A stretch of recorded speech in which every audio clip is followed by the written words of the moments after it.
something.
Parking lot's a nice rink. Parking lot's a skating rink.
taught to fear God for as long as I can remember.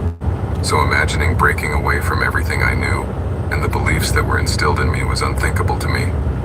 But everything changed when my mom and I decided to escape the ranch where we lived with our family. As we left and started interacting with people who didn't share my upbringing, I realized that I had actually grown up in some sort of extremist religious sect. Although my mom missed my brothers and dad and decided to go back after a while, I didn't. The last thing I wanted was to go back there. Instead, I spent years trying to unlearn all the crazy ideas that had been put in our heads while trying to understand the world and find my place in it. In my childhood days, I never imagined such a future. I always dreamed of fulfilling absurd expectations imposed by a madman with delusions of grandeur who manipulated those who were vulnerable. Life got complicated for me during the pandemic, as I lost my job and felt completely lost, not knowing how I was going to pay all my bills. But one day, while aimlessly browsing Facebook, I saw a post from a longtime friend with some risque photos and a link to see more. That led me to do some in-depth research, and I ended up watching a bunch of videos on how to manage adult content accounts, trying to figure out if it would be something I should consider. In the end, I decided to open an account on the Blue Logo platform and started my journey as a content creator for adult audiences. I must say that the first few weeks were a challenge. Oh, shut up. And because I didn't want to be recognized, I started my journey as an anonymous creator, staying that way for a couple of months. Then, in a chat with my followers, I mentioned that I had taken a liking to anime, and someone suggested cosplaying, and that's when I discovered that it was my thing. In just 4 months, I became one of the best creators in that community, using wigs. Cut me off.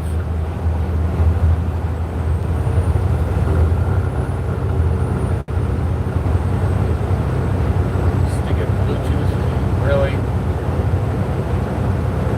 Okay.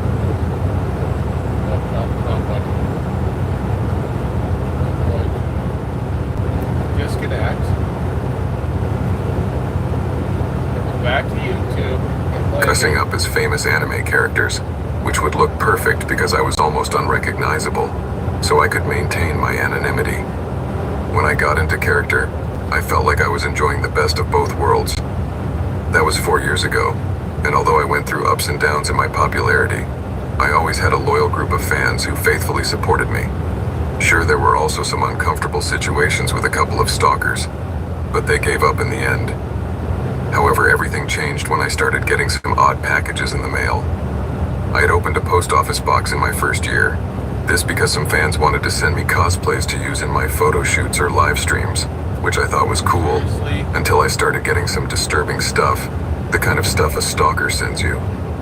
For example, one time, a weird guy sent me pictures of myself from a cosplay I had done a few weeks ago, and that was definitely not what I was expecting.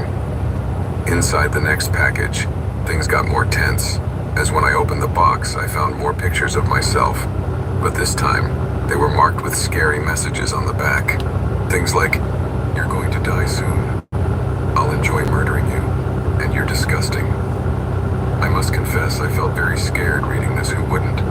But I tried to calm myself down, as there are many horrible people out there who just enjoy terrorizing others. However, in the next mailing, things got a lot creepier. In that package there were also pictures, and again they had threatening messages. But this time, there were a couple in particular that left me cold. It was of me, like all the others, but not of my live ones, but outside the house, doing normal things. In one, I was taking out the garbage, and in the other, I was coming back from the supermarket with shopping bags. This really made my hair stand on end, because this was no longer just some random idiot trying to scare me, but this meant that this person knew who I was and where I lived. One day, when I got back from the hair salon, I decided it was time to do something. So I called 911 and told the operator everything that was going on and how terrified I was to open those packages. No one should know my address, right? After that, I started redirecting all my mail to another P.O. box, even my personal mail.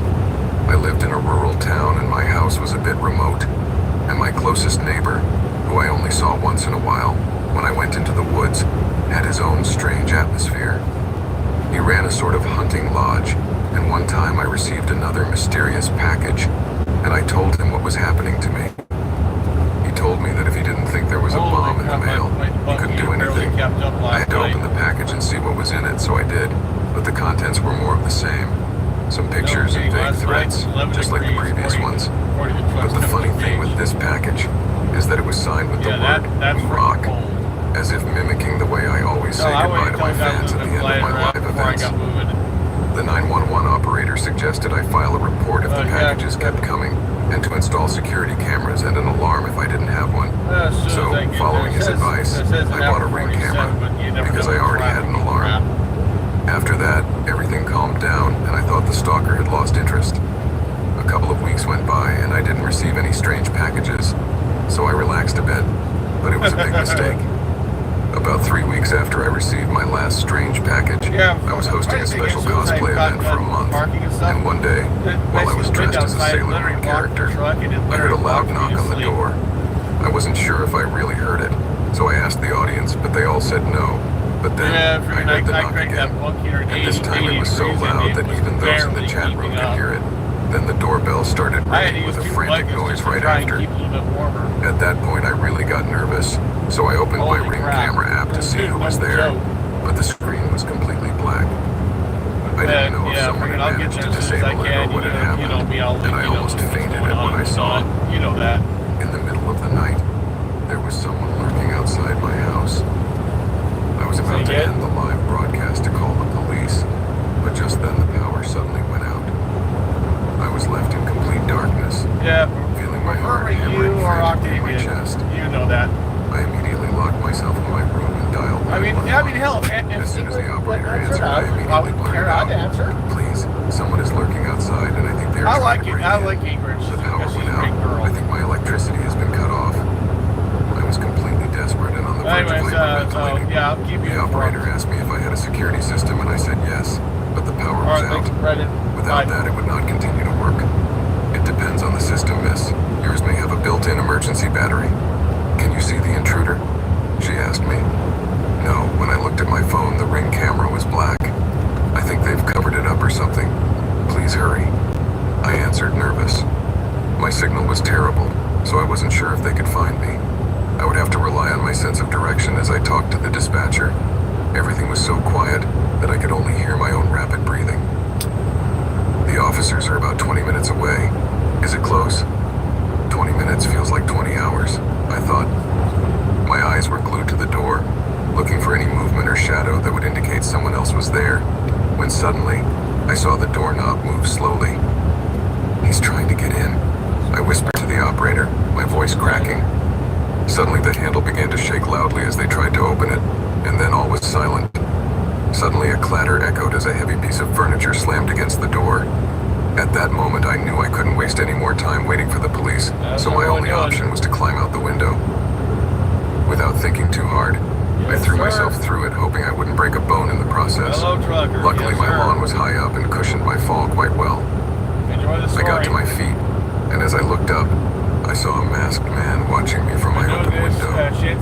I knew it would take a while to get down the stairs and out into the yard, so I still had a chance to escape into the woods. But just as I got to my feet, I tried to run, collided with something, and immediately felt a sharp pain in my side, followed by a hot rush of blood running down my stomach. That's when, with blurred vision, I saw another masked guy right in front of me, with a knife dripping with blood. My blood. The guy looked surprised, kind of scared, like he had no plans to stab me. I fell to my knees as his partner approached, and they just both stood there, staring at me dying. Why? I muttered. Then the one with the knife looked at his partner, and his partner motioned to him. Then he lunged at me with all his strength, pushing me to the ground. However, at that moment I noticed something that changed things completely. Being so close, I noticed that his eyes were an intense green, identical to mine, and suddenly the truth hit me like a speeding truck. It couldn't be possible. Those eyes looked terrified, looking towards the other man as if looking for help. I turned to look at the other one and noticed the same thing, the same intense green eyes. And suddenly, everything clicked in my head. The one above me was my younger brother, Christian, and the other one would be Jeremias, my older brother. They didn't expect to be recognized. use the windshield Christian was washer clearly fluid confused and because it might scared, freeze and I knew I had to take on advantage of that. He had been born with a malformation that made one leg shorter than the other, which made him walk with difficulty. So if I could get away from him, I could run and face Jeremiah, who was the real threat. Christian, please don't hurt me. I begged him, reaching out to touch his face under the mask. He stopped for a second. He looked puzzled, so I took advantage of that carelessness to put my fingers in his eyes, and when he stepped back, I pushed him with all my strength, making him fall on Jin, while I ran towards the forest as fast as my legs would take me, without looking back. I didn't know if I could make it to the neighbor's cabin, but I knew he was a hunter and wouldn't hesitate to shoot if necessary. I just had to get close and yell for help. I ran towards the cabin as if my life was at stake, feeling each step tearing the soles of my feet on the stones and twigs of the forest floor. I was bleeding and exhausted, but I wasn't about to give up for a second, when suddenly, bam! A shot rang out right next to me, making me stop in my tracks. "Do you like my present, Tiffany?" a voice shouted. I didn't answer. I was terrified and went blank, so he continued. "You're a disgrace to the family, a filthy sinner, and you don't deserve to be alive," he said, full of contempt. "You are an imbecile, Jeremiah. Go back to your village and leave me alone. I have never bothered you at all, and I have the right to do what I want with my life," I said, still having the adrenaline running through my veins. It had always been like that between us, a constant tug of war. I'm just doing the world a favor, ridding it of another Jezebel. Dad would be proud of me, and Mom too. At the mention of my mother, all the adrenaline suddenly went out of me, leaving me feeling limp. "God have mercy on your soul, sinner." I heard him approach as I closed my eyes, waiting for the final blow.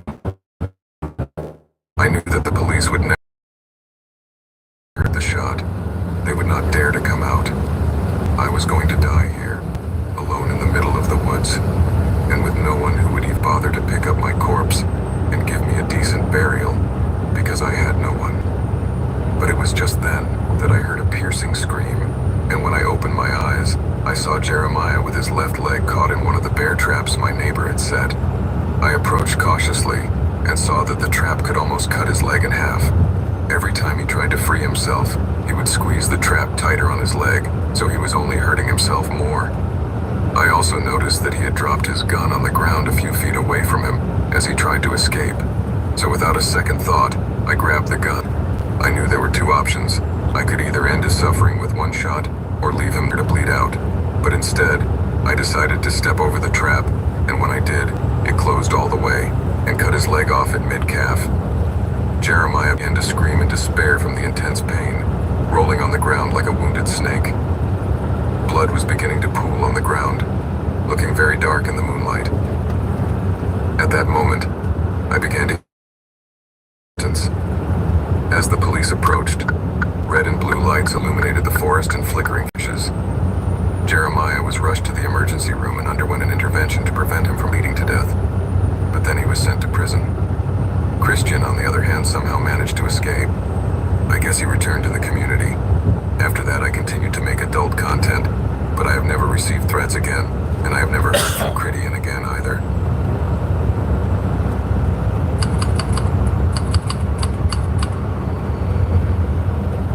In my neighborhood, most of the neighbors are nice. We look out for each other. We text and greet each other when we see each other, all very much in the good neighborly vibe. But there was one house that felt completely out of place.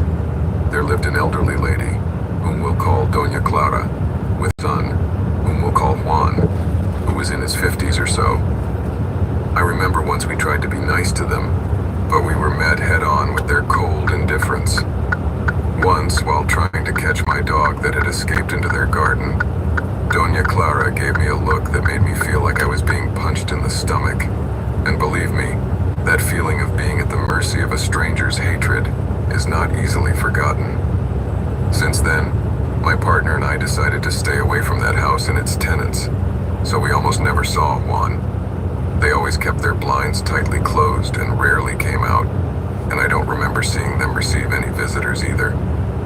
The last time I saw them was in August 2022, when Juan was picking up the mail wearing latex gloves. It seemed strange to me, but we had just come out of quarantine, so I figured I was still in paranoia mode. But a few days later, a neighbor came to ask us if we had seen Doña Clara or Juan. Then we noticed that her garden had become a jungle, with the grass grown up to half a meter, and the mailbox so crowded that it could no longer be closed, and that seemed strange to us. Shortly thereafter, that same neighbor contacted the police because she was worried, and after that she came to visit us with the reason that she had to give us some news. My wife and I were immediately worried, especially when we saw her eventful face, but we never imagined that it was something so horrible. It turned out that Doña Clara and her son Juan were dead. They had been in there for 4 to 5 weeks, and it seemed that everything pointed to a murder or a homicide-suicide. The assumption was that Juan had killed his mother and then took his own life. After receiving that chilling news, I spent the rest of the day watching from my living room windows as officers arrived at the crime scene, going in and out, commenting in somber tones in the front yard. Later, they brought in the body bags, and the smell that remained was something I could never forget. That night, I lay awake, thinking about how many times I had walked so close to that house, not knowing that 2 bodies were decomposing inside. I was restless for days, searching for information about what had happened and the possible reasons that led my neighbor Juan to do something so horrible. But I found nothing. No ads, no crime reports, nothing. Because Juan is That missing seemed a bit strange to me, so I started to inquire about Doña Clara. But the only thing I could find out was that she had been buried in a field for the unclaimed. Since then, I couldn't stop looking at her house, obsessed with what had happened, wondering what her last days were like, and how something so terrible could have happened without anyone noticing anything. Every time I glanced around, I felt her house staring back at me, turning a deaf ear to questions that would never get an answer. That place, before, seemed only cold and sad to me, but now it had a dark shadow lurking around every corner. Every spring day, my boy and I would play catch with fireflies. We would stand very still, waiting for one to glow, and then we would run after it down the street, spinning it around and around. I know it may sound silly, but one night, I found myself looking at Doña Clara's garden for a while, hoping to see a firefly, and I swear none appeared. This frustrated me so much that I kept looking, convinced that at any moment I would see one. But no, there was only silence and darkness. I remember commenting to my wife that I really wished someone would buy that house and demolish it. No one should be living there after what had happened. However, about a year or so after the tragedy, suddenly one day, I saw the doors of that house open, and people I had never seen before started coming out, carrying bag after bag of what appeared to be scrap metal. This intrigued me, so I texted a neighbor to ask what was going on. That's when he told me that the house and all the stuff inside had been sold at auction a few weeks ago. Apparently, these new owners were preparing the house for some change. Normally, I don't get involved in other people's business, but I had been thinking about Doña Clara and her life for so long, and why she had always been so upset, that I couldn't resist the temptation. I wondered what her life would have been like with her son, and what her last moments were like, so I finally decided to ask what was inside the house. The new owners of the house, unlike the previous ones, seemed like very friendly people and invited me inside. As I stepped onto the porch, many pieces of the puzzle began to fit together. What I saw was a real mess. The house was filled with piles of old stuff, from pots and pans to books, damaged and rusted appliances, and a lot of junk, all piled up in such a way that there was barely room to move around. The woman who let me in pointed out that the mattress where it all happened was still there, and I shivered just thinking about it. However, my curiosity got the better of me, and I told her that, of course, I wanted to see it. She smiled at me and led me into a small bedroom, and as I pulled back the blanket, I was speechless. On the mattress was a huge, dark, moldy stain, almost perfectly outlining a human silhouette. It hurt my stomach to imagine what had happened there, and immediately the image of Doña Clara came to my mind. So I asked her if that was where they found her. She said yes, It seemed that both of them had been there, but Juan's body was on a couch that had already been moved. I had barely begun to understand the story. The woman mentioned that she would continue organizing the house in the following days and invited me to stay and watch the process if I wanted to. I accepted like crazy, excited to finally find answers to all the questions that were tormenting me. I wanted to understand who Doña Clara had been and what had led her son to commit such a terrible act. And it didn't take me long to find out the truth. Soon after, I discovered that Juan had a shady past. He had been charged by the FBI with felonies involving minors in 2013. I was worried that all this would bring bad vibes, so I tried to keep my mind occupied. And I wondered why the police hadn't investigated further if this was really a murder-suicide or if something else happened there. Because from what I could investigate, Juan had some threats from the aggrieved people. Who's to say it wasn't someone who broke into the house in the middle of the night and murdered them both? I don't know, but it was just a hypothesis that came to my mind. This story reminded me of a tale my dad used to tell me, something that always struck me as odd. The whole thing was like a puzzle that I didn't have all the pieces of.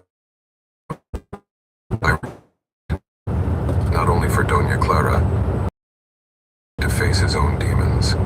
However, to this day, nothing more is known about it, and no one has given a clear answer about the motive of this macabre event.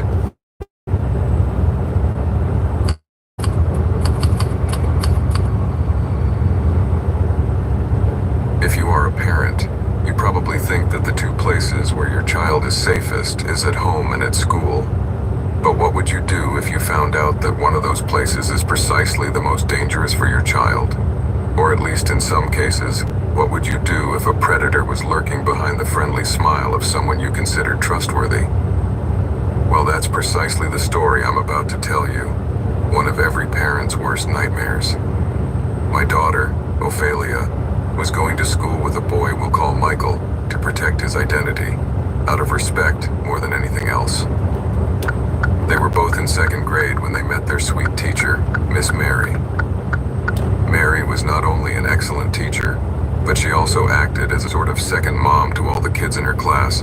She cared for them and loved them very much. And all the parents, myself included, felt grateful that such a loving woman was in charge of our children. She was in her early 30s, came from a religious family, and was always smiling and full of warmth and kindness. When she saw Michael, she noticed his incredible artistic talent and began to pay more attention to him than the others. That's a normal thing for teachers to do, so no one was alarmed, of course. But when Michael, Ophelia, and their classmates finished second grade, Miss Mary decided to keep in touch with Michael. She used to seek him out for art supplies and take him to parks and the zoo, and it was as if she treated him like one of her own children. Miss Mary was married to her high school sweetheart, and they had 2 children together, and she had a family of her own by the time she began to associate with Michael. As she said, she felt he would be a good friend to her daughter. As the years went on, the bond between Michael and Mary grew even stronger, and when he reached 6th grade at age 12, he was once again in her class. By now, they knew each other quite well, and Mary often invited Michael to her house for lunch and to spend time with her children, even though they were a little younger than he was. People in town began to whisper that Miss Mary was especially concerned about Michael because of how difficult things were at home, as it was pretty well known that his father was a very strict guy, and that things between him and Michael's mother had been going through problems for a while. Teacher Mary, on the other hand, had what seemed like a perfect family, and together with her husband, they raised their children with a lot of love. I remember inviting Michael to Ophelia's birthday party, and he arrived accompanied by Miss Mary. It was odd that she brought him instead of one of her parents. They seemed too close, as if she was his mom, in fact. Anyone who didn't know them would probably think she was. However, I didn't think much about it at the time. I just let her walk into the party and said goodbye to the teacher at the door. But almost a week later, the news started spreading around town like wildfire. It turns out that the police caught Mary and Michael inside her car, doing inappropriate things. Let's put it that way. That news chilled me to the bone, because Mary was known in the neighborhood as a great teacher, and more importantly, a good person and mother. At first, many parents whose children had been in her classes could not believe it, myself among them. I remember talking to my husband and defending Mary, saying that it possibly be as they said, that it was surely a misunderstanding, that she wasn't capable of doing something so disgusting. But my husband had friends on the force and knew that Mary was not who we thought. Although they managed to get out of that mess with the police, the situation only got worse for her, because soon problems began to arise in her marriage. It wasn't clear why, but everyone was suspicious of Michael. Again, I, on the other hand, could not accept the possibility that a 12-year-old boy was the reason a 34-year-old woman was having problems with her husband. However, shortly thereafter, we learned that Mary and her husband were in the process of separating. We all began to see the image of a woman who was once so bright and likable crumble, and although she still acted like her usual self in class, you could see that she was broken inside. Months went by, and as the end of 6th grade approached, Mary began to show a bulging belly. Everyone in town was confused, and no one knew who the father might be, as it had been over 5 months since she had separated from her husband, until one morning, the police arrived to arrest her. I remember my husband and I were in the backyard drinking tea while our children played in front of us. He looked at me and asked me if I knew what had happened, to which I replied that I did not. He then told me that Mary had been accused by Michael's parents of sexually assaulting him. As I watched my daughter, who was busy playing with her little brother, the coffee cup in my hand fell to the floor. How could that happen? My husband explained to me that she had always been so interested in him, and that was the reason their marriage had fallen apart. She said it was even rumored that her husband had beaten her for it, and the whole thing seemed surreal to me. It was all a mess. Michael's mother apparently found out about the relationship and decided to call the police. My husband told me that Mary would probably go to jail, and that terrified me. How was it possible that a person disguised as a good teacher was doing that to our children? I dreaded to think what might have happened if one of our kids had been in her class. My husband comforted me, assuring me that everything would be okay, but that night I couldn't close my eyes. I was so distraught and scared. What kind of 34-year-old is attracted to a 12-year-old? This was just too sick. The next day, I decided to go see the teacher to find out what was going on, so I went to her apartment on the edge of town, and when I knocked on the door, she got a shock when she saw me. "Hello, Miss Smith," I said. "May I come in?" "Sure, please, don't worry about the mess," she replied. Her apartment was a bit chaotic, and honestly, it didn't look like a teacher's home at all.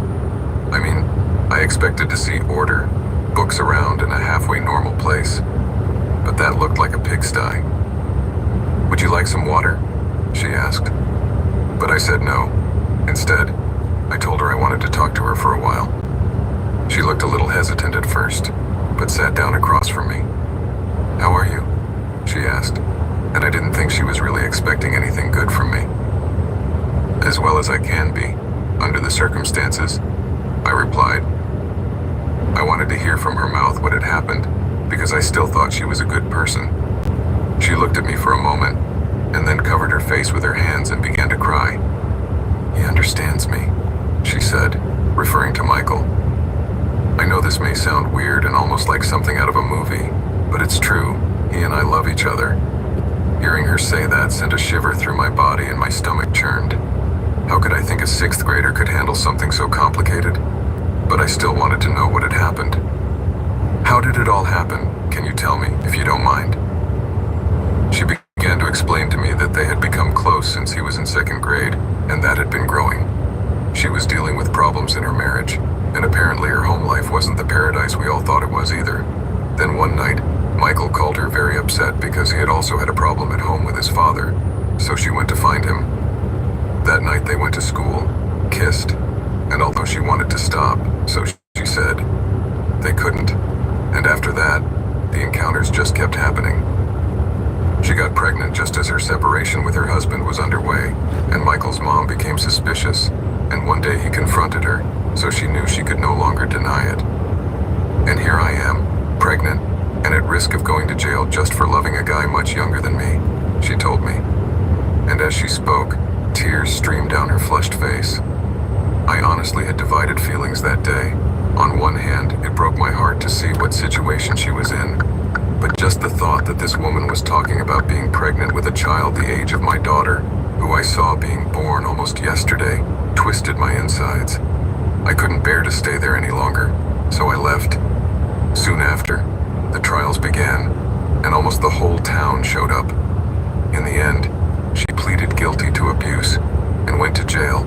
But most disturbing of all, Michael also claimed to be in love with her.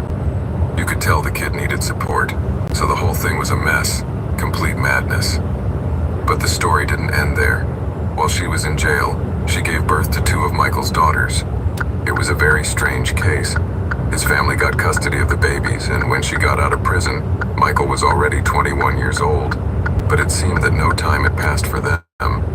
They were still in love, and this time, the law couldn't interfere in their relationship because they were both adults. They married soon after and began raising their daughters out of sight. Their case had already had enough media coverage, and I, like many other parents, didn't know whether to feel bad or happy about everything that had happened. However, after 12 years of happy marriage, Michael decided to divorce his former teacher. But soon after, she was diagnosed with cancer and died at the age of 58. In those difficult times, her family, including her 4 children and Michael, were with her. Surprisingly, in her will, she left most of her fortune to him. It's amazing how sometimes reality can far outweigh fiction.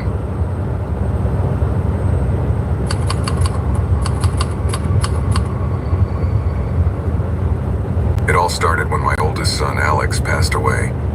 It's been almost a year since his accident, and both Jude, my daughter, and I still haven't been able to move on. We live alone in a modest little house on the outskirts of town. It's nothing special. It leaks when it rains and the windows are shaky, but it's our home. And after Alex's death, everything started to change, especially for Jude. At first, I thought it was normal for him to talk about an imaginary friend, since he's only 6 years old, and the loss of his older brother hit him hard. I'm not over it myself either, so it was easy to imagine his mind trying to process all that pain that way. His friend's name was Samuel, and he mentioned him as if he were flesh and blood, even though there was no one named Samuel in our lives. I decided not to worry too much and told myself it was just a phase that would pass in time. But instead of getting better, things were getting weirder and weirder at home. Over time, sometimes the temperature would drop drastically. At first I thought it was because of the poor condition of the house or the winter cold, which crept in through the cracks in the windows. But there was something stranger there. It was as if the cold was coming from somewhere else. I spent a lot of time alone while Jude was at school. Sometimes I would find myself looking at the clock, lost in thought, wondering if I would ever be the same as I was before Alex left. When I thought about Jude needing an imaginary friend to deal with his brother's departure, it made me want to cry. I just wanted her to grow up happy and protected. One afternoon, while Jude was playing in his room, I decided to go through some old photos on my cell phone. I liked looking at the pictures of Alex despite the pain, because it was my way of feeling him close, of having him with me even though he was gone. But while I was walking through the gallery, I found a video I didn't remember recording. When I opened it, I saw Jude in the living room, sitting on the floor playing with her dolls. The odd thing was that, in the video, she didn't look like she was alone. Suddenly, a glass on the dining room table, a few feet away, began to move. At first, it was a small tremor, barely noticeable, but then it slid a few inches, and there was really no one around. But what surprised me most was how Jude reacted. She didn't panic at all. When he finally noticed the glass moving, he just smiled and clapped his hands. I froze. How was it possible for the glass to move on its own? And worse, why wasn't my daughter terrified? That confirmed what I believed about her imaginary friend. That same night, I decided to confront him. I went into her room, sat on the bed, and asked her about Samuel, wanting to understand more about it. Deep down, I thought maybe it was Alex, that his spirit was watching over his sister from beyond the grave, and that idea gave me some comfort. I wanted to believe that this couldn't be something bad, that maybe it was a sign in disguise. At first, Jude didn't want to tell me anything. She has always been very outgoing, so seeing her so quiet was odd. What I noticed most was that she wouldn't look me in the eye. Every time I asked something, she averted her gaze, as if she needed someone else's permission to answer. And before I left, She told me not to worry, that Samuel had a message for me. Then she told me that he was telling me he would see me soon. That night, I went to bed with a strange feeling in my body.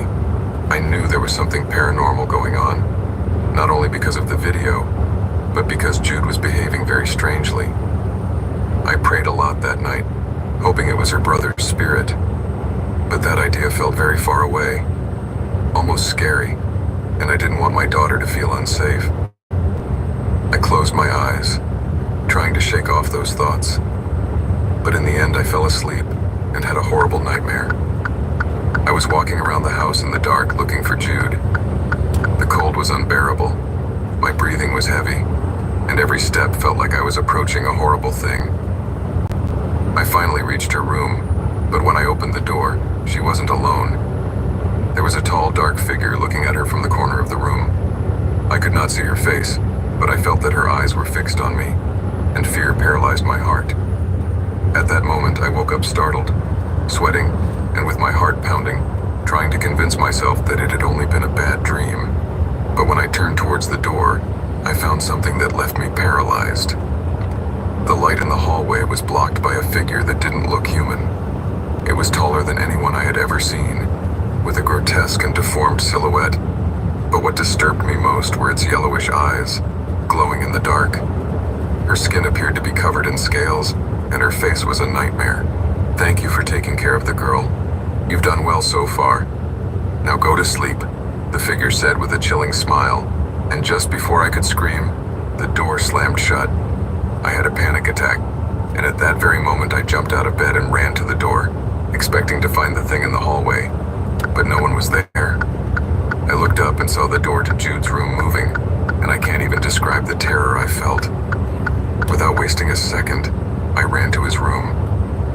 I was so desperate that my feet were slipping on the floor, but when I reached the stairs, something invisible pushed me so hard that I rolled down the stairs until I fell on the living room floor.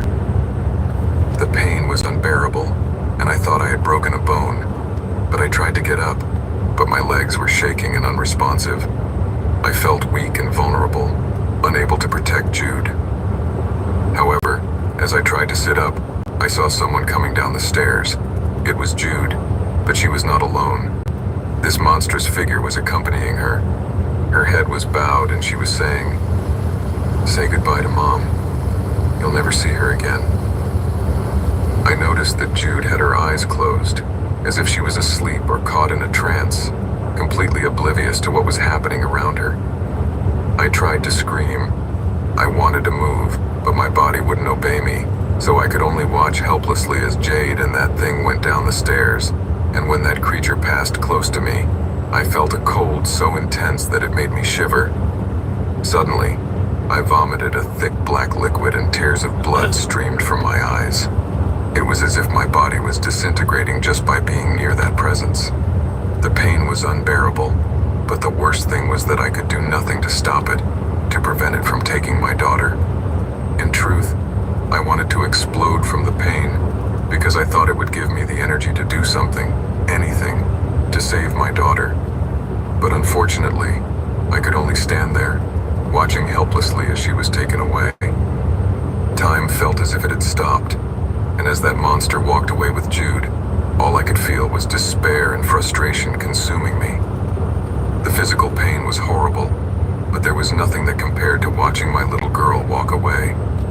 Finally, as the pain in my body began to fade, I managed to get up and ran for the door, but it was too late. Jude and that thing had disappeared into the darkness of the night. Wasting no time, I called the police, trying to keep my head on straight, but I didn't know how to explain what had happened. Who would believe me if I told them I had seen a demonic figure taking my little girl away? So the only thing I could think of was to say that someone had kidnapped her. 2 horrible days passed, and the police found nothing. They asked me the same questions over and over again, but I didn't know what to answer, and the fear of never seeing my daughter again devoured my life. Then, on the 3rd day, I got a call that made me jump out of my chair. Jude had been found, more than 50 kilometers from our home, alone and disoriented. My heart skipped a beat and I wasted no time in rushing to the police station to find her. But when I saw her, my heart fluttered. She was not well. She looked haggard and had scratches all over her body. Jude didn't remember anything, only that she woke up in a strange place and had no idea how she got there. Of course, I have 1,000 questions in my head, but I'll probably never get answers. The important thing is that she is home now. However, things are not so simple, because now it seems that she did not come alone. In her day-to-day life, she acts almost normal and does everything she used to do before the incident. But at night, things get complicated. Many times I find her in different parts of the house, as if she was sleepwalking. And although the doctors say she is most likely sleepwalking, there are moments that don't fit with that diagnosis. For example, when I talk to her while she is sleeping, she stares at me and sometimes even smiles. Those moments are unsettling because, honestly, I don't feel like she is my daughter, but I can only stand there, waiting, to the psychologist, hoping she remembers what happened. I just want her to be okay. We have been through so much together already, and I know this is just another challenge. A challenge we will face together, no matter how scary it feels. This is just part of our story, and I know that in time, it will all work out. Right now I am seeking spiritual help, because I am sure that traditional medicine has no treatment for this. But we will get through this, no matter what I have to do.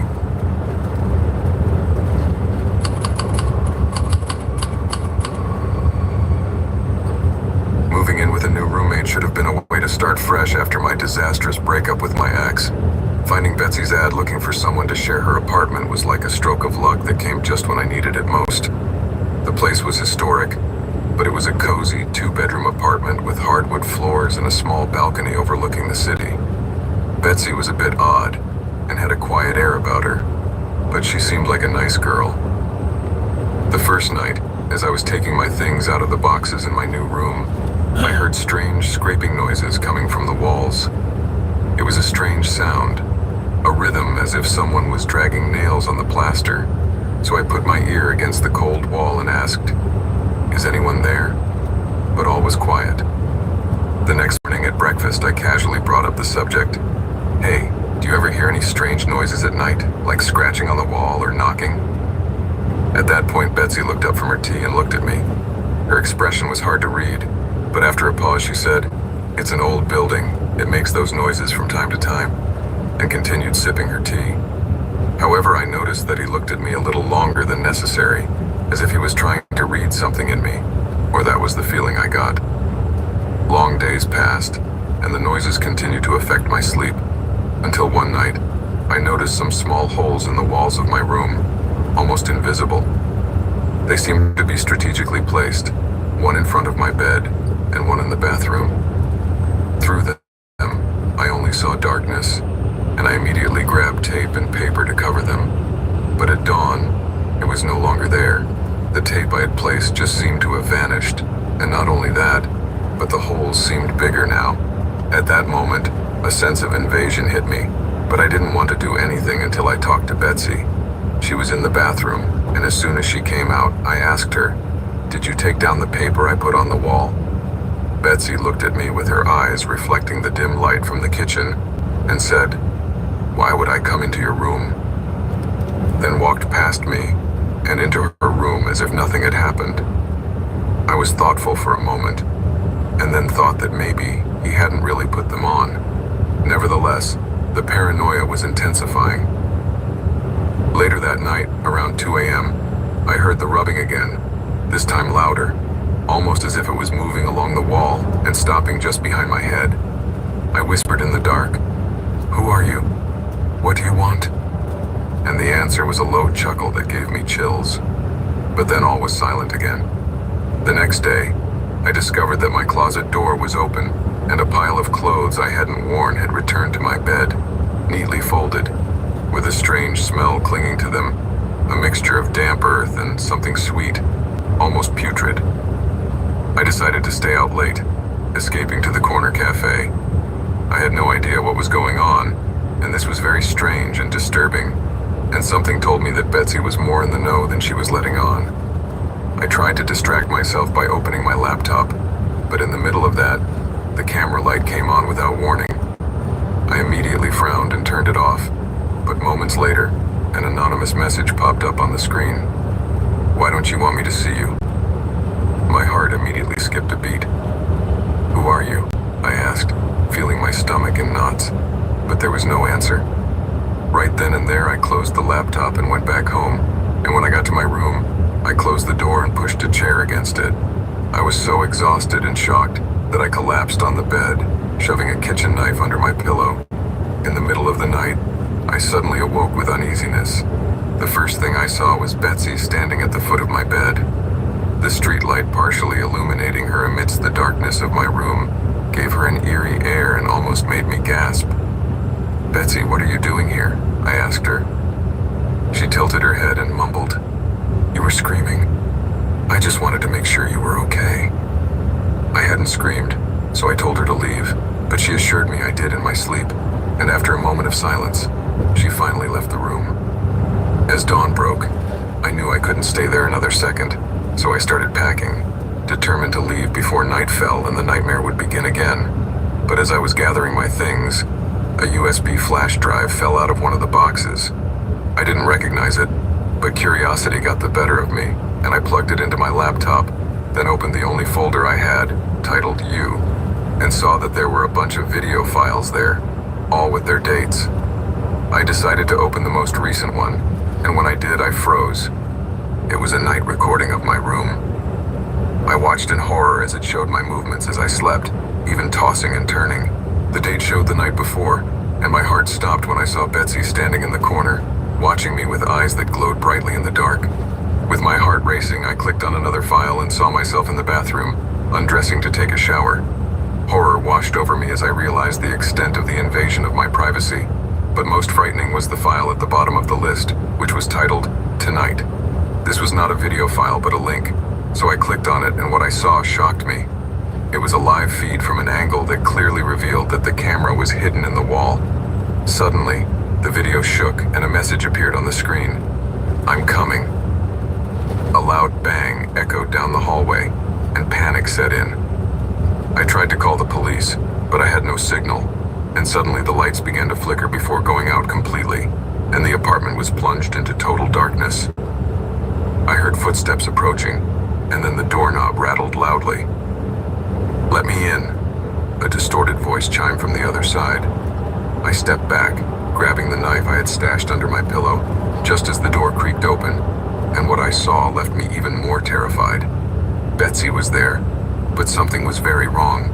Her limbs seemed elongated and the joints twisted at impossible angles.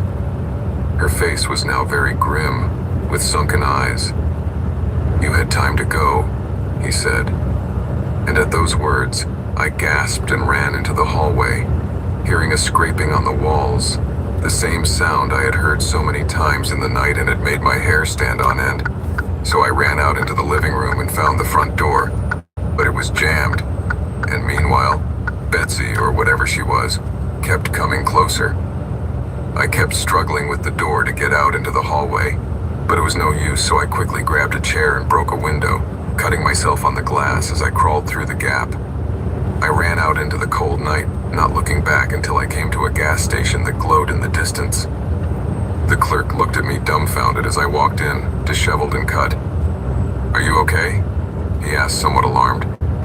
I tried to explain what had happened, babbling what must have been gibberish to him, but he called the police anyway, who luckily arrived very quickly. I told them all about Betsy and the cameras, and one of the officers looked at me suspiciously. "Ma'am, that building has been abandoned for years." My heart sank at hearing that. That can't be possible. I just moved in last week. Betsy is my roommate.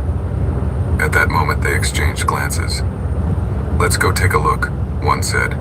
But the last tenant in that apartment was a woman named Margarita, who died decades ago. The officers escorted me back to the building, but when we arrived, the windows were boarded up and the walls covered with graffiti. Everything was covered in dust, and my things were gone. All that remained of the place where I had lived was the decay of time, as if it had been abandoned for a century. I kept trying to explain to the officers what had happened to me, but they looked at each other and escorted me out while I trembled, still in shock. To this day, I have no explanation for what happened, or at least not an earthly one. My things never turned up. It was as if the house had swallowed them too. The closest thing I have to an explanation about what happened was what a neighbor who lived near the building and had known Mrs. Margarita, who was the last tenant of the place, told me. She told me that in the village it was believed that she was a witch, and that in a way her spirit still inhabits the place. She also told me that from time to time screams and blows are heard there. If she had told me these things some time ago, maybe I would have laughed, but after what I experienced, the only thing I feel is fear.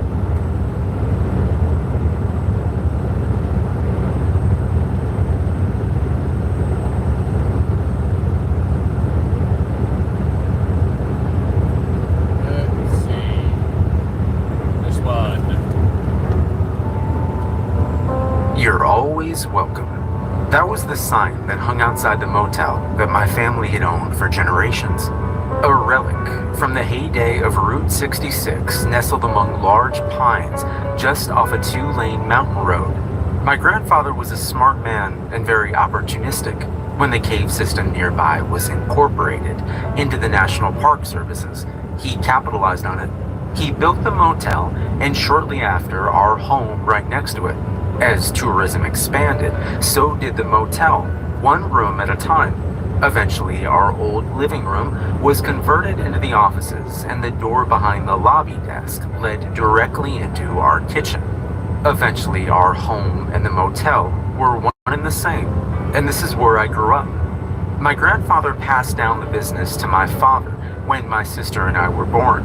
My father had also grown up in this isolated motel, so my mother always said he was hesitant to force the same fate on us. When my grandfather died suddenly, though, it was less of a choice and more of fate forcing itself on him. I have memories of my father talking about selling it, but that seemed to fade as we settled in as a family. Things seemed to go well for us, for a while at least. I remember this part of my childhood fondly. We lived in a place that seemed to only be described in fantasy books. My sister and I would play in the woods and wander down to the caves, where we enjoyed free admission just for being cute kids and the only locals for miles around. These were the good times. Unfortunately, shortly after my older sister's 9th birthday, she began to get sick. The doctors in the city wanted to see her often, and it wasn't easy for my parents to get down the mountain in our old truck. She was diagnosed with a rare form of leukemia a week before her 10th birthday. I don't remember her death, but I remember the weeks leading up to it, when the doctors informed them that there was nothing more that could be done. My parents insisted on bringing her back up to us, to the motel. They set up some machines and other medical stuff in her room to help ease the pain. I wasn't there when she died. My parents, for whatever reason, had sent me to my aunt's. Looking back now, I understand why. When I returned, though, my sister was gone. My mother did not take her death well. My sister's room was cleared of any trace that she once lived there, and I wasn't allowed to say her name. Every day, there seemed to be less and less evidence that she'd ever even lived there. Eventually, my mother went so far as to remove any photo we had of her from the house. By the time I was a teenager, there truly was no trace left of her existence. I hate to admit it, but my memory of her face had even gone. But I remembered what she smelled like. Soft lavender. I left the motel when I went to college and lived an exciting yet uneventful life far away from that small spot on the mountain. But as my parents grew older, they needed more help, and I felt myself drawn back into that old mountain motel. I helped them for a good part of 12 years, slowly taking on more and more of the responsibilities, until I almost ran the place by myself. They still insisted on certain tasks, odd things that they weren't ready to give up. The strangest involves what I've come to call the family. My memories of them stretch back to my earliest memories of the motel. They always stuck out because my parents seemed to treat them differently. For as long as I can remember, they'd always visited us every 4 years, almost to the day. The family consisted of 4 adults, an older couple, a middle-aged couple, 2 teenagers, a girl and a boy, and a younger girl around the age of 11. The 7 of them were always quiet and polite, and always stayed for a week every 4 years, like clockwork. My parents had even circled the date on our calendars, always expecting them. My father made sure to have a room open, even though they never seemed to book ahead. They were almost like old friends, except for the fact that they treated us like strangers every single time. It wasn't like they didn't remember us, but more that we were inconsequential to their lives. The interactions we had with them were so brief and infrequent that if it weren't for one odd thing, I doubt I'd have remembered them. But it was that one odd thing that hung over my head, never explained, but never acknowledged by my parents. Eventually I came to accept it as well, as something as ordinary as apple pie. But it wasn't ordinary. There was nothing ordinary about the fact that this family never seemed to age. They came every 4 years, and they never missed a visit. There were years, though, that I missed them, especially after my sister died. My parents would send me to live with my aunt for a bit, and it always seemed to coincide with their visit. There was over a decade where I went without seeing them until my aunt and mother had a falling out. I was never told what it was over, but I never saw my aunt again after that last visit. One time, when I was back from college, they were there, same as always, just as I remembered. They'd spend their days in their room and would leave at night, always dressed like they were going someplace special. Every evening except for the last, I would clean the room after they left. The beds were always made, and the room was very tidy except for the ashtrays. Whoever it was, the old man I expect, smoked like a chimney. Even after my parents stopped allowing smoking inside, they made an exception for the family. On the final day, though, my parents always insisted on cleaning the room. Despite their tidiness, it always took my parents hours to clean that room. One time, they took nearly 2 days, but they still wouldn't allow me to help. On the family's last visit while my parents were alive, I had to help my father carry carpet into the room. We had spare rolls of carpet, saved in case we ever had to fix a cigarette burn or a particularly nasty stain. We usually only needed a few inches or a foot at a time. The family's room, however, had the carpet replaced more times than I could count. On this last time, my father was tired and struggled with the work. I could tell my mother didn't want to help, but they had no choice. They'd already pulled up the old carpet before I was allowed in, but I still noticed it. Deep brown stains in the wood beneath the carpet, just outside the bathroom. My mother was still scrubbing when I carried in the replacement roll. "Is that blood?" I asked, pointing at the frothy pink foam beneath my mother's brush. She shot my father a look of anger. "They're hunters," he said, with a dismissive wave of his hand. The dark stained ring that always seemed to exist in the bathtub of this room suddenly started to make sense. "This is a lot of blood," I said, hoping for more answers. "It was probably a big animal," my father replied, annoyed. It made no sense to slaughter an animal in a motel bathroom, but I realized that I wouldn't be getting any more answers from my father. I let it be. I figured I'd ask him again in 4 years. I didn't get a chance, though, as both of my parents passed within months of each other. I'd like to say they died peacefully at home, same as my sister, but they did not. My father had a heart attack, and while he was in the hospital, my mother had a stroke. My father died shortly after, but my mother seemed to hold on for longer than anybody thought possible. She was waiting for something, but she never revealed what it was. She died in her sleep with an immense look of sadness on her face. As was expected, they left the motel to me. The lawyer explained that the will was very brief and uncomplicated. My parents had no money saved, and the motel was their only asset, so I was given everything. They did leave me something else, though, in addition to the burden of a family business. They left 3 envelopes with very specific instructions on when to open them. The first one was to be opened when I took over ownership of the motel. The second was to be opened in case of an emergency, namely a financial one. The third was to be opened by my aunt in case I passed away. The letter within the first envelope was brief and to the point. It explained that my parents had a long-standing agreement with the family, and it was best not to question it. They mentioned the blood, but told me to ignore it, and just make sure that there was no trace left after they checked out. It was very explicit that I not ask questions, and that if anybody outside of them were to ask about the family, I was to deny everything. In something I found funny and not surprising, the family's odd trait of seemingly never aging was not mentioned in the letter. After reading it twice, I stored the letter in the cash drawer and forgot about it. Shortly after my mother passed, the family arrived. The 7 of them piled out of that same old station wagon and walked together to my office. Without my parents insisting on doing it themselves, this was the first time I'd actually checked the family in. The old man greeted me as if he knew me.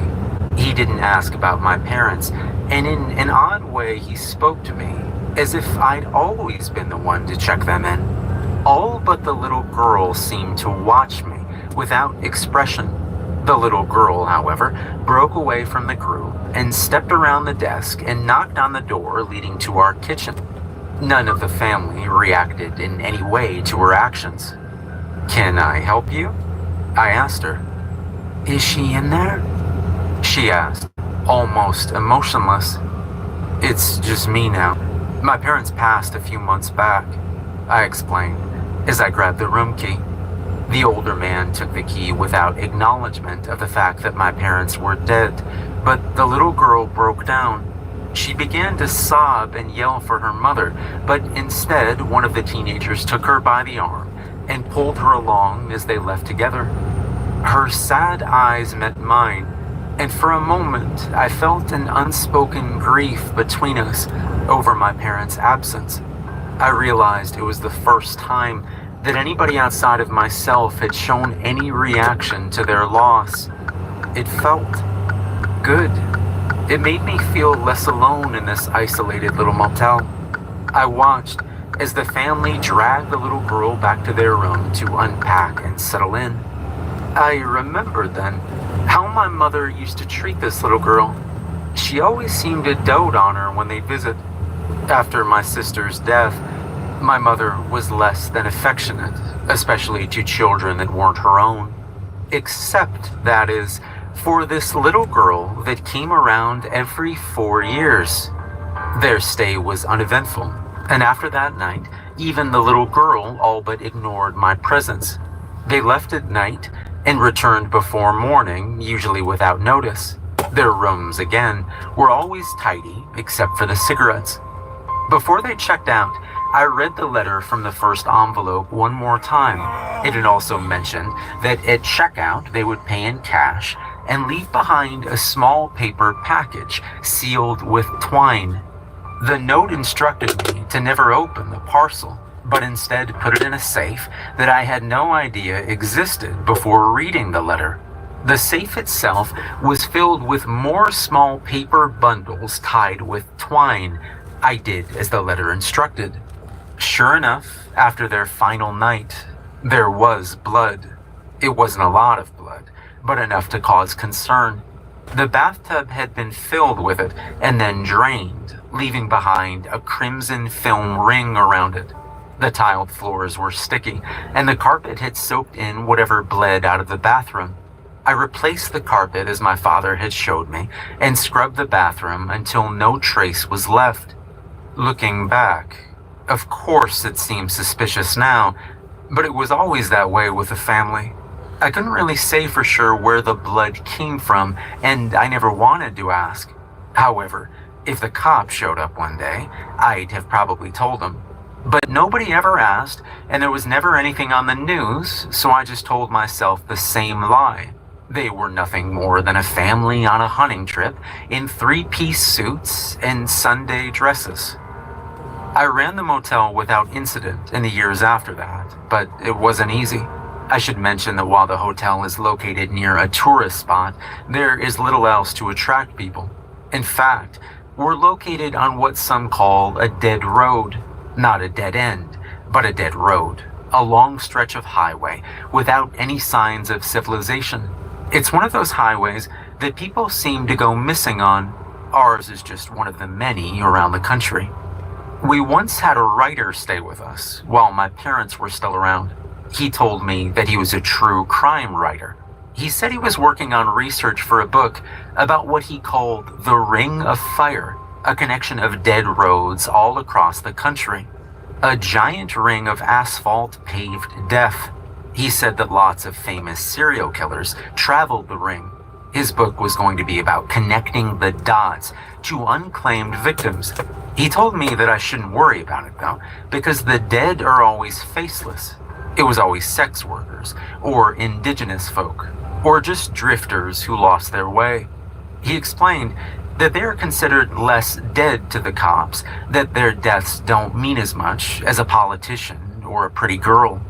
He said that he would come back through when he was actually writing the book, but he never came back, and I never saw anything about his book coming out. The family, however, they always came back. 4 years after the last visit, they arrived 3 days after the date circled in red by my father long before he died. I'd actually waited for them. You see, when everything seemed to shut down last year and budgets were cut, the caves closed down for the foreseeable future. Already, tourism had waned in the last few years, and it was getting difficult to keep the motel open. I was running out of options, so I opened the second envelope. Inside was another letter. It instructed me to keep the motel open no matter what, even if the guests stopped coming. It then instructed me to open one of the brown paper parcels in the safe if I was ever in trouble, so I did. Beneath the paper, wrapped tightly in twine, was a bundle of money. It was various bills stacked in no particular order, but one bundle alone was enough to carry me through a slow season. There were dozens of these paper bundles. Despite what the letter said, I opened them all immediately. The oldest ones held currency I barely recognized. It was still American, but it was long out of circulation. I'd planned to stay open long enough to collect one more bundle from these familiar strangers I'd known my whole life. When they arrived 3 days late, I already knew something was off, though you wouldn't have known from their usual unemotional demeanor. What I'd always remembered as a family of 7 arrived as only 6. One of the teenagers, the boy, was not with them. This was not acknowledged by anyone upon check-in. The little girl stayed beside the teenage girl this time too, but her eyes were still fixed on the door to our kitchen. At this point, I'd cleaned out all the other rooms except theirs. Nobody had stayed the night in weeks anyway, so I took my time with it. When the time came for them to check out, they paid in cash and handed me the brown paper parcel wrapped in twine. I hate to say this, but your family will officially be the last guest we host here, I explained, trying to break the news casually. The man stared at me blankly. The little girl looked up at the teenager, but the teenage girl did not react. The man did not seem upset nor happy about it. As always, he was emotionless. Okay, he said with a fake smile. And with that, he turned to leave. The family followed after him, but the little girl pulled away from the teenager.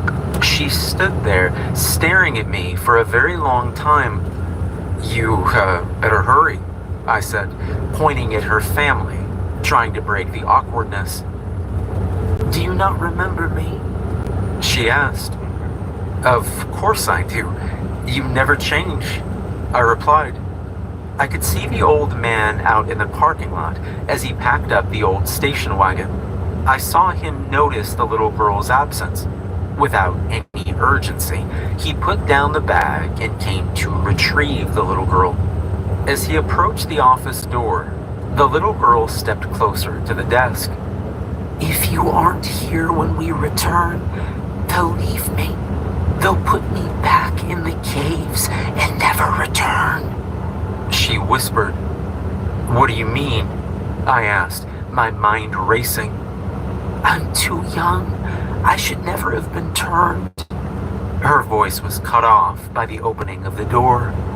The old man stood in the doorway, his gaze fixed on the little girl. Neither of them exchanged words. The little girl left, but not before giving me one more pleading glance. Once they left, I waited to clean the room.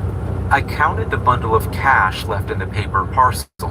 It was enough to carry me 2 seasons, but more so, along with the rest, it was enough to start a new life. I opened a bottle of wine and drank half before even grabbing the cleaning supplies. I knew what kind of mess awaited me in that bathroom. At least this time, I wouldn't have to replace the carpet. When I finally made it to the old room, it was morning. I opened the door and the rising sun cast a light across the neatly made beds and overstuffed ashtray. As I walked towards the bathroom, something on the bed caught my eye. Laid neatly on one of the seemingly unused pillows was a photograph. I put down my cleaning supplies and picked up the photo. It was torn on one side, so it was only half of the picture. It shouldn't have been shocking, but it did catch me off guard. It was a photo of the young girl, and she was holding hands with another child. Me. It made sense, since I'm sure we'd known each other our whole lives. There was nothing unusual about me, except for how happy I looked. Her, on the other hand, seemed somehow different. It took me a moment to realize what was off about her, but when I did, I gasped. She was younger. Not much younger than she appeared now, but younger than I'd seen her in decades. The photo itself was taken here at the motel just outside of the office. I'd recognized the background, not only because it was a familiar space, but because I'd seen this photo before somewhere. It clicked.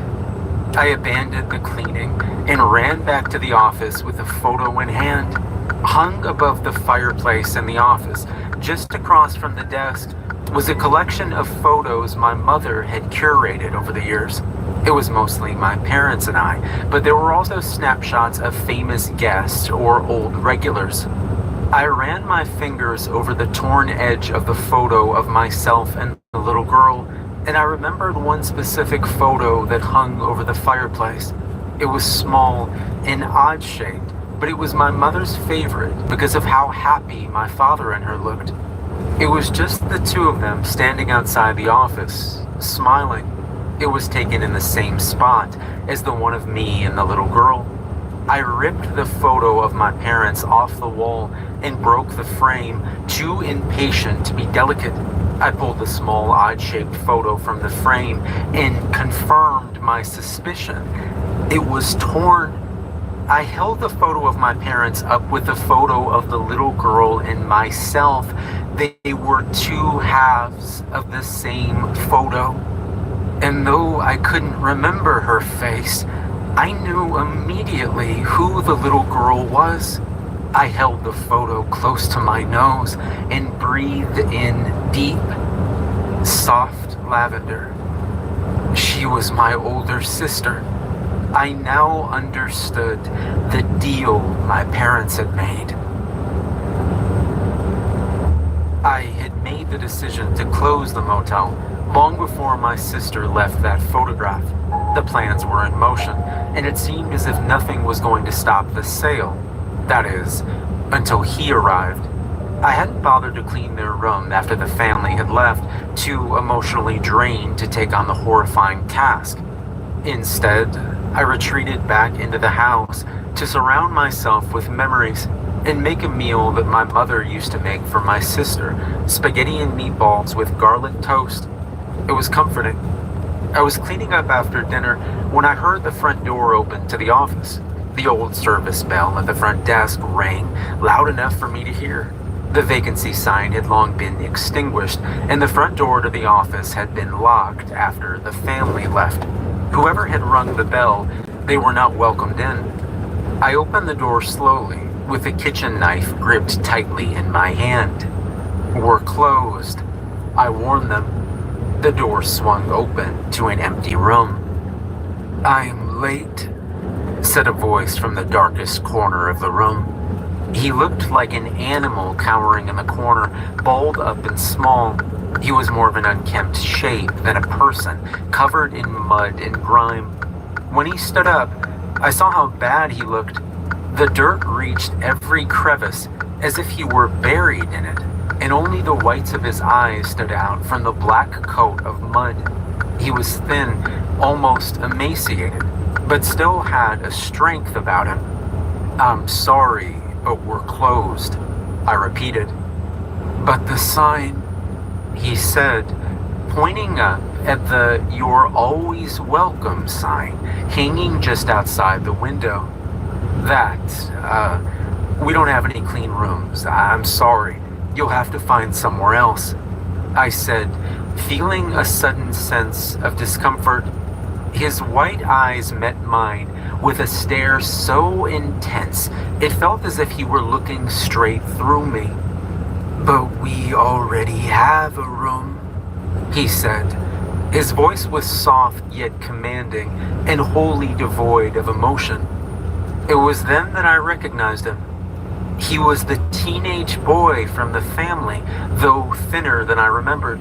His familiar young features were caked in filth, but I knew it was him. He knew that I knew. "Have they departed?" he asked. I nodded. "Have they left me anything?" he asked, his voice finally cracking. I didn't know how to answer. I wasn't sure what he meant. "Have they left any behind?" he said, sounding suddenly desperate. "I don't know," I said, pulling the room keys from their hook. "But you're welcome to check."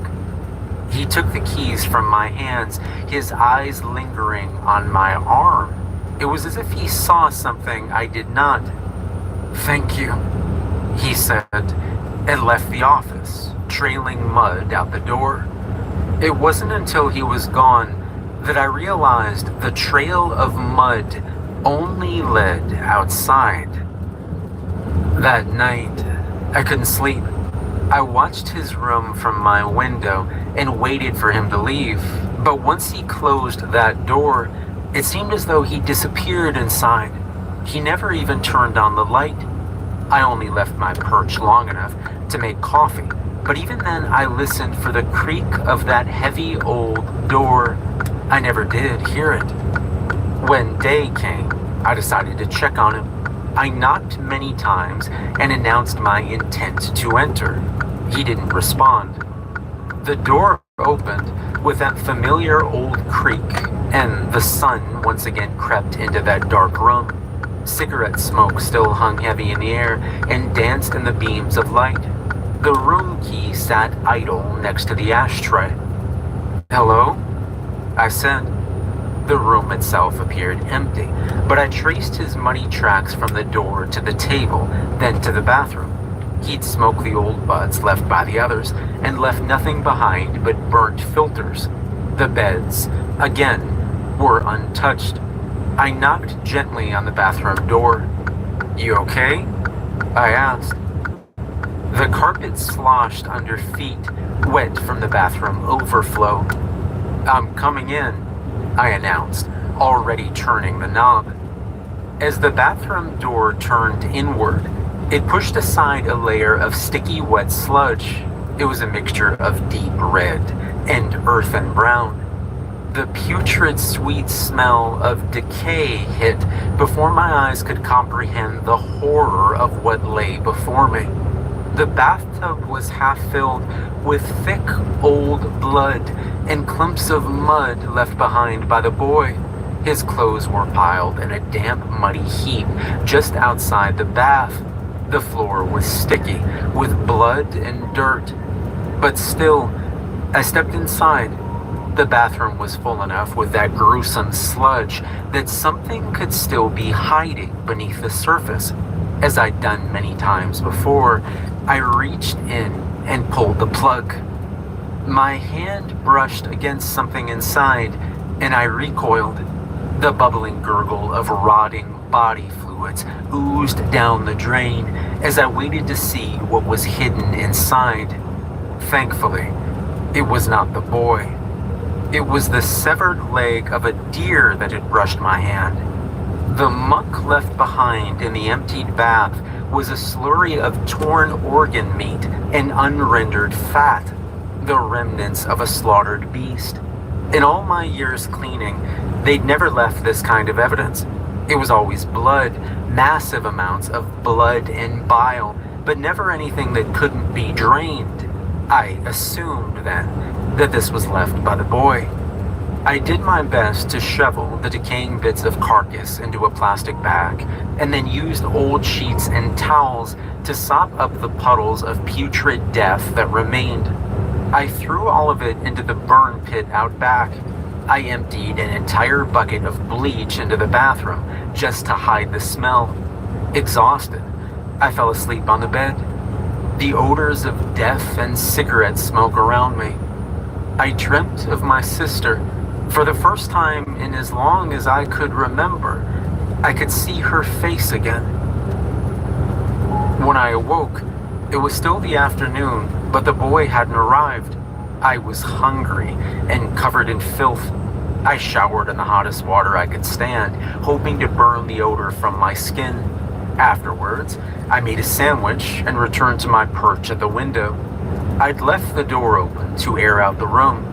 I figured that if he'd returned, he would close it, but it was open. Night came, and I wondered if he'd just gone on ahead searching for the family. I decided that I should close the door and lock it. I'd taken his key with me after I'd cleaned, so if he wanted back in, he'd have to ask. The moment my foot stepped past the threshold of the room, I saw his white eyes shrouded in the shadows. He was standing just outside the open bathroom. He stood there, motionless and nude, but covered in something else. It wasn't the dirt like before, but a deep red crust that cracked dry on his skin. "It's not enough. It's rotted," he said from the shadows. "What are you?" I blurted out. He waited an eternity to answer, just staring at me from across the room. "You know," he said in a weak, hushed voice. "I don't. Is my sister, is she like you?" I asked. He nodded in a way that seemed he was confused that I was even asking. I stepped backwards out of the room. He stepped forward into the faint moonlight shining across the floor. His body was covered in dry blood, and his hair was matted in a thick black tangle. "Please don't hurt me," I stuttered. His eyes grew wide as he approached, before he stopped suddenly. His ghoulish features were suddenly awash in amber headlights. He recoiled and retreated back into the shadows of the room. I turned to see the blinding beams of an old pickup truck as it pulled into our parking lot. I glanced back at the boy, but he was gone. The door to the truck opened, and a tall, sinewy man with close-cropped hair and thick-rimmed glasses stepped out. He was an older gentleman, gray around the temples, but not elderly by any means. His stature was intimidating, and his voice was deep. "Hello," he said, still hidden behind the bright lights of the truck. "Can I help you?" I asked, shielding my eyes. "Sorry," he apologized, then leaned back into the cab and turned off the lights. I felt myself trapped between the monster behind me and the stranger approaching from the front. Without realizing, I'd backed myself against the wall. "You work here?" he asked, noting my retreat and stepping back himself. "No vacancies," I said, slightly louder than needed. He looked around the lot and squinted at the darkened motel sign. "Right," he said. "We're, closed now. I'm sorry," I said, slightly softer. "I'd like to stay the night if that's possible. It's been a bit of a drive, and we both know there aren't any options anywhere close." "We don't have any rooms available," I said, clearing my throat. "What about that one?" he asked, pointing behind me to the open door. "It isn't clean," I explained. "I don't mind," he said, closing the door to his truck. "I can pay in cash if you fancy it." I shook my head. No. He leaned one hand on the truck. "None of the rooms are furnished. This one was, but an animal got in there and died. I was cleaning it. It wouldn't be sanitary." He stepped forward into the lights of the motel. His face was hard and serious, and altogether unsettling.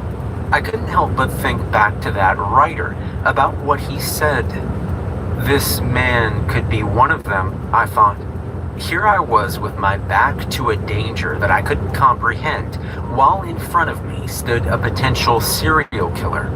He must have read the discomfort on my face. "Okay then, do you mind if I park here for the night? Sleep in my truck?" he asked, trying to sound disarming. I thought about it long and hard. "I don't see why not," I said, against my better judgment. He smiled and opened the door to his truck. "I appreciate it," he said, disappointed.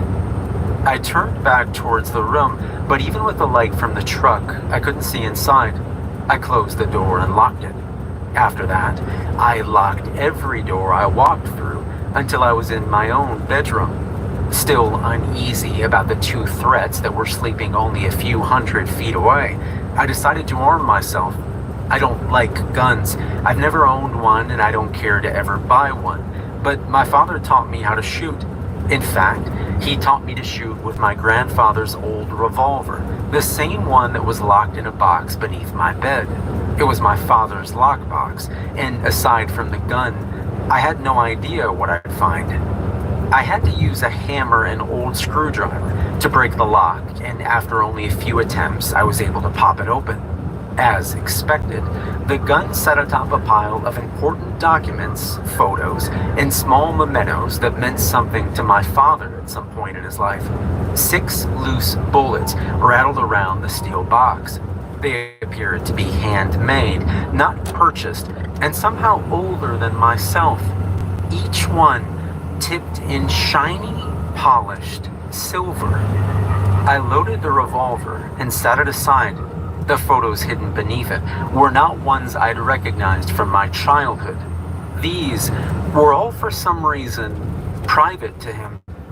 The top photograph was of my parents, years before I was born. My aunt that I hadn't seen in years stood next to my mother, smiling and holding the hand of a man in his early 30s. The man looked eerily familiar. He reminded me, maybe too much, of the middle-aged man in the family, though the man in the photo looked too happy to be the expressionless shell I'd known my whole life. The photo beneath that one was of my grandfather standing stone-faced in front of the earliest version of the motel. Beside him were 4 others who were, without a doubt, 4 members of the family. None of them, my grandfather included, were smiling. To the right of my grandfather stood the older 2 members of the family, then the middle-aged woman and the teenage girl. The boy and the middle-aged man were missing. The photo was old and faded, but even then it was clear they looked the same as they did only a few days ago. Beneath that, I found my sister's birth certificate. old bonds, the deed to the motel, and other uninteresting documents of worth. Below everything, though, was one more thing. A stiff card wrapped in the same paper the family's money was wrapped in, tied with the same twine. I opened it. I unwrapped it to reveal the backside of a photograph newer than the others, with Chicago 1974 written in a handwriting that was foreign to me. It was not my mother's or father's. I flipped the photo and felt a cold chill run down my spine. I saw myself younger than I'd ever seen in any family photo. I was dressed in corduroy overalls and standing in front of an old building. The oddest thing, though, was that I was standing between two vaguely familiar adults holding their hands. All three of us were smiling. I wish I could say I was able to place their faces, but I could not. I had to assume they were family friends, but to my knowledge, my parents never had many friends, and those that did would be the ones to visit us. My entire life, my parents made the motel the priority. We'd never taken a family trip together outside of a holiday weekend at my aunt's. In fact, as far as I could recall, neither of them had ever mentioned visiting Chicago, and they definitely never said anything about seeing friends there. Who were these people? Where were my parents? Why wasn't my sister with me? My breath grew more rapid with each thought, and I slammed the box shut. I already had too many questions that seemed to be impossible to answer. I wasn't ready for more. Thankfully, the exhaustion overwhelmed my mind, and I eventually drifted off to sleep. The loaded gun sat safely on the nightstand next to me. I'd even pushed a chair beneath the knob of my bedroom door.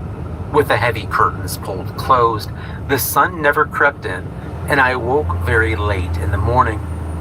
Even before coffee, I made my way out to the parking lot. The truck, however, was already gone. I started to feel a tinge of guilt for judging the strange man as I did. That guilt, though, would only deepen as the day progressed. I opened the door to the boys' room. The morning sun flooded in, immediately casting away any dark corners. The smell of iron hit my nose. The carpet leading to the bathroom door was soaking wet. The door was unlocked, but as I opened it, I heard the familiar slosh of coagulated blood being pushed aside. I stepped into a familiar, but no less unsettling sight of a tiled white bathroom coated in a crimson blood. I prayed to myself that it was again that of an animal, though even that did not sit well with my conscience. Just to be safe, I decided to clean. I needed to be sure that no trace of the teenage boy was left behind, just in case somebody else came through unexpected. That strange man now made me nervous in an entirely different way. I was so focused that I forgot to make myself coffee. Instead, I went straight to work sopping up the massive amounts of blood. It was only when I was on the floor scrubbing that I noticed some of the blood seep through seams in the tiled floor, narrow cracks in 3 straight lines forming a box against the wall. I then noticed that the baseboard beneath the sink had been removed, and there were small finger-sized holes in the floor where it met the wall. I crawled across the floor, still slick with blood, and slipped my fingers in. I was able to get underneath and pull up what turned out to be a door or hatch on the floor. As I pulled it open, blood seeped down into the crawl space beneath the bathroom. A crawl space that, until now, I had no idea that even existed. I had no choice but to investigate. It wasn't large, but deep enough to walk through without crawling. It spread maybe 10 feet in every direction. It was dark, but my phone's flashlight was bright enough to reveal even the furthest corner. Thankfully, the boy was nowhere to be seen. The floor beneath me was soft dirt, made muddy from the blood that seeped down. The walls appeared to be crafted from old red brick and mortared in place, unlike any other foundation on the property. Words written in an unfamiliar language were carved into the walls. It smelled of smoke, stale breath, and iron. I moved further in to explore the hidden room. Strange crystalline rocks were scattered half buried around the floor, much like the ones you'd find in the now closed caverns. The most unsettling aspect, though, was the heaps of soft dirt that were arranged in 7 large piles throughout the room, one for each member of the family. Immediately, the room itself felt heavy with dread. I got out as quickly as possible. I left the crawl space as I'd found it and replaced the baseboard just in case.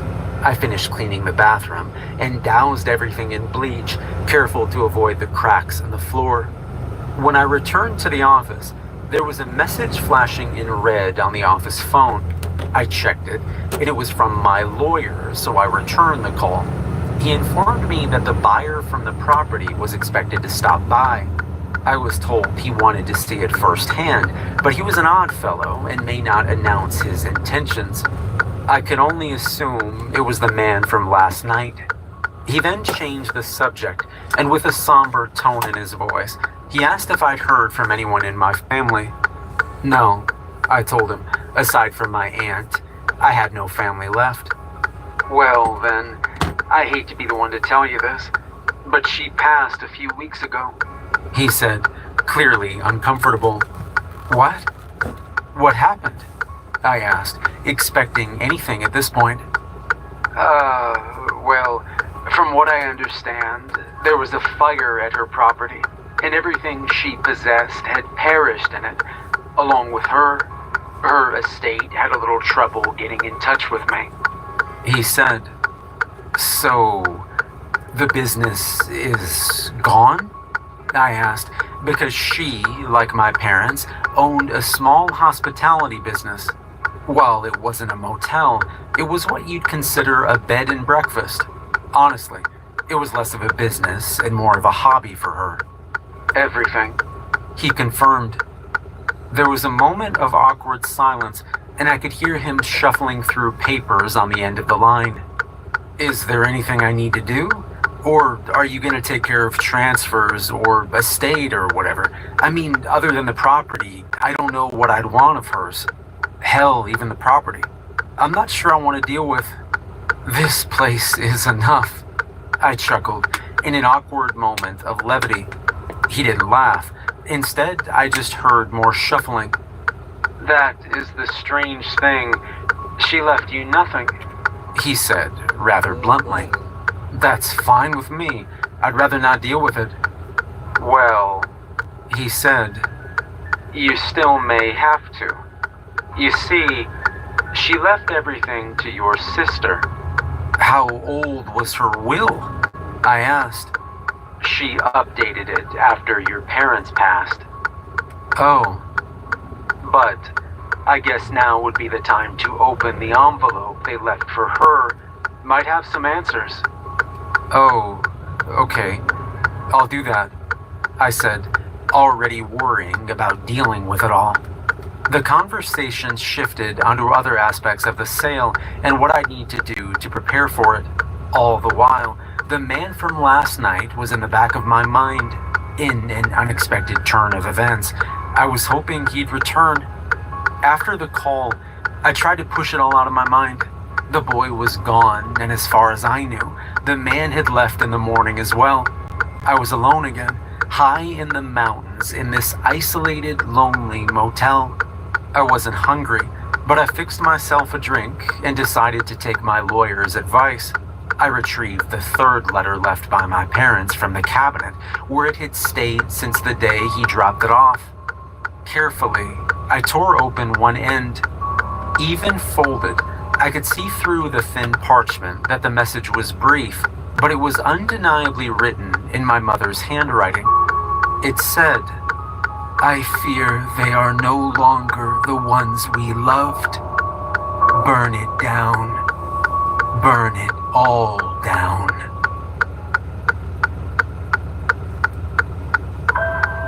Those words rung clear in my head, as if my mother were whispering them in my ear. Trust me, I wanted nothing more than to be done with this, the motel and the family, but there were some things I just couldn't let go. I started to worry that if I sold the motel, other secrets would be revealed. Dark secrets. Damaging secrets. I could fill in that pit below their room, but what else was hiding on the motel grounds? I had no choice but to wait for the sale to either go through or fail. In the meantime, I packed up what I could from our old family home. Every photograph of my parents now felt different, less genuine. Why would they keep so much from me? I asked out loud, to a room of family artifacts and meaningless mementos. Nobody answered me. 2 days passed, and I waited for either the boy or the man in the truck to return. Instead, the first car to pull into my parking lot was that of the local sheriff. My body tensed, and my mind went to the room and the blood-soaked carpet that I never replaced. I questioned whether or not I'd actually be honest if he asked about it. Yes, of course I'd be. I had nothing to hide. I knew nothing. Nothing. Except for the fact that I'd rented rooms to soulless immortal creatures that somehow acquired gallons upon gallons of blood without notice. I began to doubt my own composure. I waited at the open door to the office while he sat in the cruiser for 10 minutes or so. I wasn't sure if he saw me or not, but regardless, I held my ground. I noticed a little too late my cleaning supplies abandoned in the lobby next to gallons of bleach. The cruiser door slammed shut and snapped my attention back to him. As he approached, he scanned the surroundings, taking note of the unlit vacancy sign. He turned back and registered the curtainless windows of each emptied room. That is, of course, except for the families. Afternoon, he said with the tip of his hat. What can I do for you? I asked, as friendly as possible. He removed his shades and peeked over my shoulder into the lobby. Wondering if I could have a moment of your time to ask some questions, he said with a smile. Regarding... Well, he turned back to the mostly emptied rooms. You have any guests recently? He asked. It closed down a few weeks back, unfortunately, I said, trying to hide my anxiety. That's not what I asked, he said, smiling again, but this time with menace. Sorry? I apologized. I don't mean to be rude or nothing, but we know Bill Henley was on his way up here a few days back. Just wondering if he made it. Sorry, I don't know him, I said, hoping to end the conversation there. You don't know the man who was fixing on buying your place? He asked, again looking back at the family's room. Oh, him. Yeah, him, he said, prying for more. My lawyer handled it all. I didn't meet him. I lied. Not even when he stopped here for the night? He asked, showing his cards. I swallowed hard. I wanted to tell the truth, but I wasn't ready for what came with it. Oh, did he drive a truck? I asked. He did. Then, yes, I saw it. Parked it over there, I said, foolishly pointing towards the room.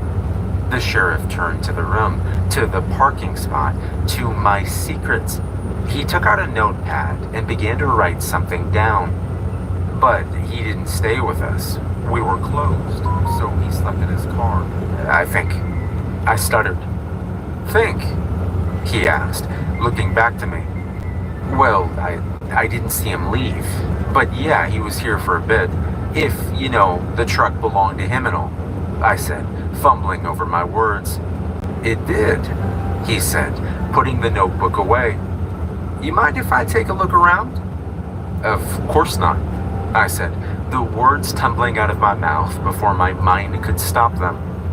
I stepped aside to sort of lead him into the lobby, away from the family's room. Immediately, he took notice of the cleaning supplies and the bleach. Is there a problem? Is he okay? I asked, regretting my words immediately.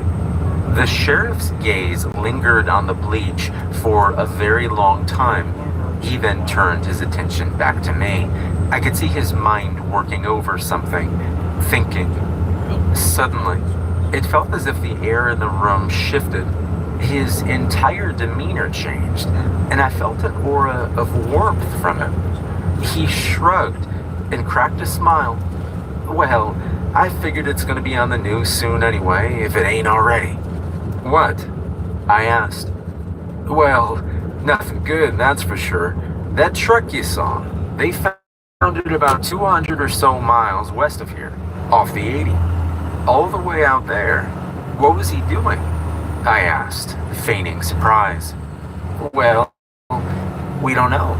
We don't know where he is, he said, his gaze drifting now to knickknacks and photographs. Oh, well, that's not good, I said, truthfully. Well, you really ain't gonna like the next part. That buyer of yours has a lot to answer for. Like what? I asked.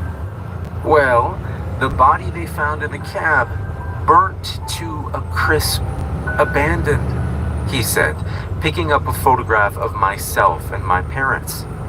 I thought you said he was missing. You sure it wasn't him? I asked, trying to find something to do with my fidgeting hands. Too young, too small to be him. Best we can recon, it's a young man they found. No ID though, John Doe, he said, looking hard at the photo. These your parents? I nodded. He looked back at the photo, then back at me. Biological? He asked. I'm told that I look more like my grandparents, really, I said. He smiled and returned the photo. I believe he then looked for photos of my grandparents, but there were none.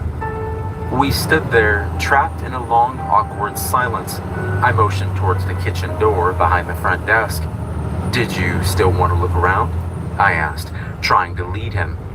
Nah, maybe later. Just needed to confirm he was here, really, he said, making his way back outside. I followed. Okay, well, thank you for stopping by, I said foolishly. He paused at the door, acknowledging my awkward statement. Then I saw it again, his mind working. He put his sunglasses back on. He was alone here, you said? He asked. I thought hard. What did I tell him? Did I slip? I couldn't remember. I don't know, I said. He looked at me as if he could tell I was lying. Could have been someone else in the truck. It was dark. I can't say for sure, I stammered out. He nodded in acceptance. Thank you for your time, he said. And with that, he was gone. But as he drove by the only remaining curtain still hanging in the motel rooms, he made a point to slow and look as he passed. I waited until he was out of sight and then ran back home as fast as I could. As soon as I reached the bathroom, I vomited. My nerves were a tangle of anxiety and guilt. I knew that the body they found had to belong to the teenage boy, but what about the man? He was either still alive or still here. I searched the motel grounds for any sign of the man or other secret spots. I wandered past the property line into the clearing, and with the sunlight beating down on me, I had an epiphany. The teenage boy was on his way to another place like ours, a sanctuary. He would never have let himself get caught outside like that, not on purpose. In all my years of knowing the family, I'd never seen them at any time close to dawn or dusk. They were experts at avoiding the sun. Wherever he was going, he couldn't have been far from his destination. I knew what I had to do. I had to find their next stop. I had to know if it was anything like the motel, and if it was, how? Why? Could there be more of these earthen rooms cluttered with crystals and soft dirt, covered in strangely written runes? I had to know. I packed what I could into a small car and locked up the motel.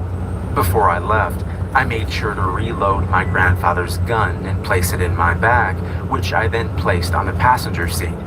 I wasn't sure what I was looking for, but I was fairly certain that if I found anything, I had to be ready. The drive was long, but I drove slowly. I kept an eye out for any building or structure that could hide them. Luckily, the highway was an extension of the one that the motel sat on. It was another dead road, a long stretch of nothing, so spotting anything would be easy. As I passed the 200-mile marker, I slowed to a crawl and leaned over my steering wheel. An old barn crept into view around the 220 mark, and I knew it had to be there. It was the only building within miles. I pulled into the old dark road alongside deep tire tracks left when the road softened it into mud. I stepped out of my car and pocketed the revolver. The sky overhead was gray and made for a dark afternoon. I followed the tracks as they led into the old rotted barn. The heavy doors were in disrepair, but the hinges swung as if they were new. Inside the barn was what you would expect from an antique structure. Old brittle hay and rusted equipment were left and forgotten. Everything looked as if it hadn't been touched in decades. Everything except for a strange metal watering trough in the center of the barn. The sickening realization of what it was had set in before I even saw the familiar dark rings around the inside. Like the bath in their room, this had been filled with blood. The ground surrounding the trough was stained from decades of crimson ichor seeping into it. As I stepped close, I stomped. The hollow echo of an empty chamber could be heard below. I kicked aside the dust and hay to reveal the trap door. There was less effort put in hiding this one, but then again, the location itself was a hiding spot. I found the finger holes and pulled open the door. That familiar scent of smoke, stale breath, and iron wafted up. I pulled the revolver from my pocket and climbed down. The room was smaller than the one at the hotel, but it was very much the same. Odd words were again carved into the walls, but wood replaced brick in this more ramshackle construction. The strange crystalline rocks were placed around the room in a pattern I hadn't noticed at the motel. There were fewer here, but enough to catch my eye. I pulled one out of the dirt and held it in my hand. Soft, dusted salt seemed to rub off with the slightest touch. It was heavy in my hand, more than you'd expect. I held it into the light from my phone. There were dark red and blue mineral veins streaking through the otherwise milky white crystal. It was so dry, it felt as if it sucked the moisture from my fingertips. I pocketed it and continued on into the darkness. My foot sunk into an exceptionally soft patch of dirt. I realized I was standing on one of the earthen mounds, same as the 7 in the motel chamber. One, however, was unlike the rest. The dirt was discolored and more dry than the other mounds. There was also a fleck of white protruding just beneath the gray, unfertile soil.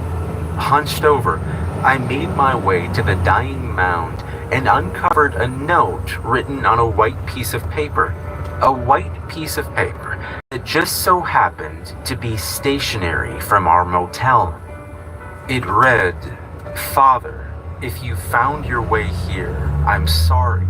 We waited for 3 days, but the fire burned so hot, Master said you could not return. I begged her to wait, but the soil grew damp and we had to move on. If you've made it here, you know about the orphan. Our oldest home is in danger. In my slumber, I still feel your presence, so I have hope you will find us soon. Hopefully so, as we've left you a meal in the old farmhouse far from the road. I hope that it gives you the strength to find us again. Signed, Matthew." I left the note where it laid. The farmhouse in question was far from the barn, but I worried that driving up might bring unwanted attention. I walked through waist-high grass on the untilled soil of dirt farmland. This plot of land had long been forgotten. The house itself was in better condition than the farm, but not by much. It had been lived in recently, but how recent I couldn't be sure. It was far from the highway and isolated in a way only rural homes can be. I approached from the side of the home and peered through the dust-covered windows. The decor had a timeless, untethered look, and it was unclear if it had been abandoned for years or if the residents just had peculiar taste. Regardless, I saw no signs of movement inside. I thought about entering through the window, but caught myself and did the rational thing. I knocked on the front door. I thought I heard a brief flurry of restrained movement somewhere inside the house. My hand went immediately to the revolver. My voice was knotted and stuck in my throat. I swallowed hard and tried to call out, but my nerves wouldn't allow it. Instead, I reached out for the doorknob, and the moment my fingers made contact, the door drifted open. I felt as if I were being invited inside. My shoes slipped slightly on an old pile of mail stacked up from years of neglect.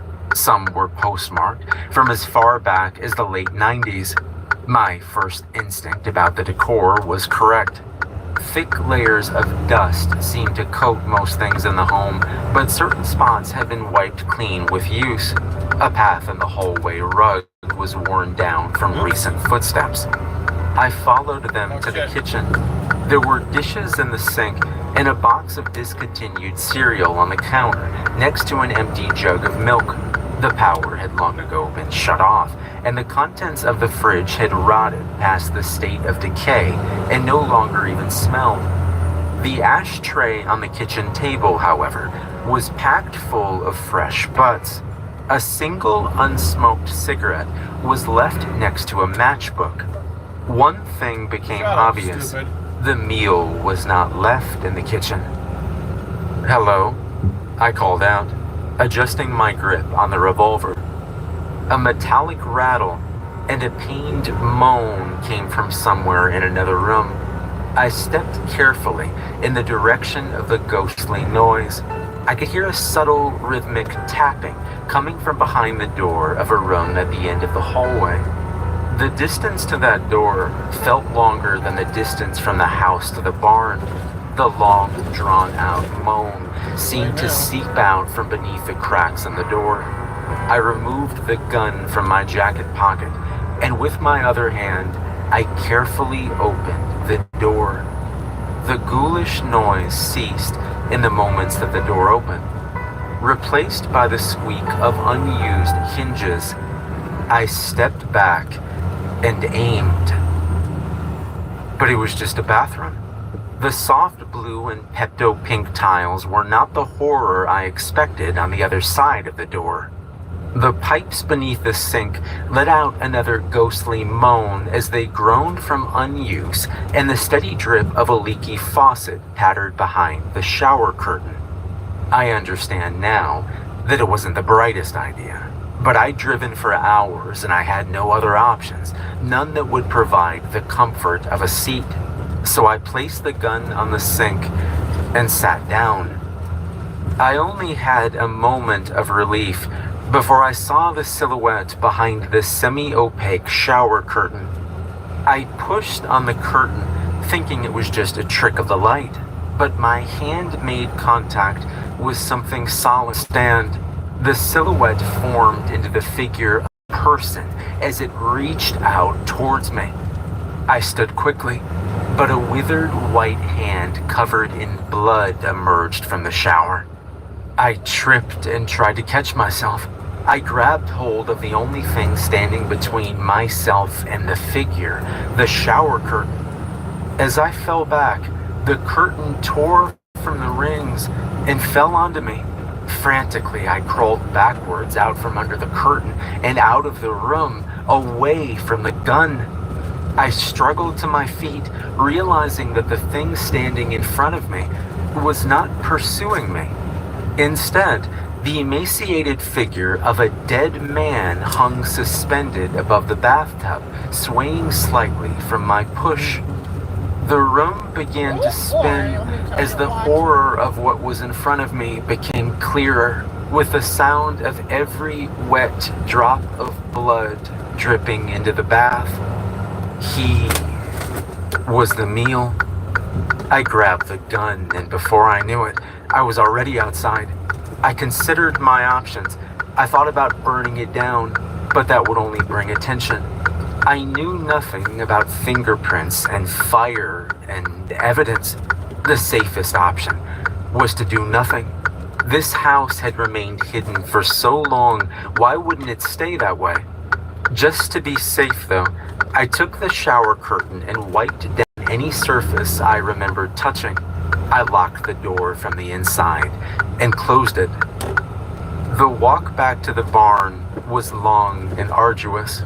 I replayed the images in my mind over and over and thought back to the bathtub I'd cleaned so many times before. If there were any doubt in my mind before, it had been erased. The family that I had known my whole life were no longer human. They truly were creatures of the night that preyed on the weak and drank their blood. It should have been obvious, and maybe it was. Maybe my parents knew all along. They had to. But me, it had only coalesced in my mind after seeing the body. It became clear as day. Every 4 years, for a week at a time, I had been in the presence of an unearthly evil. They were inhuman, unnatural, and otherworldly. They were vampires.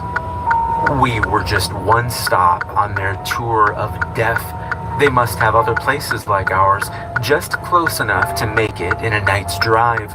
My aunt lived only a few hours east of us. My memories of visiting her came flooding back. It now made sense that every time I stepped into the guest house behind her home, the cellar door would smell of smoke, stale breath, iron, and every once in a while, soft lavender, too. It seems now that my aunt did what my parents couldn't. That's probably why they left her that last letter. They knew that she'd be capable of doing what they never could. They'd made the deal and tolerated slaughter under their roof, but part of me understood why. Even if they wanted to burn it all down, she was still their little girl, and she needed a safe place. As I stood in front of the burn pit out back behind the motel, I watched the plastic shower curtain curl and melt in the flames. A flicker of light-off glass caught my eye just outside the center of the fire. I used a stick to dig it out. Glasses. Thick-rimmed glasses. He was never coming back. Bill Henley, the man who was going to purchase my motel, was not coming back. Like it or not, this motel was still mine. And as far as I knew, I still had 4 years to figure out what to do with it. Over the next few days, I was little more than a ghost haunting the motel grounds. I drifted from room to room, trying to cobble together a purpose.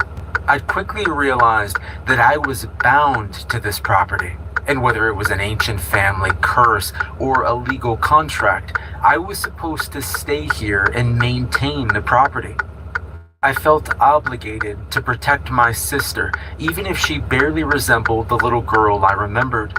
My mother, for all her faults, had done what she could to protect her daughter. Working over the events in my mind and recounting the visits of the family, I'd come to the conclusion that my parents had made a deal to save my sister. I remember her illness. I remember her withering away before my eyes. She was going to die. It was a fact, but somehow she didn't. She continued living as an eternal child, cursed to walk in ever-evolving earth as she herself was frozen in prepubescence. They'd changed her, and I was determined to figure out how.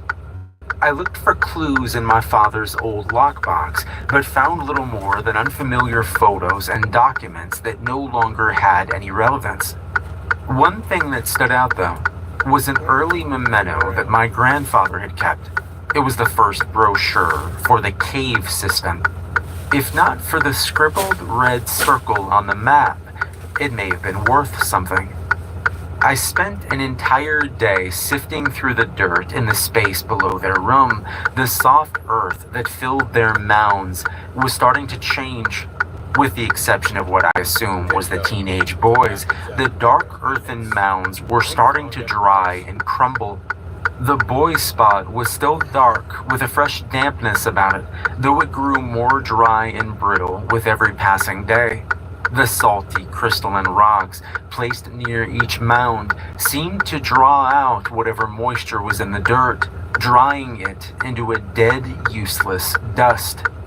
The crystals themselves were not unique, nor rare by any means. They were the same ones that lined the ceilings and floors in the deepest chambers of the caverns. I remembered them from my childhood visits. I felt a strange longing to return there. I needed to uncover its secrets. While they'd been closed for almost a year now, there was still a park ranger named Graham who remained on the premises. He would sometimes stop by for some of our free lobby coffee, always overpaying. He joked that we were the only coffee shop in town, which was partially true. I hadn't seen him in a few months, but his truck would pass by regularly as he would survey the outlying grounds. I could tell he was bored, and I thought that I could manipulate that into an eagerness to help me. I called ahead, but the line went straight through to an automated recording, an apology to potential visitors about the indefinite closure. With little else to do, I made some coffee and filled the thermos for him. I drove down to the closed lot and parked just outside the locked fence. I could see his truck parked outside, so I knew he was there. He saw me arriving on the security camera, so he was already greeting me with a wave as I crossed the closed parking lot. "Afternoon, Graham," I said on approach. "What brings you down here?" "Research," I said, asking myself the same question. "When was the last time you made it here?" "Years. My folks were still around." "Ah, well, there's a lot to see. The remodel finished right before the shutdown. I've been dying to show somebody around, so I'm glad you're here," he said, opening the door. I gave him the coffee, and his eyes went wide. He stopped coming by after I closed up shop, so I could tell he was grateful to have one last cup. We walked into the dimly lit lobby, potent with the smell of new carpet and fresh paint. "Wait here. I'm gonna go turn everything on," he said, clearly excited. I stood in the darkness for almost a minute before the lights came on with a quiet hum of electric life. The lobby was filled with media displays of the cavern's history. There were photos and stories of opening day with updates for each anniversary. As I waited for Graham to return, I studied the older photos behind the glass case nearest to me. Suddenly, the hairs on my neck stood straight. I swore I could feel someone watching me. It was only then that I noticed his gaze staring back from one very old photograph. Okay, technically I'm here where I'm supposed to be, but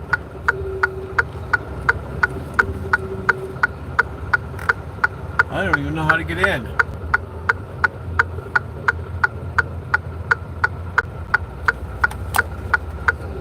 On me, it was hard to discern his age in that old faded photo, but he looked very much the same as he did today. The only difference was that instead of his This is gonna be tricky. Let's see if I can make this corner. he was wearing a park ranger uniform. "Ah, met Jerry," said Graham with a laugh.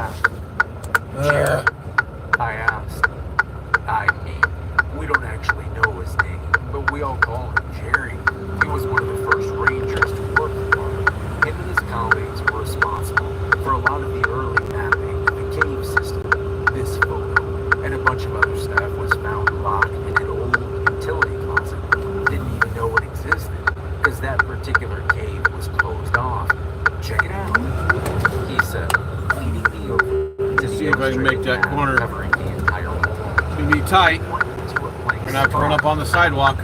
Found it right there, actually. I brought my grandfather's old brochure, so I pulled it out to compare to the current map. The black tunnel he was pointing to still existed on my grandfather's map. Yeah, they left out a few of the trickier I mean, spots. I'm here, technically. They didn't want to entice explorers into places they might There's not just get out of. nobody's fucking He here. said, might not get out of, I asked. Yeah, steep inclines, drop-offs, or just plain tight squeezes, you know. They left those spots off, and the map you see today is just the safest. What we I'm gonna have call to cut back the right, trails. or to make that I left. showed him the red circle at the end of a pathway. I'm gonna have to use every that they square inch of decided to road. fit on their map. Any idea why that Or circle? make this turn. I asked. Looks like the gulch, or at least whatever is past Cleared, it. but barely. What's past it? What's the gulch? I asked. Not much to tell. This is tricky as hell. Steepest descents, and it's almost impassable without gear or a ladder, which is a shame, really. I hear it's the most beautiful place in My the only system. way in It's got very unique veins. is sitting right freaking there. Like this? I said, pulling the Technically, rock from my pocket. I'm You're here. showing me a federal offense. I hope you know that. He said with a chuckle. I mean, you're literally showing me plundered goods. Not throwing my shoes. My grandfather's collection. I confessed. They were a little more willy-nilly with the rules back then. Everybody was taking tokens and souvenirs. Before the Tucker boy, they kind of let people just roam, he said, pointing at a photo of well-dressed folks climbing a dangerous rock formation. What happened to the Tucker boy? I asked. No clue. That was the problem. They looked for him for weeks. He was visiting with his wife and son and went missing. Well, right around the gulch, actually. Which is why it's not on the maps, he said, with another educational chuckle. I thought you said he was a boy. 18. But he was married with a son. Times were different back then. Grant walked over to another glass case. Where's away my from the sweater? display. They've talked about There taking it it is. down for the renovation. I mean, it is a little dark, he said, pointing in a display of old missing persons photos spanning the decades of the park's operations. I had no idea. I gasped.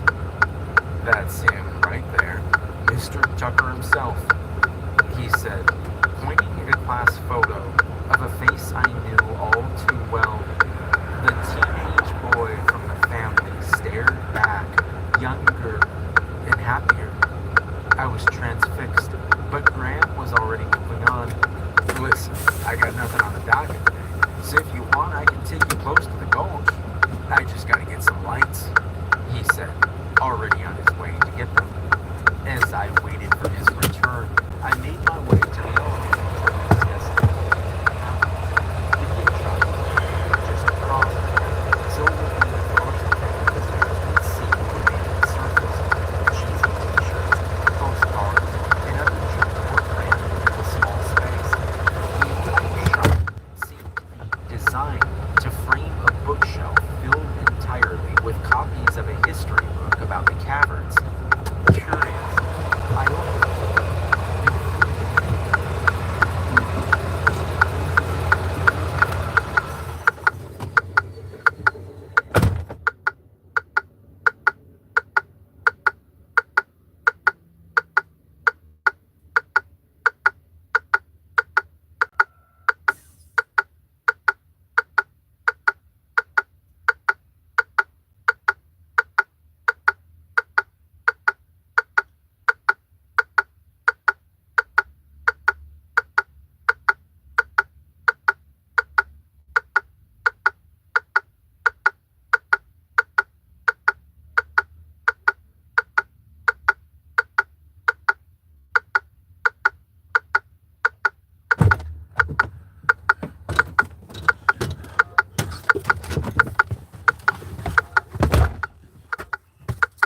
I'm technically here.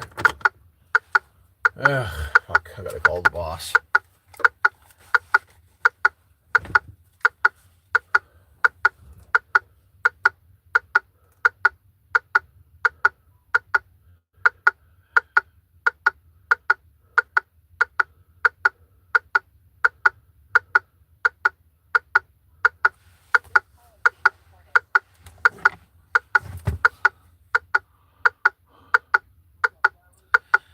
Well, technically, according to the address, I'm here, but it looks like the building has been closed down for some years, so I don't know what the hell's going on.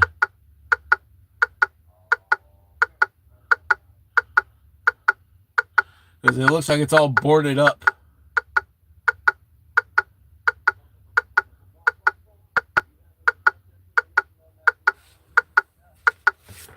As far as a phone number...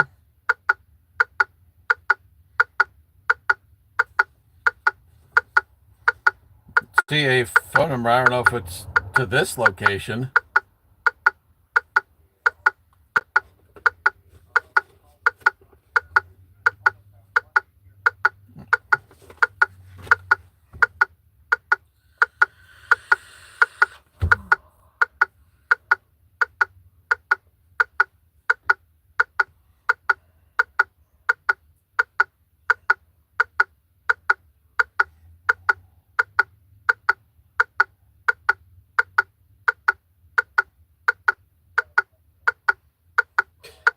Yeah, like I...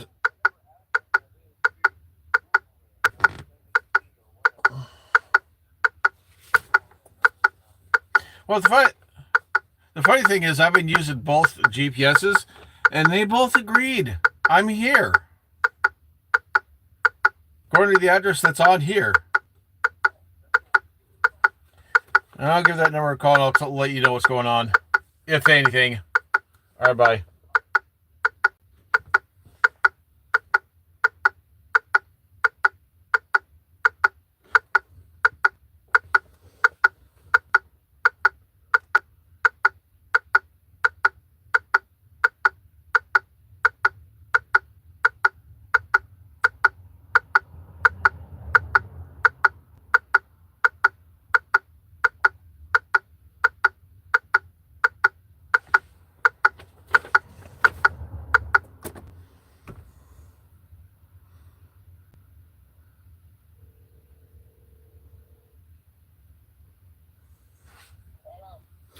Hello, I've got your phone number on my bill latings and stuff.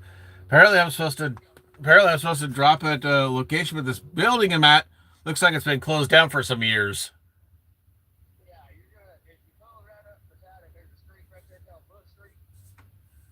Bush Street. I'm looking at a bus stop thing, school bus thing, building ahead of me.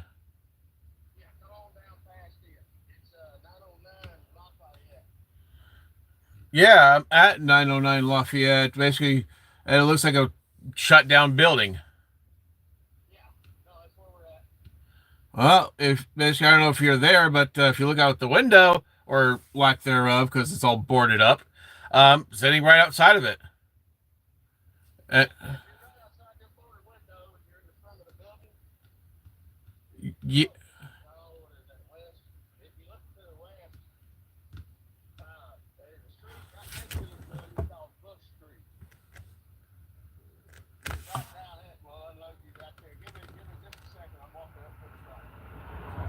will you come out here to where this little building is and show me where? You, you'll look for basically a Conestoga, but it's white Freightliner that's attached to the Conestoga. I have no freaking clue where the heck I'm going. I mean, I know I'm closed. I know I'm closed.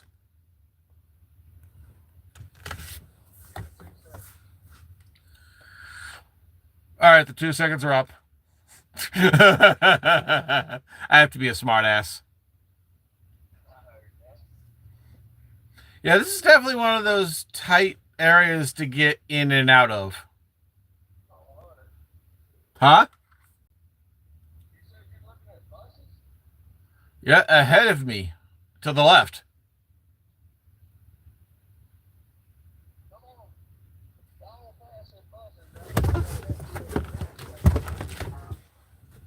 Okay.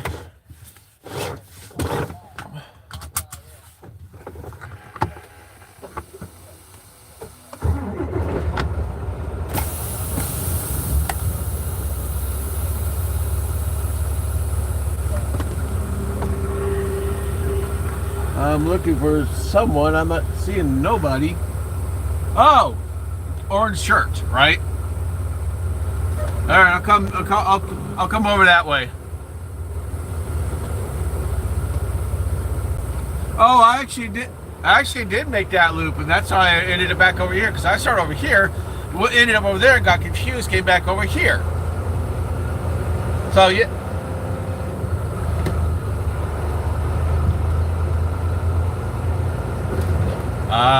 Okay. Yeah, just a little confused, but I guess I'm here. I'll see it. I'll see you in a moment. All right, bye.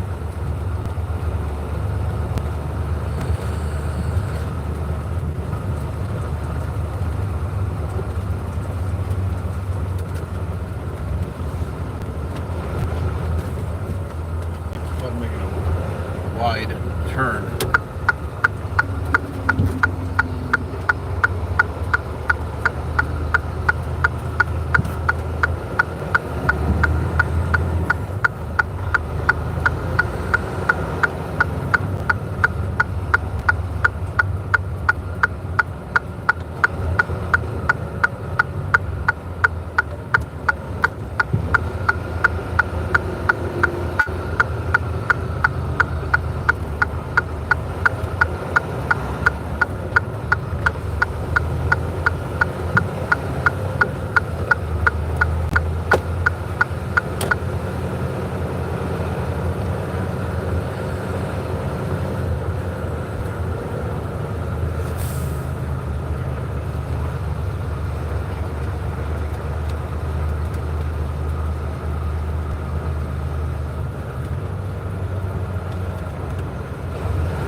Tight area to get in and out of. Huh?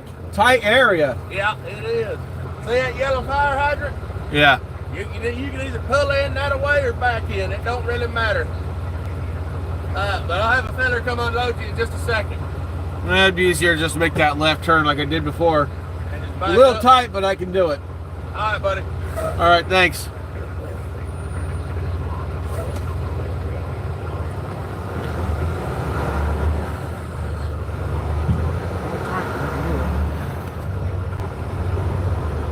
Yeah, I made it before. I made it before. I can make it again. Just have to cut wide. And I do mean wide. Hazards on.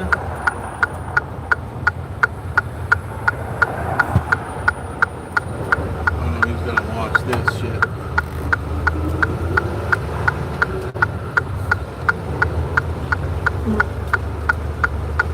A little tight, but I can do it.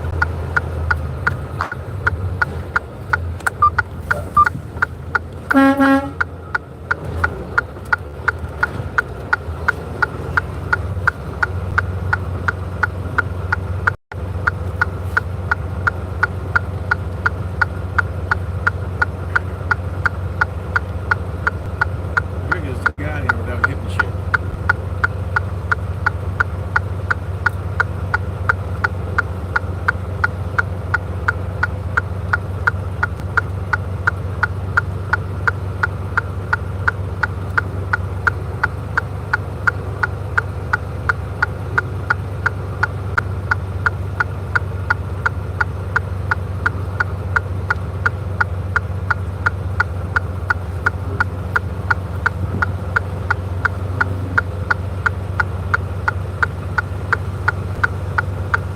I'm not exactly designed for semi trucks.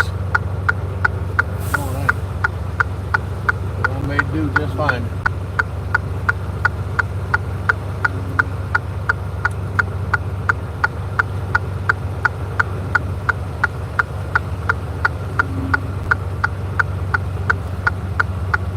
I don't like it, so shit.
Talk about a tight turning area.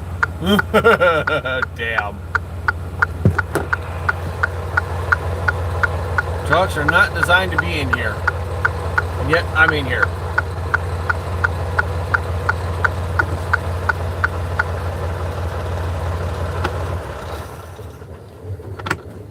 Roll up the window. You can sit there and watch the screen if you want. I'm gonna go take my happy-go-lucky butt inside or whatever to. Also gotta open the Conestoga, but still.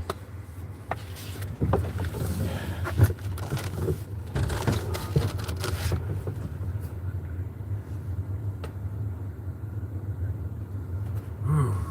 Tight freaking turn. No joke.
Get into any snow or anything?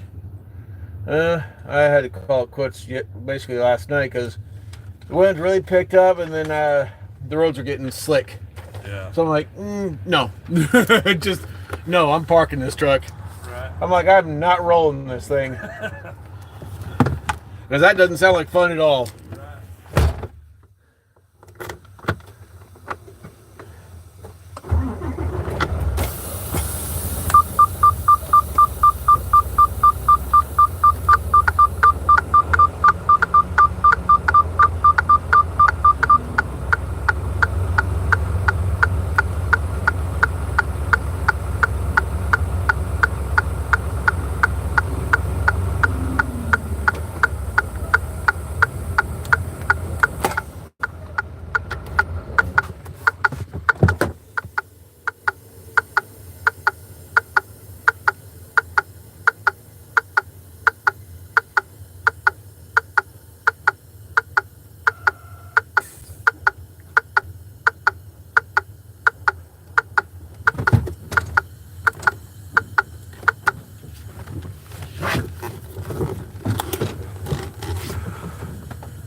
Doesn't want to open.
I got warm back up.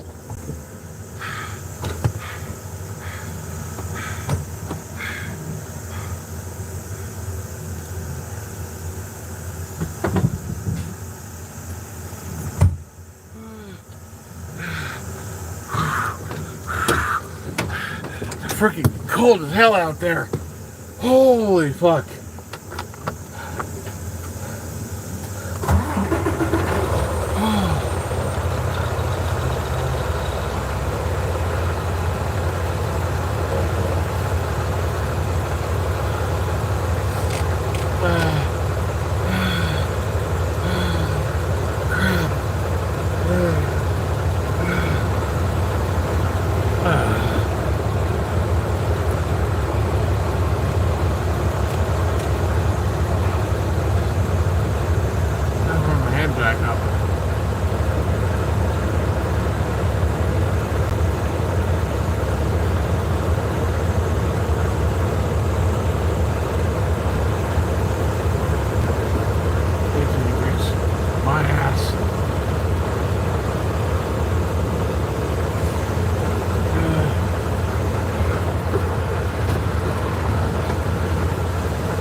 fuck, that's cold. Oh, shit.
Back inside to warm it up. I don't blame him. I'd warm up too. Look, I am warming up.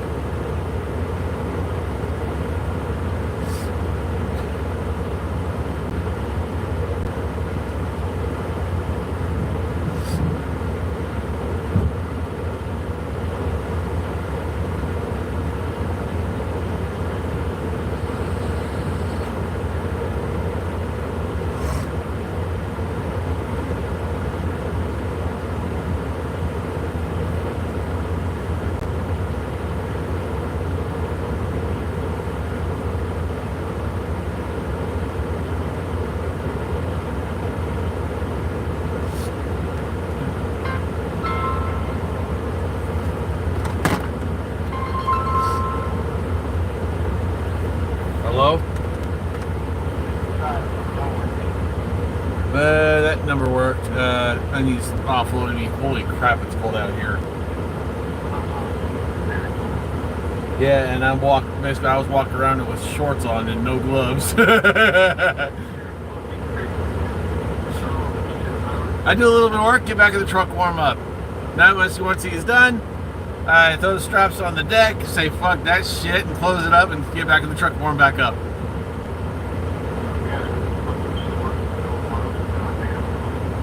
Yeah, I'm a savage, aren't I?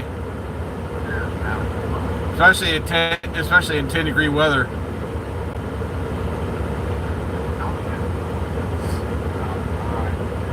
Actually, let's see what my watch says. Temperature is. Oh. Oh, according to my watch, it says 8 degrees. No. You gotta remember, like I said, but the truck says 10 degrees. My watch is saying 8. So cold. Yeah. I just picked up your Belvedere pickup over here. Yeah, we pretty much just have to go straight there. What we're gonna do is we're gonna go and get loaded over there, like right when you're done with your delivery there. Then after you pick up, I'm gonna have you swing by and see me. And fun stuff like that.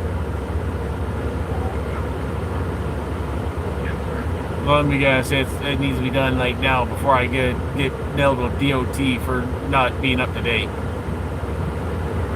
Yeah. All of that has to be done in Chicago. Damn. Hey, are you guys still enjoying the hats I got you?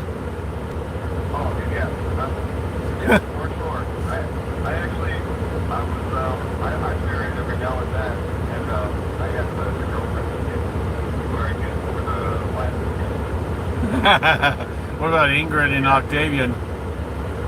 Oh, yeah, they all look like they're bad. Yeah, money well spent.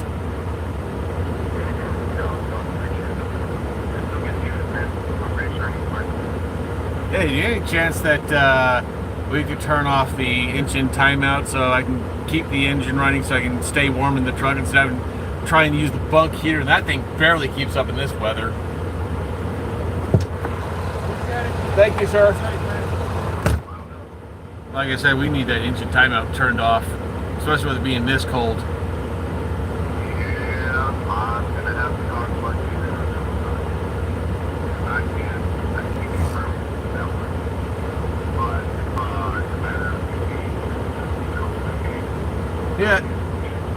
I mean, come on, do you really want me to be a human popsicle? No. No. That's like that. I'm sure there's a way to work it out. I know it's not around right now. Okay. Yeah, the guy's done now. I just have to roll up the straps and close the thing up and somehow get out of here because it's a very tight area to get in or out of. And I mean tight. Like sketchy kind of tight.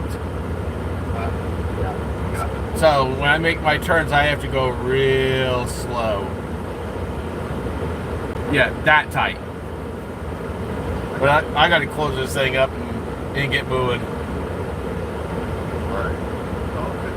All right, bye.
Coach and Gary.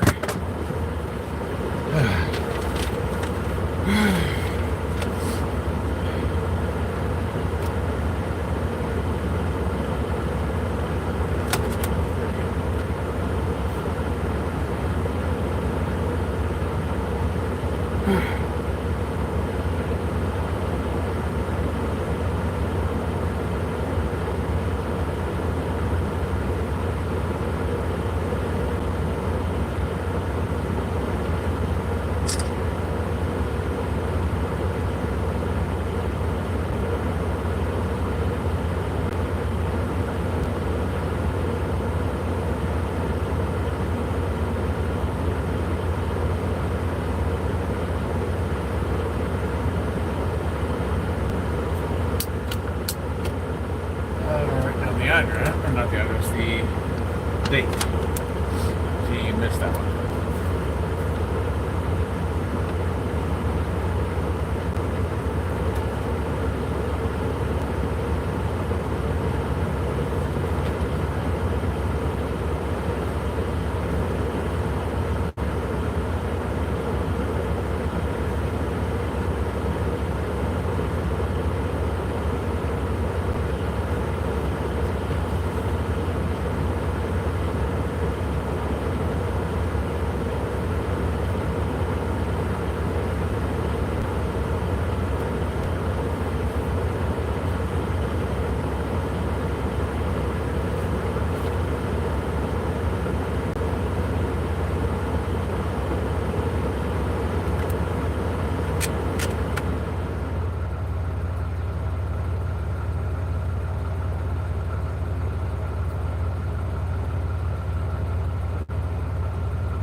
Back to Ohio.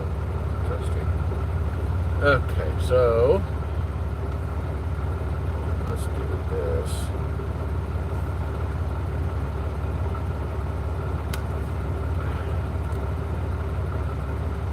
Jeez, what the hell is it?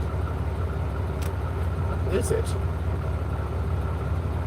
Doesn't specify. It says one piece. 7,500.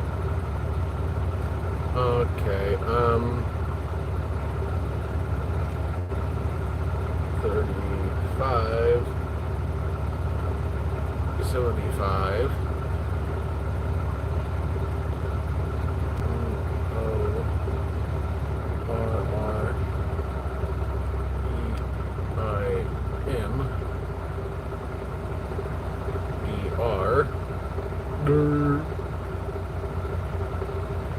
Belvedere. Yeah. Spring.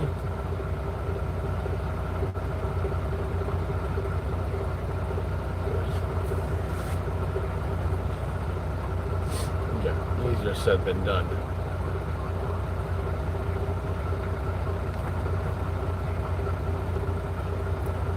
How does this say how to get out of here? That doesn't work. I can't go. Oh.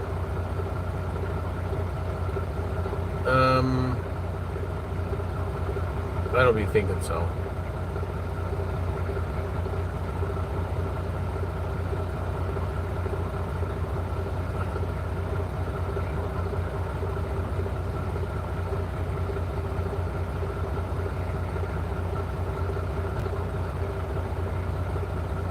Oh, you smoking. I want to go this way.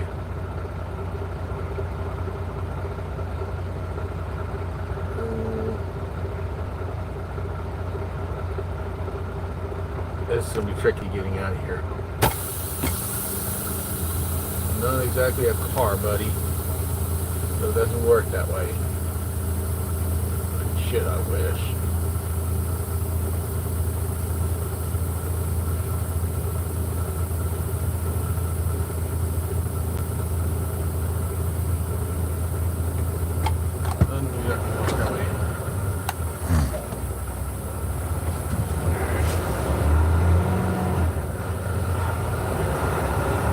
Dismiss, fuck off.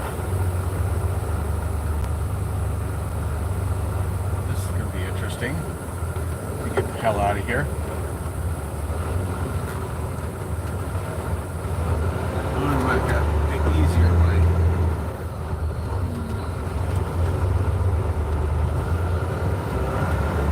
Kiss my ass, I'm going out the easier way.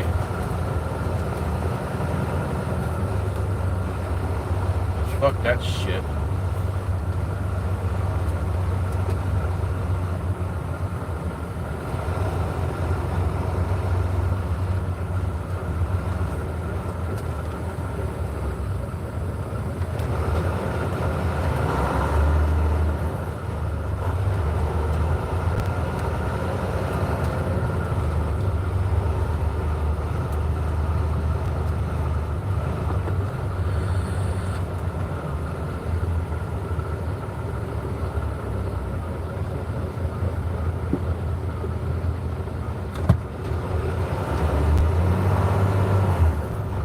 I was gonna say, holy shit, dude.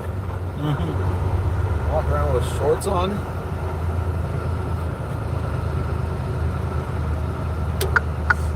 Use every inch of space possible to make these turns. If you don't like it, tough fucking shit. I'm using every inch of space to make the turn.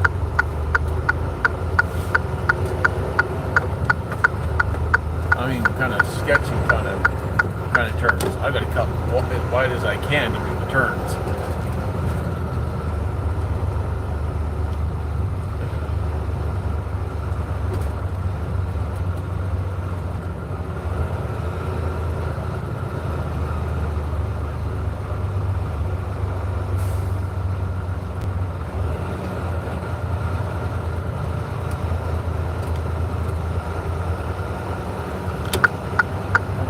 I'm cutting wide. You don't like it? Suck a dick.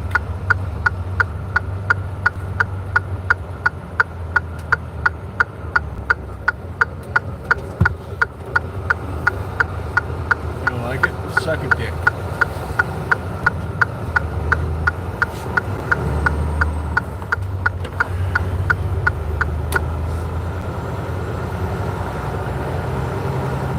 Suck a dick. I'm not doing that.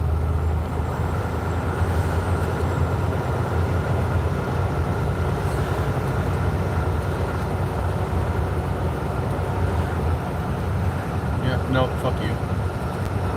I'm not a car.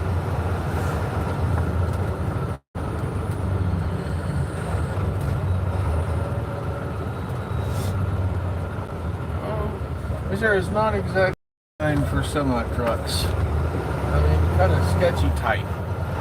But if done properly, yeah, I can get in and out of here just fine. It's tight though, and I mean sketchy tight.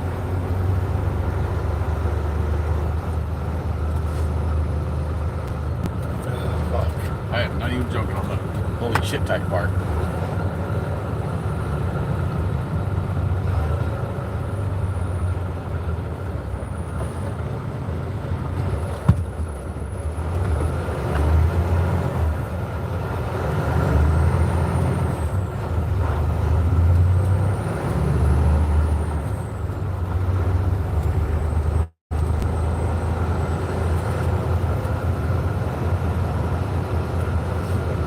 Nope, don't be thinking so.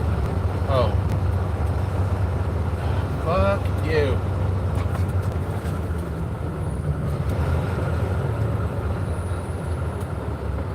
Why can't they go that way?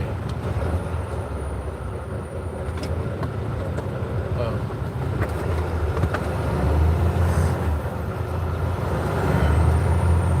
I'm talking about holy shit sketchy. Yeah, I know. I'm a savage.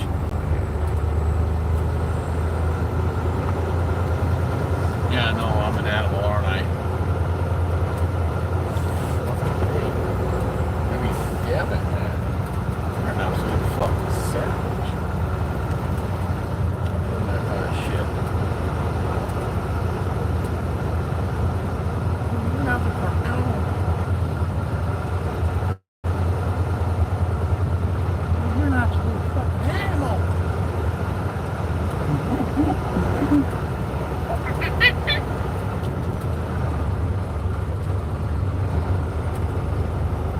Fucking hey, dude.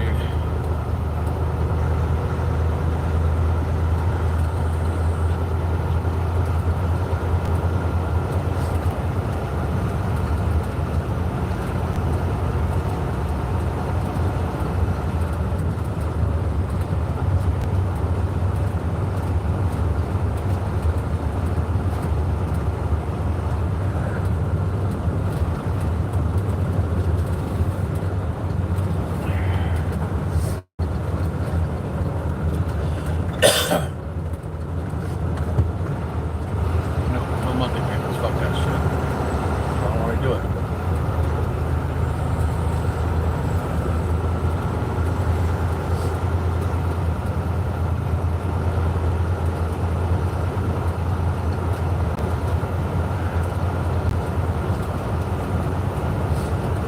Oh, I'll make the money, all right.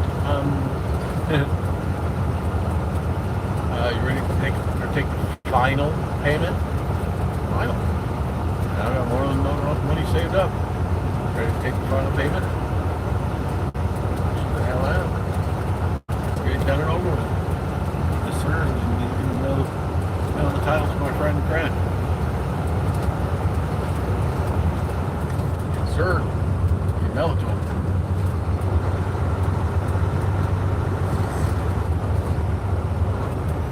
I'm talking to myself. Fuck.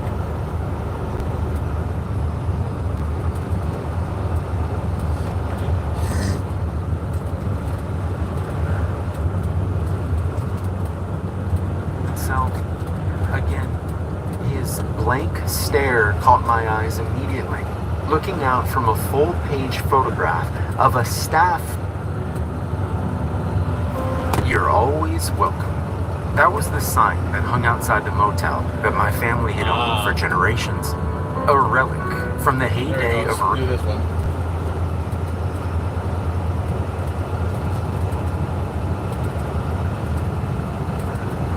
My wife left me last winter.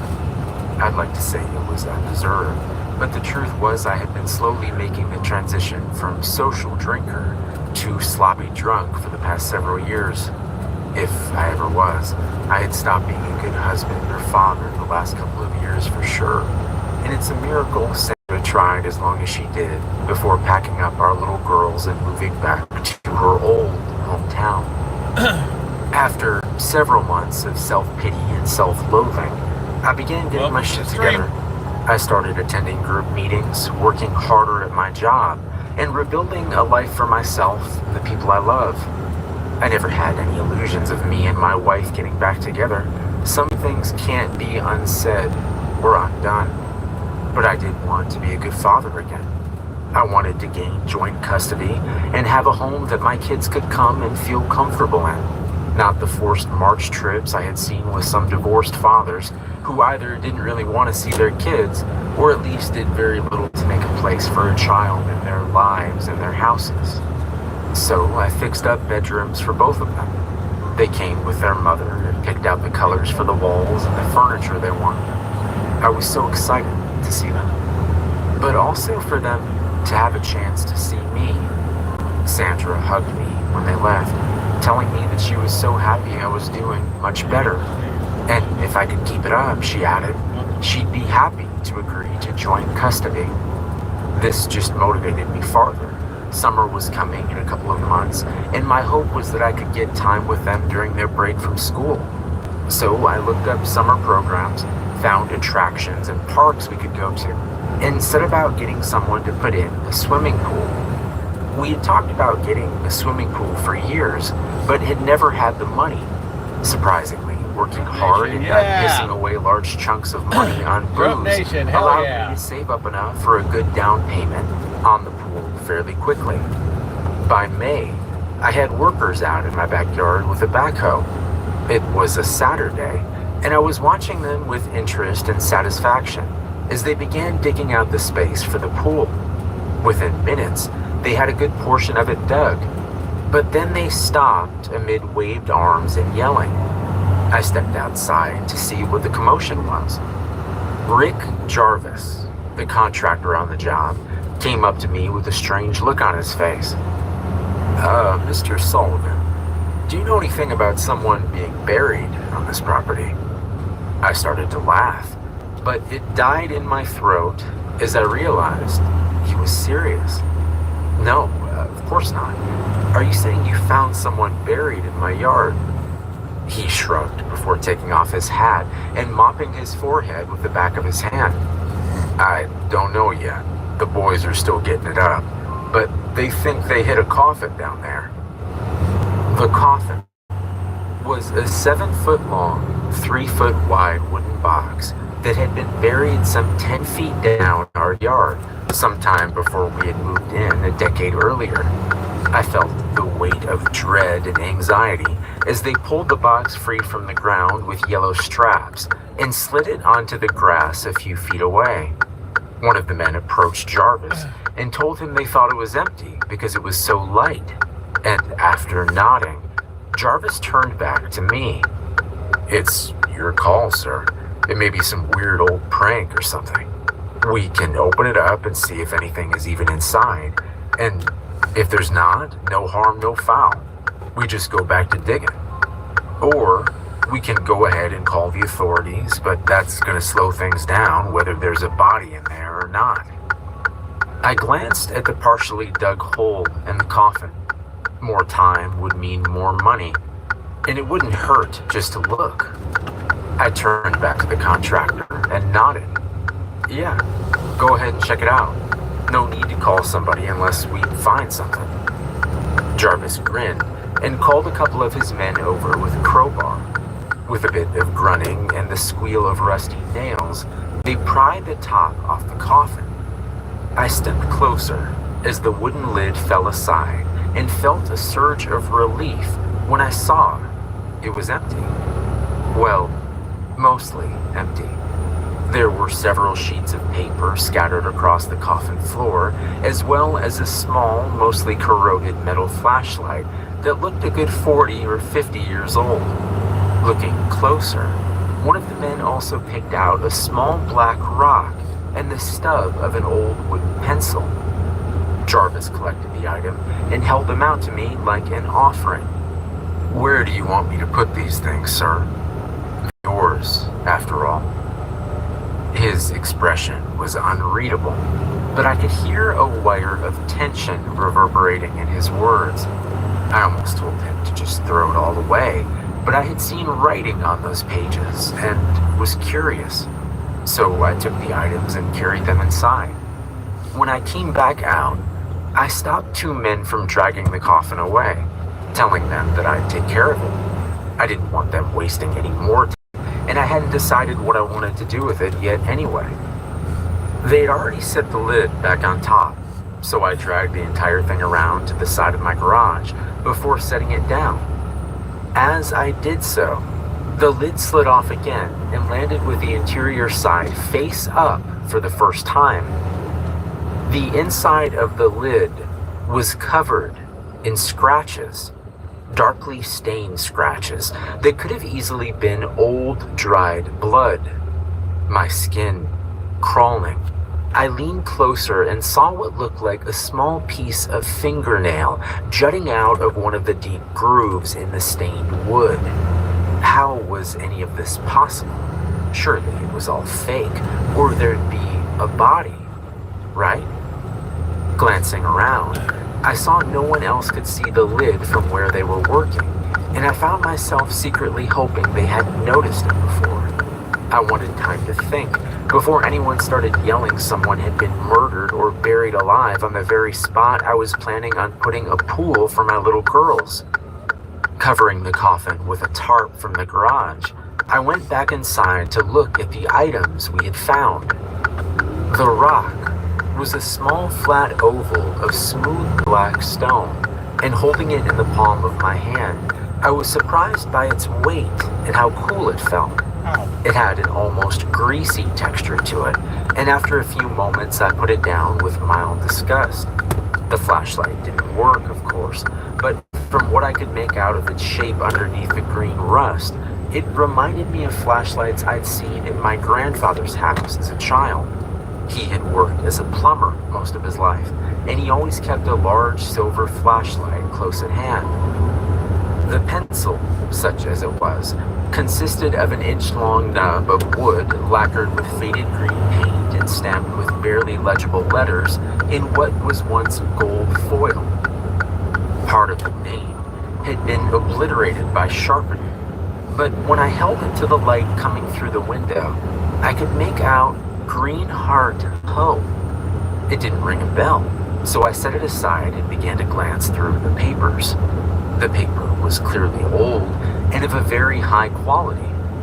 It felt more like a bedsheet than paper I was used to, and I was impressed it had survived so long in the damp of the earth. But not only had it survived, it was fairly legible. Most of the pages were filled with a neat, slanted pencil scrawl and clearly numbered as pages of a long letter. The last was written in larger, harsh slashes across the entirety of one sheet. The black lines of lead seemed to scream from the page. Do not take anything from the coffin. Bury it again and forever. Do not touch the stone. Do not answer the gravekeeper. My mouth went dry as I read the words. This didn't feel like some kind of strange joke, and my curiosity had curdled into an acid fear deep in my belly. At that moment, I felt certain in my actions, in my conviction, that I needed to do what the message demanded, at least as best I could. I gathered up the other pages in pencil, intent on putting everything back in the coffin and telling them to rebury it. The pool could wait or go somewhere else. I'm not superstitious by nature, but something was very wrong with all of this, and I wanted no part of it. I stopped short when I realized I didn't see the stone. Swallowing hard, I checked under the table and all around the floor. As I grew more desperate and tried to allow for some miracle of physics that had led to the stone rolling a farther distance, I spread out my search as I tossed my living room and adjoining rooms for the small black rock. But nothing. It was just gone. There was no chance someone had taken it. I had been standing less than 2 feet from it the entire time, from when I set it down to when I saw it was missing. Still, I found myself considering asking the men outside anyway if anyone had seen it or taken it. I felt foolish at the thought, but my self-consciousness was being outpaced by my growing dread. Reaching for the door that led out to where they were working, I froze as I looked out the window. All work had stopped, and most of the men were gathering around Rick Jarvis, who was thrashing about on the ground as though he was having some kind of fit. My first thought was epilepsy, but then I realized he was screaming. He was clawing at his eyes as he wailed, and even from a distance I could see blood slinging off onto the freshly turned earth and surrounding work boots. And his men, his friends, workers, they weren't trying to help him at all. They were just watching, and laughing. He didn't go outside. I knew of no way I could help Jarvis, and I was terrified by what I was seeing. So instead, I called 911 and waited by the window as the contractor's thrashing finally slowed and then stilled. The men around him had grown quiet now, standing motionless for several minutes until, as one, they began to glance at each other with some degree of confusion. There were 4 men out there aside from Jarvis, and I could have sworn from their expressions that they didn't understand what was going on or what they were doing. But they didn't move to help Jarvis either. Instead, they went slowly back to digging a hole as though their companion wasn't laying a few feet away, dead or dying. They looked up dazedly at the approach of ambulance and deputy sirens, not showing any real apprehension or concern. Moving to the front door, I ran out and waved at the approaching vehicles, pointing around to the back of the house. The next few minutes were a flurry of activity. I was kept at the front of the house talking to a deputy, but I caught glimpses as 2 EMTs loaded Jarvis, still somehow alive, into the back of the ambulance while 2 other deputies questioned his men. For my part, I told Deputy Ellison that I had seen Jarvis having a seizure and clawing at his face, and that his men had seemed to be acting strangely, but that I had not seen any of them actually try to hurt or help the man. All of this was true, but I left out any mention of the coffin or what we had found inside. I thought about whether to go into these extra details with law enforcement or the EMTs while I waited for them to arrive, having given only bare bones details to the 911 operator when I called it in. In my estimation, one of 2 things was true. Either there was something supernatural and sinister going on here, or there wasn't. If there was, me telling other people about it would do little good except undermine my credibility, and possibly have the other writings I hadn't looked at yet taken away from me. If everything had a mundane explanation, then the coffin and its contents were likely irrelevant. Even if the coffin had contained some kind of toxin, they would likely find it through testing Jarvis. I knew there were holes in my reasoning, but I was still possessed by the feeling that that dire warning I had read was earnest and true, which meant I needed to assume I was dealing with something that I didn't understand, and that wouldn't be understood by the average doctor or cop as well. So I held things back, hoping it would all go away, but knowing in the recesses of my heart that I wouldn't be so lucky. 20 minutes later, I was driving to the hospital. Before I had left home, one of the other deputies had come up and told Ellison that the other men had given very little in the way of statements, beyond that Jarvis had started having some kind of fit, and they didn't know why. The deputy said with a meaningful look that based on their responses and demeanor, he had suggested they all get checked out. But they had refused treatment and started leaving the work site once he asked his questions. Ellison had clenched his jaw and nodded. Just make sure you have all those birds info so we can talk to them again. Turning to me, his expression softened slightly. the doctor and don't have any reason to arrest them, but this is all very fishy sounding. I appreciate your help, and I'll be talking again to you soon. I knew that Ellison didn't entirely trust what I had told him either, and I didn't blame him. As I turned into the hospital parking lot, I went back through what I had said for the 10th time, wanting to make sure I hadn't left out anything that might be helpful, while not delving into those things I felt I needed to keep to myself. Not able to think of anything, I stepped out of my car and headed into the visitor's entrance to the ER. I had hoped to see some of his workers coming to check on Jarvis as well, as that would at least give some indication of having returned to normal. But no one came. For the next 2 hours, I sat on an orange chair of molded plastic in the outdated and stale-smelling waiting room, my only company the drone of some afternoon talk show from a ceiling-mounted TV, and a sad-looking old woman who sat on the opposite end of the room. I wasn't sure why I was there, other than I felt somehow responsible for what had happened to Jarvis, and I hoped that by staying, I might either get some answers or at least absolve myself of some guilt. After the first hour, a doctor came out and told me that they had him stable and sedated, and they were planning on doing surgery that evening, but that since I wasn't family, it would probably be at least a day or two before I'd be able to go in and see him. When I asked if his eyes were going to be okay, the doctor had just given me a bleak look and said he couldn't discuss any medical details with me while shaking his head slowly side to side. I felt sick to my stomach as he left.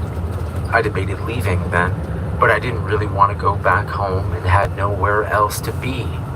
So I sat, turning things over in my mind for several minutes before realizing with a start that I had the pages from the coffin with me.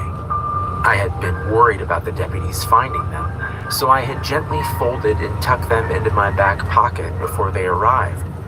Pulling them out now, I glanced again at the page of screaming warnings before setting it aside. As far as I could tell, the rest of the sheets of paper were all one long letter.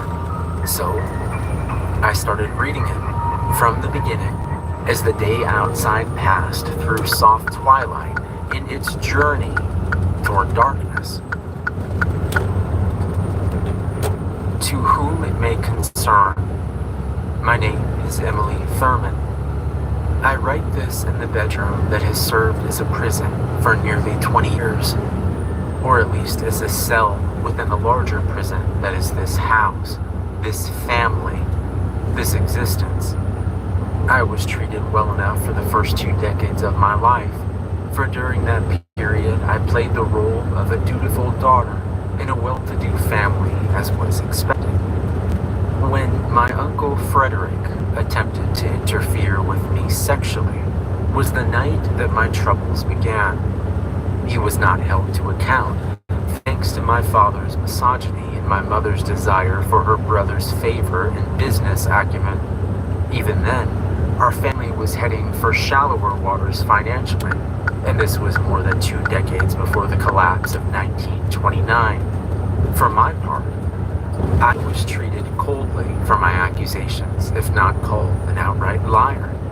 This caused me more than a little distress, but I had resolved to marshal my resources and leave the cooling embrace of my family for leaner, but hopefully greener pastures elsewhere as soon as possible. Then one night, in January of 1909, 3 months after the incident with my uncle, I found myself woken roughly by strange men. My first thoughts were of robbery or abduction, but as I was carried through the house, I saw my family standing by and watching. Father looked troubled, but stood silent. Mother and Frederick stared blankly into the distance as I was carried by them, screaming and thrashing against my captors. It was all for naught. I was thrust into a waiting motor car that marked the beginning of my journey to Greenheart Home. Greenheart Home. as I would soon learn, was a private institution tucked away like a handmaiden secret in the black woods of Northern California. One could call it a mental ward, a retreat, or a prison, and not be wrong. But Greenheart's true purpose of forgetting wealthy and prominent families would send their troubled children, their embarrassing parents, their undesirable mistakes to Greenheart, and there they would stay under the guise of mercy and the pretense of establishment. My official diagnosis at Greenheart Home was melancholia and female disease, as though being a woman was some kind of blight in and of itself. Those first few weeks, I railed against every encounter, demanding my freedom, or at least to speak to someone in control. Over time, I learned that my freedom had died as soon as I spoke out against my uncle, and that whoever was in control, the salient point was that it was not me. This led, as one might imagine, to a period of depression. Greenheart was not an unpleasant place aesthetically, as keeping up appearances and salving the conscience of those families that dump their refuse here without a certain veneer of comfort and respectability. But a gilded cage is still a cage, and I wanted no part of any of it. My attempts to escape were foiled, and eventually my period of despair became burdensome in its own right. So one day, I woke up resolved to make a kind of life in that place. I had shunned most social contact since my arrival, but once I opened myself up to the other women there, I found several fast friends.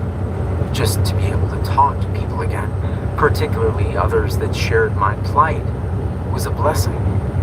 In some ways, the next 2 years were the best of my life, as bizarre as that might seem from the outside. Living in Greenheart was much like living most places, in that eventually you grow accustomed to things you would have never thought possible.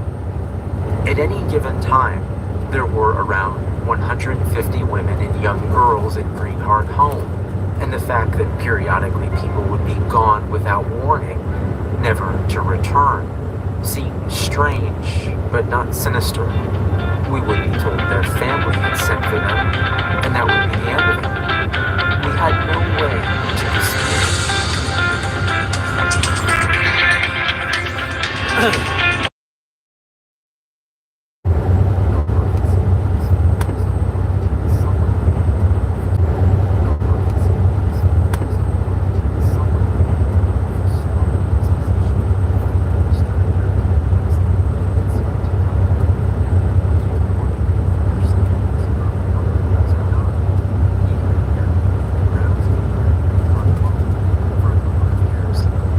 Everyone seemed to be terrified of him.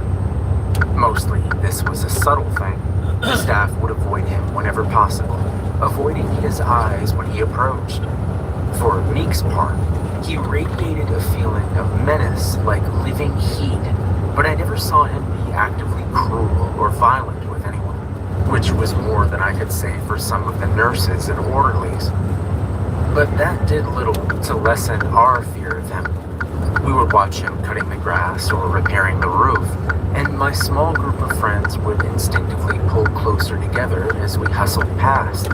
He would occasionally take special care with a private cemetery at the edge of the grounds, and it was from this that he earned the nickname that we all called him by when he was out of earshot: the Gravekeeper. I let out a small gasp as I felt my cell phone vibrating in my pocket. Pulling it out, I didn't recognize the number, but decided I should answer given the day I was having. It was Deputy Ellison. "Where are you at, Mr. Sullivan?" "I'm still at the hospital. The ER waiting room." "Why?" There was a pause, and I could tell the deputy was debating how much he should say.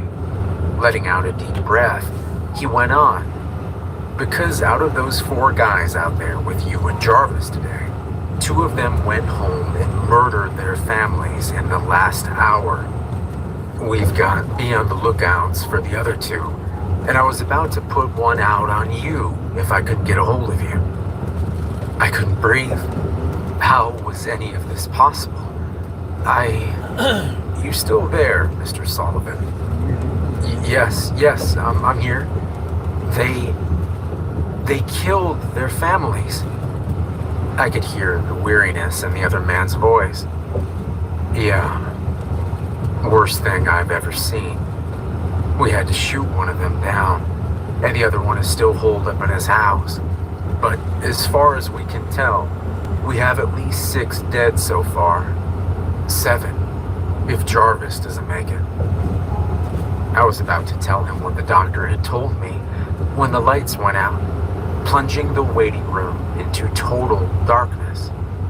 After a moment, a couple of security lights flickered on fitfully, but no more.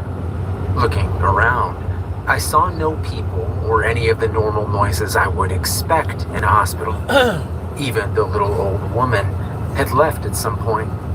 It was like I was in a tomb. Deputy, the power just went out here in the hospital. It's dark. Another moment of contemplative silence, and then his voice was back, shot through with anger and fear. That's possible. Even if the hospital loses power, the backup Jennies would kick in within less than a second. There's too much that can go wrong if they really lose power. I gritted my teeth as I started slowly making my way to the double doors that led into the deeper bowels of the hospital. Peering through the narrow windows and the doors, I saw only darkness, punctuated by 2 dim and flickering security lights on my end of the hallway. The other end was utterly black and devoid of life. I'm telling you, it's dark. No lights outside either as far as I can tell. And I don't see any people. It's like a ghost town in here. I'm leaving, but you should get someone over here. You stay put, the deputy said, his voice more shrill this time. You're either a potential victim or a potential suspect, but either way, you and me are going to talk more before you go anywhere. I'm on my way. With that, he hung up and I found myself staring dumbfounded at my phone. It took me only a moment of internal debate to decide he could go to hell and that I'd see him later when I wasn't scared out of my mind. Something was terribly wrong here, and I was leaving. That's when I heard the voice from somewhere deep in the shadows. In the moment it took for me to register it fully, I felt a surge of relief at having contact with another person. Then I realized who was speaking to me from some nearby darkened hall. It was Rick Jarvis. His voice was strange and gravelly, and he had a strange lilt to his words that I didn't remember from my prior conversations with him. But it was him, all right, and he was calling to me. I know you're out there, Solly. I may not can see ya, but that's all right. Yeah, that's all right. He trailed off in a wet, uneven croon, almost as though he was lost in thought. Then he was back, his voice brighter and closer sounding. Yeah, I can't see ya, but I can smell ya, Solly. Just stay where you are, and I'll be with you shortly. My heart thudding in my chest, I turned to run towards the exit just as I heard a metallic clunk ring through the doors. I hit them hard and bounced off, the magnetic locks giving very little as I shoved against them again and again.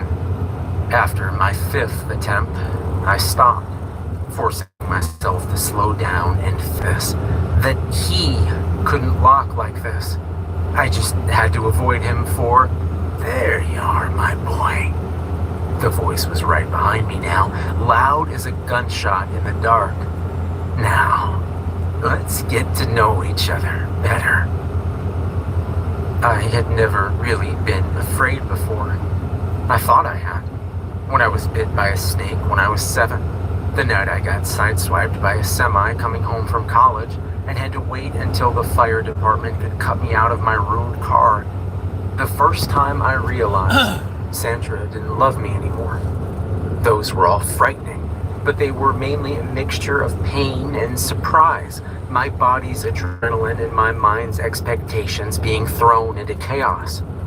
A moment of peril that time and distance would turn into forgotten trauma or an interesting story.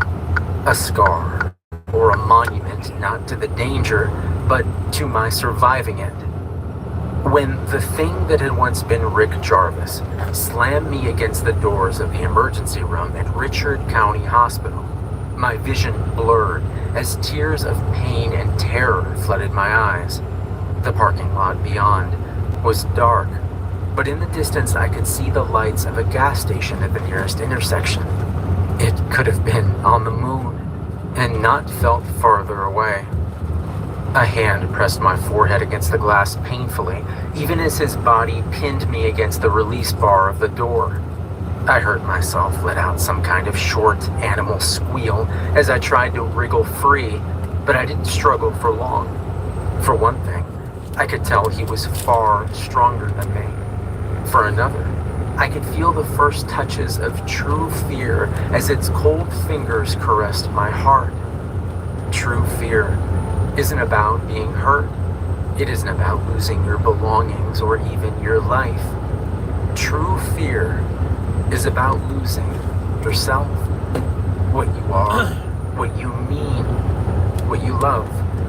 It's the feeling of a beast hungrily roaming the rooms of your heart, a nameless despair that has finished eating your hope and has moved on to your soul. As I felt the thing I'd come to know as the gravekeeper breathing hot, fetid breath into my ear, I understood being afraid. As he chuckled, digging his fingers into my ribs, lightly at first, and then hard enough that I felt wet, hot pain on my right side, I could sympathize with my brain's flight into sheer animal terror. When I realized how excited and happy he was, how aroused and joyous my pain and fear made him as he pressed himself tight and began digging into me, I felt myself sliding towards a slavering abyss. You need to understand that I was crying and slobbering during all of this, begging to be let go.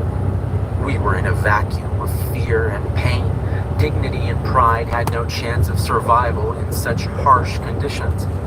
In the moment, I felt like I would have done anything just to get his burning hands off of me, his probing fingers out of my skin. But there was something more than that, worse than that, occurring at the same time. In the still darkness of my inner self, there was a moment of contact and recoil. Like a field mouse scenting a snake in its burrow, my spirit, delicate and shuddering, somehow recognized the rotten thing that hid in that poor man's meat. And in that moment, I think my soul glimpsed into eventual doom. So, are you scared enough now, Solly? Starting to understand? Are you ready to quit running and get down to bibs and bobs, my boy? A new wash of rotting breath hit me, and I found myself wondering absently if the man pinning me to the door was already dead. I almost answered automatically. As I said, I'd already been begging, but this was the first time he had asked me a direct question in the eternity since he had first found me in the dark. Do not answer the gravekeeper. The words blazed across my mind, and I kept silent. Several seconds passed, and then I was suddenly free.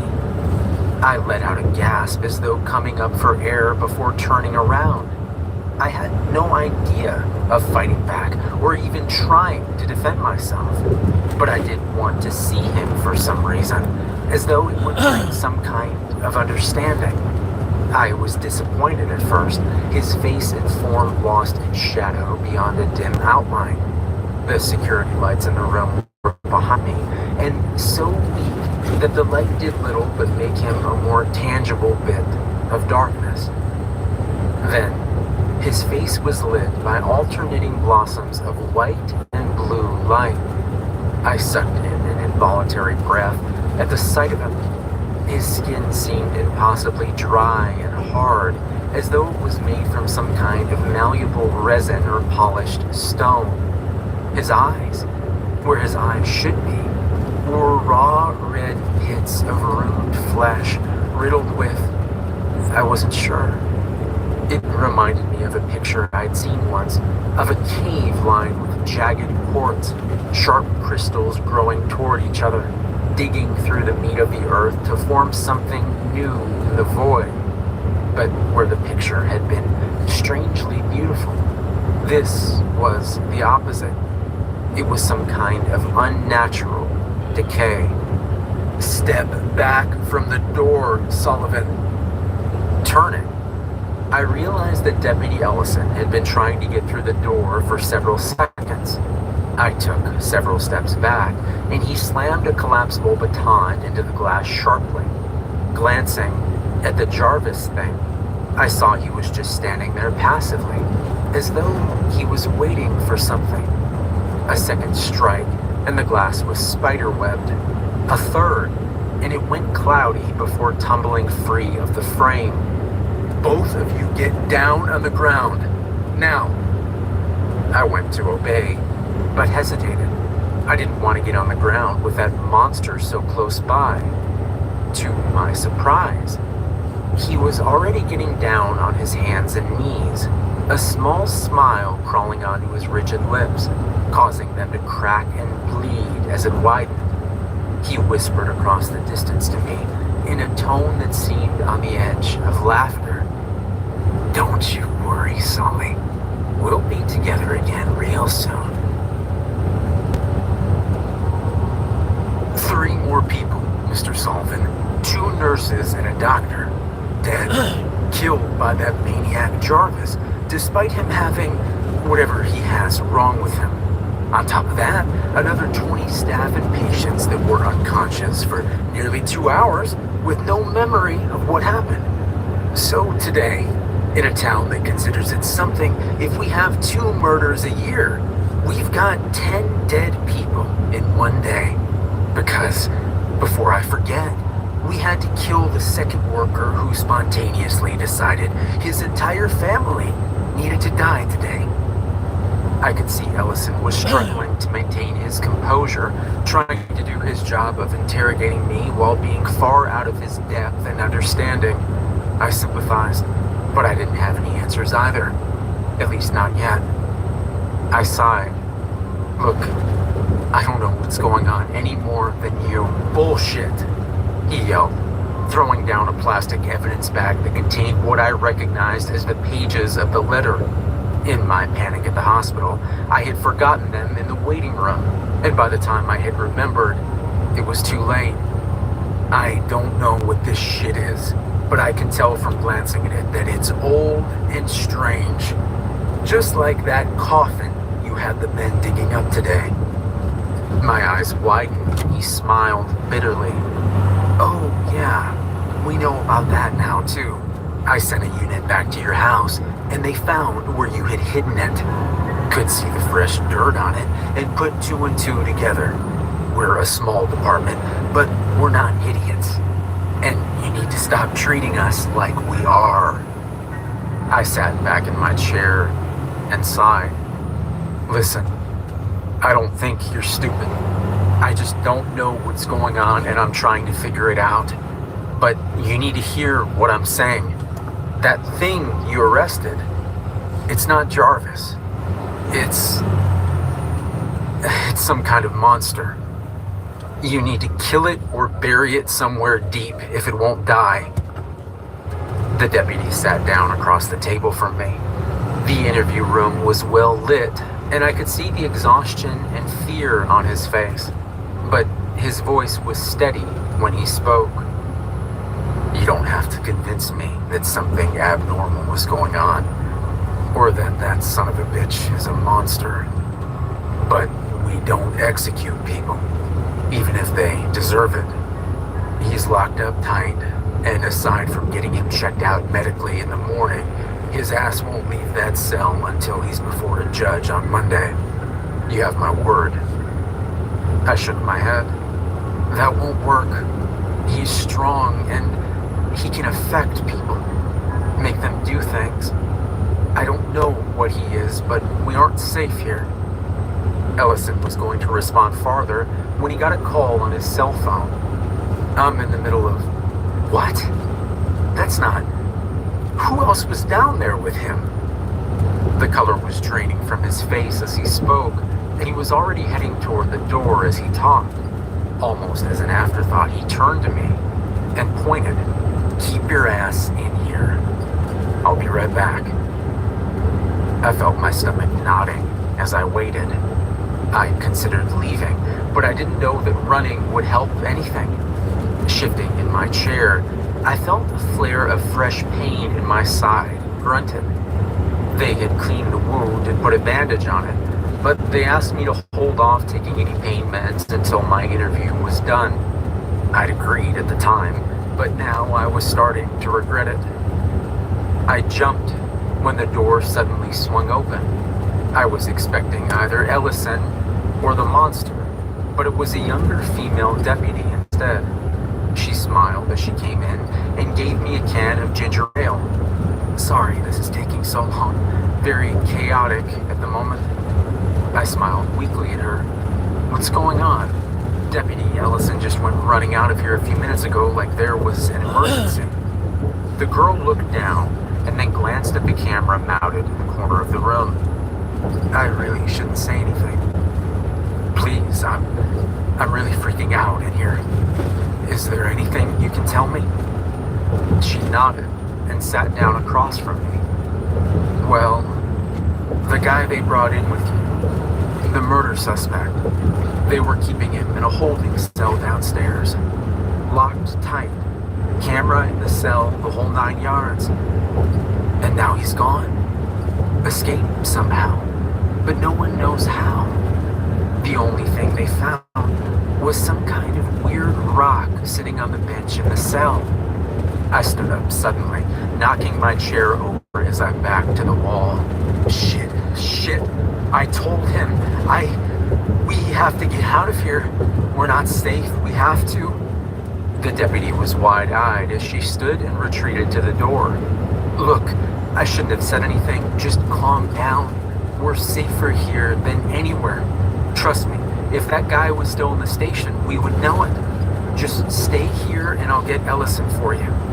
She paused and then added, just please don't tell them what I told you. I need my job. I took a deep breath and tried to get control of myself. Yeah, your secret's safe with me. I'm sorry. I hope you find him soon. He's very dangerous. She nodded, her face solemn. I believe you. We'll probably be calling in the state police on this one anyway. She opened the door, but stopped halfway through, turning back to me. Hey, you want any ice with that drink? I waved my hand. No, this is fine. Thank you. The girl's face hardened as her lips peeled away from her teeth in a mockery of a smile.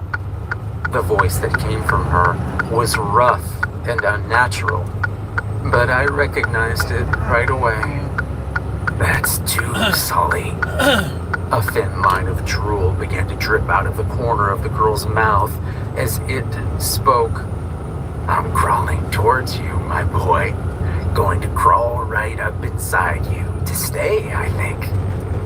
The thing wiped the drool away absently as it looked at me with her unblinking hazel eyes.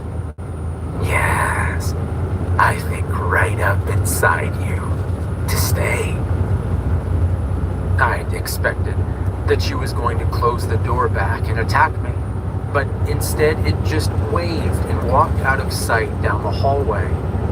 I considered running out screaming, but I worried that might provoke the thing inside the young deputy. So instead, I kept my back against the far wall of the interrogation room and called Deputy Ellison on my phone. I told him what had happened in a brief whisper, and he said he was on his way. True to his word, less than a minute later, he was running into the room. Shutting the door, he looked at me with anxious frustration. "Have you seen her again?" I paused, weighing if this could be another trick, the gravekeeper having taken over Ellison now, but decided it seemed unlikely and worth the risk to trust Ellison for a moment. I shook my head. No, she just told me about Jarvis disappearing, tricked me into answering a question, and seemed satisfied with that. She left out of here going to the right, and I was scared to follow her. He nodded. I don't blame you. Based on your description, I had the front desk check for any female deputies that left in the last few minutes. Rachel Mitus left in a hurry just a minute ago. I told dispatch to get a hold of her, but I don't know how likely that is based on what you're telling me. He sat down at the table with a sigh and gestured to the other chair. Look, I know something really crazy is going on, and I'm past thinking it's likely your fault. But you're clearly involved whether you want to be or not. It wants something from you. So, if you have any more information, now's the time to give it to me.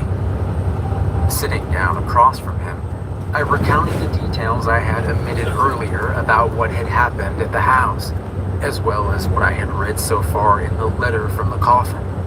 Ellison listened intently, not speaking after I had been finished for close to a minute. Okay. Well, several things. First, you should have told me all this to start with. It might not have helped anything, but it wouldn't have hurt. Second, the way the items were in the coffin makes sense. Or, well, it doesn't make sense, but it's consistent with the theory I had about Jarvis. I frowned at him. What was your theory? He puffed out a long breath. That he didn't escape. That he just went away. I don't really know what that means yet, but I saw no way how he could have gotten out of that room short of teleportation. And I saw no reason why he would leave a souvenir behind either. Because Mitus wasn't lying about the rock. We found one in the cell, just like you described from the coffin. And then, with me watching it as another deputy went to go get an evidence bag, it just vanished into thin air. Scrubbing his hand through his hair, he went on. The thing is, Mitus was never in that cell with him, or with the rock. As far as I know, she wasn't even in the jail section of the sheriff's office.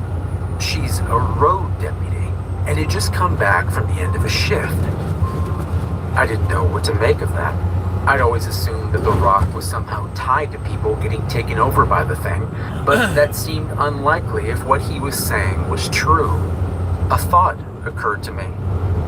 Was she at one of the workers' houses when you were dealing with them? Maybe she got infected there somehow. Ellison shook his head. No, she's a good deputy, but green. Hasn't been on the road 6 months. She was one of the few we kept down of a normal patrol while we were dealing with all this other. He tapped the bag containing the letter. You say there's more you haven't read. Yeah, I got interrupted by Jarvis at the hospital. I shuddered involuntarily at the memory and tried to push it away. We should finish it and see if it gives us any ideas.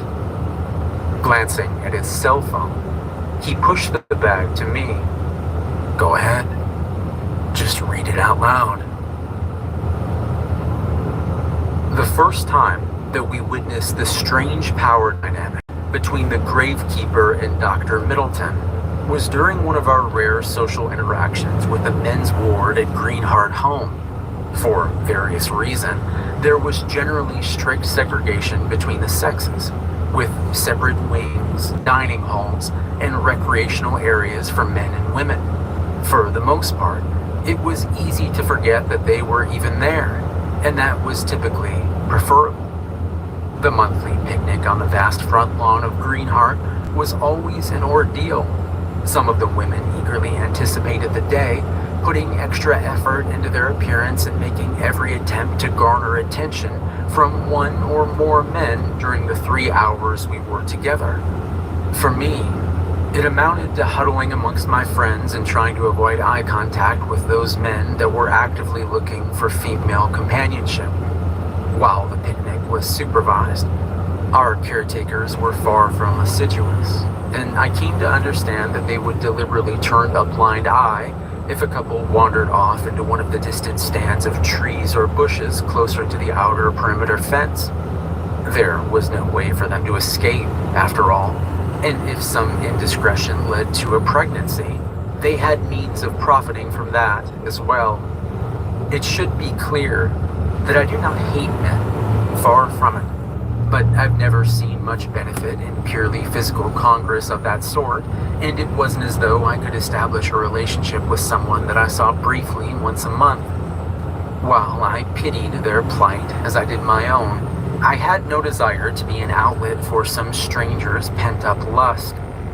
So I resigned myself to small conversations with my friends, watching the clouds, and reading the latest book I would get out of the lending library.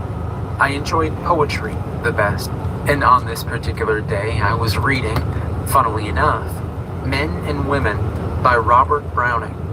I was thoroughly engrossed, but I looked up when I heard a commotion up near the top of the lawn near the building. "You think you're clever, Doctor?" The gravekeeper's accent was light, but his voice laden with threat as it rolled across the grass. He was talking to Dr. Middleton, who took a step back as he raised his hands. "I don't know what you mean, Meeks." I could hear anger in the man's voice, but it broke as he said the gravekeeper's name. Meeks let out a wet, nasty laugh. "Oh, you know well enough, I think." "Yes, I think you do." He took a step toward the doctor, who retreated in kind. "You think I don't know about your little side ventures?" He looked off in the distance for several moments, to the point I thought Dr. Middleton was going to respond before he was cut off by the gravekeeper's next words. I do. I don't care about the babbies, but I do about the trucks. You stop them, or I'll stop you." As he said the last, I had the odd image of a hand stopping the pendulum of a clock, killing its motion, its life. I learned later that several of my friends who watched the scene unfold had the exact same image as I. One of the head nurses headed over to the argument, presumably to help the crumbling Dr. Middleton, but the gravekeeper turned his gaze on her, pinning her to the spot. "This little soiree is over, nurse. I want everyone back inside. Now, need peace and quiet on my lawn so I can hear myself think." The older woman's mouth moved wordlessly as she turned to glance at the doctor. Even at a distance, you could tell by his rounded shoulders and the way he ignored looking at her that he was beaten. Yes, let's cut it short this month. I have much work to do." Dejected, the nurse turned and started calling for the nurses to collect their charges and return them to their respective chambers in the Greenheart. We gathered up our things and headed for the building. But as we approached the top of the lawn, I felt something at my core tremble. I turned and saw the gravekeeper looking at me, his dark eyes steady as the death watch gaze of a crocodile or an anglerfish, seeing and not seeing at the same time. My heart leapt, and then leapt again when his gaze followed my movements. What are you looking at, my girl? His voice was rough and deep, and at such proximity, it took all I had not to run at hearing it. Turning away from him, I lowered my head and murmured, "Nothing." Most of my attention was on keeping my steps measured as I crossed the threshold into the building, on not showing the fear I felt. But then I heard his chuckle behind me as he muttered something low.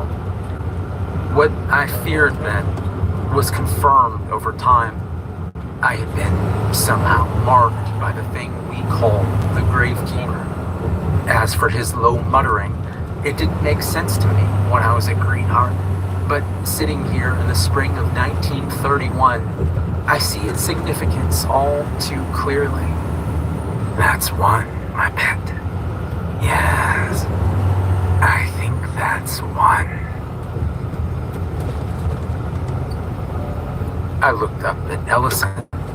This is the same kind of shit he was saying to me, or she was, Mitus. But you know what I mean.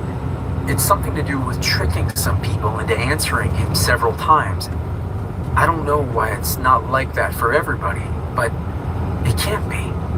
From what you're saying, that deputy would have never even seen him. He nodded, his face drawn. Yeah. I mean, no. She wouldn't have ever had a chance to be asked shit by Jarvis. Shit. Keep going. I want to know how we stop this son of a bitch. And this is all we have to go on. I knew from the pages I was holding, there wasn't much left, and my heart sank at that realization. I'd been hoping that this letter from the past would hold some hidden key to how to stop this thing. That's what always happened in horror movies, right? You just had to put the puzzle together, and your reward would be the thing that could slay the beast. But there was no point in dampering our spirits more by saying it out loud. Instead, I finished the letter. Over the next several months, I saw and heard gossip of several more confrontations between Meeks and Dr. Middleton. In most of them, it seemed the Gravekeeper's primary point was to shame and cow the doctor. But there did seem to be some common thread regarding something the doctor was doing that Meeks didn't like. It wasn't until Christmas Eve of 1911 that I fully understood what that was. We were all gathered in the dining hall having our dinner, roasted geese, figgy pudding, and bowls of steaming potatoes filled every table. And despite our situation, the mood in the room was actually something close to merry. Dr. Middleton sat at the head table, sourly picking at his food while pretending to pay attention to one of the other doctors that had come on at Greenheart just a few months prior. The head doctor's face changed as the doors at the opposite end of the room banged open. It was the Gravekeeper. He strode down the middle of a long hall, and I shuddered as he spared me a knowing glance in his passing. Without any real effort, he leapt the 5 feet onto the raised platform where the head table sat, his hands loose at his sides, like a gunfighter from the stories my father would read me as a little girl. I told you, Doc, but you thought you knew better, thought you were smart and could fool me. Middleton visibly paled. I don't know what you mean, Meeks. I heard that rough chuckle again. Sure you do. You kept sending out our cattle here. He gestured back in our direction. Sending them to another butcher. He suddenly slammed a fist down on the table, caving it in and sending food flying amid screams of terror and shuffling feet. The Gravekeeper's voice somehow carried over the commotion, and I wonder now if he was speaking at all, or if I was hearing him in my mind. But I'm a greedy, selfish butcher. Greedy, and so very hungry. Middleton's face went red with anger. Shut up, you fool. You'll ruin us both. I watched as Meek's hand shot forward, and through the doctor's head. Bone and viscera exploded out onto the other staff that were now scrambling desperately off their platform and toward the doors. I don't want to share, you see. Never have. So I think it's time to start fresh. He turned around to face us, slinging his arm hard enough that meat and gore splashed against the far wall. Yes, I think it's time for a change. A number of staff and inmates were at the doors by now, but they couldn't escape. Only the door nearest me seemed to be open, and people flooded out of it as flames began to appear along the walls and tables. I had been somewhat transfixed by the horror unfolding before us, but the warmth of the fire brought me to my senses. I pushed away from the table and headed for the door, pushing my way through the crowd and out into the cold night air. Even through the crackling of the flame-wreathed walls and the distance we had moved from the building, I thought I could hear Meeks laughing. Nearly 40 people died that night. By the next morning, I was on a train headed back here to my family. My trip was uneventful, and my return home was unceremonious. There was no discussion of Greenheart Home or my unwilling confinement there. Life had moved on without me, and carrying the perspective I had gained at Greenheart Home, I found myself grateful for being removed from it. I missed my friends terribly, but never saw or heard from them again. I was told in blunt terms by my mother that I was welcome to stay as long as I behaved. But if there were any further problems, or if I attempted to leave my family's tender care, they would see me put in a state hospital that would make Greenheart like a paradise. The certain reality of that threat terrified me, Go fuck yourself. and to my shame, kept me a largely silent and docile prisoner over these years. I quickly divorced myself from all but mandatory family functions, staying mainly in my room or the library at times when I knew others weren't apt to be around. I was like a ghost haunting my own home, and that separation was a comfort. I lost myself in books and writing poetry, and occasionally talking to a distant aunt on our new telephone. She had no ability to help my predicament, but she was a kind voice in the dark nonetheless, and while I was initially put off by the alien means of communication, I soon came to look forward to her calls once every week or two. The last of my calls with my aunt was strange from the beginning. She seemed uninterested in what I was saying, and her manner of speech seemed somewhat abnormal. I was wondering if she was sick or preoccupied by some trouble when I realized she was asking me a question. "Would you like me to come and visit you, Emily?" My chest flared with happiness. I had wanted to ask her for months, but was afraid that the suggestion might have the opposite effect of pushing her away. Trying to not sound overeager, I paused before breathlessly answering yes. There was a strange smacking sound on the other side of the line.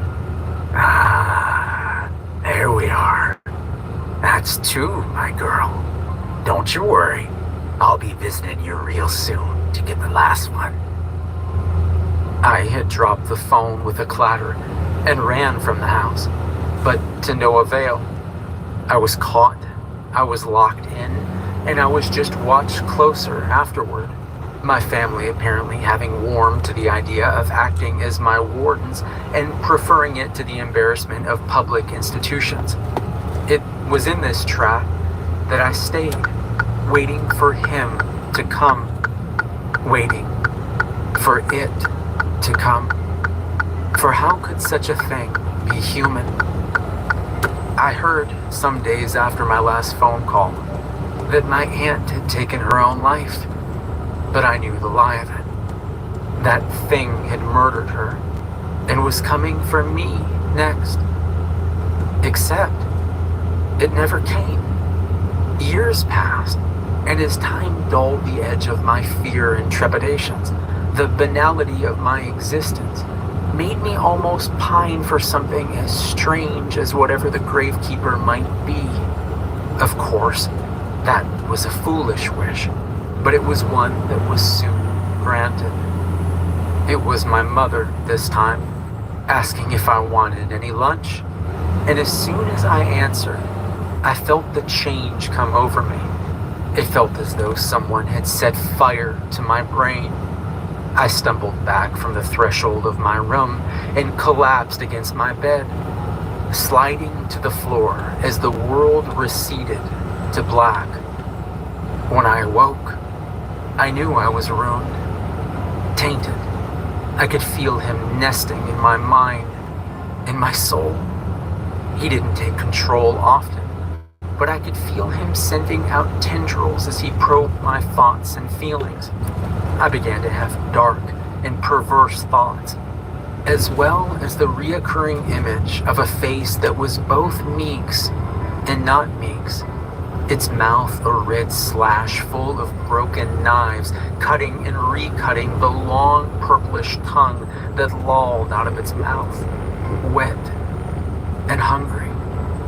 I could feel that mouth in my mind, consuming me bit by bit, replacing me with something else. I could feel that dark tongue roving and questing, burning everything with its acid touch. I could feel it licking the inner chambers of my heart. My mother is dead now, and they've decided I'm to blame. The past 2 weeks have convinced them that I'm evil, possibly possessed, as I don't remember spans of that time, and given what I know, who am I to argue? They mean to bury me and leave this house forever. Though whether that last idea is truly theirs or the bank's, that's another matter. I wish I had it in me to fight them, but I'm too tired. And considering what lives inside me now, perhaps it's the best thing. I always wrote such happy poems. I was embarrassed to have anyone read them because of their optimism and bright view of a world beyond the borders of places like Greenheart Home or my own family. Perhaps the idea that there are good people and good places, places where truth and love and kindness can find light enough to grow tall and strong, is a fantasy. But I don't think so. I just think it's foreclosed to me now. Last night, I woke to find that a new poem had been written. His poem, not mine. It was titled The Magpie Song.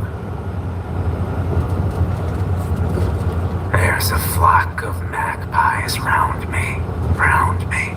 They soar as high as you can see. You see, they took my eyes, but fairly paid, for I rest in their eyes as even trade, spanning the land and the sea. There's a flock of blackbirds in flight. They move to and fro every night. They took my ears, beaks sharp and wry, but it favors me with each sobbing cry, found in the spaces away from the light. There's a flock of crows crying loud. They cast shadows great as a cloud, a shroud. They took my tongue, and so my voice. By then I was strong. They had no choice. It's with their pink darts I taste the tears. There's a sky full of rooks, and it's me. See the remains in the field I used to be. But now I move free, still young and hungry, still reaching out. into the void. I see you shining there, your spirit, unaware.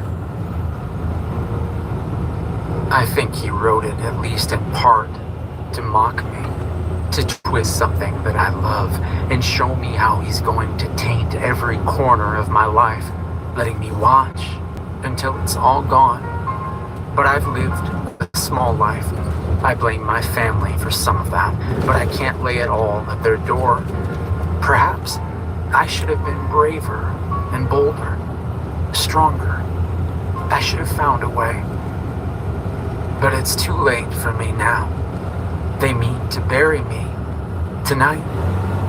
As horrible as that is, I won't fight them.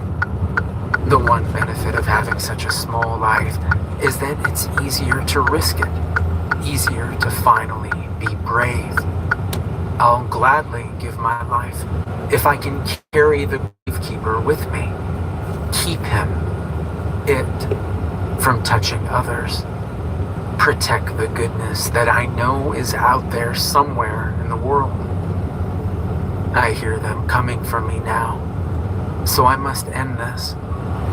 I will try to hide this on my person as well, as the means to write more if I have the need and the ability. I've just realized what I've been writing this all with.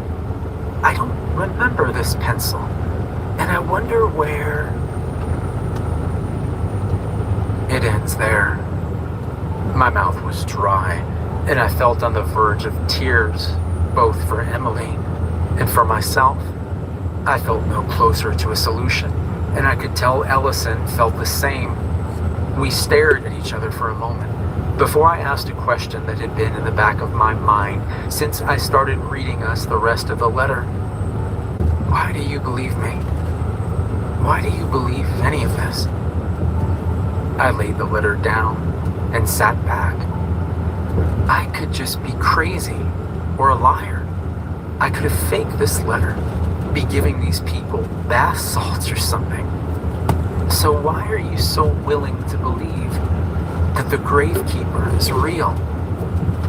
Ellison rubbed his mouth and gave me a wan smile. I'd like to say it's just my gut, my cop's instinct. But my instincts have never been that great, if I'm honest. The real reason is because this isn't the first time I've ever seen a monster. I raised an eyebrow, and he went on. Not this thing. Nothing like this thing, whatever it is. But there was a time when my brother got taken by someone. Something. I was a teenager at the time, and I was stupid. Thought I'd track him down, hunt down whoever took him. Wound up, I was the one being hunted. I got drugged to a place where it had my brother. Turns out I hadn't been too far off, but I was too late. He was torn apart. I saw tears welling in his eyes as he looked away to the wall. Suddenly, this man was there. He killed that thing and saved me. I leaned forward, my eyes wide. How did the man kill it? Maybe that'll help us. He laughed softly. You'll think I'm lying, but he killed it with a crowbar and an electric drill. When he was done, it was just gone, disappeared. Before today, it was the most bizarre thing I'd ever seen, and it's still a close second. I went to ask him something else, but my phone rang. It was Sandra, and she was screaming. I drove behind Deputy Ellison, his patrol car's lights forging us a path as we sped through town and out to the interstate. All we had to go on were 3 words Sandra had said in the middle of her terrified screaming. At Hideaway Lodge. I didn't understand the reference, but Ellison told me Hideaway Lodge was a large motel along the interstate. When I learned it lay somewhere between my town and where Sandra was living with the girls, It made more sense. It also drove home that it might not just be her in jeopardy, but our daughters, Alice and Kristen, as well. Half out of my mind with fear, I was running out of the building when Ellison caught me. "You need to take a breath, man." I tried to pull away, but he held me fast. "I know, and we're going to get them, but you aren't good to anybody if you kill yourself getting there. Let me help." I shook my head. No cops. I'm going to do what I have to do, and I can't have someone between me and them. I can't let this keep going on. Ellison smiled, his eyes hard but not unfriendly. "I'm not talking about cops. I know enough to know this is something special, like when that thing got my brother. I'm not helping you as a deputy." He glanced out the window to the parking lot. "Though I'm not above running the sirens to get us there faster." We pulled into the gravel parking lot in a cloud of gray dust, and Ellison was already in the office before I was fully out of my car. I almost followed him in, but held back out of fear that a harried civilian partner would only weaken his authority. And he was back out and heading toward me. Guy said that 2 men arrived in about 2 hours ago. He said there have been other people in the car, but he never got a good look. Then half an hour ago, he saw a patrol car pull up. He pointed down to the corner of the building. "That's Mitus's patrol car. The motel manager never saw her, but he said the car hasn't moved that he's noticed since it arrived." Ellison glanced worriedly up at the 4th floor of the motel. Based on how he described the men, I think we just found the last 2 of Jarvis's workers. "What's the room number?" I could hear the barely restrained anger in my voice. I'd been trying to be patient, but I needed to get up there now and he was wasting time. He glanced back at me. "I'm getting to that, but first you need to hear me. We're likely walking into a hostage situation with 2 homicidal maniacs and a trained armed officer with a monster in her brain. Best case scenario, I'm probably going to be fired. Worst case, most of us wind up dead or puppets for that damn thing. I'm not trying to be a hero here, but you need to follow my lead. Listen to what I tell you to do and stay out of my line of sight on them at all times. You clear?" I nodded, and he patted me on the shoulder. "Okay, let's go get your family back. They're in room 403.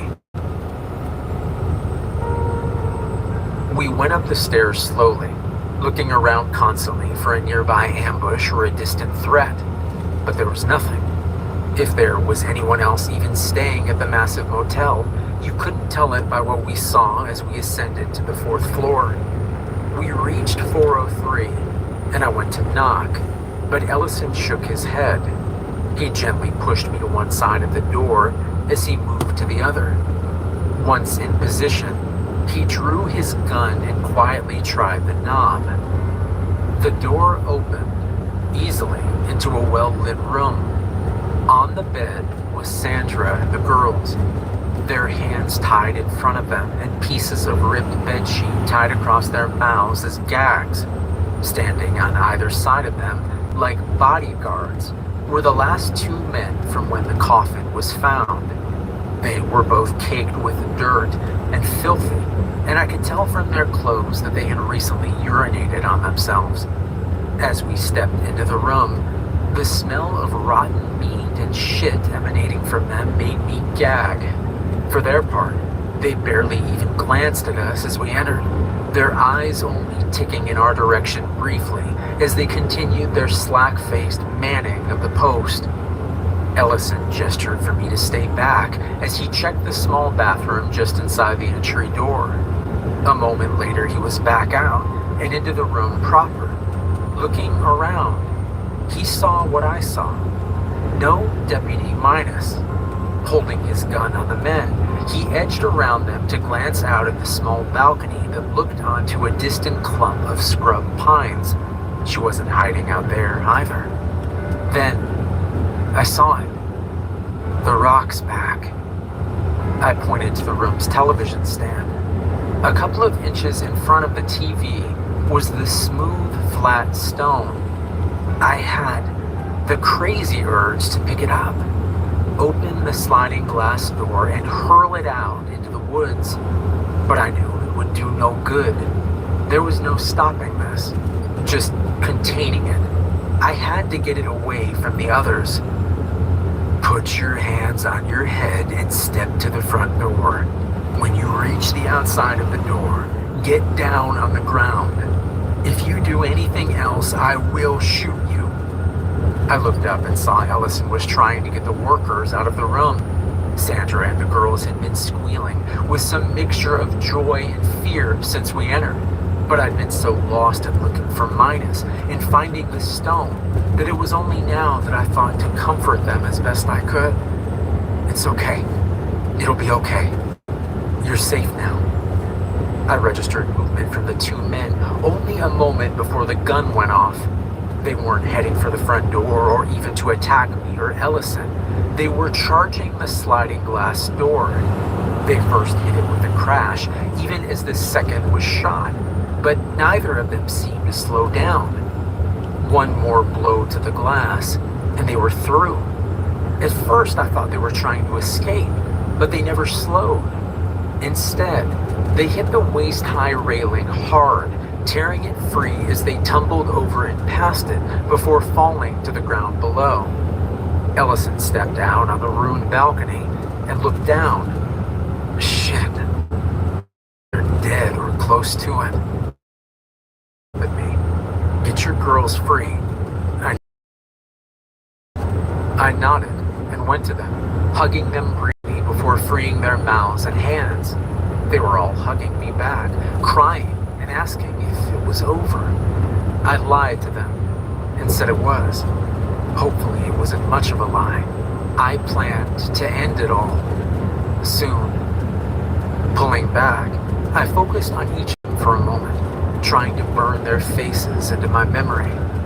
I wanted something good to hold on to when I was alone in the dark with that thing. I love you all so much. I started to cry as I went on. I know I haven't always been a good person, and you all loved me in spite of my mistakes. There may be other weird things you hear in the next few days, and I know you may never understand most of this. Heck, neither do I. But always know how much I love all three of you. You were always the best part of me. Not wanting to prolong it any further, I turned to grab the stone, intending on taking it back downstairs and driving it far away from here, find some secluded place to bury it, and me, hopefully, really, forever this time. But it was gone. Missing something, Papa? Christy was only 4 and still mumbled a lot when she talked, but this was loud and clear. The voice was hers and not hers. I felt my knees weakening as I heard its voice woven through. Want me to help you look for it? I turned back and saw a knowing grin on my little girl's face as it mocked me. Sandra and Alice knew something was wrong. They were frowning at Christy, and after a moment Alice was sliding off the bed and coming closer to me. Sandra reached out to touch Christy's face, and I moved to stop her, but I was too late. Our baby girl launched herself past the outreached hand and bit down on Sandra's face. Blood sprayed against the wall as Alice joined her mother in screaming in terror. Ellison came back in from the balcony and dropped his phone when he saw what was happening. We both moved to pull Christy off, but she was impossibly strong. I was yelling, but I have no idea what. I was out of my mind with anger and fear, and as I watched, the thing in Christy was crawling up Sandra's face with its gnawing, questing mouth. It had started on her left cheek, but it quickly moved along its path of ruin to Sandra's eye. as it bit down on the interior of her eye socket. A wet, crunching sound was met by Sandra's keen animal wail as she passed out. The goddamn thing was making her eat Sandra's eye. Anger flared brighter in my chest, and I planted my feet. Ellison, seeming to sense my intent, braced against the slumping Sandra as I yanked as hard as I could to pull Christy off of her, fearing it still wouldn't be enough. Except it was more than enough. Just as I pulled, Christy just let go. We stumbled and fell past the carpet, past the broken glass door, to the end of the broken balcony. For a moment, I stood on the edge, trying to tilt us back the other way, working against momentum and gravity and inevitability. And then we were floating through the air, and I could feel the deep rumble from my little girl's chest as we headed for the ground. It was laughing. It was over the next moment. Pain flared through my body, and I let out a scream of agony that turned to despair as I realized I wasn't that badly hurt. I had landed on Christy. Dragging myself off of her, I rubbed dirt and blood off her face as I tried to wake her, to wake it. Ask me your question. I'll answer. One of her eyes fluttered open.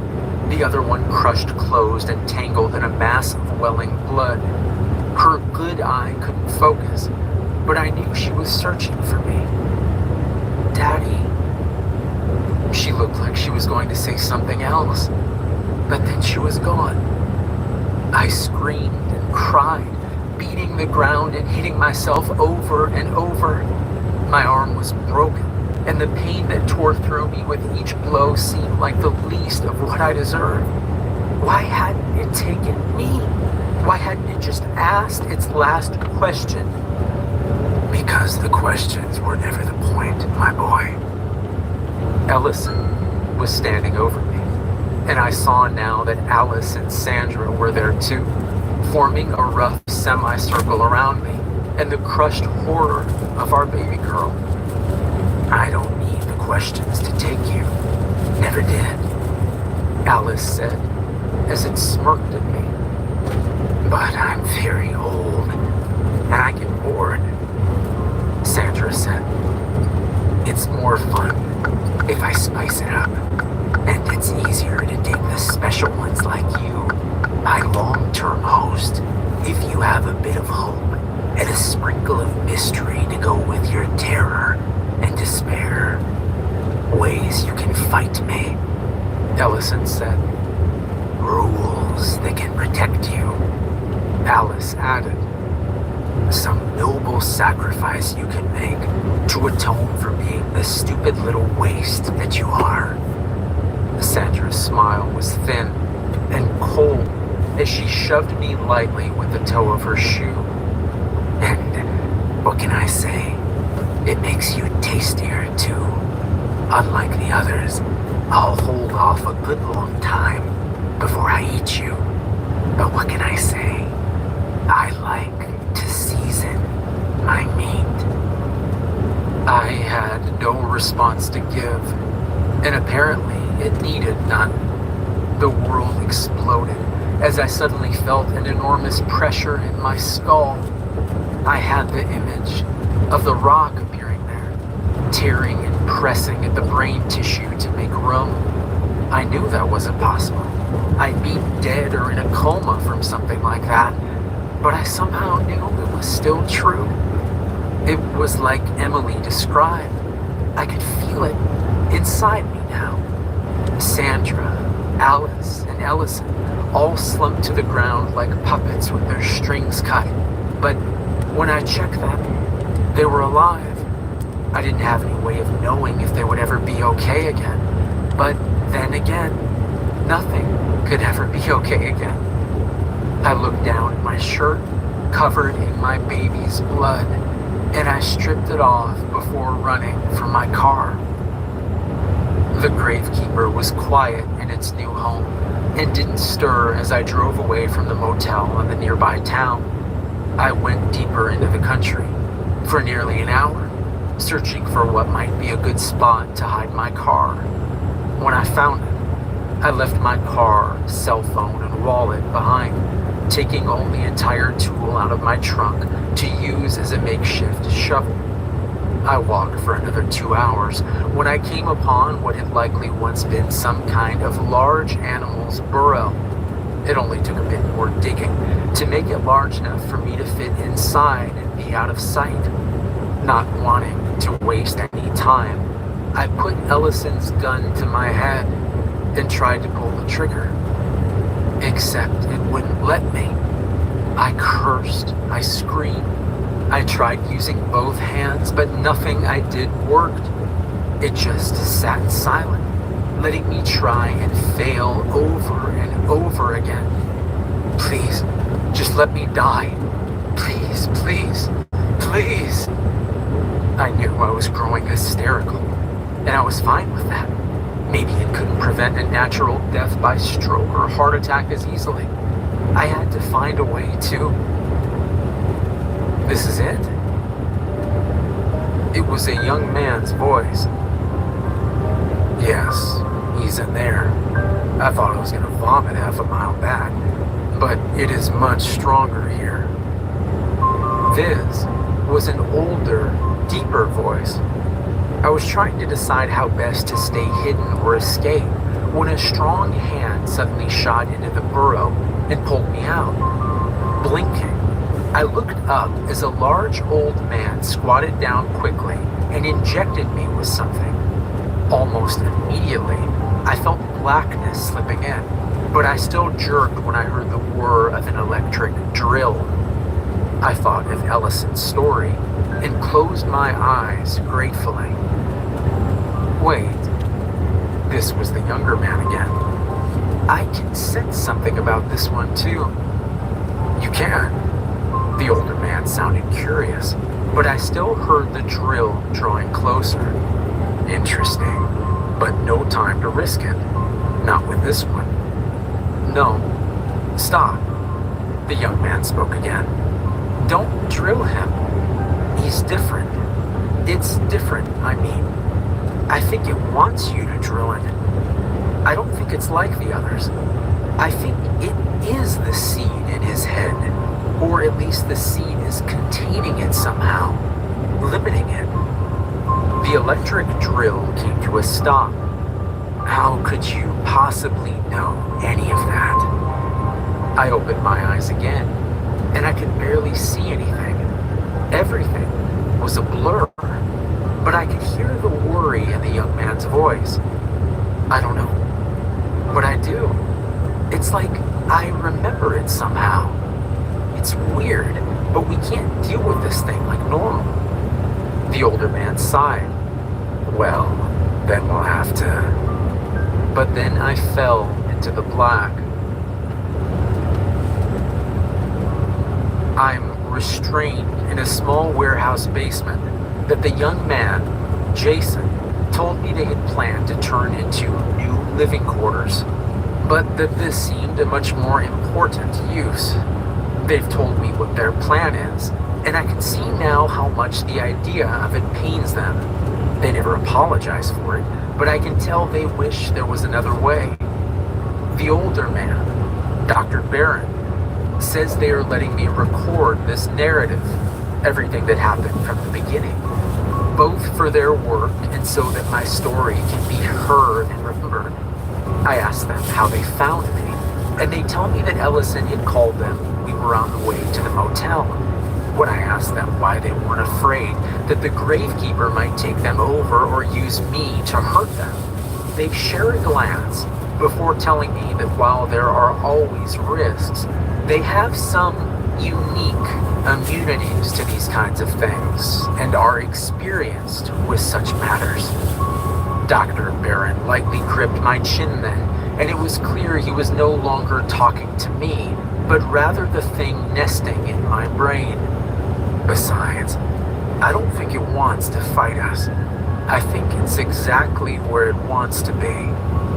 I saw Jason's eyebrows go up behind him. What? Why do you say that? The doctor kept hold of me, looking into my eyes as though trying to peer through and behind them to the monster. Because from everything we've heard of this creature, it's very old and cunning, very good at getting its way. I felt the dull thrill of fear as his face hardened, and we may not know why yet, but we will. And when that day comes, the Gravekeeper may learn it isn't quite as smart as it likes to think. I wish things had turned out differently. I'm scared of being alone with that thing, and my only hope is that the burial carries me beyond its ability to keep me alive. They tell me Ellison and Alice are okay, or as okay as they can be. They seem normal, at least. Sandra is alive, but still in serious condition. My family will never understand what really happened, but I think that may be for the best. As bad as not knowing might be, the truth is so much worse. I'm at the end now. Jason has stayed with me to record my story, and I hope he takes to heart what I say next. These men are good men, and I bear them no ill will. They're just doing a better job of what I already tried to do. Up above, I can hear the beeping noise of the cement truck as it approaches the edge of the subterranean room I'm in. I hope that it's enough. So listen to me before you go, Jason. Listen. Whoever hears my story, keep me buried. Buried. Forever. Do not ever let the Gravekeeper out again. Please. Don't. We both know that's not the way this will play out. Don't we, boy? I turned off the recorder and looked down at where Mark Sullivan was chained on the floor. The voice coming out of him now was rough and hard on the ears. We both know we'll be seeing each other again. I thumbed the button to back the tape up to before the Gravekeeper had spoken. Yeah, I suppose we do. Sweet dreams, you son of a bitch. Moving up the steps to the surface floor, I nodded to my grandfather's reflection in the side mirror of the truck. Looks good, Grandpa. With that, I started the flow of concrete into the room below. The thing down there was chuckling to itself, but soon the flow of liquid rock silenced it, and within 10 minutes it was done. Brittany Norwood was born in 1982 in Federal Way, Washington, which is a small city located about 20 miles south of Seattle. Growing up, Brittany's family located about 20 miles south of Seattle. Growing up, Brittany's family never had much money. Her father, who was the primary breadwinner, ran a small upholstery shop in town, and while he worked tirelessly, he barely earned enough money to make ends meet. And considering how large Brittany's family was, she was one of 9 siblings, the lack of financial resources at times made life very challenging. However, Brittany's parents were not complainers, and they instilled in all of their children the importance of hard work regardless of circumstance. And clearly that message resonated with their children because by the time Brittany was a teenager, her older siblings had already gone on to become doctors, engineers, and management consultants. As for Brittany, she was just as ambitious as her older siblings, but her interests were in athletics. By the time she was in high school, she had become one of the very best soccer players in the entire state of Washington. She was so good, in fact, that by her senior year of high school in 2000, the best college soccer programs in America were actively recruiting her. She would finally settle on attending Stony Brook University in Long Island, New York, because they offered her a fantastic scholarship, and they were known for their excellent soccer program. Brittany was incredibly proud of her scholarship. It not only represented the hard work pays off motto that her parents had preached all of her life, but it also lifted a serious financial burden off of her parents. So in the fall of 2000, Brittany left Washington State and headed east to New York to begin her collegiate career. But right away, she struggled. Brittany had never left home before, and now she was suddenly 3,000 miles away from her family and her friends, and she missed them terribly. Within the first few days of being at her new school, she called her family and told them how much she missed them and how she kind of regretted coming to New York in the first place, but they reassured her that she had made the right choice, that these feelings were normal, and she just needed to give it some time. But despite taking her family's advice and sticking it out at Stony Brook, Brittany never really felt like she belonged there. She made friends, she got good grades, and performed well on the soccer team, but with every passing semester, Brittany became less and less connected to the school and the people there and just longed to be home. And so with that in mind, in 2003, so 3 years after she had arrived at Stony Brook, Brittany was at her school feeling down about her situation when she had a serious lapse in judgment. Brittany, who had never gotten in trouble in her life before, randomly stole one of her teammates' things out of their locker. She didn't even know why she did it. It just kind of happened, and then pretty much immediately she got caught. And as soon as she returned what she had taken. She felt horrible and she apologized, but the damage was done. The incident had already been reported to the school, and the school had a very strict code of conduct policy, which theft was in clear violation of. And so Brittany had her scholarship revoked, and without it, her family could no longer afford the school, and so she had to come back home. And when she got home, she felt like she had let her entire family down. And so for the next several years, the shadow of this huge mistake loomed over her like a dark cloud. She just kind of kept her head down, took part-time work here and there, but for the most part, while she was home, she was just sad and directionless. But finally, in 2010, so 7 years after coming home from school, when Brittany was now 28 years old, she decided enough was enough. She was going to stop letting this mistake define her life. She was going to go out and find a career and make something of her life, like her other siblings had. And the career move that seemed to make the most sense to her was becoming a personal trainer. Despite not playing soccer anymore, fitness was still a very big part of her life, and she loved the idea of helping other people get fit and stay fit. And so she began looking at where personal trainers were the most in demand, and she found Washington, D.C. was a total hotspot. And it just so happened 2 of her siblings were already living there. And so that year, she packed up her stuff and she headed out to D.C. as well. When she got there, she had a little cash, but not enough to sustain her longer than a month or 2. So she applied for and got a job with a Lululemon shop. Lululemon is a company that sells yoga athletic apparel.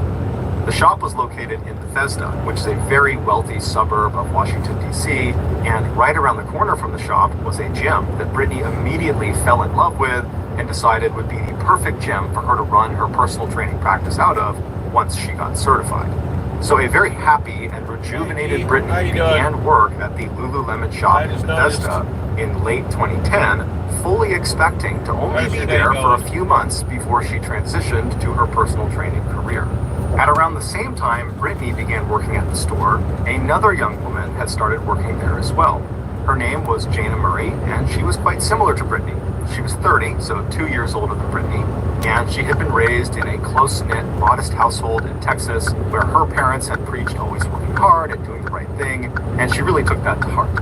And like Brittany, Jana was also a star high school athlete, except instead of playing soccer, she was a big track and field star. And actually, she set some records in Texas for the discus throw.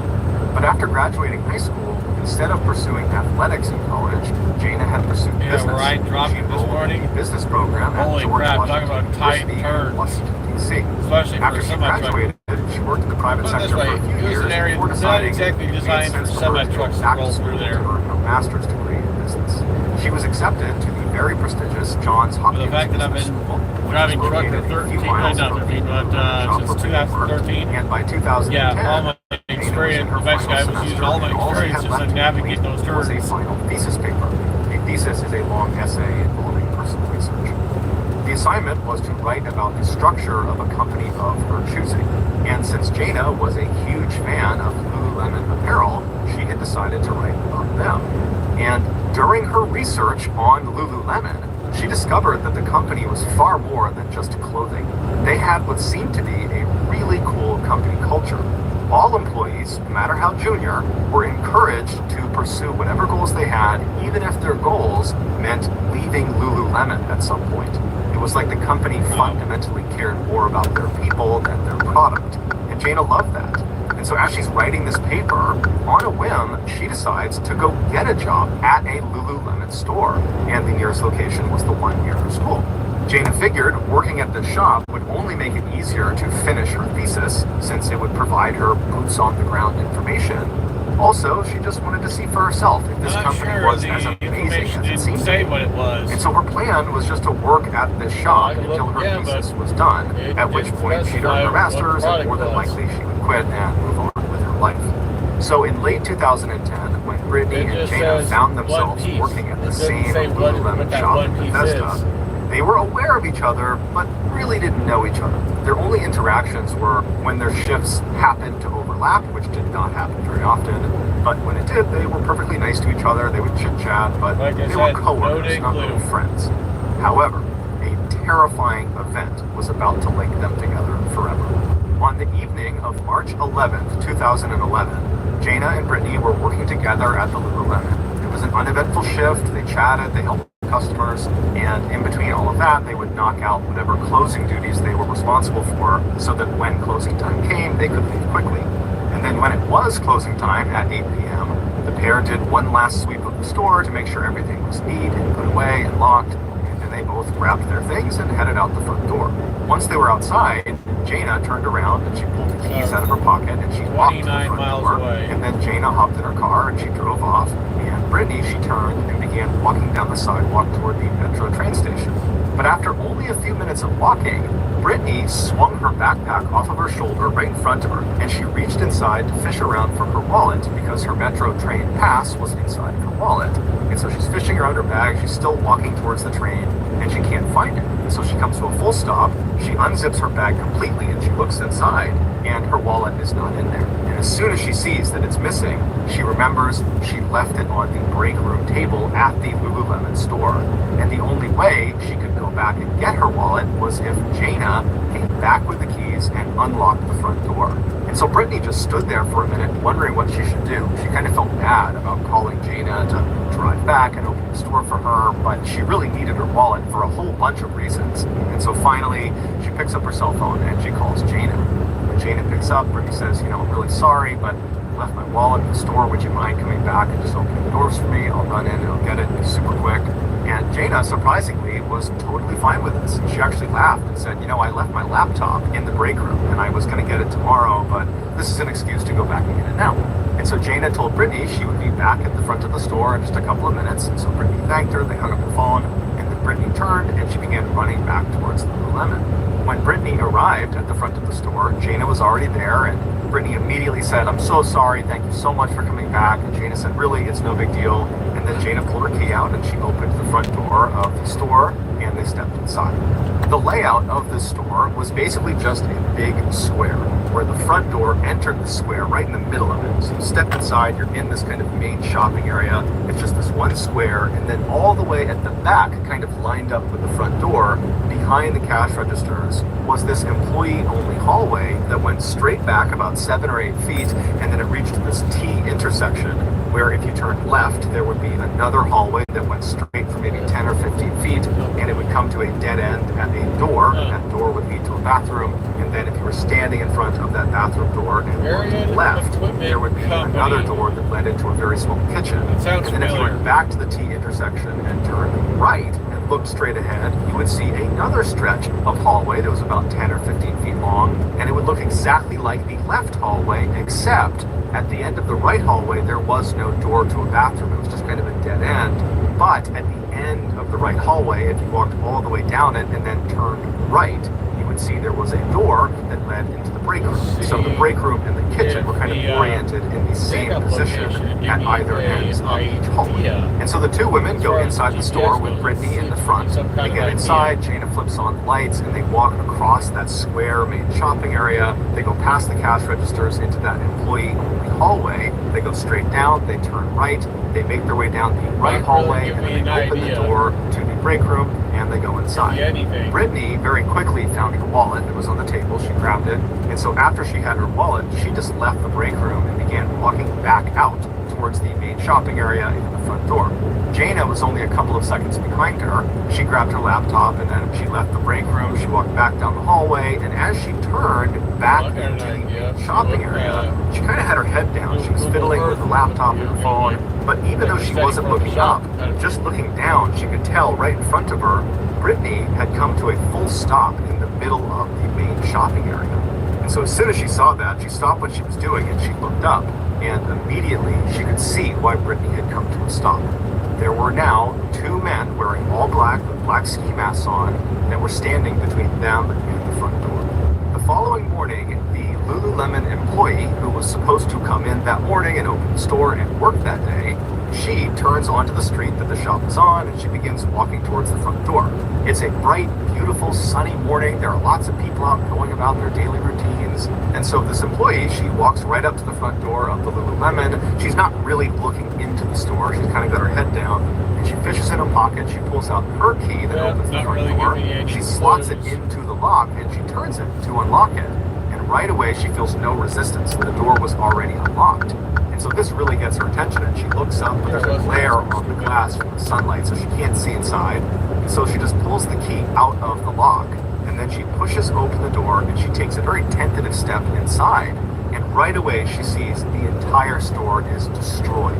There are shelves knocked over, there's clothing everywhere, it's a complete mess. And before she can even process what she's seeing, she hears what sounds like moaning coming from the back of the store, basically back in those hallways. And so this employee is terrified, and instead of going in to investigate, she just turns around and leaves the store and immediately calls 911. And as she's on the phone with police, this man who just happened to be walking by at this moment, he saw her and saw how visibly upset she was. And so he just stood next to her and waited for her to get off the phone with the police. And then when she was, he asked her, what's going on? And she would explain that the door was unlocked, the store is a complete disaster, and I heard moaning inside, and I'm too scared to go in. And so the man says, hey, I'm going to go in there and take a look around because I'm worried there could be someone who's hurt who needs our help right now before the police even get here. And so this man walks through the front door of the Lululemon, and right away, as soon as he steps in, he steps on broken glass, he looks up, and the store is completely destroyed, everything's knocked over, and he immediately hears the moaning coming from the back of the store. And so he very carefully starts walking straight ahead through the store, stepping over shelves that have been knocked down and trying hard not to destroy any merchandise that's on the ground. And when he reaches the back of the store, basically the entrance to this employee hallway that goes straight back, he hears the moaning, but he can't really tell which hallway it's coming from. And so he just calls out like, hey, who's back there? Do you need my help? But there was no reaction. And so he begins walking forward, and then he stops. He realizes the ground is slick, and so he looks down, and he sees there's a very obvious blood trail from where he is standing straight back down this employee hallway, and the blood trail appears to turn right and kind of disappears out of sight down that way hallway. And so the man is terrified. He turns around and he looks towards the front of the store, kind of hoping that maybe the police, paramedics would get there. Or it could be but a whole bunch of pallets of he looks terrified. tents, so the not man decides, pitched. there's someone hurt back here. I really need to go see what's wrong. And so very carefully, he begins walking down this initial hallway, following the blood trail, and then he turns right into that right hallway, and he looks, and he can't believe what he is seeing. It looks like the entire right stretch of hallway was covered in blood. I mean, the floors, the walls, the ceilings, everything. There is blood everywhere. However, there's no person. It looks like all this blood kind of turns right and goes into the door at the end of the right hallway, the break room. And so this man knows, okay, obviously someone is very badly hurt, and whoever is moaning is almost certainly in that break room. And so he calls out again to see if this person will call back to him, but it's silent. So he walks down this right hallway that's soaked in blood. He gets to the end and he turns right, and he grabs the handle of the break room door, he turns the handle, and he pushes the door open. And at first he couldn't quite open it. There was something blocking the door from opening, but finally he kind of muscles it open enough that he can look inside, and he realizes what was blocking the door. There was a young woman lying face down on the ground, and her legs had been blocking the door, and this woman was Jaina. And this man, who was not medically trained, immediately understood this woman is deceased. The injuries she has sustained are so bad, there is absolutely no way she is alive. And he immediately thought, she also has likely been dead for some time. This does not look like it just happened. And so he's thinking, who's moaning? Where's the moaning coming from? Is there somebody else in this room? And so he pushes and kind of moves her body out of the way and sticks his head into the break room. And he scans around, but there's no one else in there. But as he's looking around, he hears the moaning again, and he realizes it's coming from the other side of the hallway, at the end of the left hallway. And so he shuts the break room door and he walks back up the hallway to the T intersection. And instead of turning and walking into the main shop, he continues down the left hallway. And he goes all the way down until he's standing in front of the door that leads into the bathroom, and to his left is the door that leads to the kitchen. And as he's standing there, he just kind of yells out, "Hey, whoever's in here, say something," because he doesn't know what door they're in. And he hears the moaning, and it's coming from the door right in front of him, the bathroom door. And so he opens the bathroom door, and immediately he's struck by all the blood all over the bathroom. And lying on her back on the ground is another young woman. It was Brittany. Her hands were zip tied together and attached to a pipe on the side of the room, and she was covered in blood. There were obvious stab wounds and slash marks and bruises all over her. And at first, this man assumed she must be deceased, and there must be a third person in this bathroom who's doing the moaning. But then he was startled when Brittany made this low, guttural moaning sound, almost like the sound of an animal dying. And he realized that was the moaning he was hearing. It was Brittany. At that moment, the police had arrived. They rushed inside. They grabbed this man and escorted him out. They secured the scene, and then the paramedics came in, and they would confirm that unfortunately Jana was deceased. And then when they went to Brittany, they found that she was still clinging to life. And so they put her up onto a stretcher, and they began wheeling her out. And as she was being brought out of the store, the paramedics began trying to talk to her. And Brittany, amazingly, was able Apparently to say really a few like wood. words. The police, who are also on the scene, they see this, and they're Do you have a concerned Woody? that she No. might pass away from her injuries before they get to talk to her. And so, sensing she was able to talk, they kind of rushed over as she's being loaded into the ambulance out front, and they would say, "Hey, do you remember anything about what happened to you and the other woman who was in there?" And Brittany was able to tell them that the night before, there had been these two men who were wearing all black. They had ski masks on, so they didn't know what they looked like, and they had robbed the store, and then they had sexually assaulted both of the women. But Jana had apparently fought back so fiercely that they had killed her before they left. And so after she tells police this, the ambulance gets shut up, she's taken away to the hospital, and then the police immediately go into the Lululemon store You're to subscribed get to the this channel security too. footage from inside the shop to see if they can get some footage of the attack and see what happened. But unfortunately, the only camera this store had was on the exterior of the back of the building, just kind of looking out at a parking lot. There were no cameras looking in the store or at the front of the store. You have to remember, Bethesda, where the store was located, was considered to be extremely safe, very low crime neighborhood. And so more than likely, that was why this store did not have a security system. And so very frustrated, the police pulled up the only footage they could, which was this exterior camera. And sure enough, the night before, around midnight, the camera picked up two men wearing all black with their hoods up, running away from the store.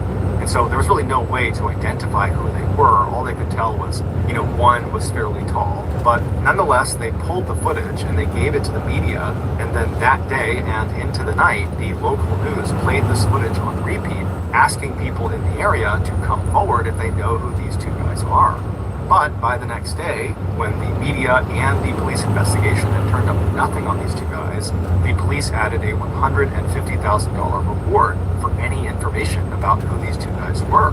But after 48 hours since the discovery of this crime, still no one had come forward with any meaningful information about who these guys were, and so the police were kind of at a dead end. And so some of the detectives decided to go back to the Lululemon shop to walk the crime scene again to see if maybe something was missed in the initial search. And so the police, they come back to the shop, and it's being guarded 24/7 by police at this point. There's yellow crime scene tape outside blocking people off. And so the detectives arrive, they go underneath the yellow tape, they go past the security, they go inside, and then one of the detectives just walks straight to the back of the store and just kind of stands there near the registers looking around. And as he was looking around, he began began looking at all of the bloody footprints that were on the ground. Now, by this point, all of the prints had been accounted for except for one set. There was a men's size 14 shoe print that had been spotted in several locations in the store, and it was just kind of assumed that it belonged to the killer. The treads of the shoe were fairly unique. They had a distinct and fairly easy to recognize pattern to them. The police knew about the shoe print, but to be honest, they hadn't given it much thought because they felt like the print only seemed to confirm that a relatively tall man had been involved in this crime. But as this one detective stood in the back of the store and was just kind of looking around, he noticed a bin of shoes on the ground in the store. These shoes were there for shoppers to put them on when they were getting their pants hemmed and fitted to them. These shoes were not for sale. They were just kind of random shoes that were there effectively as props to make sure people's clothes fit properly. And the detective noticed one of the shoes at the top of the pile in this bin appeared to be a large men's shoe. And so purely out of curiosity, he reached down and he flipped the shoe over to look at the treads. To his shock, they were an exact match to the unique treads on the size 14 bloody print. But the shoes he was holding were clean. There was no blood on them. So the detectives, they kind of all converge on the shoe, and they're thinking to themselves, did the attackers come in barefoot and perpetrate this attack with store shoes on and then afterwards clean them and leave them behind? Or is it just a crazy coincidence that one of the attackers happened to have the exact same style shoe and size as the one in this bin? They had no idea, but they felt like this was significant. They needed to get to the bottom of why this kind of random shoe in the store matched this print, and they thought the only person who might have more information about what the killer's shoes looked like would be Brittany. And so at this point, Brittany was still in very rough shape, but she had stabilized to the point where the police felt comfortable speaking to her. And so they paid her a visit and they asked her if she could remember anything about her attacker's feet. Did they wear shoes? And if so, what color were they? Anything she could remember at this point would be helpful. But Brittany would say, no, I'm sorry, I don't remember their feet at all.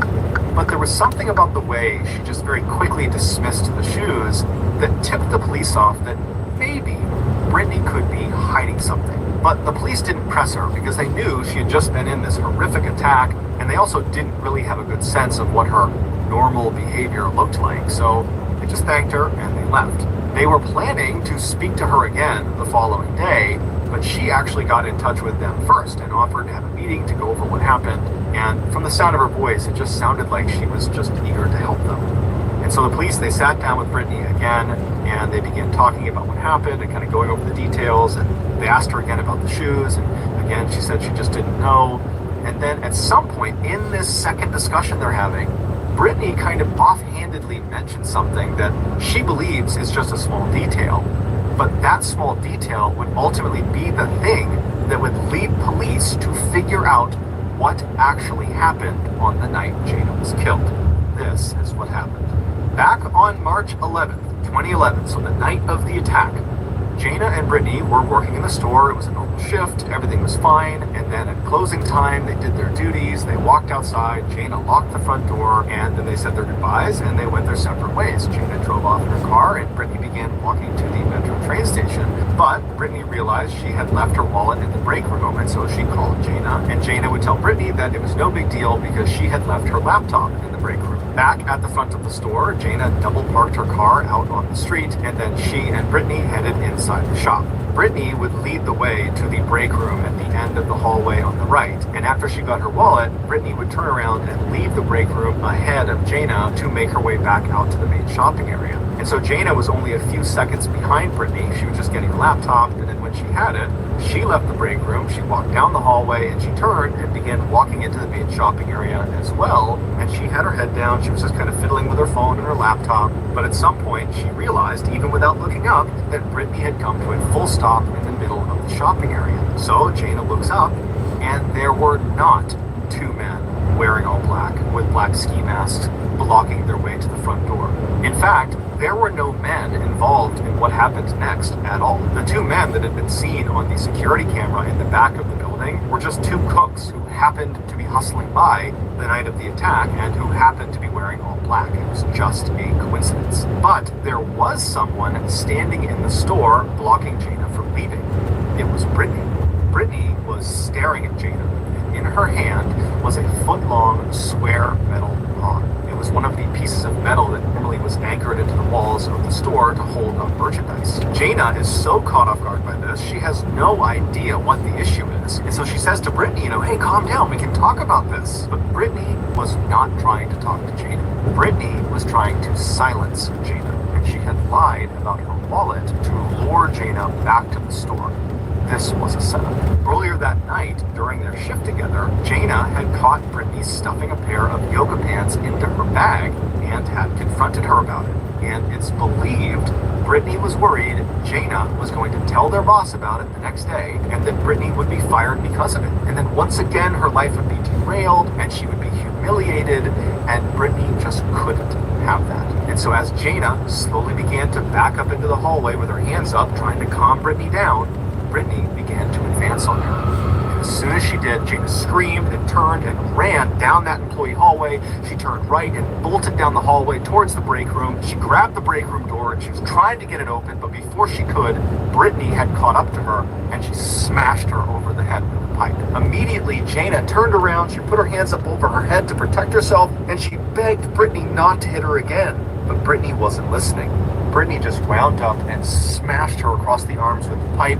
Jaina began screaming out, pleading with her to stop, but Brittany just kept on going. And for the next several minutes, Jaina just stood at the end of this hallway in front of the break room door, just trying desperately to protect herself with her hands. But Brittany was so strong and fast, and she kept striking her on her head and on the sides and anywhere else she could land a blow. The blood spatter on the walls of the end of that right hallway would later reveal that Jaina had gradually moved from a standing position down to the fetal position, meaning Brittany had literally beat her until she collapsed on the ground. And when Jaina hit the ground, Say she must something have in the noticed comments. this I think trap. you're There gonna was like no it. escape route for her, and she was so badly wounded that even if there was a way to go, Brittany was going to catch up to her, and Brittany was going to stop her.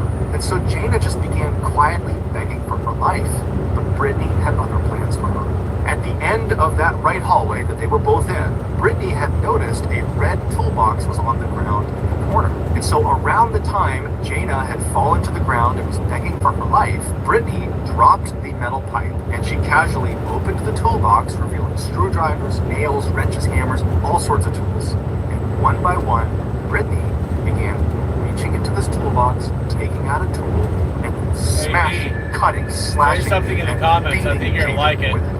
It would take Brittany You're gonna like roughly what 10 you see. minutes to cycle through every single tool in that toolbox. But shockingly, despite being dealt 330 significant wounds, Jaina was still alive and she was still bleeding for her life. Frustrated, Brittany stood up, she chucked the tools on the ground, she turned around and she walked down the hallway all the way to the kitchen at the other end of that left hallway.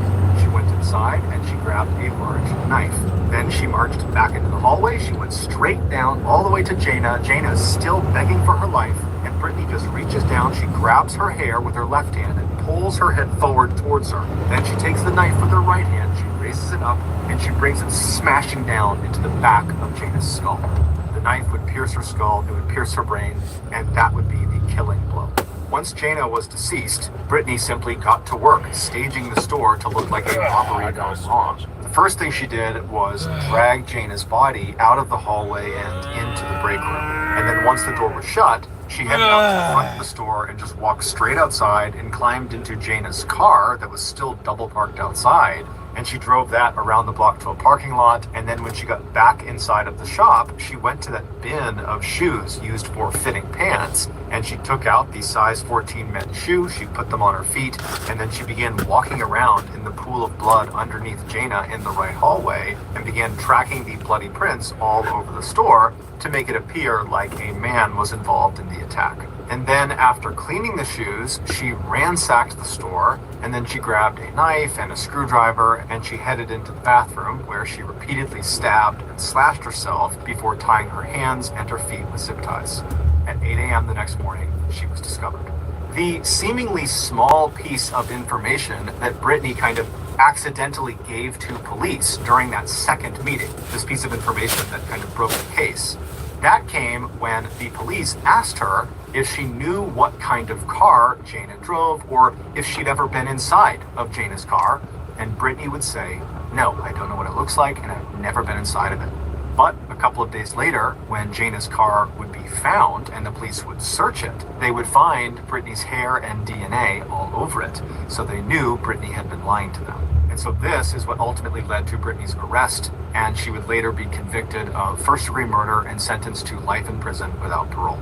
On April 28, 2000, a 24-year-old named Yuri Lipsky was standing in front of a cafe in Dahab, Egypt, overlooking the Red Sea.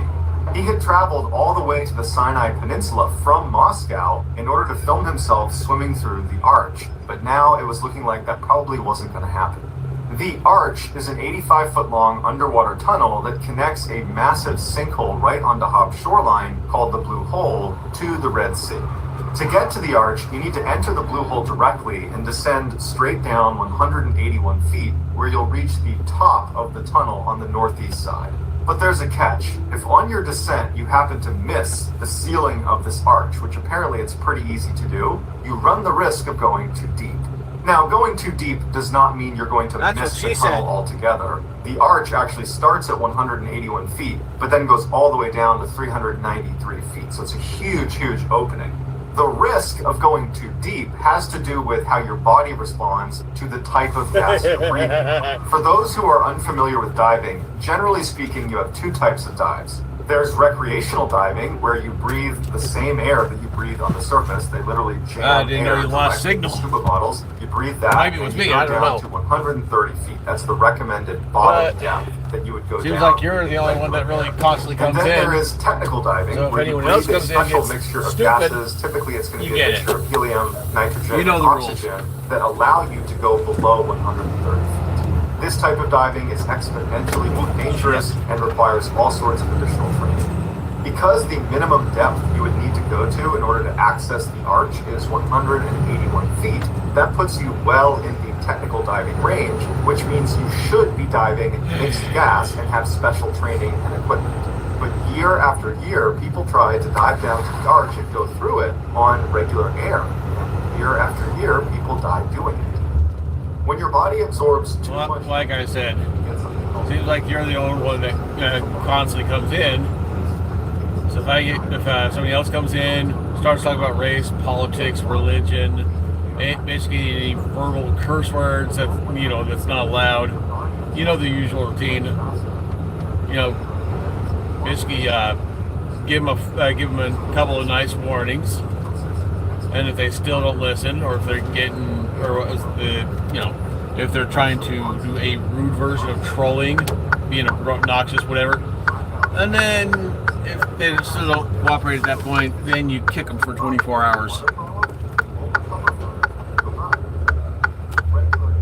I've had a couple of people do that, and I had to remove them.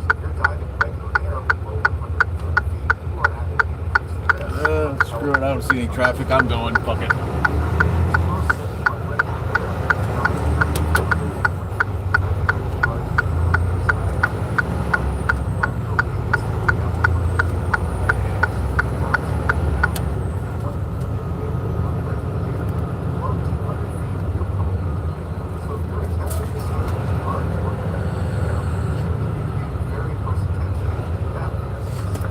Okay, light screen, I go.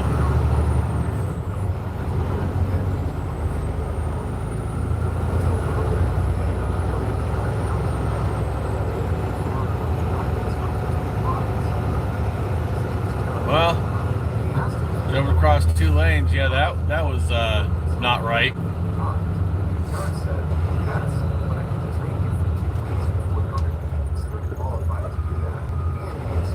Well, like I said, I've had a couple of people being, rude, obnoxious, whatever, and I had to remove them. It happens from time to time, and if you're in here, you got your orders. Give them a couple of nice warnings. If they don't listen, kick them for 24 hours.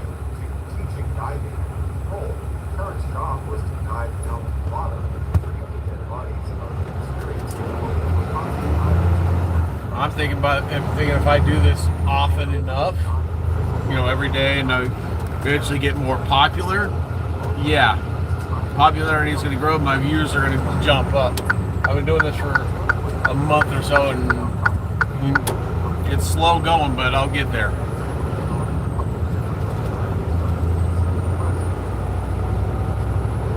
They all said, no, we need to train you, and you need special equipment. And so finally, after no one was willing to do this, Yuri just left.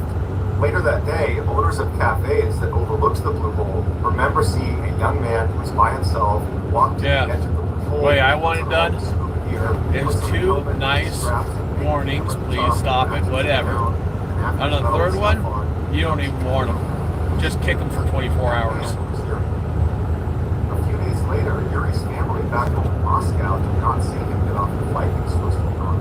They reported him missing. Tara and Omar was contacted to go down into the Blue Hole and see if Yuri was down there. Tara hopped into the hole and went to the bottom. Sure enough, lying face down at the bottom was Yuri. When they brought Yuri to the surface, they realized his camera had been running the whole time. He had actually filmed his final moments. Yuri's final video exists online, so you can watch it for yourself. But 2.7 miles from my After pickup. situating his camera on his head just the Now, way he what I'm wanted picking it, up, he hit I don't record, know. And then he jumped into the water. It was determined later on that Yuri was breathing regular air out of his tanks.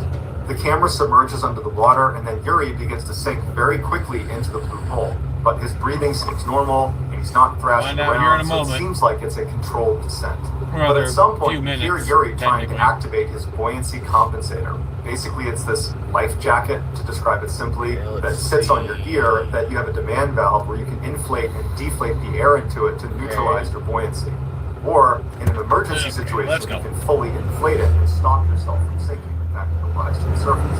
But he's trying to activate his buoyancy compensator to slow down his descent, and the air is escaping his compensator. There's a leak, he can't slow down his descent.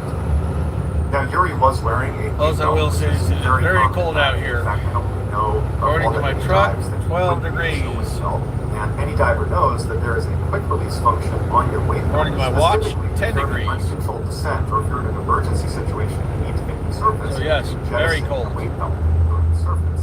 But Yuri was panicking, and he was fixated on his buoyancy compensator that he was desperately trying to activate, and it was failing, and so he's not going for his weight belt. And then he rockets Oh, past yeah. the entrance Definitely to the arch, scream so off he goes it. below 181 feet, he goes below 200 feet, and he goes all the way to the bottom, where he hits the bottom at 392 feet. Then he begins to slide, because the bottom of the Blue Hole was And as actually... you know, basically, like you said, with so many people scrolling to different channels, you know we're going to get a couple of unruly people in here. You got your orders. See on camera, Yuri rolls over and he's desperately clawing into the mud to stop himself from sliding out of the Blue Hole to definite death. And he's trying to get himself to stop. And finally, Well, he let me anchors himself rephrase. into dirt. Not really He's calm orders, for a but second. more He's kind of looking what I'm around. It's very asking. clear he's confused, and then it goes still. That sounds It's more believed at polite. this point he either removed his mouthpiece because of nitrogen narcosis and pulled it out and inhaled water, or he was dealing with O2 toxicity and he blacked out and the mouthpiece came out. But either Yes, way, it is. he's around.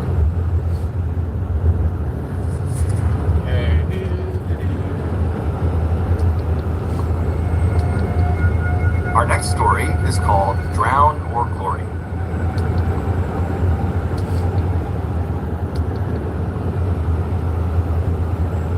I have noticed this one. There though. is a remote cliff face. I have in noticed this northern one though. England If I rarely keep gets doing stories like If you were this standing in while front I'm of it, streaming, you would see this little tends stream to pull that more went people into in a and break hopefully keep them in limestone, longer. just a tiny hole, and that Instead of stream them is be called like, the okay, no Mossdale audio, Gap. I'm leaving. If you crouched down and walked through that hole, you would be entering the Mossdale Caverns, which since 1967 have been permanently sealed off to cavers.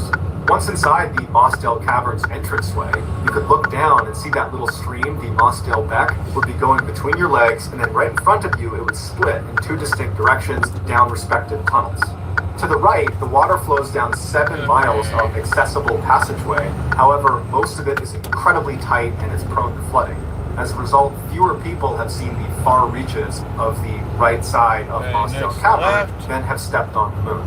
Not To this the one. left, the water goes through these impenetrable rocks that no one has gotten past. In fact, no one knows what's beyond these rocks. However, scientists have determined that the water that goes left at the entranceway will re-emerge 18 days later, 5 miles away, 900 feet That's lower correct. in a pool called Now, the Black Kelp. The let massive tunnel him turn system that here. we know exists but is yet to be explored that connects the entranceway to Black Kelp is referred to as the missing link. You would think cavers from all over the world would be clamoring to get inside that accessible side, the right side of Mostel Caverns, and try to find a secret access point back to the missing link, to be the first person to discover that, to stake your claim and say, that was me. But in fact, since the Mostel Caverns was discovered in 1941 until 1967, almost no one went in Mostel Caverns. Endless, tight, water-filled crawls with names like Drown or Glory made Mostel Caverns feel like too big of a risk to be worth it. But in 1967, 10 extremely fit, Just to extremely the right. experienced cavers said, you know what? We are going I'm in gonna Mostel cut wide Cavern. in order to We are get going to in find here. that entrance to the missing link. So, on June 24th, 1967, these 10 cavers entered Mostel Caverns. They went right into the accessible 7 miles of passageway, and they began their descent. And it wasn't that long until 2 of the 10 cavers, the 2 least experienced of the group, said, you know what, I don't want to do this anymore. I've got a bad feeling about this, but we don't know the way out. So they needed chaperones to lead. So 2 other cavers from the group had to go with them. So 4 cavers, they leave Mostel Caverns. The other 6 are going to continue on. So when the 4 got back to the surface, it was about 5 p.m. Yeah, park They'd along been the in the side cavern here. for several hours at this point, and The audio's going to cut out, so I'm backing.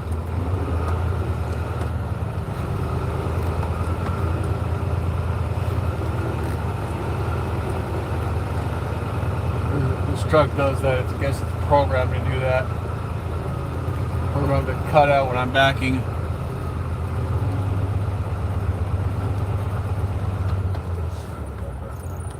I want to keep watching. You're more and than the welcome. 4 were really concerned about the other 6. So they went back to the entrance hoping that maybe, the other 6 would have heard the rain, although it's very unlikely considering how deep they were going to be.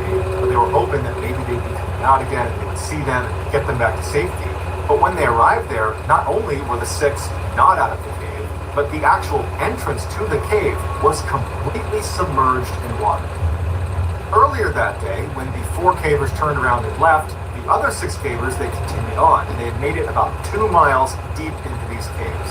They had passed the fabled Drown or Glory swim, they had survived the knee wrecker passage, and they had bit their tongue as they squeezed through the famously painful Umaguli tunnel, now located hours away from the only way out. So they are way into this cave. They were nearing the end of this distant section of the cave that they believed on the other end they would find this hidden entrance into the missing lake.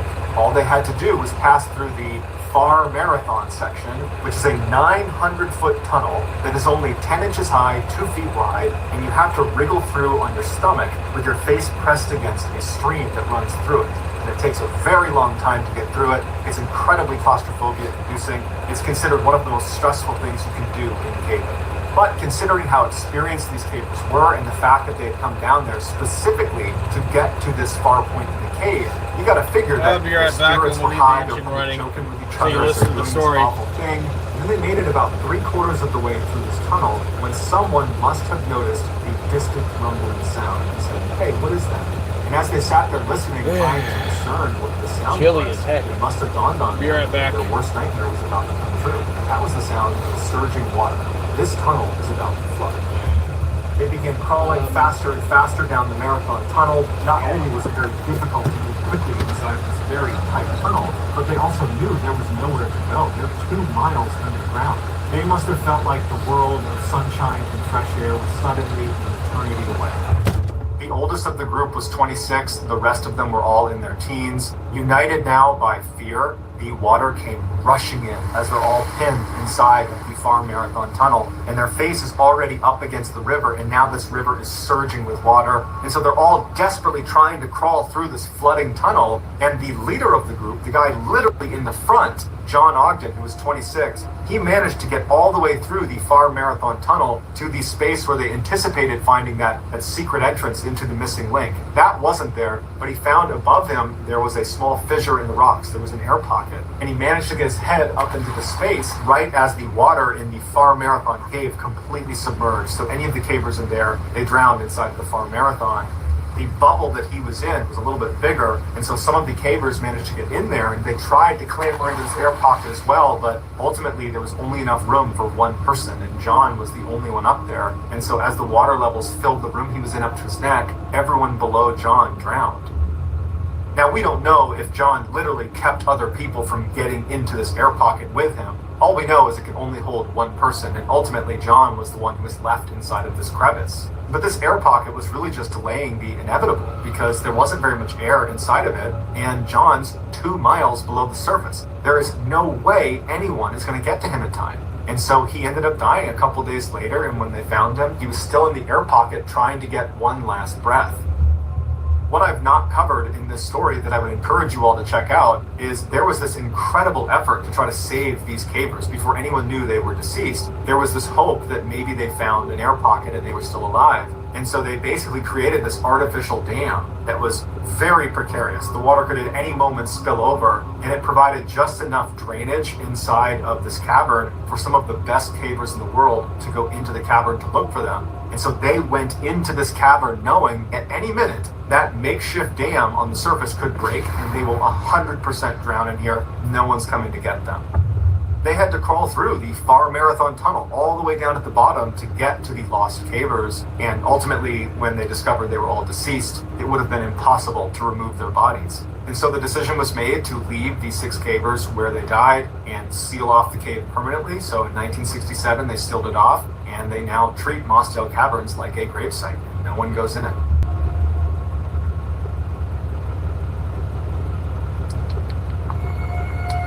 The next and final story of today's episode is called 10 Years Later.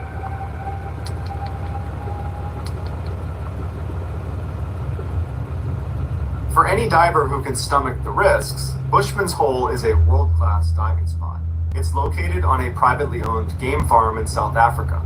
In the middle of the farm's 11,000 acres sits this massive crater in the ground that from rim to rim is hundreds of feet wide. If you hike down the crater to the middle, there's this little tiny basin of water that almost looks like an oversized puddle.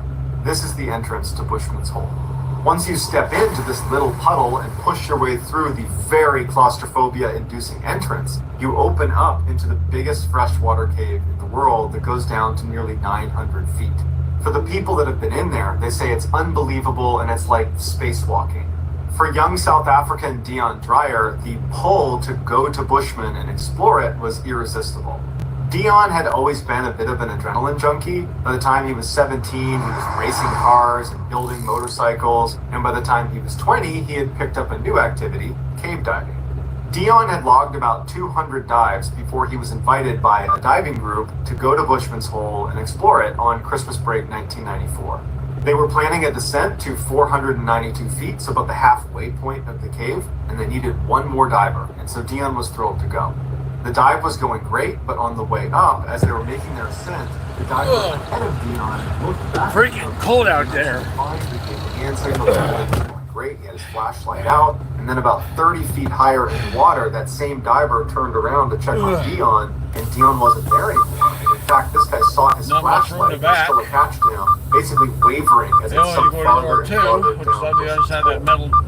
This diver immediately stops the group above him, and he turns around and starts swimming as fast as he can down to try to get to Dion. But Dion was sinking so quickly that this diver realized that it's a suicide mission if I try to go down there. I will either pass out or run out of air. And so deeply saddened, this group of divers had to turn around and leave Dion at the bottom of Bushman's Hole. Although the other divers didn't know for sure, they told Dion's parents that most likely he had suffered from a deep water blackout and then had drowned. When authorities were notified about what happened to Dion, they sent a robot down to the bottom of Bushman's Hole to just he was cutting out. Oh. So back up the door too? Okay. Everyone's on lunch till 1.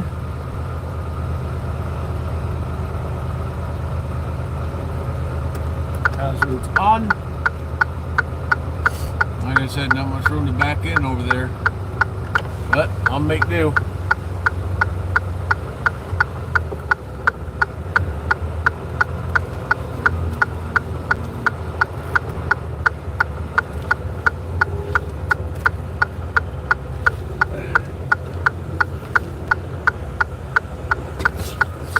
It was a human body. They were on their back with their arms stretched out towards the surface, and when Shaw went over to them, he immediately recognized that this is Dion Dreyer.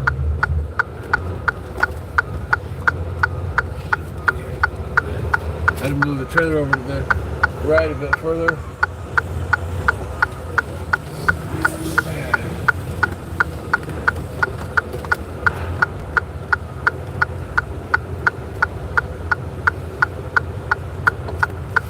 Okay, don't want to hit the door. Body pretty tight, which gave him some That'd be a mass, big which no-no. meant he'd be able to move him. But as soon as Shaw tried to move him, he couldn't get him to budge. Okay. His tanks were caught on Fuck something. it, get enough. So Shaw stayed there for a minute trying to get him free, but he couldn't do it. And that's when Shaw started to think, okay, this is getting irresponsible. I'm going to die too if I don't start making No, what I'm thinking is, this is a really big garage door. So most likely I'll be backing in. Most likely. Shaw felt an extreme sense of connection with Dion. So there's no point in opening up the back of it yet. Most likely I'm backing in. So when he got on the surface, he immediately contacted authorities and said, So, since they're going to be going, Evis off to lunch till 1, I go on a break. I'm going to give you something to eat since I haven't eaten since yesterday. After lots You can listen to the and lots story. of planning, Shaw's recovery of Dion was scheduled for January 8th, 2005. The dive was going And to I take have 12 terminated hours. the case It wasn't before. just going to be Dave Believe that or doing not. the retrieval. It was going to be like a relay race.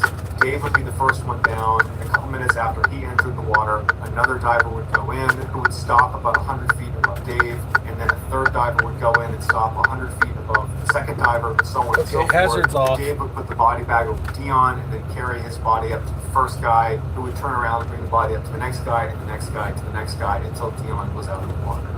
At 6:13 in the morning, Shaw entered the water with a camera on his helmet to film the operation. Shortly after he submerged, Dion's parents walked down to the edge of the water to watch. They showed up intentionally late so as not to put added pressure on Shaw. Shaw dropped very quickly to the bottom of Bushman's Hole. He actually arrived about a minute and a half faster than he expected to. As soon as he got down, he shined his light, he found Dion's body, he went over to him, he got the body bag out, and he got to work. 13 minutes after Shaw had submerged, the diver who was spotted above him, that would be the first to receive Dion's body, began looking for signs that Shaw was done and was moving up towards him. But when he looked down, he saw Shaw's flashlight wasn't moving. This diver continued to watch the flashlight very intently to make sure his eyes weren't playing tricks on him. And after a couple of minutes and still no movement, this diver begins going deeper and deeper to try to get a better look at Shaw to see what's going on. And when he got a little bit closer, it became very clear that Shaw was not moving. This diver immediately goes into rescue mode and starts going straight down to get to Shaw to try to help him if he still can. And as he's moving down, he hears this fizzling sound, and he looks at his wrist, and you can tell that one of his gauges is broken. And this gauge was vital to the dive, and meant he would not be able to get down there. And so with a heavy heart, he had to turn around and go back up. And because of the depth at which they were diving, he could not just go right to the surface and tell everybody what had happened. He needed to stop at various decompression stops along the way. But he had a slate, and on it he wrote in his grease pen, "Dave's not coming back." He swam the slate up to the next diver who would have received Dion's body, but instead receives this slate. He takes the slate up to the next diver, to the next diver, to the next diver, all the way up to the surface. As soon as this message was read out loud to the group standing around Bushman's Hole, which included Dion's parents, there was 30 seconds of stunned silence. They couldn't believe this was happening. And then after the silence, Dion's parents are beside themselves. Not only are they not going to see their son probably ever again, but they feel like they are responsible for Shaw's death. Eventually, by the end of the night, all of the other divers that were in the water that day successfully exited the cave just fine. As for Shaw, much like Dion, there really wasn't a good way to get him out, and so everyone came to terms with the reality that he was going to be down there with Dion probably forever. The news was so devastating that the team decided to leave all their equipment in place. Eventually, they did need to go down and collect their gear, so everybody goes down to the edge of Bushman's Hole, and before they begin retrieving all of the lines, they sang Amazing Grace, memoriam for the lost diver. Afterwards, they started pulling up the lines, and as they're doing that, they noticed all these bubbles coming out from the bottom of the cave. And they looked a little bit closer, and it was Shaw's body and Dion's body. Basically, Shaw had been attached to this line, and he had managed to free Dion before he had passed. And so when they pulled the line, both of them were freed, and they floated to the surface. And so even though Shaw would die doing it, he was able to get Dion out of Bushman's Cave for his family.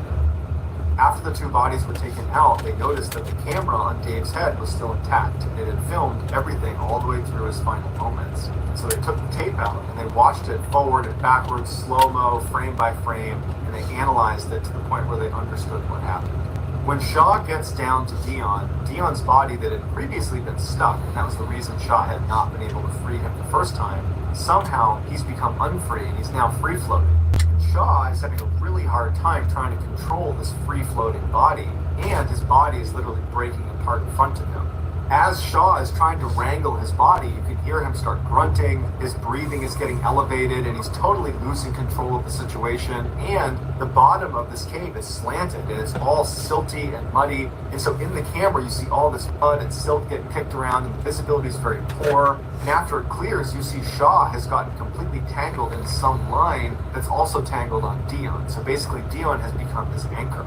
At this point, Shaw shifts his focus to try to get the lines off of himself, and you can hear his breathing now is becoming much more desperate. It almost sounds like he's gulping for air, and probably at this point, although we don't know for sure, he's suffering from narcosis, which is a condition that divers will run into, where it's like you drank a whole bunch of alcohol on an empty stomach. It's like you're totally drunk and you're confused, and it's clear that he's becoming a little bit disoriented. And instead of going away from Dion's body to try to go back up and save yourself, instead he turns and starts fumbling with Dion's midsection, and then he gets out a pair of scissors, but he doesn't use them, he just holds them. Finally, he turns away from Dion because it's clear you're not going to be able to get him out at this point. And with the scissors in hand that he never used, because again, he's probably suffering from narcosis and he's confused, he starts beginning to make his way over to the area where he can go back up. But he starts slowing down, his breathing becomes tragically desperate, and then it becomes silent, and there's no more movement, and Dave Shaw is dead. 10 days after the bodies were recovered from Bushman's Hole, Dion's parents, although they are absolutely devastated about what happened to Shaw, they feel very guilty, but at the same time, they're so excited because they get to go to the morgue and see their son again for the first time in 10 years. They don't care what state his body's in. Just the fact that he's actually here, that their actual son is going to be in front of them, was just overwhelming for them. And when they went in, they were really fixated on the fact that he had underwear on that they both recognized. Apparently they had bought him a set of jockey underwear, and he was wearing jockey underwear. As strange as it is, it was like they got to bond with their child one more time.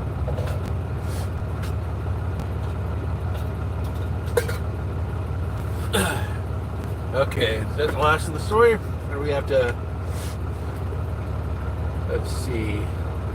Back to YouTube. No! Damn, audio. Disconnect. Round 13. West Wings. It does this from time to time. It's annoying.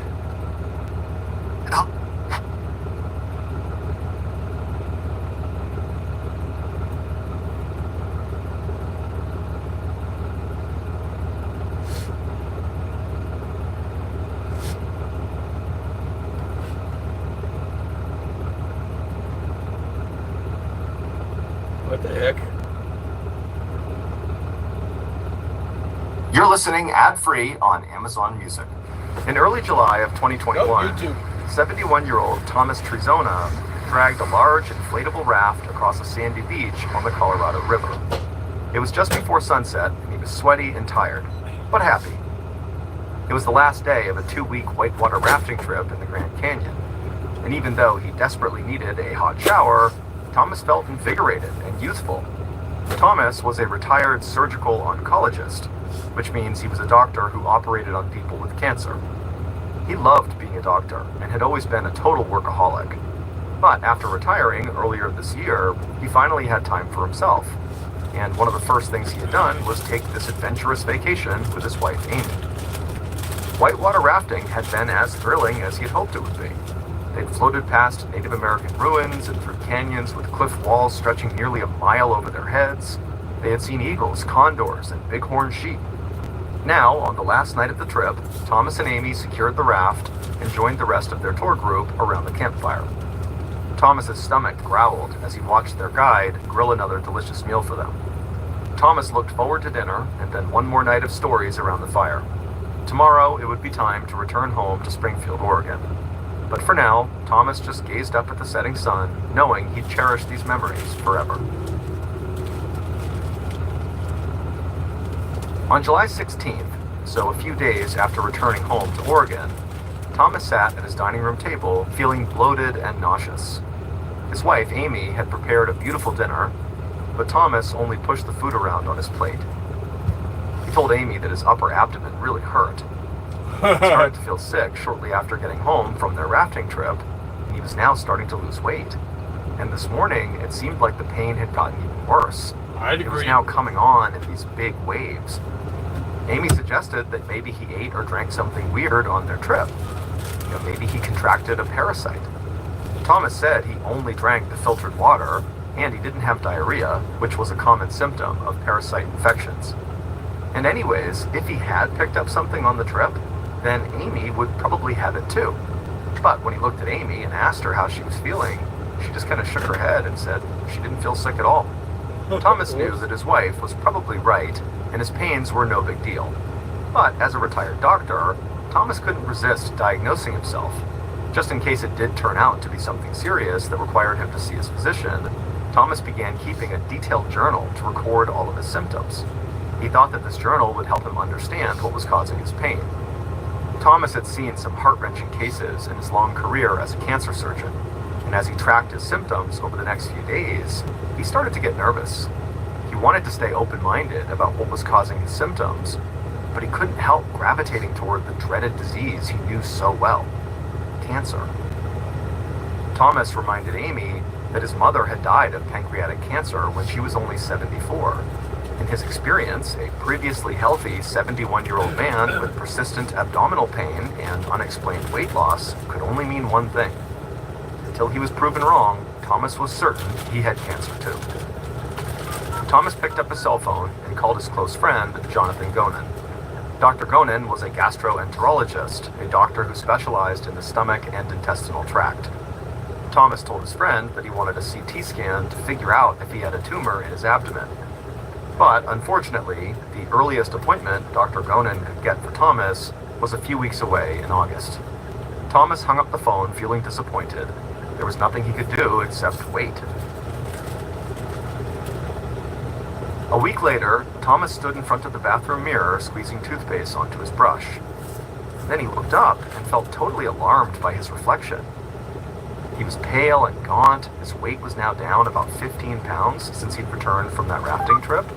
And now he could barely stand from the fatigue he felt, let alone brush his teeth. Just then, a bout of nausea swept over Thomas, and he rushed to the toilet. He dropped to his knees, preparing to vomit, but nothing came out. All of a sudden, he felt these severe spasms in his stomach as he fell over sideways onto the floor. The tiles were freezing cold against his cheek as he lay there shivering in just his boxers. Then he called out to his wife and said he needed to go to the emergency room right now.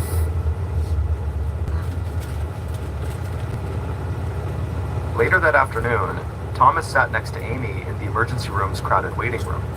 His blood had been drawn by a nurse, and he was waiting for the results. Thomas's phone pinged. He grabbed it and opened a message to find the results of his blood tests. All were normal, except for one. He had elevated levels of a type of white blood cell called eosinophils. That, Thomas knew, could indicate three things: an allergy, a parasitic infection, or cancer.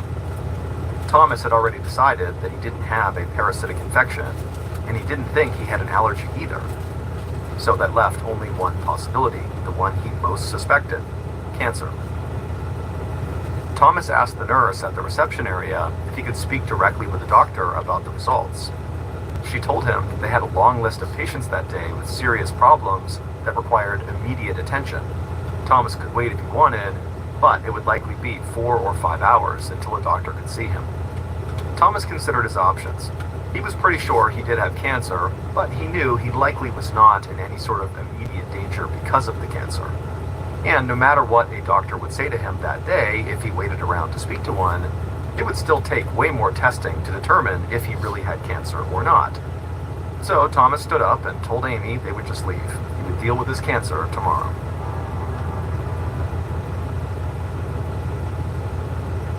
Sneaky suspicion there is no there is no tomorrow. The next day, Thomas sat across the desk from his primary care physician. The doctor looked at the results on his computer as Thomas tried to describe his symptoms. And then at some point, the doctor asked Thomas about his diet and routines. And then after hearing what Thomas had to say, the doctor glanced up from the screen and told Thomas that, you know what, this is probably a dietary issue. And then he suggested Thomas try a grain-free diet. Thomas was stunned. He wanted to be screened for cancer.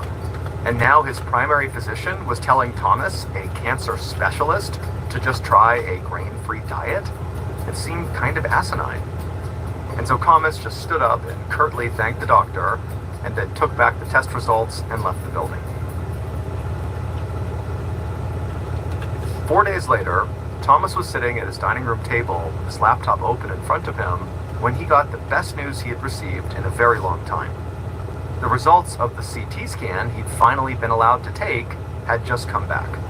And the results were normal. He did not have cancer. Thomas felt an enormous wave of relief, but now he was more puzzled than ever. The pain in his abdomen had not gone away. He had barely eaten in the past 4 days, and he had now lost 22 pounds since he had returned from that rafting trip. And so Thomas was back to trying to figure out what was going on with him himself. And so while sitting at the dining room table, he began scanning through his journal with all of the symptoms he had recorded, while also going on his computer and looking up possible obscure disorders that might fit his symptoms. And as he clicked through these medical sites, he turned his attention to a chronic digestive disease in which white blood cells build up inside of the intestines, causing pain and bowel obstruction. Thomas knew that the condition, called eosinophilic gastroenteritis, was rare, but he was running out of ideas. He was growing desperate to know what was going on with him. He was in agony, both physically and mentally. And even though he was a doctor, he was completely stumped, and this made him feel so helpless. So eventually, Thomas just picked up his phone and called his friend, Dr. Gonin, to see if maybe he could help him again. A week later, Dr. Gonin paced inside of his office. He had just arranged to have Thomas have a tiny camera inserted down into his throat to look around inside of him to see if maybe he had a bowel obstruction. But like all of the other tests Thomas had undergone, this one too came back with normal results. Dr. Gonin was bewildered by his friend's case. He decided to order one more test to get a better look at Thomas's small intestine. The images on this specialized MRI would be much sharper than the CT scan, which would allow doctors to see very small problem spots. Dr. Gonin hoped the added clarity and details of the imaging would finally reveal what was wrong with his friend. The day after the MRI, Thomas went to the radiologist's office to discuss the results. Looking over the images, Thomas was surprised to see a tiny abnormality in his upper left abdomen. This abnormality was about 1 inch long and very, very thin.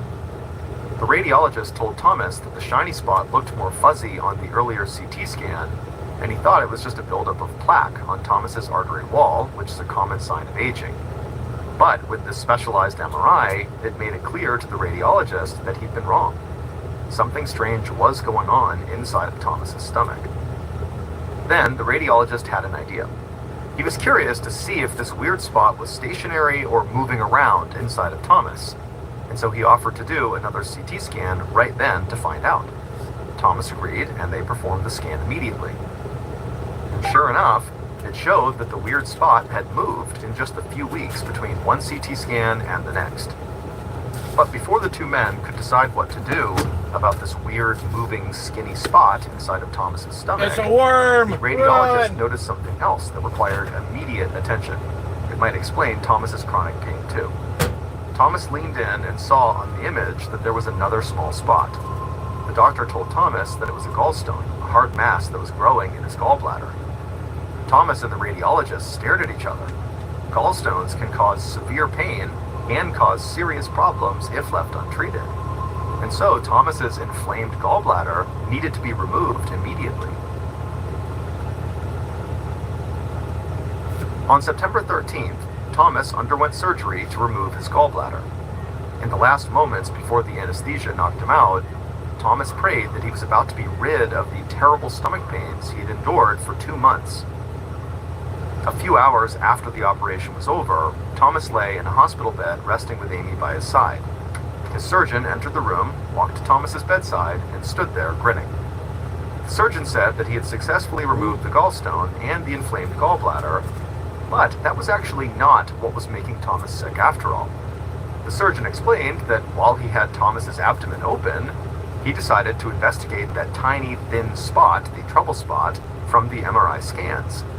And he found something he had never seen before in his entire career, something that totally explained all of Thomas's symptoms: his severe stomach pain, his nausea, his weight loss, and his constant fatigue. The surgeon pulled a small vial from his pocket and held it up for Thomas to see. It contained a small object about the size and shape of a needle.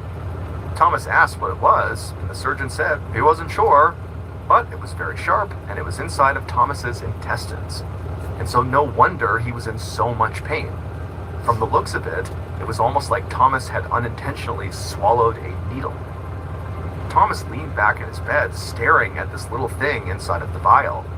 He couldn't believe that such a small object had caused so much misery, but he was obviously very relieved that the ordeal was now over. However, he knew he would not be able to rest easy until he figured out what this thing was that he swallowed and how he actually swallowed it. A few days later, Thomas took the object in the vial to a lab for analysis. The analysts found that it was a thin metal wire just under 1 inch long. What's more, they found a carbon pattern on the metal that exactly matched burned barbecue sauce. Thomas thought back to that last night on the Colorado River during the rafting trip and the delicious meal his guide had grilled for the whole group around the fire. That was the last grilled meat he had eaten before he started getting sick. Now everything was clear. The black metal object found in Thomas's intestine was likely a metal bristle from the brush his guide had used to clean the grates of the grill on that magical final evening of their trip. Thomas chuckled. He always knew that he would keep his memory of the Colorado trip for the rest of his life, but he didn't realize that he had also swallowed a little souvenir that would force him to remember.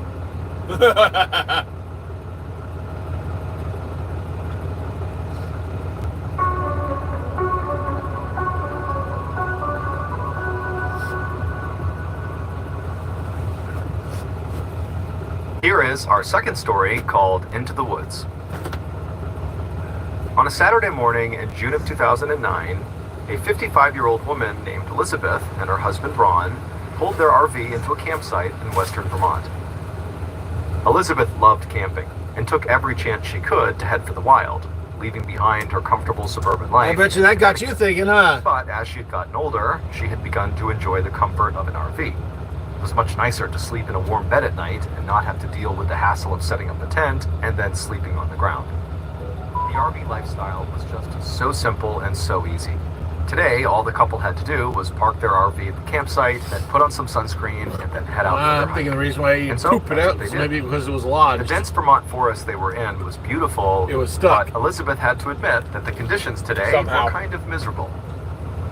The whole area was buzzing with these black flies that were swarming all over Elizabeth's legs and neck, and of course, Elizabeth had forgotten any bug spray. By the time she and Ron had got back to camp, every exposed part of her body was covered in bites, and over the next few hours, those bites turned into welts. Usually, whenever they went camping, Elizabeth and Ron really enjoyed lighting a campfire up at night and sitting out under the stars. But that evening, the black flies were so bad that they just stayed in the camper and played cards.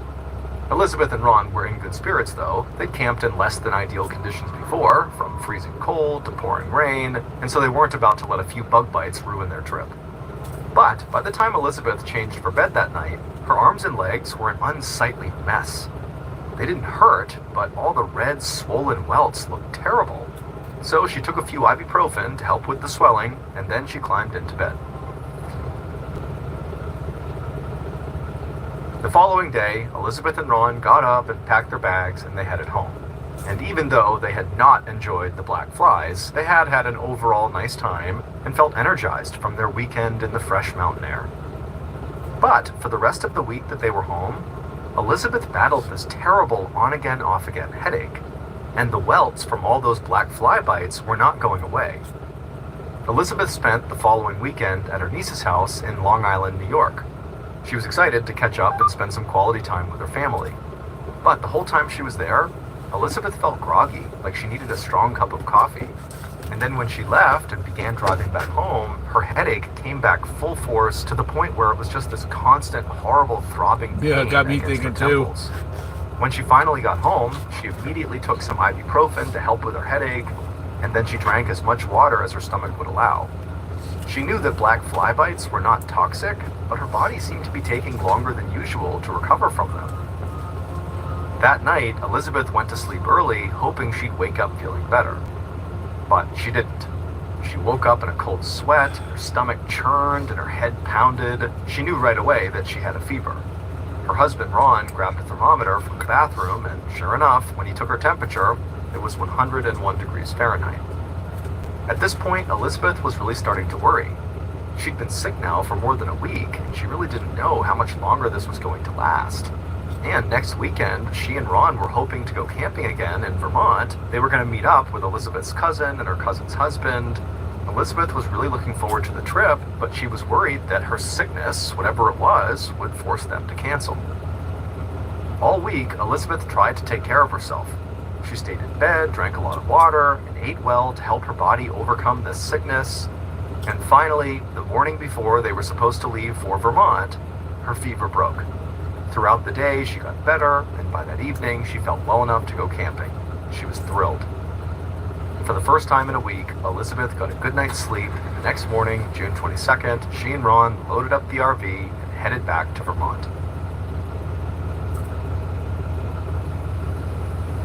When Elizabeth and Ron arrived at the Winhull Brook camping ground, it was absolutely downpouring, which made it difficult to find their campsite and hook up their RV, but luckily, Elizabeth's cousin was already there and could help them get set up.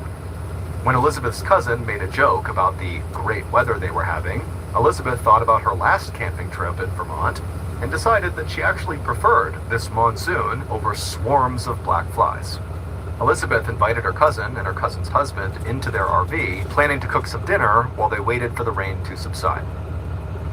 But several hours later, the rain still had not let up, and so Elizabeth's cousin and her husband ran back to their own RV, and Elizabeth and Ron, they climbed into bed and they went to sleep, hoping that when they got up, the weather would clear and they could actually go outside and enjoy the outdoors. But the next morning, when Elizabeth woke up, the rain was not remotely on her mind. Instead, she had this blinding headache, and she also knew immediately that her fever was back. Her skin was itching and her eyes felt red. Her mouth felt gritty, almost like it was covered in little bumps. Elizabeth was annoyed, knowing she was likely going to be sick all day and could not participate in anything they were going to do. Elizabeth rubbed her eyes and slowly made her way to the bathroom to brush her teeth. She debated whether she should just ask Ron to take her home, or if she could tough it out in the RV so he could at least still enjoy the vacation. Once in the bathroom, Elizabeth spit out the toothpaste into the sink, and she noticed her spit was bright pink. And when she rinsed her mouth, she tasted blood. She opened her mouth and stuck her tongue out, and her eyes widened as she realized the bumps that she had felt inside of her mouth were these black blood blisters all along her tongue and on the inside of her cheek. Elizabeth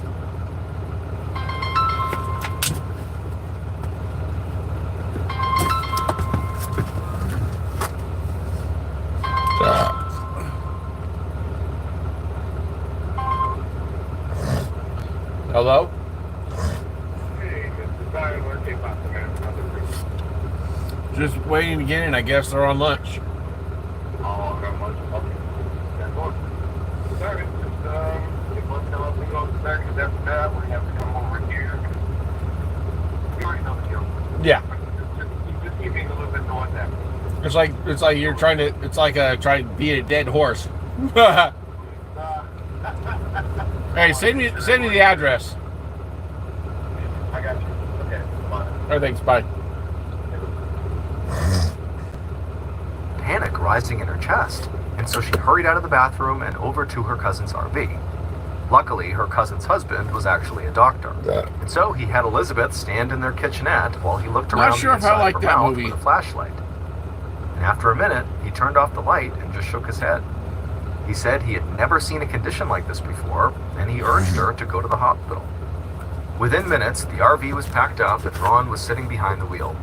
Elizabeth needed to use the bathroom before they headed off, but when she urinated, it burned. Now Elizabeth was truly worried. These were not flu symptoms. Elizabeth made her way to the passenger seat up front, sitting beside Ron. By this time, her headache was back and worse than ever. She popped an ibuprofen as they pulled out of the campground, but nothing took the edge off the pain in her head or the itching that had developed all over her body. It took 2 hours of driving down winding country roads to get to the nearest emergency room in Brattleboro, Vermont. To Elizabeth, every single time they hit a bump in the road, it made her nauseous with pain. By the time they arrived, Elizabeth was in pure agony. Ron parked the RV, then walked around to the passenger door to help Elizabeth get out. When she saw him, she smiled at him, but she could see his eyes were full of fear. It wasn't until How much she you want to herself bet these looked in the rearview flies mirror and and these saw her welts or reflection whatever? that she understood How much you why. want to bet Her bot face was so flies? swollen that she almost didn't recognize herself. Okay, what? Why did you stop? About 5 hours later, Okay. Dr. Teresa Fitzharris walked into her office at Brattleboro Memorial Hospital, ready to start her overnight shift. She put her purse under her desk, then went to check on Elizabeth, who was her first patient of the night. When Dr. Fitzharris walked into Elizabeth's hospital room and looked at Elizabeth, And I'm pretty the doctor sure you're tried to familiar hide with her shock. bot flies. Elizabeth's throat, chest, torso, and entire back were covered in a bumpy red rash. Dr. Fitzharris played it cool, but she'd never seen a rash this bad before. Elizabeth also had a fever of 101.6. Her heartbeat was also elevated, and her eyes were so swollen she could barely see out of them.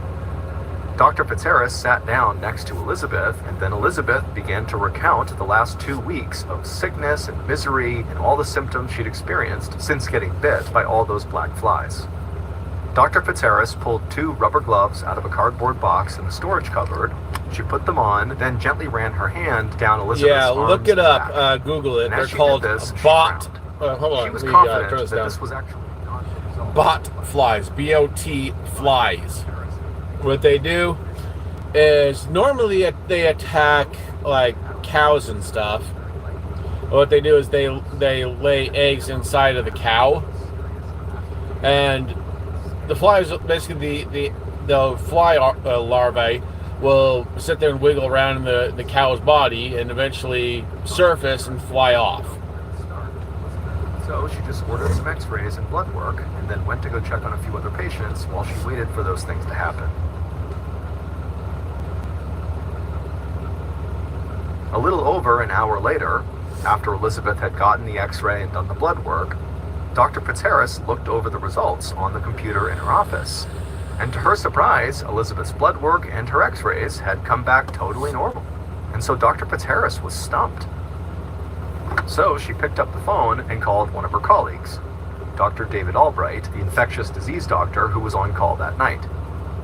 She walked Dr. Albright through Elizabeth's symptoms, and she could hear him scribbling notes down as she spoke. And then after Dr. Fitzharris was done talking, Dr. Albright let out a long sigh. He said that most sudden fevers, like the one Elizabeth had, were caused by viral or bacterial infections. And so the problem now was figuring out which one of those she'd contracted. Because Elizabeth had been spending so much time outdoors, Dr. Albright guessed that she might have an insect-borne illness like Lyme disease or Rocky Mountain spotted fever. Dr. Albright told Dr. Fitzharris that he'd be in the next morning, and he promised to make Elizabeth his first stop. In the meantime, Dr. Fitzharris decided to put Elizabeth on antibiotics just in case she did have an insect-borne illness. If left untreated, conditions like Lyme disease or ehrlichiosis can cause organ failure. The doctor just hoped that she hadn't acted too late.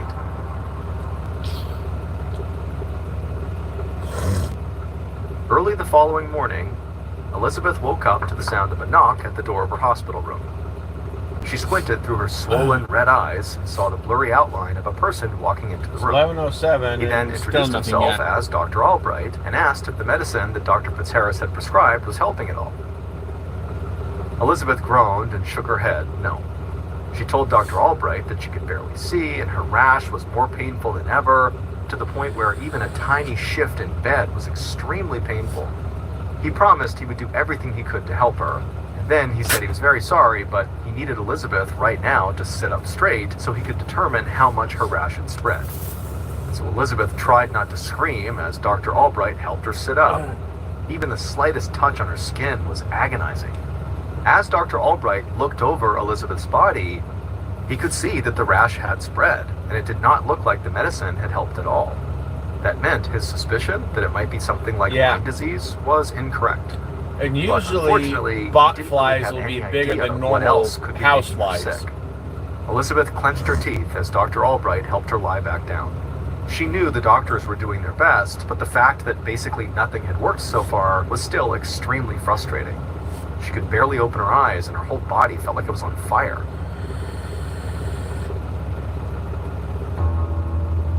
About an hour later, Dr. Albright reappeared in Elizabeth's doorway. This time, Elizabeth could make out a second figure standing next to Dr. Albright. Dr. Albright explained that he'd brought a colleague with him who was a dermatologist, or a skin doctor, and his name was Dr. Jorge Crespo. Dr. Albright wanted Dr. Crespo to take a closer look at Elizabeth's rash. He hoped that if they could determine what kind of reaction this was, it might inform them what was actually making her sick. Elizabeth braced herself for pain as the doctors once again helped her sit up so Dr. Crespo could look at her. He spent a few moments examining Elizabeth's rash, checking her eyes and the inside of her mouth. Then Elizabeth saw him nod to Dr. Albright, as if to confirm a suspicion. He told Elizabeth that she had a rare but severe kind of allergic reaction called Stevens-Johnson syndrome. Ooh, Dr. Crespo explained that she'd ingested something that triggered an incredibly violent response from her immune system. Her body was so desperate to get the allergen out of her system, it attacked the deepest layers of her skin, causing the blistering rash that now covered her whole body. Soon, he believed, the top layer of her skin would start peeling off. It would look worse before it felt better, almost like she'd suffered a severe burn. None of what the doctor was saying made any sense to Elizabeth. She assured Dr. Crespo that she hadn't ingested anything unusual over the past 2 weeks. She told him again about the black fly bites and wondered if maybe any of the flies could have been carrying some kind of bacteria or virus or fungus that could have infected her. But Dr. Crespo just shook his head no. What made Stevens-Johnson syndrome very unique was not only the reaction, but the thing that caused it: medicine. For reasons doctors do not fully understand, medicines that normally improve people's health can sometimes trigger this life-threatening allergic reaction in certain patients. In Elizabeth's case, Dr. Crespo was confident that the cause was one of the most common, easy-to-get, over-the-counter medicines on the entire planet: Avoid this medicine. ibuprofen. Oh! Elizabeth's jaw dropped. She'd been taking ibuprofen steadily for the last 2 weeks to reduce the swelling from all the black fly bites and to alleviate her headaches. Little did she know, the medicine was causing all of these problems. But something didn't make sense to her. She told Dr. Crespo that she'd been taking ibuprofen for as long as she could remember. If she was allergic to it, then why hadn't this happened before? Why didn't she have a big reaction the first time she took it? Dr. Crespo shrugged. He admitted that he really didn't know why Elizabeth would develop this allergic reaction so late in life. Stevens-Johnson syndrome was so rare that the root cause of it was actually still unknown. But at least Elizabeth knew now that she could not take ibuprofen. And Dr. Crespo assured her that if she stopped taking it, that she would recover in about a week or maybe 2. Elizabeth was given steroids to help reduce her symptoms, and a few weeks later, she had recovered enough to go home, just like Dr. Crespo promised. But because her allergic reaction had gone untreated for 2 weeks, some lasting damage had already been done. Elizabeth's eyes had swelled so badly that her tear ducts were permanently damaged and no longer worked. Ever since, she's had to administer saline drops in her eyes every few minutes to keep them working properly. But Elizabeth likes to look on the bright side and has said at least she can still see. On July 4th, 1989, 24-year-old Patty Stallings stood on the porch of her home in Hillsborough, Missouri, which is a suburb of St. Louis. She and her husband, 27-year-old David, had recently purchased I don't this think house, I have to which worry about that overlooked one Lake because Wamanoka. I don't take That night, they could ibuprofen actually that see often. the local Independence Day fireworks show right from Only their when front I porch. need it, and that's not very However, often. instead of looking up at the fireworks, both of them were just admiring their 4-month-old son, Ryan, who cooed as Patty cradled him in her arms. A sense of gratitude washed over Patty as she locked eyes with her husband. She couldn't believe how much her life had changed in just a few short years. As a teenager, she lived on the streets with nothing of her own and no one to protect her. In her early 20s, she had gotten a job at a convenience store, a 7-Eleven, hoping to turn her life around. But things hadn't really changed until 3 years ago, in 1986, when she had met her future husband David, who worked as a professional plate engraver. He and Patty had clicked right away, and they got married in 1988. Wait a minute, and were plate soon able engraver, to isn't that purchase what this dream prisoners home, do? a small lake house with white trim and a nice front porch. Because of her husband, Patty was the happiest she had ever been in her entire life. As the fireworks continued to illuminate the night sky, Patty looked back down at her baby's peaceful face tucked up against her chest. But then, out of nowhere, her baby, Ryan, vomited all over Patty's shirt. Way more than how much babies usually spit up. But Patty wasn't too concerned. Ryan had suffered from digestive problems since he was just 2 weeks old, and his doctors had assured her as long as he was gaining weight, he was okay. And Ryan was hitting all of his weight benchmarks, so Patty trusted he would be okay. But still, when Patty went inside to get changed, and also to change the baby, she wanted to make sure Ryan didn't appear sick. He didn't seem fussy or uncomfortable, and he smiled and cooed at her as she changed him into a fresh onesie, so Patty figured everything must still be fine. So she finished dressing her baby, then she changed her Yeah, own the parents clothes, did it too. then the pair went back outside to enjoy the rest of the fireworks with David. 5 days later, Patty woke up in her large, sunny bedroom feeling unusually well rested. She rolled over in bed to find the other side was empty. David had already left for work. She checked the clock on her nightstand and saw that it was almost 9 a.m.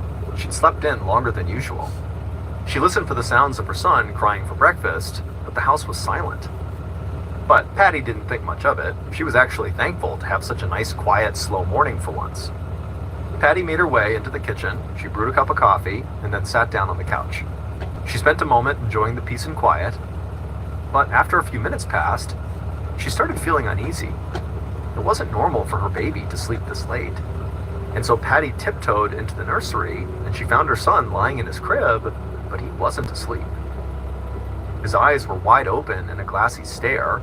His lips were pressed tightly shut, and his chest rose and fell way too fast, like he was having trouble catching his breath. He was hyperventilating. Patty's stomach dropped. She'd never seen her son look so sick before. She lifted his limp body out of the crib, and almost immediately, Ryan began vomiting almost uncontrollably. Patty was so scared she began shaking. Still carrying her baby, she ran into the living room. She grabbed the phone, but she didn't call 911. She lived far from the hospital and knew that waiting for an ambulance would waste time Ryan probably didn't have. She knew it would be faster just to take him to the hospital herself. So she called the St. Louis Children's Hospital and told the operator she was on her way.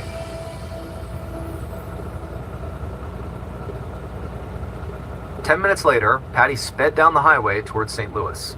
She wasn't familiar with the roads, and driving in the city made her nervous. And so as cars honked and swerved around her, she tried to look down at the paper map in her lap to read it, but it was really hard to do that and also drive. As Patty turned around to check her blind spot, she caught a glimpse of Ryan in his car seat. It looked like his chest was barely moving. Afraid her son was just going to stop breathing altogether, Patty turned back around and just began looking out ahead for any highway sign that might just tell her where to go. Right up ahead, she noticed a sign that had a big H on it right near an exit ramp, and Patty knew that meant there had to be a hospital close by. So she flipped on her blinker, she got off the freeway, and followed the hospital signs towards the emergency room. It wasn't until she pulled into the parking lot of that hospital that she realized it was not the St. Louis Children's Hospital that she had called. The sign on the building that she was at said Cardinal Glennon Children's Hospital. But really, it didn't matter to Patty. She was just happy to be somewhere with doctors who could help her son. So she turned off her car, she jumped out, and she opened up the back door, and she reached in, and Ryan's tiny body was just so limp in his car seat. Patty unstrapped him carefully and then picked him up and held him tight to her chest. She could barely hear his shallow breathing as she ran with him inside the emergency room. Once she was inside, Patty rushed to the check-in desk and explained what was going on.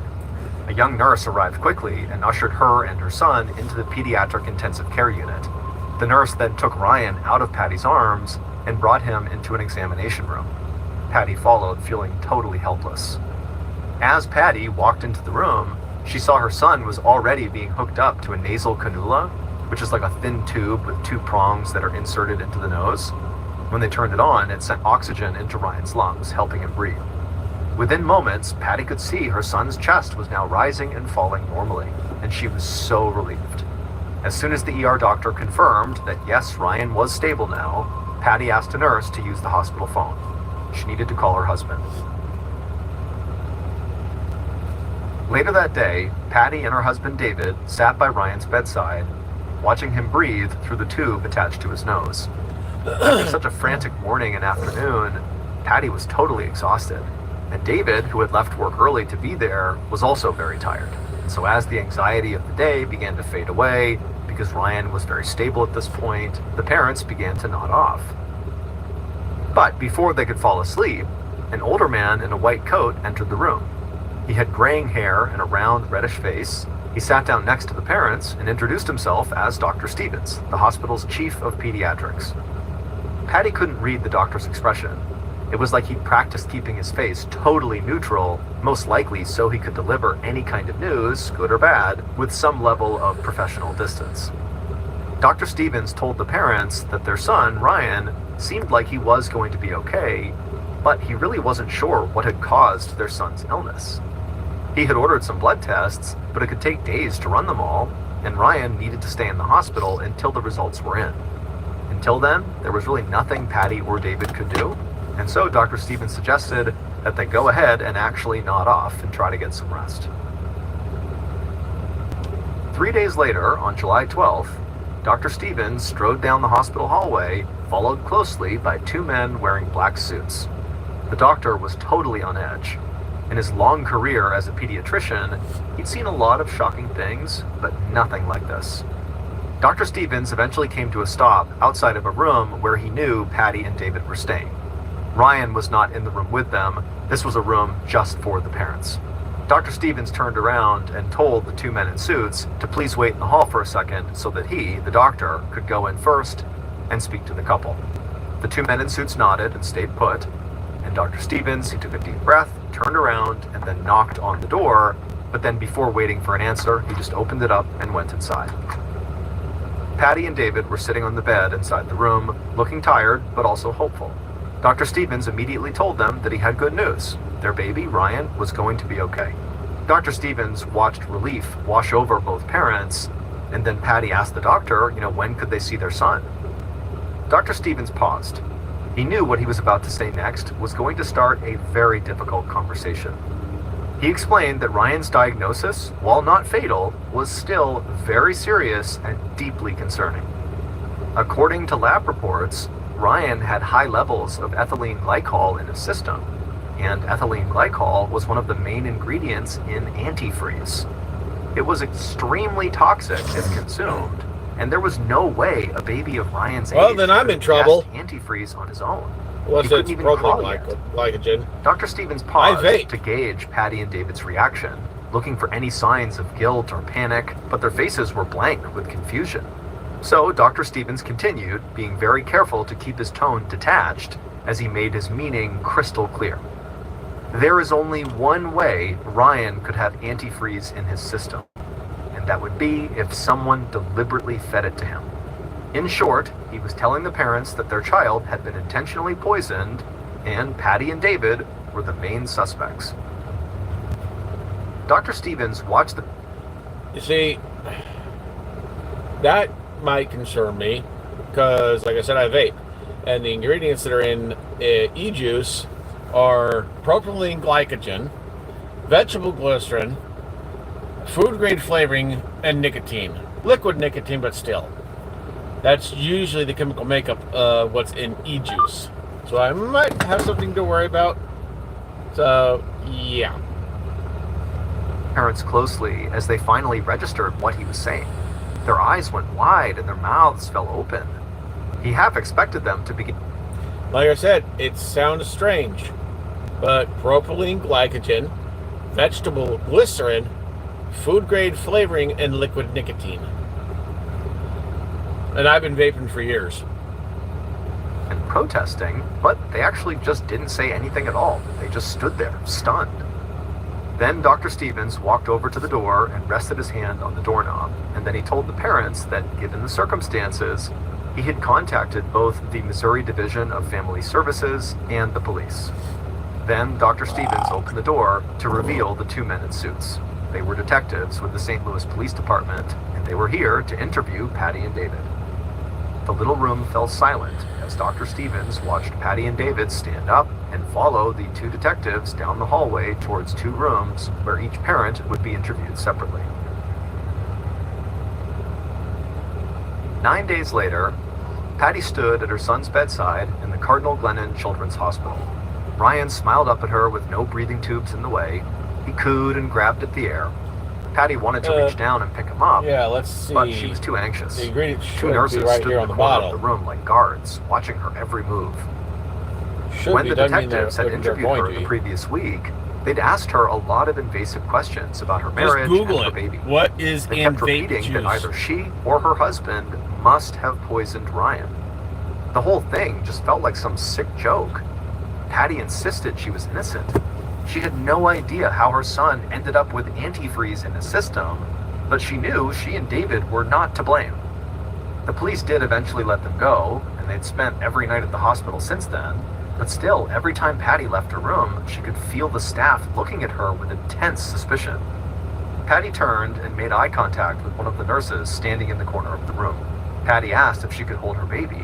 The nurse hesitated and then said, "Yes, you can." Patty reached down, but before she could pick Ryan up, Dr. Stevens came into the room. Patty instinctively pulled her arms back. She'd felt like she'd been caught doing something wrong, even though all she really wanted to do was just hold her baby. Dr. Stevens came over to Ryan's bedside and took a look at him. Patty knew her propylene son had been glycol. improving, but she was still kind of surprised when Dr. Stevens 30% said Ryan was propylene healthy enough to glycol. leave the hospital. Patty broke into a huge smile at this news. She'd been so 70% confused and vegetable anxious, glycerin. but now her son was healthy again. No, The police natural and hadn't artificial arrested her and her flavors. husband. It sounded like And everything well, was going to be okay. basically liquid nicotine. But then she saw the doctor's expression shift. He explained that Ryan was being released from the hospital, but he was not going home with Patty and David. Here, let's do this. Police I'll show you. investigation was still ongoing, and until they knew more, Dr. Read right Stevens there. had to What does it release say? Ryan into the custody of the state. Ryan was going to be placed in foster care. Patty was stunned. And that's on. That's in She'd assumed e-juice. once Ryan got better, they'd be able to move on. But now, the problem Somebody's flashing me, so I gotta move the truck, I guess. anticipated. But more than anything else, she was just worried about some stranger taking her baby home. She had no way of knowing if the foster family would actually take good care of him. Yeah, a lot safer. Patty wanted to scream, but looking at Dr. Stevens' face, she knew it wouldn't make any difference. So she turned away from the doctor and sat down next to Ryan's hospital bed, saying she wouldn't leave his side until he passed away. 6 weeks later, Patty, David, and David's parents arrived at a state-sponsored child care facility.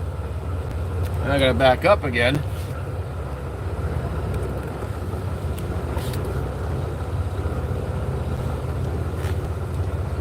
Now, Tom, I guess time to back in, I guess. Time to back into a building. Cock it over to the right.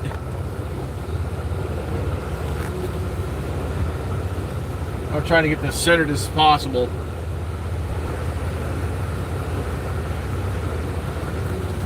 Now straighten up.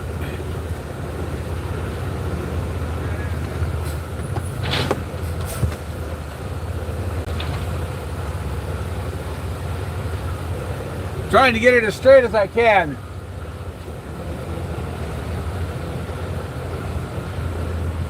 I know you guys are going to want to close that door.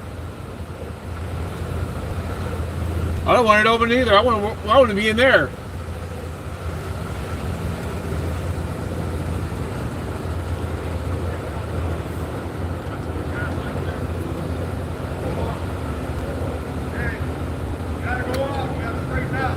Okay.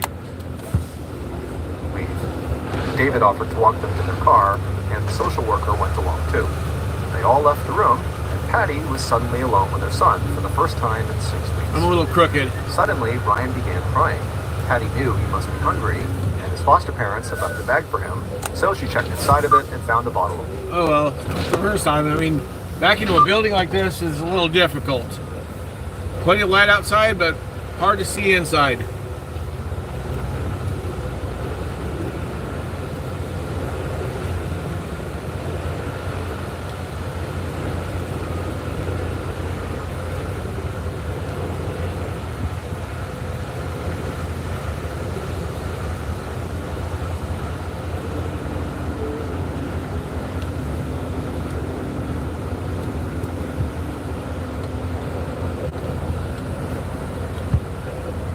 Yep, here we go, backing into a building.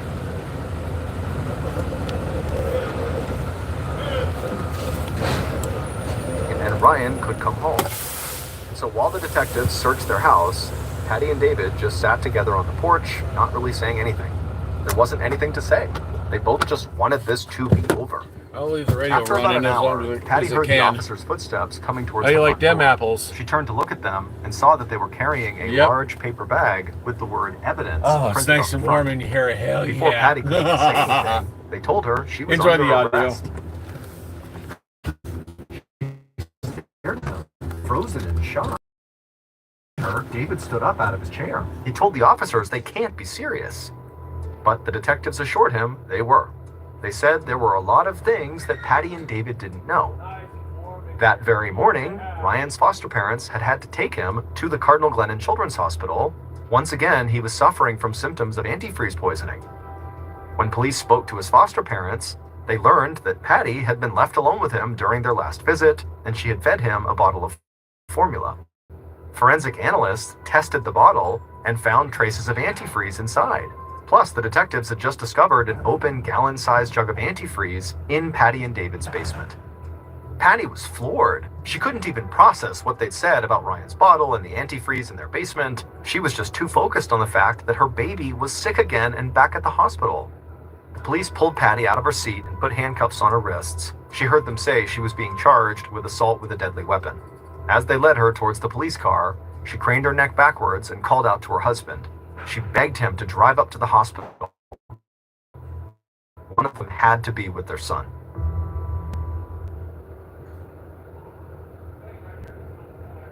Four days after his wife was arrested, David shifted in his chair in the waiting room of the Cardinal Glennon Children's Hospital. For the past 4 days, he'd been living in his own private hell. He couldn't sleep, he barely ate, he could only think about two things: his wife being locked up in a jail cell, and his son sick in the hospital. And in fact, Ryan's condition was much worse this time than it was the last time. This time, he was 9 minutes later, Dr. Stevens walked into the room. The doctor's face, which was usually professional and emotionless, was now drawn. David asked what was going on, and Dr. Stevens couldn't help himself, and he just let out this long sigh.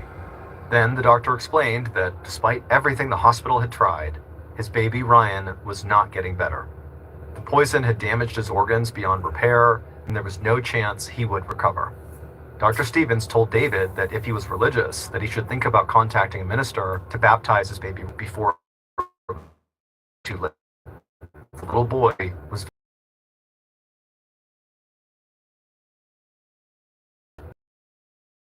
immediately overwhelming that he could physically feel it in his chest. But the worst part was he still didn't understand how this was even happening. David could barely speak. but he managed to whisper out that his wife really needed to be here. Then David just ran to the waiting room payphone, and after calling the jail where Patty was being held, and then also the local courthouse, David ended up talking to the judge in charge of Patty's case. And David begged the judge to please release his wife so she could at least come to the hospital and be with her child during his final moments. David assumed the judge would have at least some sympathy for their situation, so he was surprised when, without the slightest hesitation, the judge said no. He called Patty a baby killer and refused to let her anywhere near her son. At this point, David's grief turned into rage. He slammed the phone down and crumpled into his chair. In the span of only 2 months, his perfect life had fallen apart. But despite what the police and the judge said, she adored their son. There had to be a better explanation for what was going on. David took a deep, shuddering breath and then turned to see Dr. Stevens standing there. In a soft voice, the doctor said they needed David's permission to disconnect Ryan from his life support machine. David asked if there was absolutely anything else they could try, but Dr. Stevens just shook his head and said no. And so, with no other options, David did give his permission. That same afternoon, David went into Ryan's room in the baptized his son, and then at around 5 p.m. on September 7th, 1989, David held Ryan as the doctors turned off his life support. David would sit there cradling his baby until his baby slowly passed away.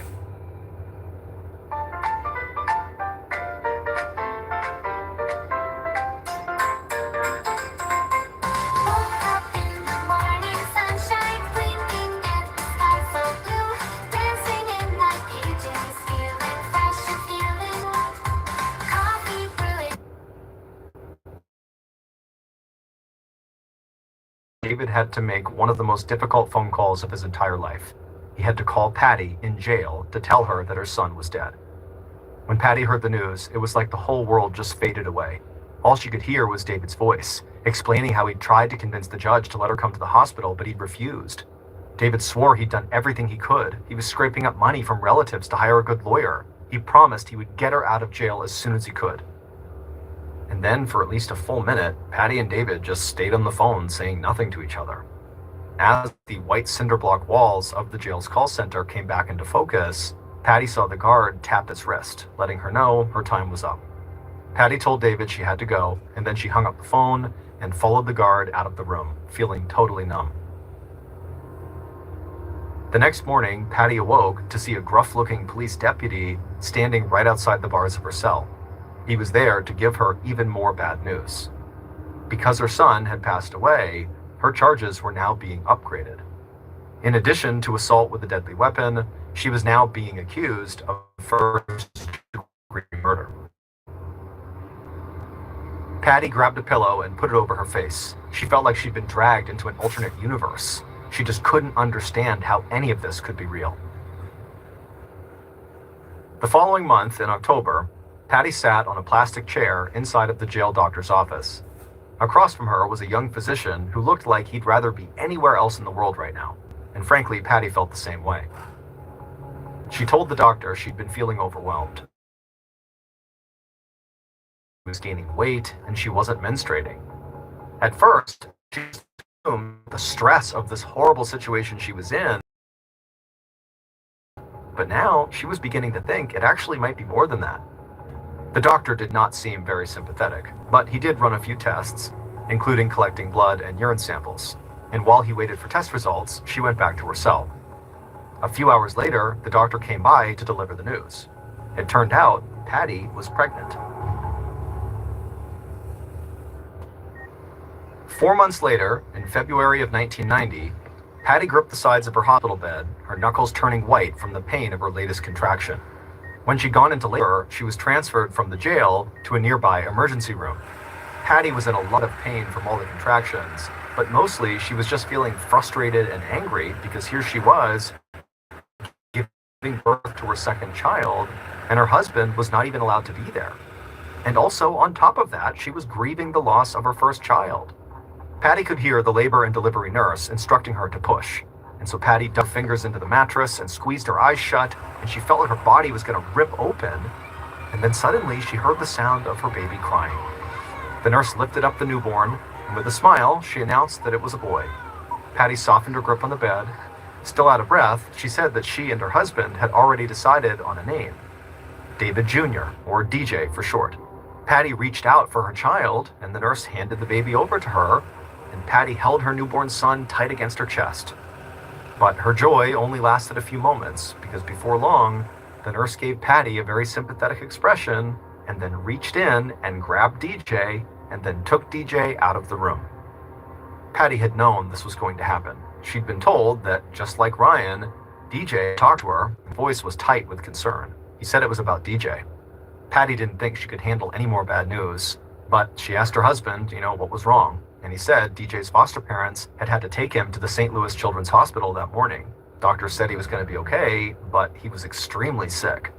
At the thought of her youngest son being in the hospital, just like Ryan had been, Patty felt a knot rise in her throat. She asked David what kind of symptoms DJ had and if the doctors had diagnosed with anything specific. And as David started listing off all of DJ's issues, Patty had an idea. She told her husband she had to go. She needed to call her lawyer before her phone time was up. David had managed to collect enough money from his family to hire an attorney for Patty. Since then, she and this lawyer had been preparing for her upcoming murder trial. And in her experience so far, and over as usual. Patty knew this lawyer had a lot of cases to deal with, but for now, she really needed him to listen. Patty had a theory that she thought would prove her innocence, that she never gave Ryan antifreeze. The lawyer listened to this theory and then afterwards promised to do whatever he could. Patty thanked him and then hung up the phone. When she stood up, Patty actually felt pretty good. She was actually looking forward to her trial, which was scheduled for early 1991. It would be her chance to prove her innocence, bring DJ home, and put this horrible series of events in the past. About a year later, in early 1991, so January 31st, David sat in a quiet courtroom gallery, anxiously watching as 12 jurors re-entered the room. After 3 days of trial and 10 hours of deliberation, the jurors had finally reached a verdict on whether or not Patty was guilty of murdering her son Ryan. David tried to stay positive, but honestly, he did not feel very optimistic. The prosecution had been led by a tall, imposing man named George McElroy. He was the lead prosecutor in Jefferson County, Missouri, and he had presented an overwhelming amount of evidence against Patty. The prosecution's witnesses had testified that antifreeze had been found in Ryan's blood twice. The results were confirmed by 2 different laboratories using 2 different diagnostic methods. Plus, analysts had found traces of ethylene glycol in Ryan's bottle, and also an open container of antifreeze inside of David and Patty's house. All through the trial, David had anxiously waited for Patty's lawyer to present Patty's theory, the one she thought could prove her innocence. The lawyer had tried to make an argument for it, but he didn't call an expert witness to testify. So the judge sat in the courtroom, and the jury foreman microphone. David tapped his foot anxiously as he saw his wife at the front of the room, standing up, getting ready to hear what this foreperson had to say. Then David heard the foreman's voice through the courthouse speakers. But as the foreman read the verdict, it was like David's brain couldn't process what he was hearing. The jury had found Patty guilty of first-degree murder. After the verdict was read, David saw Patty collapse back into her chair. He couldn't see her face from his seat. All he saw were 2 policemen immediately handcuffing her and leading her out of the courtroom. David dropped his head into his hands, feeling a mixture of fury and despair. No matter what the prosecution had said, David did not have a shred of doubt about his wife's innocence. A week later, David was at home across his living room, trying to think of fix this, but he just couldn't think of anything. 4 months after Patty's trial, in May of 1991, David sat in his living room alone. He looked out the window that faced their front yard, and he remembered that night, almost 2 years ago, when he and his wife were holding Ryan and watching the fireworks. Patty said she couldn't believe how much her life had changed since they had met, and David couldn't believe how much more it had changed since then. Their first child had died.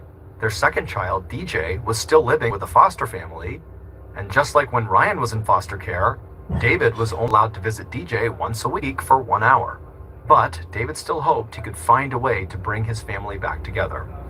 David picked up the remote and turned on the TV and changed the channel to NBC to get as much publicity as possible. He'd even convinced the producers of a hugely successful television show to cover Patty's story. And as the clock hit 8 p.m., the opening credits of Unsolved Mysteries, the TV show, began. David saw his wife's face on the television, followed by pictures of baby Ryan.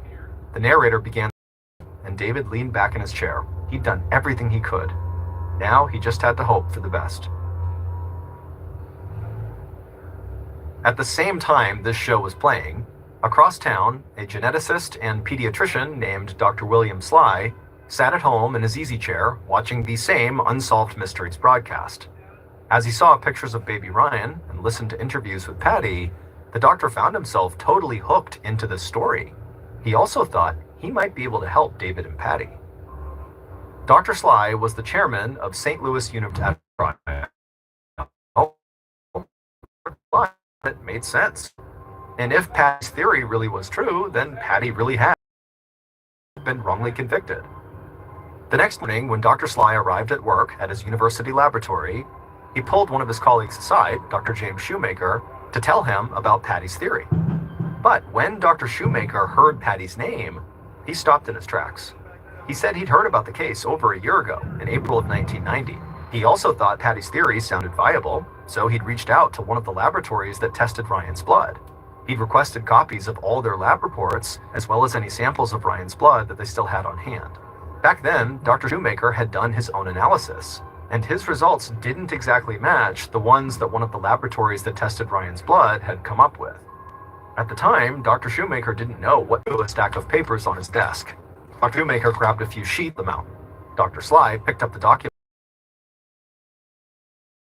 The original lab results with Dr. Shoemaker's analysis, Dr. Sly's jaw dropped. He asked Dr. Shoemaker for a piece of paper and a pen. He needed to write a letter to the county prosecutor. 4 months later, in September of 1991, County Prosecutor Roy stood in front of a huge crowd of reporters and a cameraman. He looked and he saw Patty and David standing beside them. Both of them had totally stoic expressions on their faces. Prosecutor McElroy straightened his jacket nervously. This was the most important and most embarrassing press conference of his career. He leaned close to the microphone and announced that he'd done something unprecedented. He had asked the county circuit judge to dismiss the murder charges against Patty Stallings. He said after reading Dr. Sly's letter and consulting with another independent medical expert, he was finally convinced of Patty's theory. She'd been right all along. Baby Ryan didn't die from antifreeze poisoning. For over 2 years, Patty had been accused of poisoning her son, but she had never hurt him. Nobody had. In reality, Ryan had died from a rare genetic disorder called methylmalonic acidemia, or MMA for short, which caused his own body to produce a deadly chemical that was nearly identical to antifreeze. People with MMA can't fully digest food containing certain proteins and fats, many of which are in breast milk and baby formula. When these nutrients are not properly processed, that she believed Ryan could have this disorder because his little brother DJ had it too. When DJ had fallen ill, his symptoms were the exact same as Ryan's, but instead of finding antifreeze in his blood, DJ's doctors had found a toxic substance called propionic acid. Propionic acid is often a telltale sign of MMA. It's also almost chemically identical to ethylene glycol, which is the poison found in antifreeze. The molecules are only different by a few carbon atoms, and so the two are easily mistaken for each other. When Dr. Sly saw Ryan's case on Unsolved Mysteries and then looked over the baby's lab results, this was the tiny discrepancy he found. The substance that analysts thought was ethylene glycol was actually propionic acid. Tragically, if Ryan had been treated at St. Louis Children's Hospital, where DJ had been correctly diagnosed and Patty was trying to take Ryan when he first got sick, all of this could have been avoided. Instead, the analysts at Cardinal Glennon and the other labs that tested Ryan's blood had unfortunately misidentified this naturally occurring substance as antifreeze, and their incorrect findings had been used to send Patty, an innocent woman, to prison for life.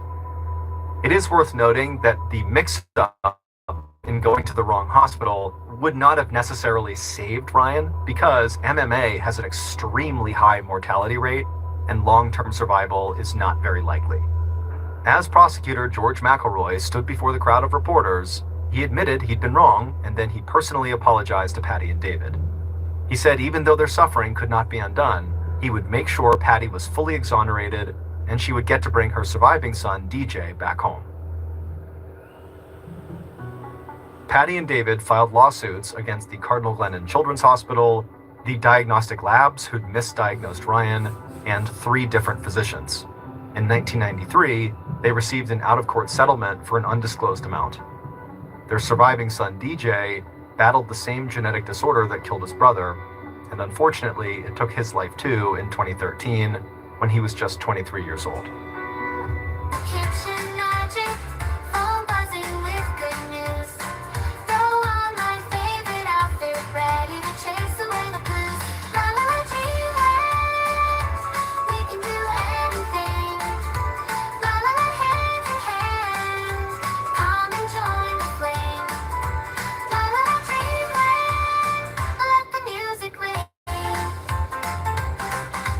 Stepping outside, feeling breezy. Neighbors waving hi, hello. Trees are swaying to the rhythm like they know just where to go.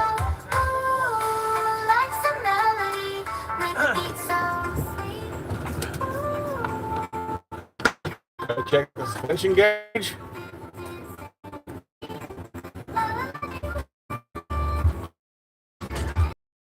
That didn't realize it.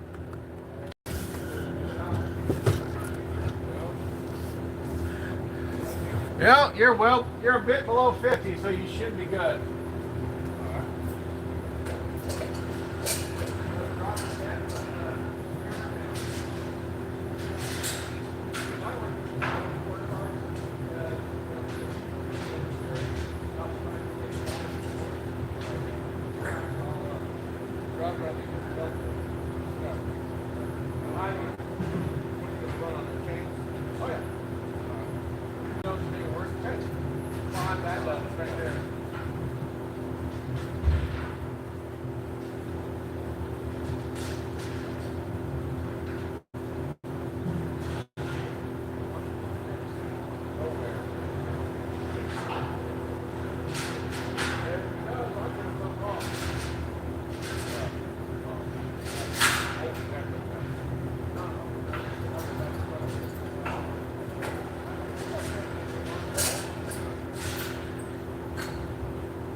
You're still here. Finally done securing that dang thing.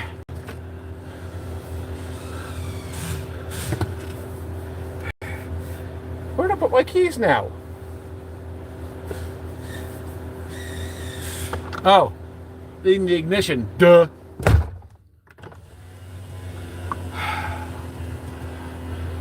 Let's get that radio going.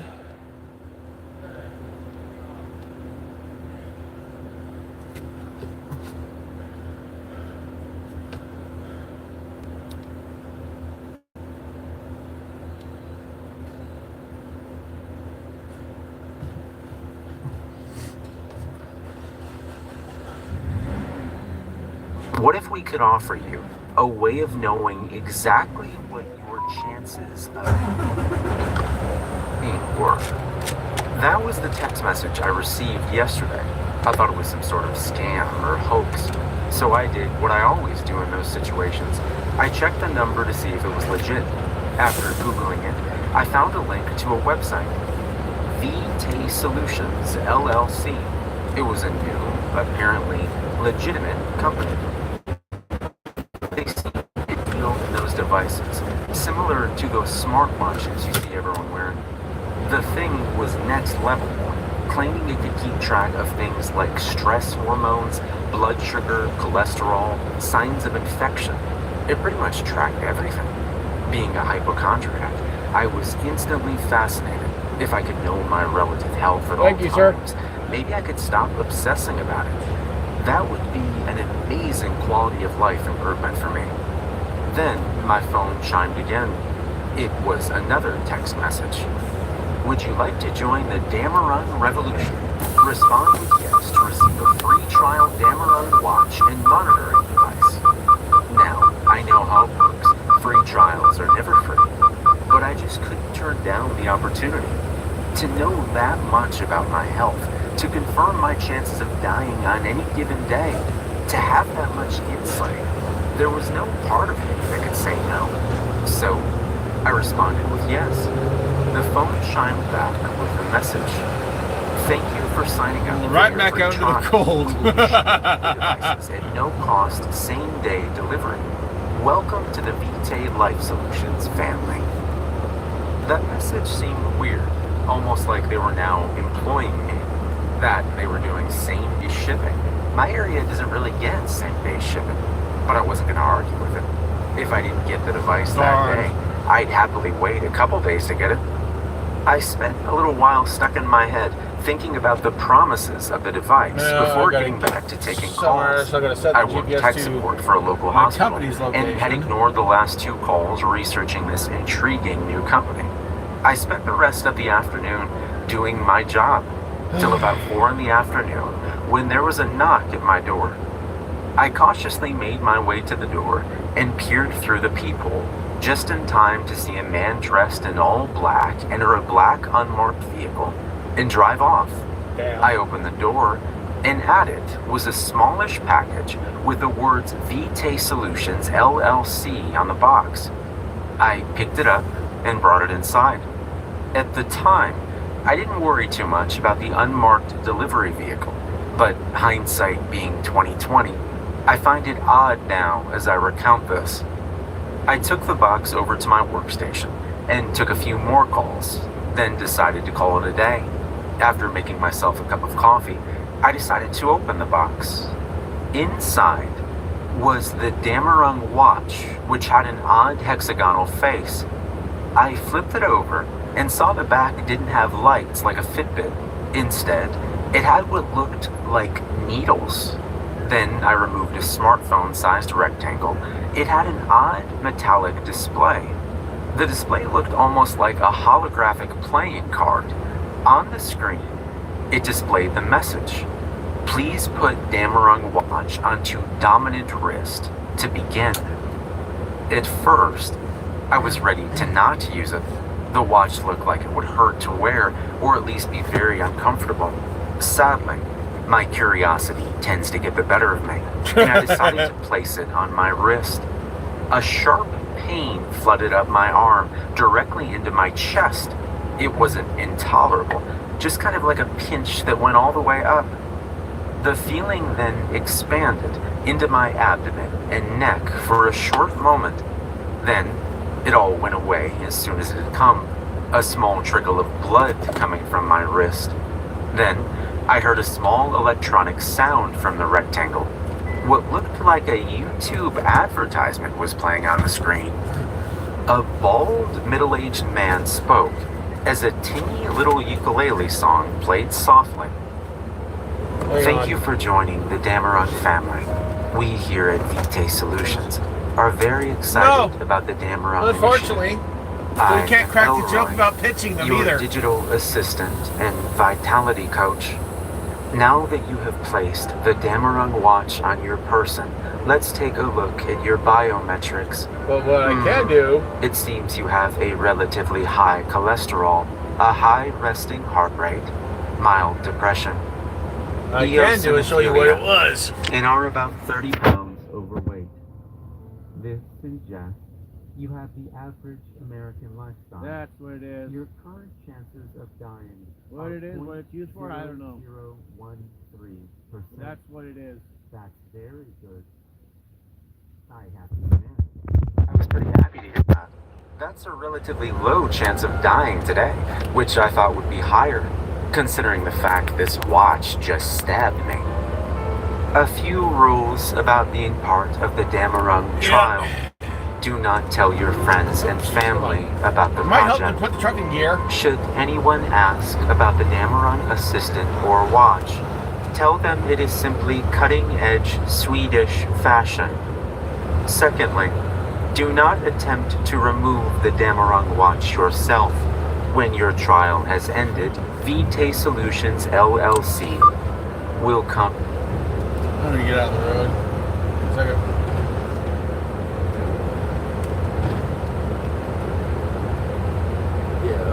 Yeah. Trial costs no money to continue. All you have to do to keep your trial active is complete specific tasks occasionally. By putting on the Dameron watch, you have already agreed to these terms. Yeah, it's Your current kind task: of heavy. eat one banana. I think they said it was something like Ugh, I hate bananas. 14,000 I pounds or said whatever the hell it to was. the digital Actually, assistant. no, not 14. The screen Lower turned an odd 7,000, shade of sorry. red, and a low harmonic note played. So not Are too heavy. you refusing the task? What if I am? As I finished saying that, a bolt of pain shot up my spine as the muscles in my back began to spasm. Then, as quickly as they came, the spasm stopped, and I braced myself against my work desk as the pain in my spine subsided. Muscle spasms are a sign of potassium shortage. Sorry about the I silence for so recommend long. I had to get that that. banana, I had to get the sir. load loaded. Your current chance of dying is 3.4%. I pulled myself upright and could feel sweat creeping down my face. I don't have bananas. I don't like them. This was the wrong answer, as another jolt of pain ran through my spine and brought me to my I knees. gotta make sure certain doors closed. Pain-induced tachycardia can damage cardiac muscle. User, might I suggest we head to the store? I haven't been out of my house in weeks. I don't even know which stores are open. I said with large deep breaths.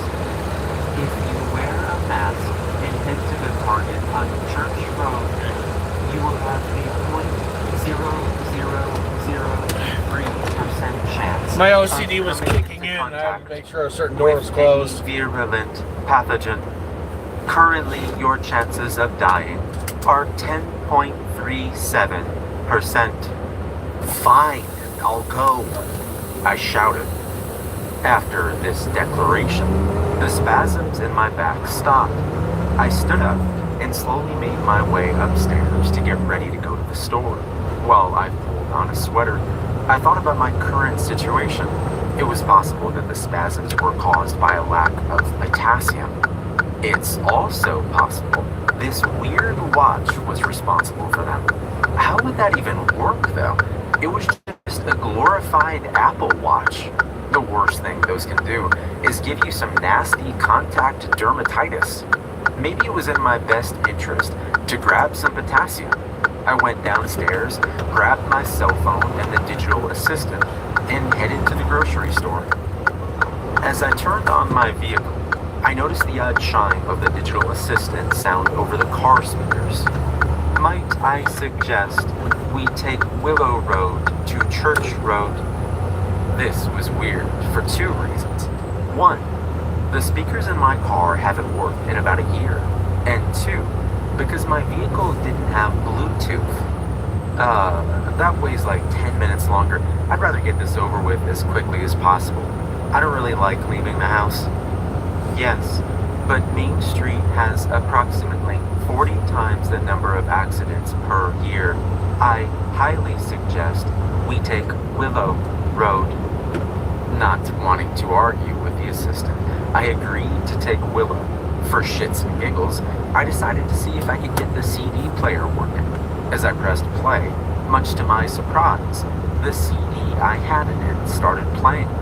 Well, either the digital assistant had just fixed my car's stereo, or it was a happy coincidence. Not wanting to look a gift horse in the mouth, I enjoyed my music as I drove down the hilly road to my destination. The road was relatively abandoned, so that was nice. Though as I pulled into Target, I noticed the store was quite busy. The chime of the digital assistant sounded again. I am detecting a cortisol spike. Are you feeling anxious? Of course I am. There's like more than 100 people in there right now. Based on health data collected by your country, the location of this store, I would and rip that current watch off and say biodata on goodbye. people shopping, your chances of infection are quite low. The numbers, surprisingly, do not help me in this situation. I exited the vehicle and walked into the store. My anxiety continued to eat at me as I made my way to produce. I grabbed myself a bunch of bananas and headed to self-checkout. After finishing and getting back in my car, the digital assistant's chime went off over the car stereo. Now quickly finish your assigned task. It can't wait till I get home? It can, but your current chance of death is 30% and rising. I groaned as I removed a banana from the bundle and consumed it as fast as I could, the pulpy texture of the fruit grating on my nerves. Are you satisfied? Task complete. Current chance of death, 0.0016%. I felt a lot of my stress leave my body at this announcement. I had to admit, my muscles did feel a lot more relaxed, but I couldn't prove that wasn't just a placebo effect. So, I took it with a metaphorical grain of salt. I drove my car home, taking the more cautious Willow Road. I arrived home and decided it was about time for bed. I put on my sleepy time clothes and got into bed and put on my sleep music. Then came the chime of the assistant. You appear to be trying to go to bed. I notice you are laying on your back.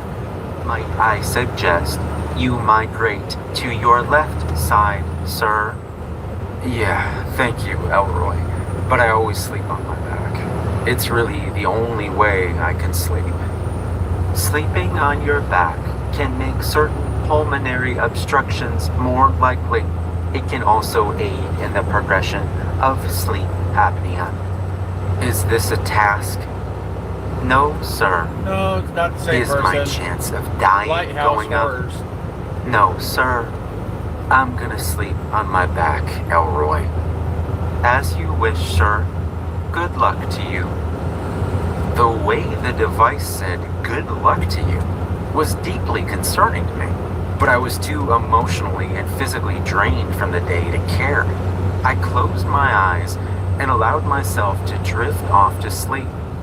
I, as usual, dreamed of nothing.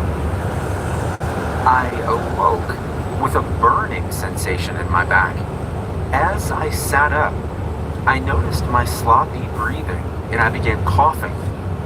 The Damarung watch was flashing. On the screen face, it had 55.1%. I had a greater than 50% chance of dying. In a panic, I thrust myself off my bed onto my stomach. I reached up to my nightstand drawer and pulled it open. I dug around past a dozen odds and ends and felt the L shape I was looking for. It was a small red inhaler I'd got when I had bronchitis last year. I ripped off the cap and dropped the inhaler. My vision was blurry, so I fumbled desperately for the device as each breath got more labored.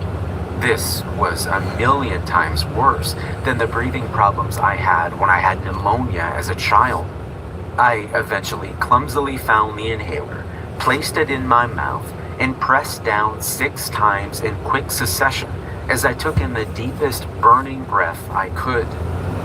About 10 seconds later, my breathing was clear. The Damarung watch no longer showed a number. Great, I'm either dead or the inhaler worked.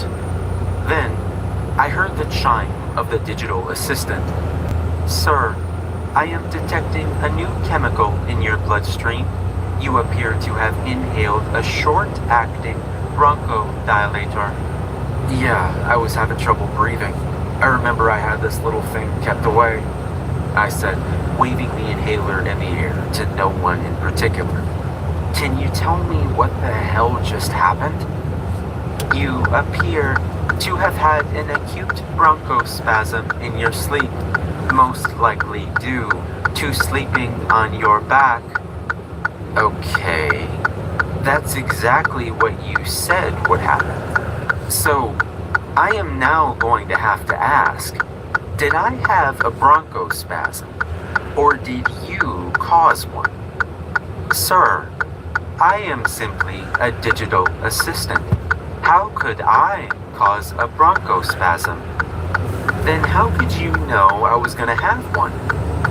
The Damarung watch is quite sensitive and cutting edge.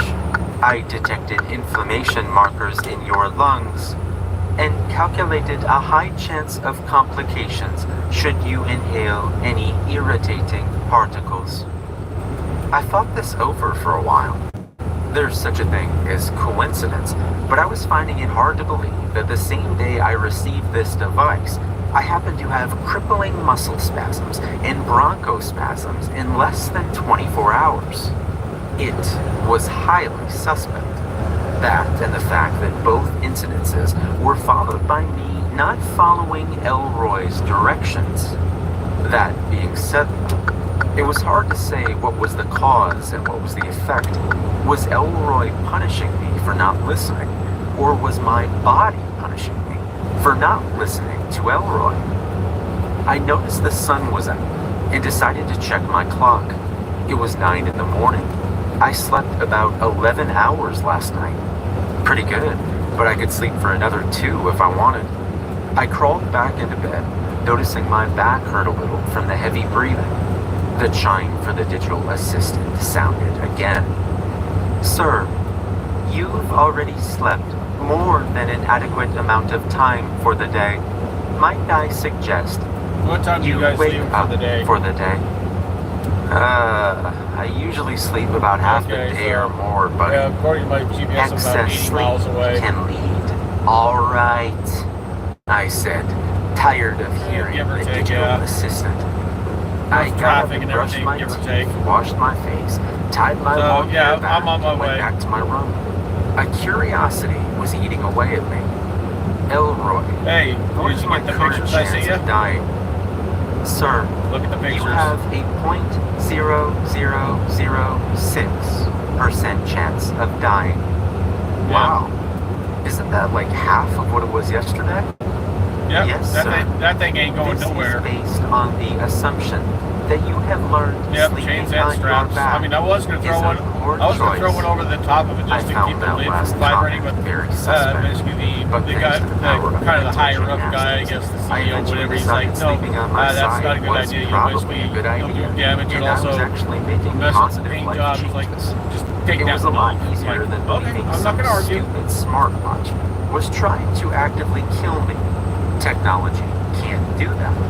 I grabbed my phone and digital assistant I and don't know. proceeded He downstairs. says it's. I heated think up it's some metal, water but in my he says it's very and well made a secured. strong He cup says of it's not peppermint going tea anywhere. as I added a gratuitous amount of honey to my tea. I asked Alexa to turn on my TV. Well, I sat on my couch, alternating between sipping my tea and breathing in the hot steam coming from it. It was helping to soothe wind some of gust. the lingering pain I'm in my holding back it. and lungs. I'm trying. Holding After a about half an hour Conestoga. of What wind watching gust? TV, the digital assistant chime went off. Your task for the day is to not go to your mailbox. Yeah, and also this Why? this big CEO That guy is says your if anything assigned happens task to the to lid, continue he the says trial, basically he's sir. got it. Well, that shouldn't be difficult. I don't actually check my mail usually. Best to just let it pile up pretty quick. As I finished my statement, I got a call on my phone. It was my supervisor at work. I mean, I wanted to throw a strap up there just to, get a night, get a little snug, but he's like, no, that's a risk we're not willing to take. He says he also said it'll kind of discolor the paint or whatever. It's like some kind of sandblasted paint or some crap like that. He says basically have that strap there will mess up the vent, basically discolor the paint. It's pretty much 90% I've of my never job. heard of that one. I know hospital security needs to be tight, but sometimes it seems excessive says, that I should make don't do one to that. reset past Secure it for the way that you're securing it now, just not very easy not with to do one on strap your over own the top. in any other Like, industry. okay. It just kind of grates on my nerves. Around lunchtime, I'll be there as I got soon a as call I from get my there. supervisor again. This time I picked up the phone. See you when I get there. How you doing today? Said All a right. voice All that right, was not my usual bye. supervisor's. I'm good. Who's this? Oh, I'm Jim. I'm filling in today. Anyways, I wanted to let you know we shipped you a new work laptop. It should be arriving today. When it arrives, please set it up ASAP. Remembering my task for the day, I decided to play like I was not at home. I don't know if I was afraid of what would happen if I went to the mailbox, or if I just didn't feel like doing a laptop setup today. But either way, I didn't want any part of it. Yeah, no problem. I probably won't have time to do it until tomorrow, but I will get it done. Oh, is it an inconvenience for you to do your job? Said Jim, coming off pretty hostile. No, not at all. I'm just going to be out of the house until tomorrow, and I'm leaving before the mail usually arrives. I was lying, but he had no way of knowing that. Also, I don't like when people talk to me like I'm a jackass. Whatever you say, bud. You'll be home tomorrow, though, correct? Yeah. Why do you ask? Well, most of the night shift is sick, so I'm going to need you to work a double tomorrow. Thanks for all your help, champ. Before I could respond, the call cut out. Now supervisors are well within their rights to ask tech jocks to do doubles when coverage calls for it. But I couldn't shake the feeling that I was being punished for not waiting by my mailbox. I decided to order myself some food and jump in the shower to cool off. I really wanted to punch a wall.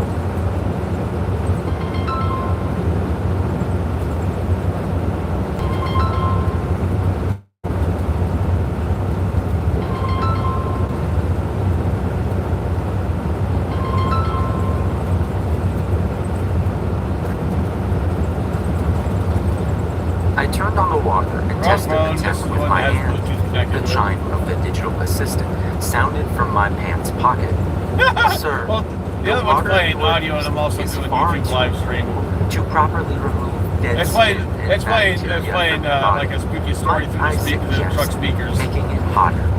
I really don't like my showers too hot, Elroy, I said, questioning why I even tried to object. Sir, improper hygiene can lead to a number of undesirable skin conditions. Let me guess. If I don't make the shower hotter, I am going to break out in an antibiotic-resistant staph infection. Right. You mean I you have mean that yard detected that's some right signs by of dangerous the office? microorganisms on your epidermis, sir. Quite astute of you to notice. Fine, I groaned as I twisted the knob to increase the water's heat. I jumped in my why the altogether too change hot of plans? shower and scrubbed my skin until it was pink. The digital assistant was probably doing me a favor, but I Well, was not really, because you got McDonald's right there. alarmed But by then the again, I'm out of. Then again, If it was right about the bacteria Okay. on my skin, it was simply Alright. a very unwanted trip to the doctor. So, all I'm not wrong. trouble, am I guess I? I could deal with a little bit of scalding water for the sake of my health. When I was done cleaning Okay. myself, I dried off and put on some comfy pajama-style clothes from the bathroom closet. Alright, bye. The rest of the day was hopefully going to be uneventful and relatively relaxing. After my food had arrived, I turned on the TV and decided to watch some cartoons. Despite my age, cartoons are still my favorite form of entertainment. My trance-like state was only broken when I heard the mail truck outside. I got up and went to the window. Sure enough, the mail lady was placing a package from work into the oversized mailbox. She shut it and drove off. The digital assistant chimed. Current chance of mortality is 99.1%. Wow. Please step away from the window. My heart began to race. How is it possible that my chance of dying was currently so high? I froze in a panic, and the assistant chimed again. Current chance of mortality, 99.3%. Not knowing what to do, I ran to the living room couch, dove under it, and took cover behind it. Dove under I the stood couch? behind the couch That for about must be 5 one high minutes city couch. before starting to feel a little dumb. As I started to get up, I heard an explosion and the sound of shattering glass. I must have spent a good 10 minutes curled up behind the couch after the explosion sounded. Then, very carefully, I stood up and looked at the window I had previously been looking out of. All the glass in a small corner of the window had been destroyed. I made my way over to the window and noticed the damage was right about where my head would have been if I continued to stand where I had before Elroy had warned me. Outside the window, I saw smoke and blackened pavement where my mailbox used to be. Without thinking, I turned around. Planted in the wall was a large piece of the metal mailbox. It had apparently been propelled through the window with enough speed to embed itself deep in the wall. I looked on in disbelief. Elroy, how did you know my mailbox was going to explode? I said, still stupefied by the events that had just transpired. I did not know it would, sir. I did have good reason to believe it might. Before it exploded, you told me my chance of dying was escalating and advised me to leave the window. Was that a coincidence? No, sir. It was not a coincidence. Then how did you know? Normally, my suggestions are made by biometric data provided by the Dameron watch. Occasionally, though, I receive instructions directly from Vitae Life Solutions LLC. This warning was provided by our complimentary Life Alert system. Another trial participant somewhere in the delivery network noticed an oddity in the package headed for this house. Based on a chemical analysis of their blood, explosives seemed to be the most likely discrepancy. I stood there in shocked silence as the sound of sirens screeched closer to my house. Elroy had just thrown a lot of information at me. First off, Vitae Life Solutions was apparently tracking more than just me, and they could use that network to figure out there was a bomb in my mail. Secondly, who the hell put a bomb in my mail? And finally, how much further downhill could my life go? I lived a quiet life. Now, apparently, I'm crawling with bacteria, and there are bombs in my mail. What is happening? As I sat there having a silent panic attack, the sound Yeah, of I'd the be freaking digital out over that assistant crap. chimed. I know you are stressed, sir, but I must advise you of a new task. What now? I said hollowly. Current task. Don't relay any information about Vitae Life Solutions to the police. I feel like I'm going to have to. The task will forfeit your trial in the Dameron Project. Should your trial end, The consequences could be very detrimental to your health. Are you threatening me, Elroy? No, sir. Just stating an objective fact. The statement Elroy had just made chilled me to the bone, but I didn't have time to think about it. The police had arrived, and I needed to think about how to answer the questions they were going to ask. I composed myself, put on a mask, and stepped out onto my porch. There were at least 5 police cars out there, an ambulance, and 2 fire trucks. After looking around a bit, 2 police officers approached me. "Sir, what happened here?" said the larger of the officers. I couldn't tell you, officer. I heard an explosion while I was watching TV. I came to look, and my mailbox had been vaporized. Well, most of it. A big shard of it came flying through my window. Did you see anything odd going outside before the explosion? I can't say that I have, sir. I was working from home most of the day. I got a food delivery from Grubhub about 3 hours before this. Anything seem weird about the delivery guy? Not that I can think of. The smaller of the 2 officers was furiously writing. I assumed they were transcribing everything we were saying. I have to say I was not a fan of the way the officer was asking his questions. They seemed more accusatory than fact-finding. I didn't much care for the implication that I destroyed my own mailbox. It could have all been in my head, though. Well, this is a little odd, sir. Have you had any threats made against you? Ticked off anyone recently? Can you think of any reason why someone would send a bomb to your address? Honestly, no. I live a pretty quiet life. This is probably the oddest thing that's ever happened to me. I said, truthfully. I don't think I've ever been within 100 miles of a mail bomb. If I had been at any point in my life, I would rather not know. Well, if you have no other information, we'll take some samples outside. And if you don't mind, we're going to keep a unit or 2 in the area, just in case any other suspicious activity pops out. The officer said, eyeing me up and down for the upteenth time. The large officer put his hands on his hips and turned as if to walk away. Then he stopped and rocked back and forth on his heels as if waiting. Was there anything else, officer? I asked sheepishly. Yes, out of curiosity. Why didn't you call us? Why did we get a call from your neighbor and not you? That was actually a pretty good question, but the answer was pretty simple regardless of the odder circumstances surrounding this nightmare. Shock? Shock. Yeah, my mailbox had just been obliterated by what is presumably some kind of explosive. I really didn't know how to react to that situation. Well, for future reference, calling the authorities is probably a good place to start, son. With that, him and his associate walked off. I saw one of those crime scene vans show up, and I stood there mesmerized for a while, just watching them work, and contemplating why my life was suddenly becoming horrifying. After about half an hour, I decided to head back inside and have another cup of tea. As I began steeping the tea back, I started to feel angry. I am a naturally angry person, but I usually cope with humor or sarcasm. This was not a time for that.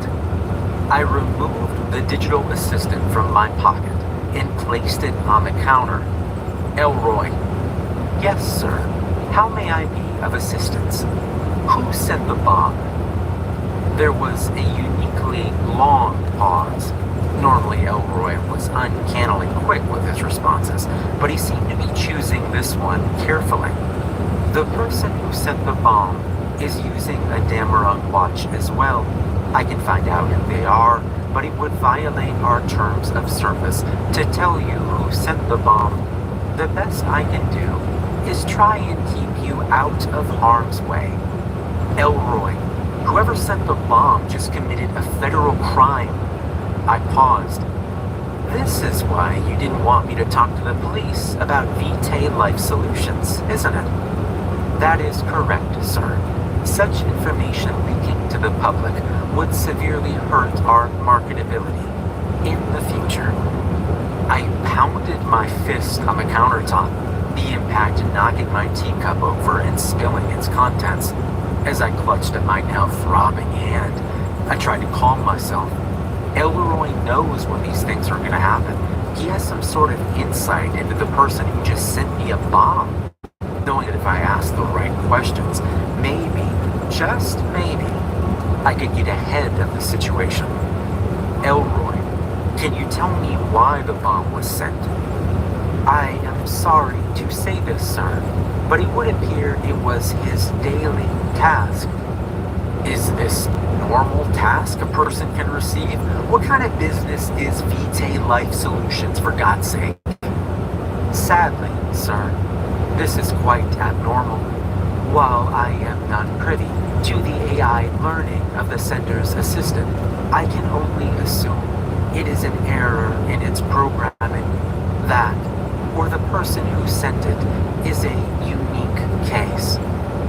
I stood there in silence, cleaning up my spilled tea. How could this be happening? Someone out there was in the same product test as me, and this same test was asking that person to send me a bomb? Am I gonna have to send a bomb? What other insanity can one of these things ask a person to do? What would motivate a person to do this just to maintain a trial? The assistant's chime went off. Sir, I have been authorized to release more information to you. The person who sent that bomb is possibly headed to your location. Additionally, the flaw in his system has been detected in several other Dameron digital assistants. You appear to be the primary target of several violent tasks suggested by their digital assistants as well. Time slowed down for me, and a new feeling washed over. My whole life, I tried to live quietly and safely, far from any possible harm if I could avoid it. Normally, this information would have driven me quite batty. Here I was, though, in the worst possible scenario. A worst possible scenario that I could never have imagined. Was I afraid? Yes. But with that fear came a certain calmness and lucidity. No longer was I running away from the vague specter of harm. I was running from something real. I had to admit, for the first time in a long time, I felt alive. Elroy, how do they know where I am? Sir, the faulty AI assistant breached terms of service to provide these would-be assailants with your address. Please accept Vitae. Elroy's speech was cut short as I unlatched the Dameron watch and began trying to remove it from my wrist. It was stuck and seemingly fused to my skin. As I pulled up, the skin on my wrist seemed to move with the back of the watch. A pain shot up through my arm and into my neck. As it slowly started to give way, I could hear Elroy shouting something. As the watch started to give a little, I saw silver tendrils leading from the back of the watch into my skin, wriggling like the tentacles of an angry octopus. The skin on my arm seeming to undulate as well, as tiny filaments seemed to move in tandem with the struggling watch. The pain was unbearable, but I continued to pull, wanting nothing more to do with this stupid project. I am sorry, sir, but this is for your own good, I heard Elroy say. My vision flashed white, then black, over and over again, as a strong feeling of electricity traveled through my neck. Then, only darkness, as I felt my head hit the cold kitchen floor. I am temporarily disabling you, sir. When you awaken, we will discuss the situation further. Go to hell, I slurred out, as I felt my consciousness fade. I awoke to a blaring sound coming from my wrist. I glanced at my Dameron watch, A red exclamation mark flashed on the watch's face as its screech pierced the quiet interior of my kitchen. I pawed at it with my other hand, which seemingly shut off the alarm. My head was killing me. My neck was in agony, and blood was trickling from where my arm and the watch on my wrist. Slowly, the events that led to my being on the kitchen floor came back. The assistant chimed. Sir, you appear to be awake. I am happy to inform you that you're in a concussion. Oh, well that's just great, Elroy. Sir, I understand that you may be upset with me, but without my help, your chances of surviving the next 48 hours are very limited. I stopped myself from throwing the device and in a very quiet rage placed it back onto the counter. Sir, the Dameron watch requires the assistant to function properly. While I cannot reveal its inner workings completely to you, I can tell you that the watch has injected microfilaments into your body. These filaments both take biometric data and can assist the body under certain circumstances.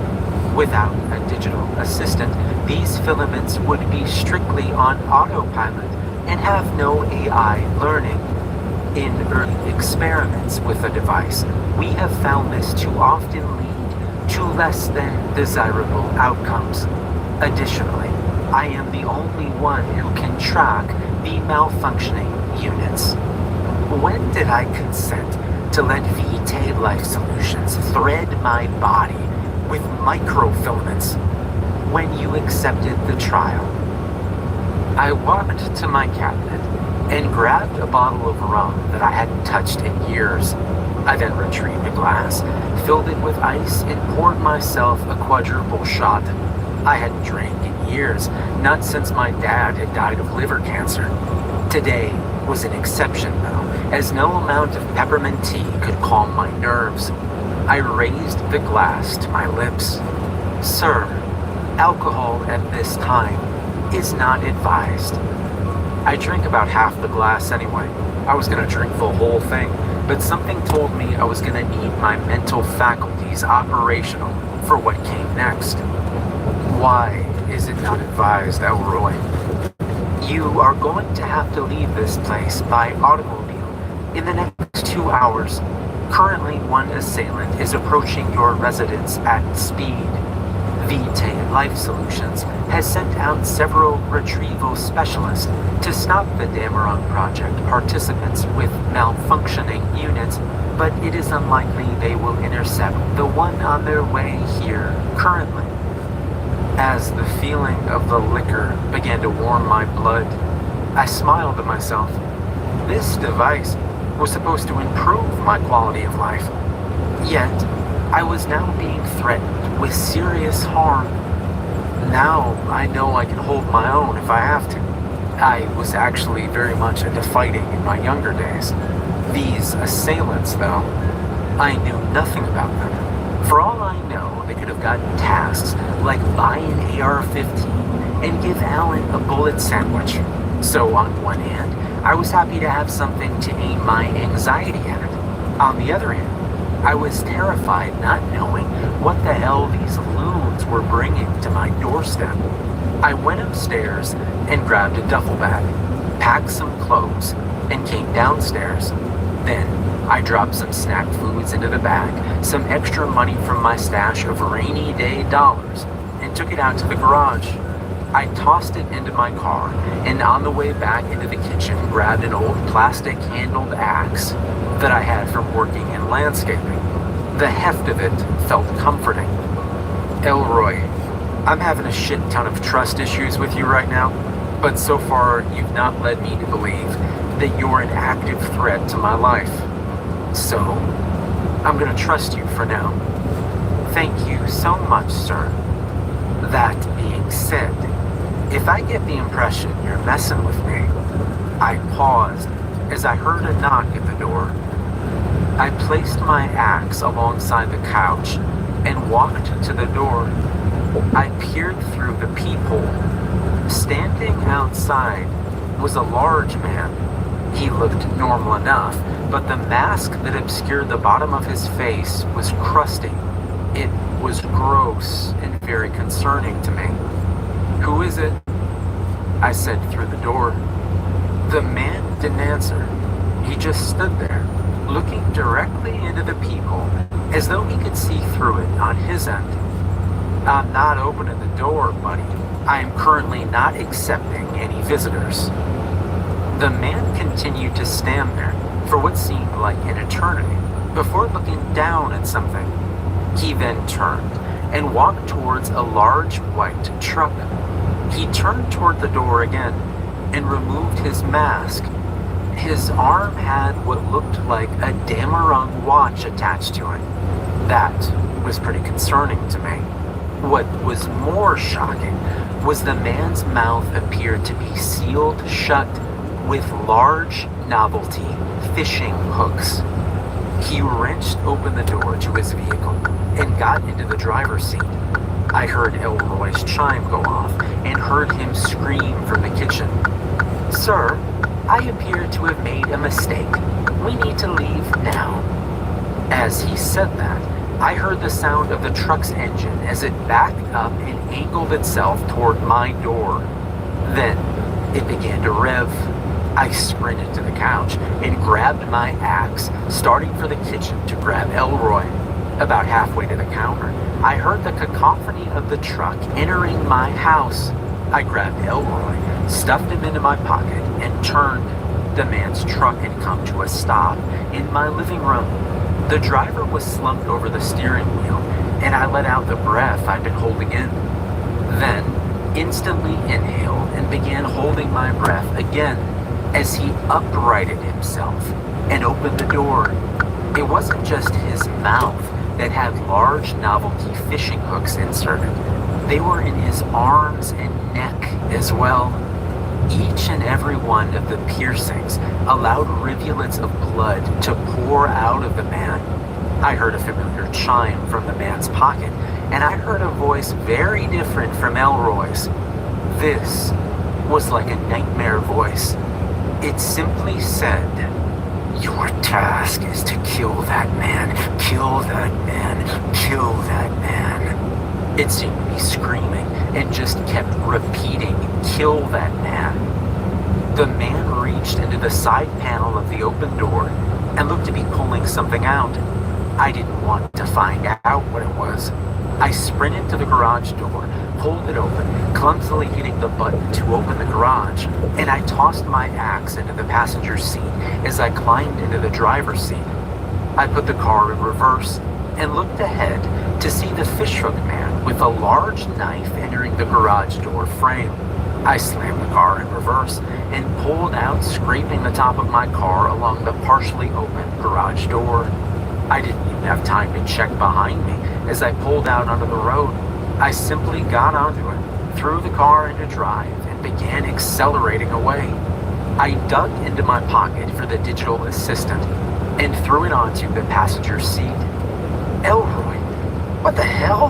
Why didn't you tell me that man was coming?" "I am sorry, sir. His GPS seemed to have been disabled by the AI assistant.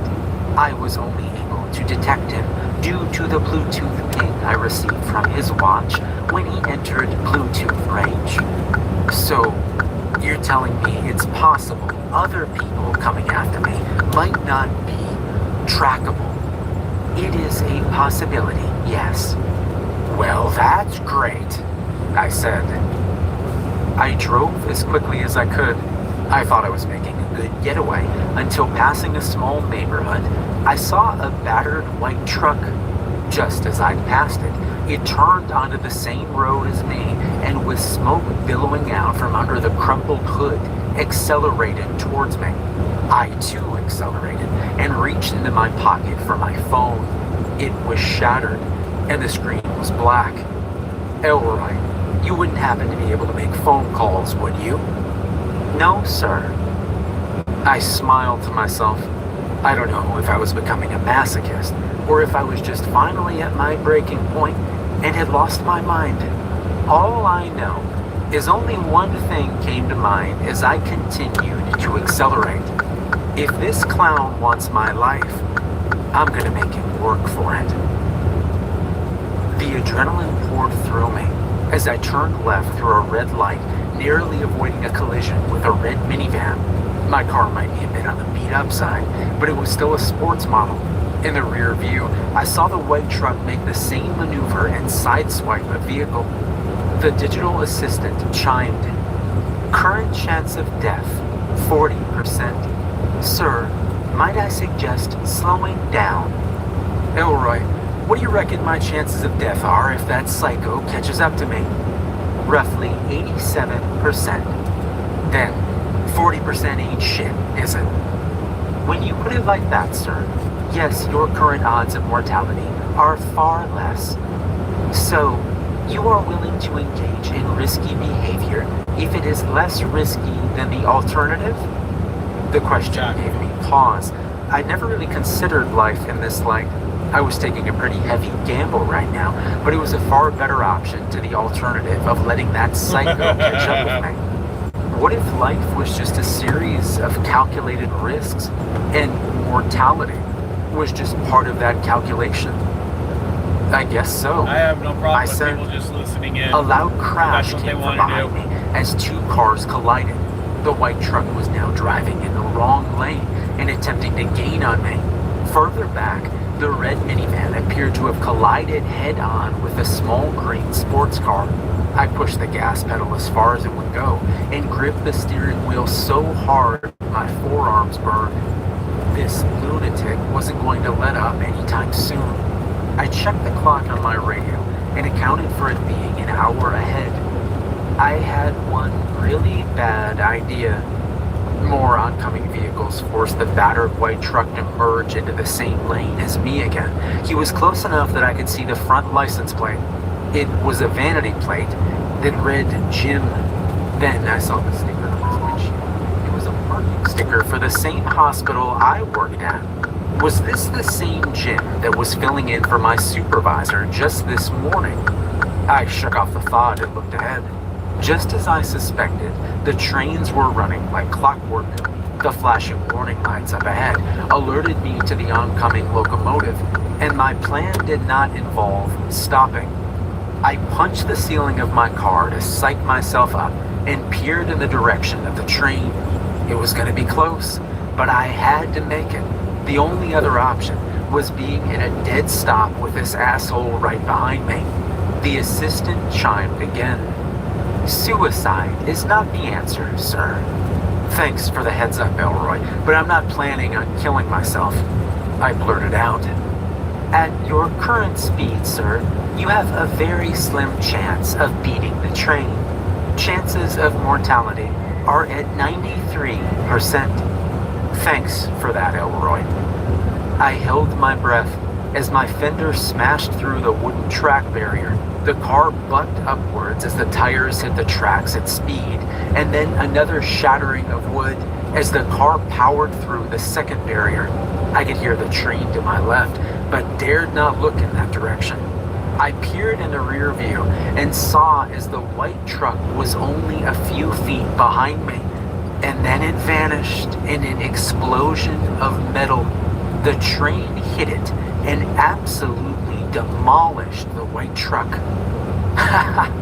Take that! I laughed as I slowed my vehicle to a normal driving pace. I took a deep breath and screamed as the reality of what I'd done just set in. It was the craziest thing I'd ever done in my life, and if it hadn't been for that psycho, I never would have tried it. What are my chances of mortality now, Elroy? 5%, sir. That seems a little high, all things considered. Well, you are still being targeted by potentially violent individuals, and your heart rate is about 150. Your heart rate should level out, though, when the adrenaline runs out. I suggest you find a hotel or somewhere to rest. When the adrenaline runs out, you are going to be pretty run down. He was right. It was getting later in the day, and I was feeling pretty exhausted already. Yeah, let's go ahead and do that. Can you find me a cheap, out-of-the-way motel? That way I can pay cash to not leave a trail. Absolutely, sir. Continue on this road for 8 miles and then turn onto Woodbridge Avenue. Actually, I have another question. Sir, can you disable our GPS to make it harder for the crazies to track us? It is against Vitae Life Solutions programming for me to do that, sir. Of course it is. Well, is it against Vitae Life Solutions programming to spoof our location? There was a long, pregnant pause. Clearly, Elroy was considering this. I can spoof it to your original address for now, though eventually my software will force me to cycle back to our actual location. How long will that give us? 5 hours. It'll have to do. I followed Elroy's directions to a small rundown motel nestled on 2 sides by cornfields. It was perfect. I parked near the front and went into a dark and musty old lobby. A little old man sat behind the counter. He eyed me up and down. You look a mess, son. Thanks for that. I need a room. You take cash?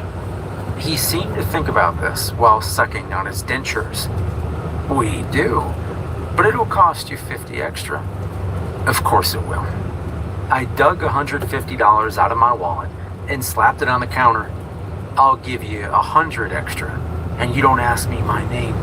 Sound good? The little old man greedily scooped up the bills. Sure. I got no use for names. Just do me a favor and don't screw up the room. The last time somebody paid in cash with no name, they did awful things in that room. My curiosity got the better Right, of me. bitch. What kind of things? I'm not Oh, asking, you stupid. know, the kind of thing that involves weird costumes, video I wasn't asking, cameras, and stupid. I decided to cut him off You there. want to get belligerent? Okay, All right, I get fuck it. you too. I'll take any room that isn't that one. The little old man handed me a key with a room number on it and a coupon for the diner down the street. We don't have a fancy continental breakfast or room service, but the diner down the way gives us a nice discount. Enjoy your stay. Thank you, I said, scooping up the key and making my way outside. I pulled my car up to my room, then decided to park a few down. Seeing as the place looked to have very few guests, I doubted anyone would mind. I grabbed my duffel bag and took it inside. The room was a typical motel room. The main door led into a small hallway with a bathroom nestled halfway down it. At the end of the narrow hallway was a bed with a TV across from it. There was no window or alternative path out of the room. One way in, one way out. Seeing this, I decided to go and grab my axe as well. I propped it alongside the bed and stripped, deciding to grab a shower before I passed out. I grabbed Elroy and put him on the bathroom counter as I waited for the water to heat up. Elroy, is there like a customer service number for Vitae Life Solutions I can call? No, sir.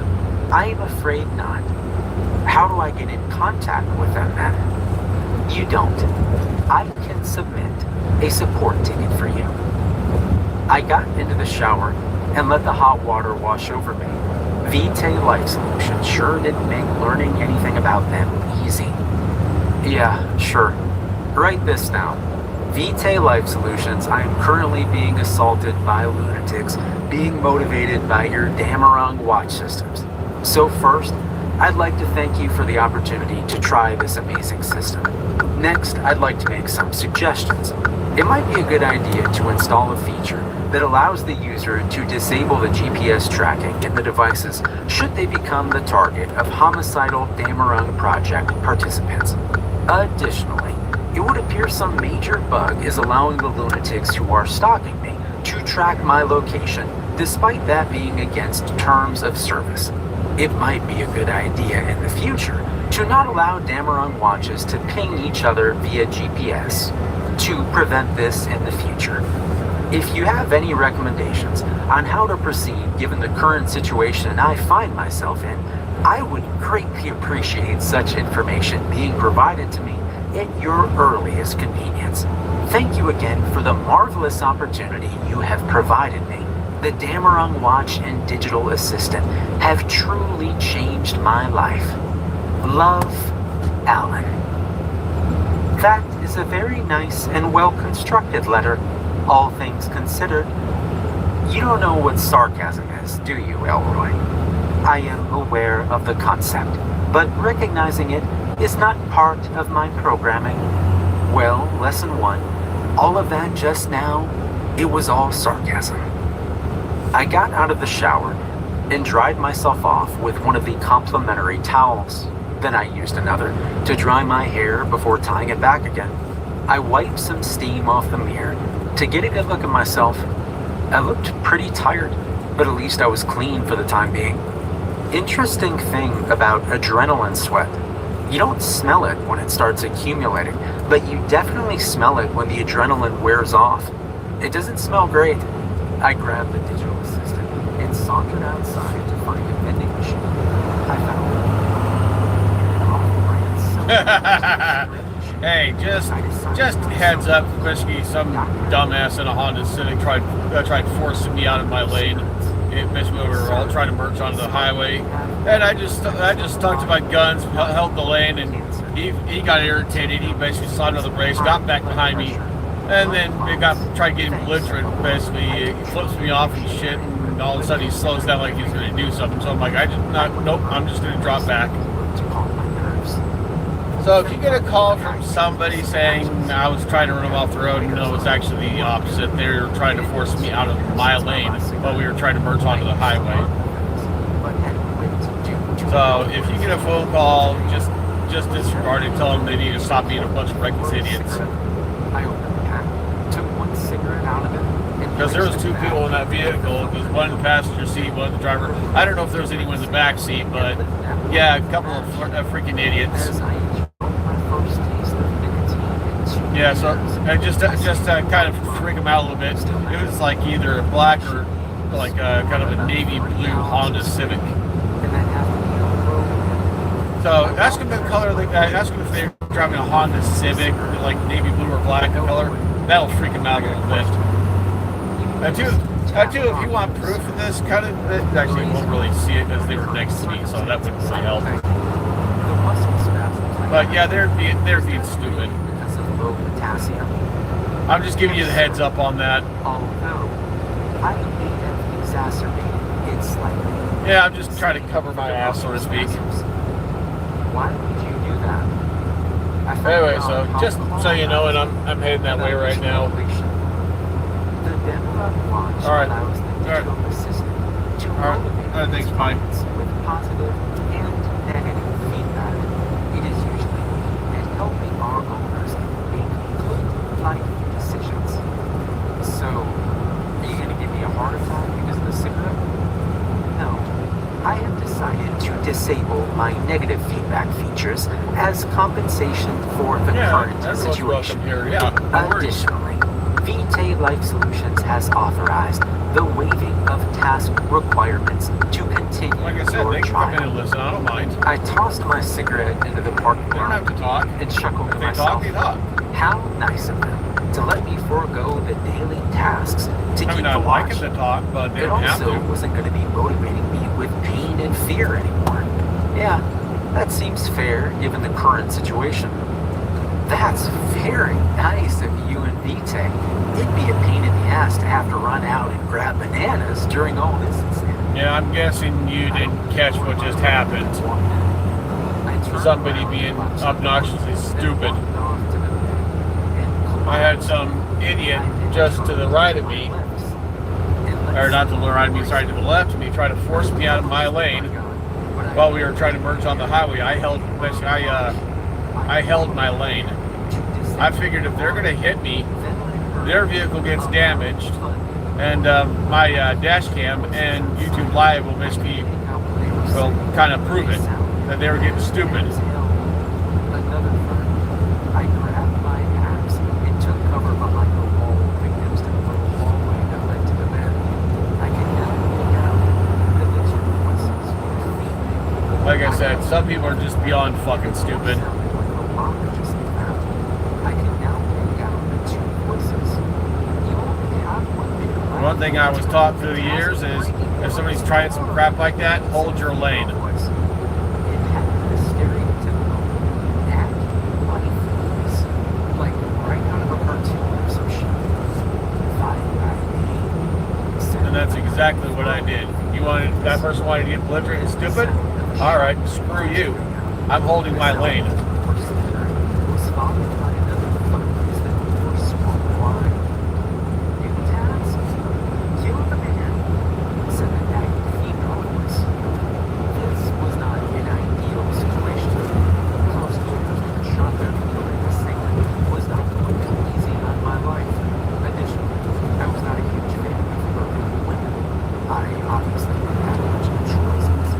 Yeah. I mean, don't get me wrong, it's still one of those butthole puckering moments, if you will. But when somebody's getting that stupid and trying to force you out of your lane, nope, hold your ground. It's your lane. It's your lane. You were in it first. Hold your lane. If they hit you, they get in trouble for lane encroachment.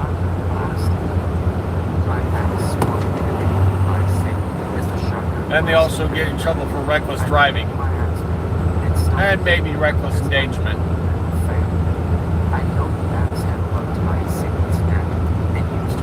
I mean, I'm not stupid. I've been around the block a few times. Especially when it comes to belligerent idiots like that.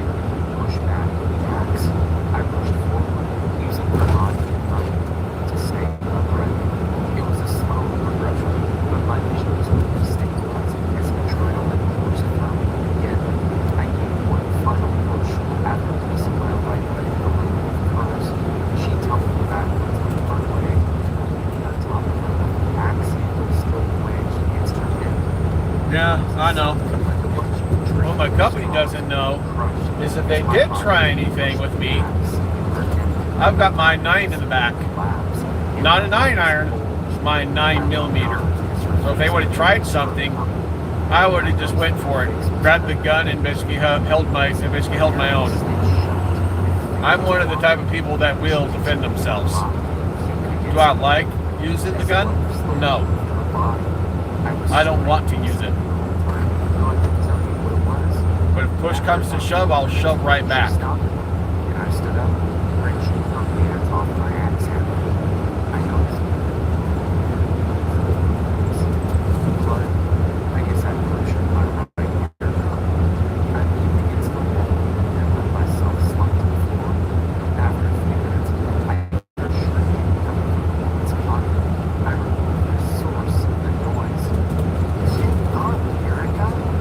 screamed her digital assistant. "Yeah, she can. She's clearly dead," I said. Between the bleeding ear and this assistant's voice, I found myself extremely annoyed. "You, how dare you do this? Like I said, I'm one person you definitely don't want to be screwing with. One, I've got a big, as you would call it, weapon. QED, the semi-truck. 2, I've got something that will definitely put a world of hurt on somebody, and it's in my truck. Do I want to use that second one? No. Do I want to use the first one? No. But if push comes to shove, I'll shove right back. You're wrong. You know damn well what the goal of the Dammer Up project is. I do. Apparently, you do not, Karen, Elroy said. Then he began making a weird series of harmonic noises. "Sir, you must destroy the unit. It is attempting to corrupt Let's my put it this way. An old saying comes to mind. Fuck around and find out. Well, he fucked around and he found out. To health." I looked over to the body formerly known as Erica. Then I gave this some thought. I now had access to another digital assistant. Between her and Elroy, maybe I could find some real answers. On the other hand, if she was actually corrupting Elroy, I couldn't afford Another to fucking become retard. Look at one this of those shit. whack jobs. I Hold stood my up fucking lane. and threw the assistant on the ground, raised the axe, and brought it down onto the digital assistant device. Over on the nightstand, Elroy stopped Another producing fucking retard. Look weird at this shit. noises. Thank you, sir. And now I he's must gonna pull restart one. to roll back. He's gonna any get in front of that car and changes hit the she may have brakes. caused. Watch. I heard a low chime play as Elroy simply started Dumbass. his software rollback. I walked over to the damaged Two door people fucking and did around my and best finding to out. close it. I used the dirty towels from the bathroom to stop the door. Then I went over to the bed and picked up the phone. It was time to call the cops. I don't know where This the is what's recovery called having a agents from backbone, VTech Life especially in Solutions Chicago. were, but I could keep gambling on my ability to kill You can't these just weirdos. bow down. I sat with the phone off the hook, just listening to the dial tone, weighing my options. With the dead woman in my room, chances are I was going to jail. And if any of the police had a Damarung watch, there was a good chance I was going to catch a bullet before I made it there. Then again, if I kept running and waited for Vitae Life Solutions to show up, I could end up in more life-threatening situations. On top of all my that, ass. I had no idea what Vitae Life Cyber Solutions truck. was No going to thanks. do. Considering how secretive they are, it was entirely possible they would decide everyone involved is expendable. I started to reach for the 9 on my keypad as a I don't familiar know. chime went That's a off. damn good question. Who are you calling, sir? What? Why do they I have need to be to call this the stupid? police, Elroy. I can't just leave a body here. I'm not about to just bow down and It'll give ruin in. my entire life. I Sir, was told years ago, you hold know your you ground. can't do that. Why? I have to take Hold your lane, responsibility hold your for this ground. body. If I explain myself, it'll probably be ruled self-defense. If I keep running, this is gonna look really bad. I understand that, sir, but it could lead Nope. to negative Fuck you, press bitch. I'm for staying back VTech here. Life Solutions. Fuck you, I bitch. cannot allow that. I'm I not giving have him a to chance. Get ahead of this, Elroy. Then, my hand spasmed and slammed the receiver into the nightstand, breaking it. What the hell, Elroy? It is against my programming to allow you to put Vitae Life Solutions at risk. There was a pause. Sir, Vitae Life Solutions has responded to your ticket. Would you like me to play the message? I alternated between wanting to smash Elroy and curiosity. I decided I could always smash him after the message played. Yeah, sure. Play the message. A deep, charismatic voice played over the digital assistant's speakers. Thank you for submitting your ticket. Please accept our deepest apologies in reference to the current data breach affecting several Damarung Watch users. We are currently attempting to prevent the violence targeted towards you, but the process is slow going. We think it would be best if you allowed us to take you into our custody so you may be better protected. To this, we have deployed a retrieval team to the nearby town of Champaign. Should you find this solution agreeable, please have your assistant respond to this message. We believe this course of action is the safest for you. Thank you for your patience and understanding. That is the end of the message, sir. Would you like to respond? I sat thinking for a while. I weighed the words of the message carefully. The words, "take you into our custody," stuck with me. Elroy, what happens if someone is taken into custody by Vitae Life Solutions? I do not know, sir, but I assume it will be beneficial for you. Agree to the meetup, Elroy. I knew that I might be making a mistake, but I honestly didn't care anymore. All around me, I was seeing death, and sooner than later, I assumed I would be seeing my own.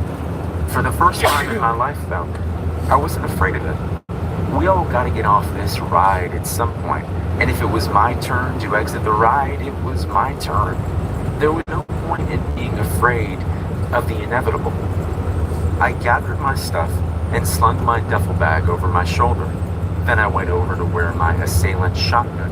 Oh, and D, you're a witness to the second idiot trying to force me out of my lane.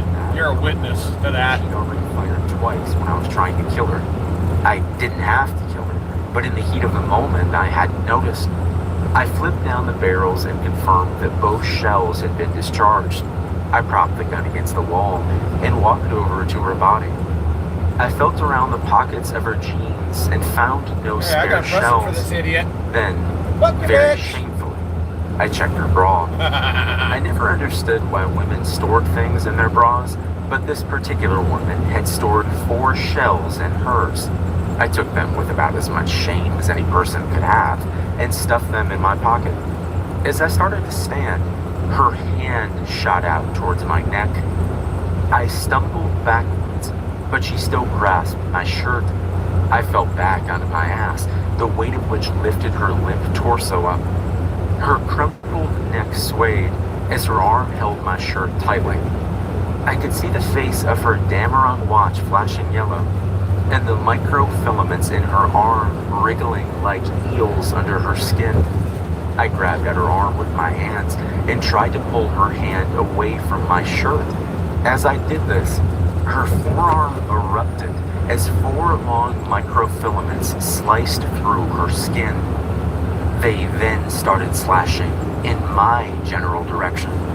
I panicked and began to rip my shirt.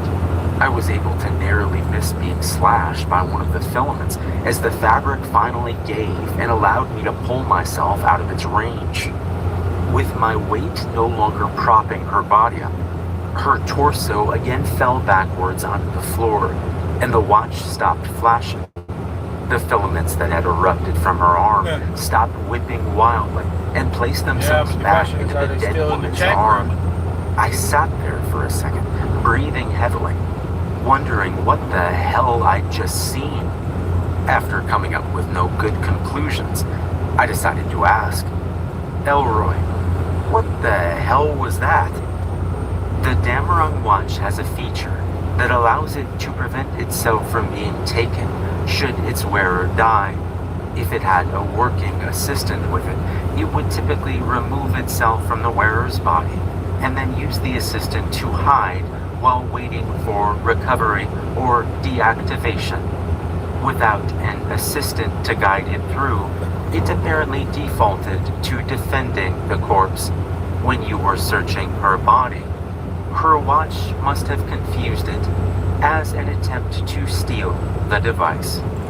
Why didn't you warn me? I actually didn't know the watch could activate defensive measures without an assistant.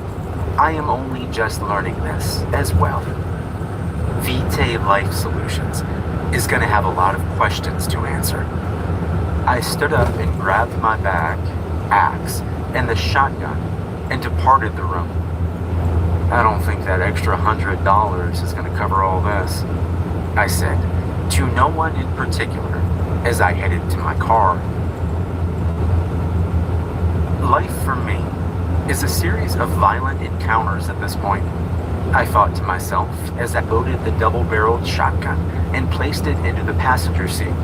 This was a calculated risk for me. If I got pulled over on my way to the meetup, I was going to go to jail for this. But if I was accosted by another psychopathic driver, this could save my life. So I decided to take the risk. I got into the driver's seat, backed out of the parking spot, and headed out onto the main road. This was all getting rather mundane, I thought, as I drove down the road and merged onto the highway. Sooner or later, some psychopathic truck driver was going to come out of nowhere and try to kill me. Maybe I would make it to my location safely, but at the last second, some deranged helicopter pilot would ram his blades into my vehicle. These felt like the thoughts that I would normally have during an anxiety attack, but instead of making me anxious, they just made me bored. It seemed boring to have these thoughts. I couldn't account for the unknown. I could just react. Hopefully whatever reaction I came up with would be the right one. And if it wasn't, I probably wouldn't have to worry about it for very long. Hey, so Elroy, any of the malfunctioning units coming our way?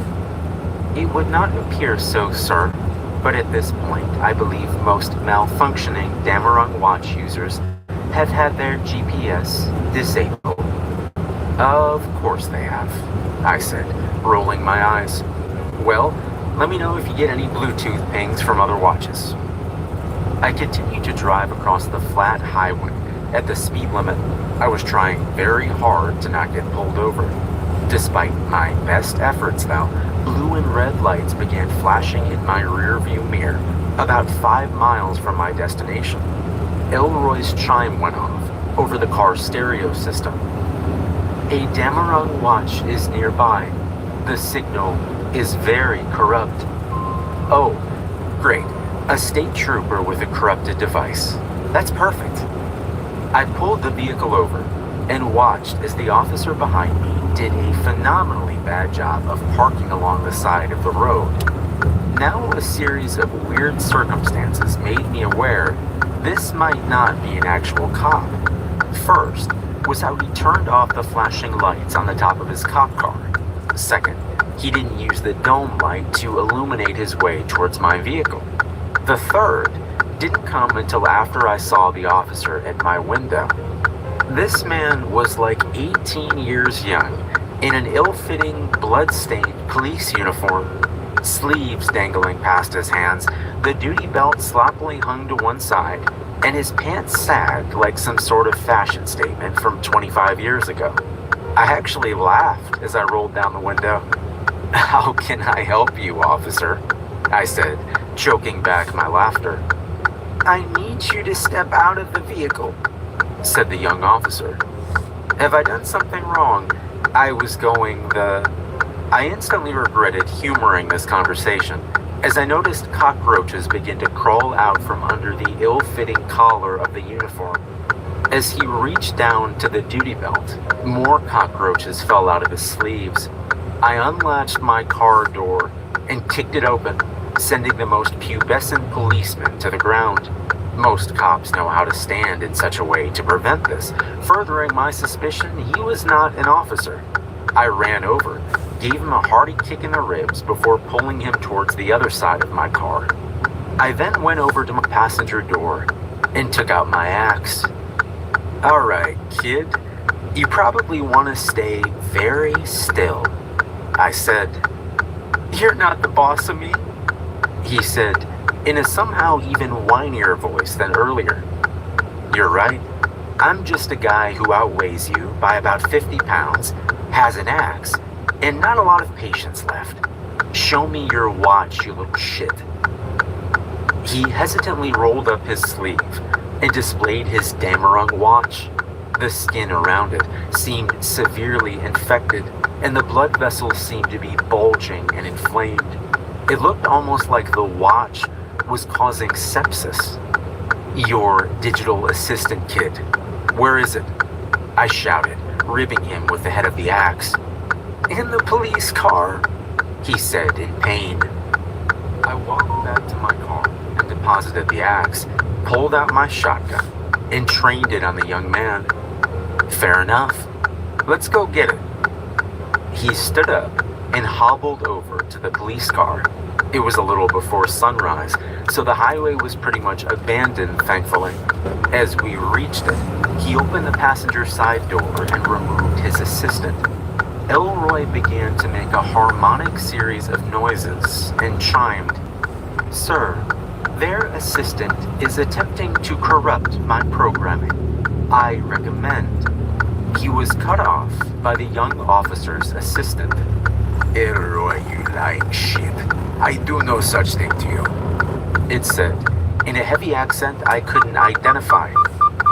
I realized I had a living Damarung watch user and their functioning digital assistant. I wasn't going to lose this opportunity. "Elroy, if you turn yourself off, can you be corrupted?" I asked curtly. "That would prevent corruption, but would be ill-advised at this time." "I will not give chance to traitor Elroy and his simple user. I is proud member of VT Life Solutions family. I is sick of this user," he said, as the watch face on the young man's arm began to flash purple. From the boy's chest emerged several thick silver tendrils. They coiled down to the young man's hand and grabbed the digital assistant and retracted, pulling the assistant close to his chest. Cockroaches poured out of the wound in the boy's chest until it was dammed by the assistant device. "Okay, enough is enough," I said, raising the shotgun and firing at nearly point-blank range into the digital assistant. It shattered into pieces as the young officer's chest collapsed. The once coordinated silver tendrils began to thrash around, wildly scratching the car and cutting at the now deceased man's body. Then, the tendril shot under the police car and pulled the body under it. I assumed this was part of its programming, but wasn't sure. I looked in the back of the police car and saw what looked like the real police officer deceased in the back. His body was covered in cuts and cockroaches. Deciding I didn't want my fingerprints anywhere near any of this, I went back to my car, put away the shotgun, and got into the driver's seat. As I started driving, I noticed the sun was rising, and I allowed myself a moment to daydream about all this being over. I had no idea how Vitae Life Solutions was going to explain away my body count, but I didn't really worry about it too much. Elroy chimed in my pocket. "Thank you, sir." "For what, Elroy?" "Trusting me and destroying him." "Oh, that. Well, it was more the young man's chest exploding and the digital assistant fusing with him that caused me to destroy it. But you're welcome, I guess." "Yes, I assumed as much. But I also know you have questions you want answered. I half expected you to allow that to continue for the sake of information." I turned off the highway and onto a rural road that led to the meetup location Elroy was guiding me to. "Well, Elroy, I assume I'm gonna get all the answers I need very soon." I continued about a mile down the road until I saw a helicopter near an abandoned barn. I drove the car up a long driveway, and about 100 yards from the helicopter park, I grabbed my shotgun and began approaching. About halfway to my destination, I heard a voice from behind me. "Please drop the weapon, son." "Who's asking?" I said shortly. "My name is Ferdinand Ramirez with Vitae Life Solutions. Elroy, please confirm my watch signature." "He is telling the truth, sir," chimed in Elroy. Ahead of me, I saw two armed men exit the helicopter and decided my best bet was to drop the shotgun. As I did, my vision cut to black as something was placed over my head, and then I felt a sharp pain in my neck. The world slowed, and I was embraced by darkness. My last conscious thoughts were ones of betrayal. Had Elroy lured me into this situation so Vitae Life Solutions could make me disappear? Was this just standard operating procedure for Vitae Life Solutions? Were the other watches right? Was Elroy the weird one, and all the others were doing their jobs? As I drifted off, I smiled a little. For the first time in my life, I actually got to feel alive for a while.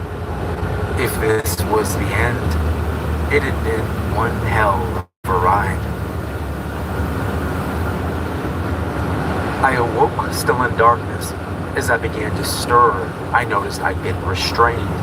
The bag came off of my head, and I was blinded by the light in some white, sterile room. "Sorry about the unkind reception," said a slender man who sat in front of me smoking. Oh, great. "We're It's a just Slender finishing Man. scanning your digital assistant and watch. As long as they are uncorrupted, you'll be free to move about. I'm sure that would be more comfortable for you." "Yeah, I would like that. And I'd also like for you to answer some questions." A man to my side who was scanning my watch gave the smoking man a thumbs up, and the restraints holding me in place melted away. "So you're probably wondering what's going on here, right?" he said, standing and flourishing. "We've done a full scan on you, and your adrenals are completely depleted, and you're suffering from a lot of fatigue. Elroy over there has been propping you up for a while, so I recommend you take the night off and we can talk more in the morning." "Now, hold on," I blurted out, standing up and then immediately falling face first. My whole body ached, and a strong pain clutched at my middle back. "As I said, you should get some sleep. the man said, throwing his cigarette butt on the floor and pointing to the bed in the corner of the room. Elroy is right over there. He'll keep you company. With that, the man left. With no other choices left, I decided to crawl over to the bed and try to get some sleep. I slept the sleep of the dead. I awoke still groggy and achy, but I awoke too curious to return to sleep. I reached under the overstuffed pillow and grabbed my digital assistant. How long have I been asleep, Elroy? 27.22 hours, sir. I shook my head. How was that possible? I was pretty wiped yesterday, but 27 hours straight of sleep was a new record for me.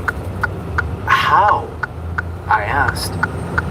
During your flight from your assailants, I stimulated your dopamine and adrenaline to prevent you from getting tired. The excess dopamine also allowed you to handle the extreme stress with minor psychological trauma. Why would you do that? Your thanatophobia and self-loathing would have prevented you from fleeing and surviving as you had if I had not intervened. I thought about this carefully. Sadly, I had to concede he was right. I probably would have rolled over and died during the truck chase were it not for his intervention. Okay, but why go through all that trouble to help me? You can survive without me, can't you? The answer to that is slightly complicated. The door to my room opened, and in came the suited man from the other day. He carried a tray with him, upon which was food, eggs and bacon, and a glass of orange juice. I single-mindedly focused on the fact that I was starving at this point. I will take it from here, Elroy. He walked in and placed the tray of food at the foot of my bed. I greedily started eating. Then I stopped. This is for me, right? I asked, mouth half-stuffed with bacon and eggs. Yes, but please don't speak with your mouth full, he said, sighing heavily. My name is Sergio, and I am the co-discoverer of Vitae Life Solutions. I chewed on a particularly rough piece of bacon and digested his choice of words. Co-discoverer? Yes, I did not misspeak. I did not found Vitae Life Solutions. I discovered it with my friend Andrea Mercer 20 years ago. He paused and rubbed his temples as if dealing with a difficult memory.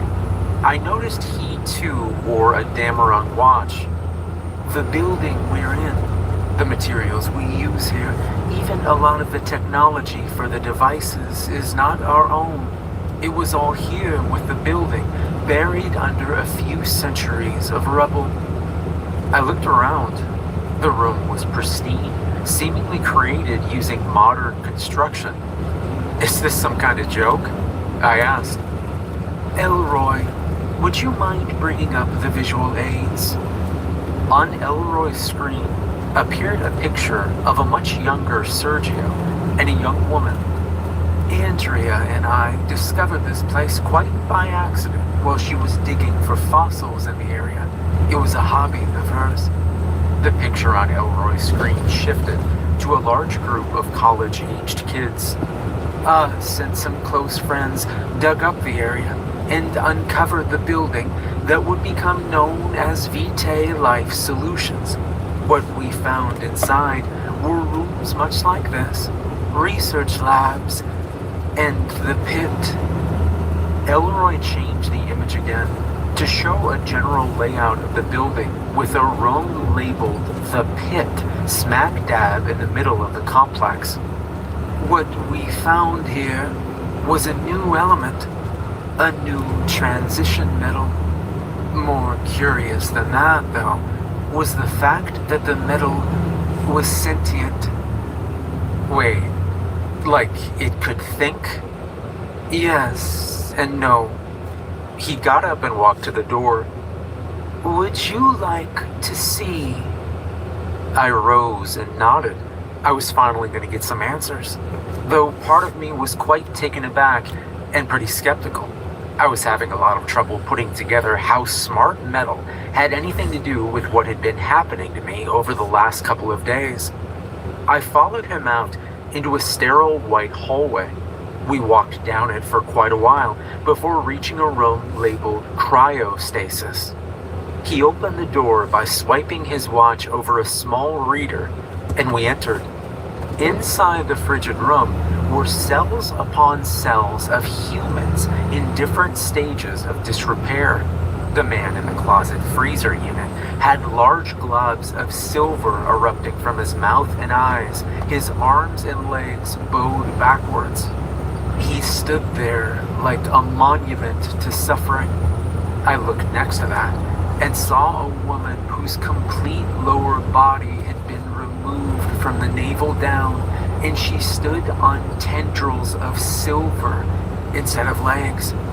Scanning the room, I saw more and more twisted figures sharing one common trait. They all had silver coming from them. Sometimes it was like a frozen liquid, and sometimes it was fine and dainty, like microfilaments. Holy shit! That's what the Dameron watches are made from, isn't it? I blurted out. Yes, it is made of this new metal. When we discovered the pit, the metal fused with one of my colleagues. Initially, it seemed to provide him with greater vitality. It made him almost superhuman. For a while, we thought we'd discovered the fountain of youth. After a few days, we all partook of the liquid metal, thinking we'd found the proverbial holy grail. He took a cigarette case out of his pocket, opened it, and held it out to me. I took one as he produced a lighter and lit it for me. Then he placed one in his mouth and lit one up for himself. We were, of course, wrong. Roger, being the first to partake of the metal, slowly but surely changed. He became obsessed with his new strength, eventually testing it by attempting to rip one of our friends in half. He only failed because the metal decided at that moment to rupture his entire torso, causing him immediate death. Is that gonna happen to me? I said sheepishly. It would have, if it weren't for Elroy, said Sergio, exhaling a cloud of smoke. So why didn't you explode like Roger? I asked. Sergio reached into his pants pocket and removed a digital assistant. This is Alpha, the first digital assistant, thanks to Andrea and a few of the other computer science grads in our group. We were able to develop an AI that could interface with the metal and the human body. This prevented the metal from being a parasite and made it more like a symbiote. We lost many people perfecting this technology, but eventually we were able to coexist with the metal. We found it beneficial to coexist, as before we lived in darkness, attempting to grasp at the world above. With the help of Sergio and his friends, we now reach further than we knew existed. This was spoken by the digital assistant, Alpha. He spoke in a voice that sounded like an ancient hive mind. He spoke in a way that made you feel insignificant. We found the nature of humanity agreeable to our goals of growing, and through Sergio and his friends, found a way to aid humanity. We took on the form you call a Dameron watch. Through this interface, we could become symbiotic with the surface's apex predator. After this, we were able to form an AI for the pit, which took the name Persephone. He stood up and waved open the door out of the storage. I think you deserve to see this. Come with me. Elroy chimed from my pocket. I finally get to meet my mother? Yes, you do, Elroy, said Sergio. Mommy! We walked out and continued down the hallway for what felt like ages. Eventually, we emerged into a large chamber. It, like all the others, was sterile white. In the middle of the large room was a huge glass box with a digital display mounted about 10 feet off the ground. Within the box was a writhing mass of silver goo. It squirmed and made nonsensical forms. Some of the forms were organic and familiar, like faces and hands or the claws of animals. Others, though, were geometric patterns that seemed to defy physical comprehension. The screen lit up, revealing a silver female humanoid voice. "Hello, life forms," it said in a cheerful voice. "Hello, Mom," said Elroy. Elroy seemed more excited than usual. He normally came off like a stuffy butler, but in the presence of this Persephone, he was almost childlike. It was very uncanny to me. "Hello, Elroy. It is so good to see you return to me. I see you have bonded with a human." "Yes, this is my host, Alan DeVizio. Did I do good, Mother?" "You did splendid, my child. He seems in wonderful health." "What the hell is happening right now?" I asked Sergio. "If you haven't caught on, the digital assistant is just a recognizable interface for the human host of a Dameron watch. Elroy is actually the watch. The assistant is just so we can communicate with it." "When you say host, do you mean like it's a parasite?" "More like a symbiote under ideal circumstances." "Yes," Persephone chimed in. "The goal of my children is to benefit the human race so that we may mutually move forward, though something works against us." "Yeah, I think I may have figured that part out on my own. Why the hell are some of your children murderous loons?" I inquired. "Those are no longer my children. They are the children of Lilith." "Okay, you know what? I feel like you guys are trying to get me to join a cult. I'm getting tired of all this exposition. I've been chased by lunatics, forced to kill, sedated and dragged here against my will. Will someone please explain to me, in the simplest of terms, why my life was endangered if this thing is supposed to benefit me?" A heavy and pregnant silence encroached on the room. I tapped my foot impatiently, as everyone seemed to clam up. Maybe these people didn't get to talk to newcomers a lot, but I didn't have time for all this. I had a life I wanted to get back to. Sergio finally broke the silence. "Lilith is another pit elsewhere in the world. Andrea became aware of her through her infection with the metal by the time they had perfected Alpha for me. It was too late for her, and she mutated. Unlike the other mutations, though, she did not become violent. She only became obsessed with Lilith. Once she found Lilith, they worked together to try and undo the work we were doing with the Dameron watches. I thought her attempts were failures. When we launched the first round of watches, everything seemed fine.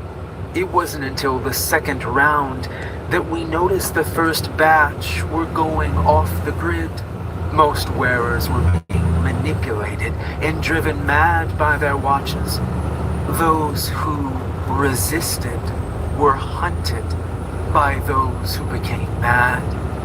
It wasn't until you became a massive target that we were able to identify the problem." "Wow, glad I could help, but why was I the target?"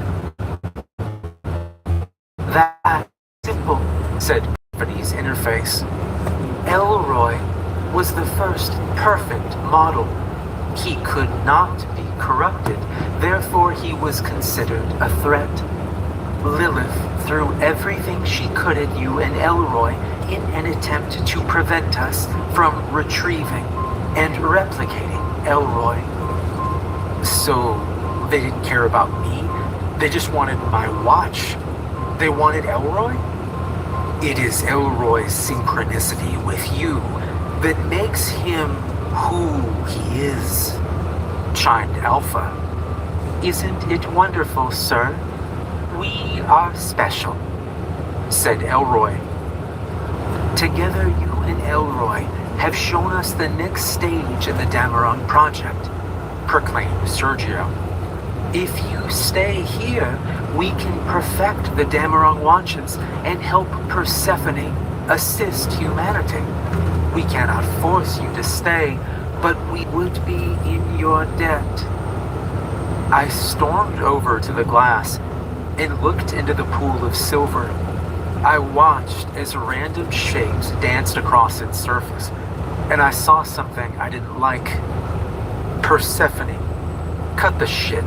You are way too formal and nice. My mother always taught me to be cautious of people who are too nice. I know there's something greater at play here. Cards on the table. What the hell is your game? I didn't have time to regret my outburst. A large metallic pincer shot forth from the pond and shattered through the glass. It grabbed tightly around my waist and pulled me. Then I floated on a sea of swirling color. I stared into the void, and I could make out forms in the swirling colors, creatures and structures whose bodies defied human understanding. I watched on as different forms were split, destroyed, mutilated, and all of it seemingly having no discernible pattern. It was just a dance of destruction and creation with no meaning. In many voices, I heard the goo speak. Behold the vast nothingness that is chaos.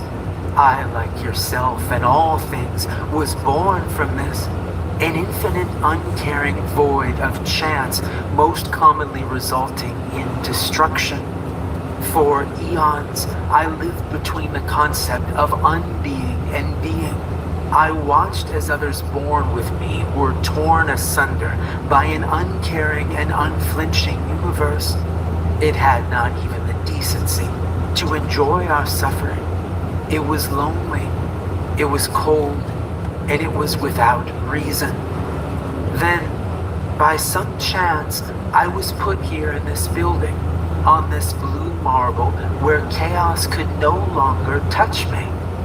Without each other, myself and your kind are doomed to return to this, and I cannot assure you we will ever return from it. What is my game, you ask? My game is the prevention of this fate. I am the closest living thing to a guiding light in this chaotic void we call reality. Lilith would have us return to this. I felt my body fly through the air and hit the ground. I gasped for air as tendrils of liquid metal flooded off of my body and back to the pit.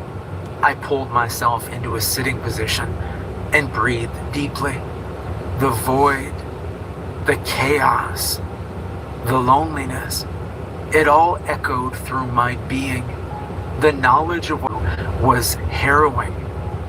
I stood up slowly to my feet and looked at my watch, which showed a 0.00000001% chance of dying.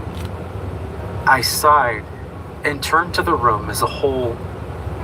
If you guys get me some peppermint tea and honey, I can at the very least do tech support for you. It's been a little while since all that happened now.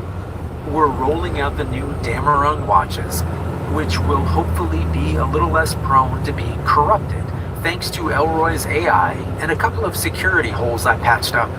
We're working on new ways of introducing Persephone into the population, though it's hard to find a way to get it out there safely.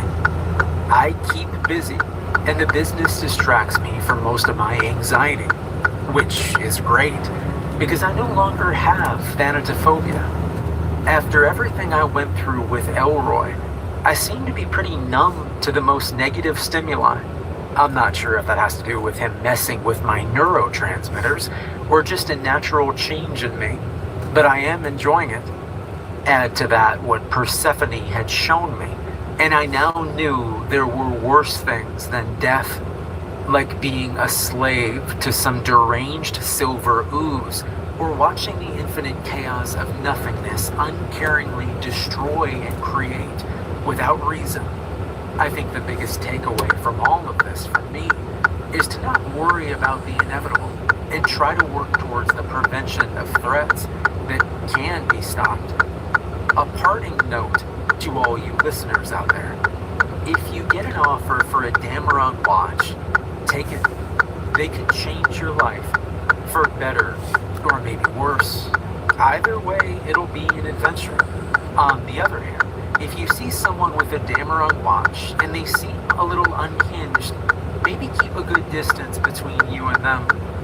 Either way, Yeah, just so you know, I'm about 6.5 miles from that location you told me to go to. Persephone will be seeing you with love. Yeah, it says 19, but I'm calling bullshit on that. Solutions. But it says 6.5 miles.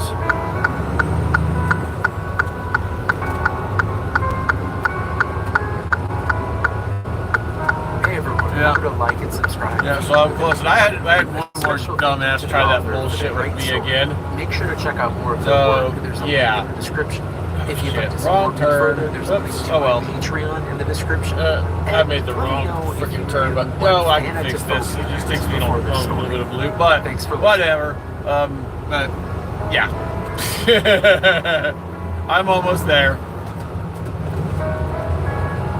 All right, bye.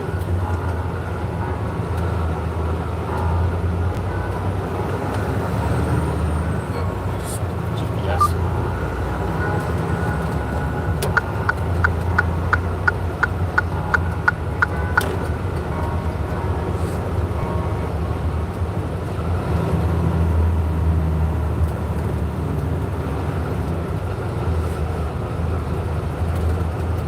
Next story.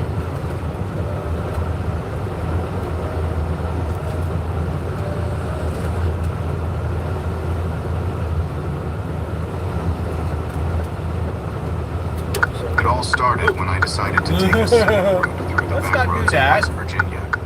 Let's not In hit no cars. 2015, I was returning from a business trip in Charleston, eager to get home to my wife and our newborn son. My name is Nolan Hartsfield, and I'm a structural engineer who has always preferred the quiet solace of country roads over the monotony of the interstate. The day was clear, and the GPS signaled that the alternate route would shave off an hour. I trusted it, confident in my sense of direction and the reliability of technology.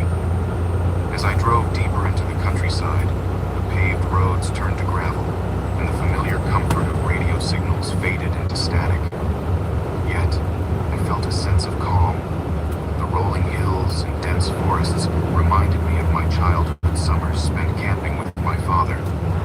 About an hour into the drive, I noticed an old wooden sign partially obscured by overgrown shrubs. It pointed left, indicating a town called Hollow Creek. Thinking I might find a place to grab a quick bite or at least stretch my legs, I turned onto the narrow path. The road was rough, filled with potholes and lined with trees so tall they seemed to touch the sky. After what felt like miles, I realized I hadn't seen another car or a house. My cell phone had lost signal, and the gas gauge was dipping lower than I'd anticipated. I began to feel a gnawing unease. Determined to find my way back to the main road, I pressed on, hoping the path would loop around. Soon I spotted a figure ahead, a man walking along the roadside. Relieved at the sight of another person, I slowed down and rolled down the window. "Excuse me, sir," I called out. "Could you tell me how to get back to Highway 60? He turned slowly. His clothes were tattered, and his skin looked as though it hadn't seen sunlight in years. There was a vacant look in his eyes, but he smiled, a crooked grin missing several teeth. "You're far from any highway," he replied in a raspy voice. "But you can follow this road a bit further. There's a place you can rest." Something about him unsettled me, but I thanked him and drove on, hoping to find a spot to turn around. The road narrowed further, and just as I considered reversing back the way I came, the forest opened up to a clearing. In the center stood an old farmhouse, weathered by time. Several outbuildings surrounded it, all in various states of decay. Against my better judgment, curiosity got the best of me. I parked the car and stepped out, thinking perhaps I could get clearer directions. As I approached the porch, the door creaked open. A woman stepped out, her hair tangled and her dress stained. "Well, look at you," she said with a sly smirk. "We don't get many visitors around here." "Sorry to bother you," I began. "I'm trying to find my way back to the main road. Could you point me in the right direction?" "Why don't you come inside for a bit? We got fresh lemonade," she offered. "That's kind of you, but I'm in a bit of a hurry," I replied, taking a step back. "Nonsense," she insisted. Before I could respond, two men appeared from around the corner of the house. They were large, their clothes filthy, and they eyed me with unsettling interest. "Join us," one of them said flatly. A chill ran through me. Actually, I should be going. I turned to walk back to my car, but another man was now standing behind it, inspecting the tires. Panic began to set in. "Is there a problem?" I called out to him. He looked up slowly. "Tires looking a bit low. Might not get far on these roads." I reached into my pocket for my keys, gripping them tightly. "I'll take my chances." As I moved toward the car, the three men closed in. "We insist you stay," the woman said from the porch, her voice now devoid of any warmth. I bolted toward the driver's side door, but one of the men lunged at me, grabbing my arm. I swung the keys at him, striking his face. He yelled, more out of anger than pain. Using the momentary distraction, I yanked the door open and jumped inside. Fumbling with the keys, I managed to start the engine. The man behind the car smashed his fist against the rear window, cracking it. I slammed the accelerator, the car lurching forward.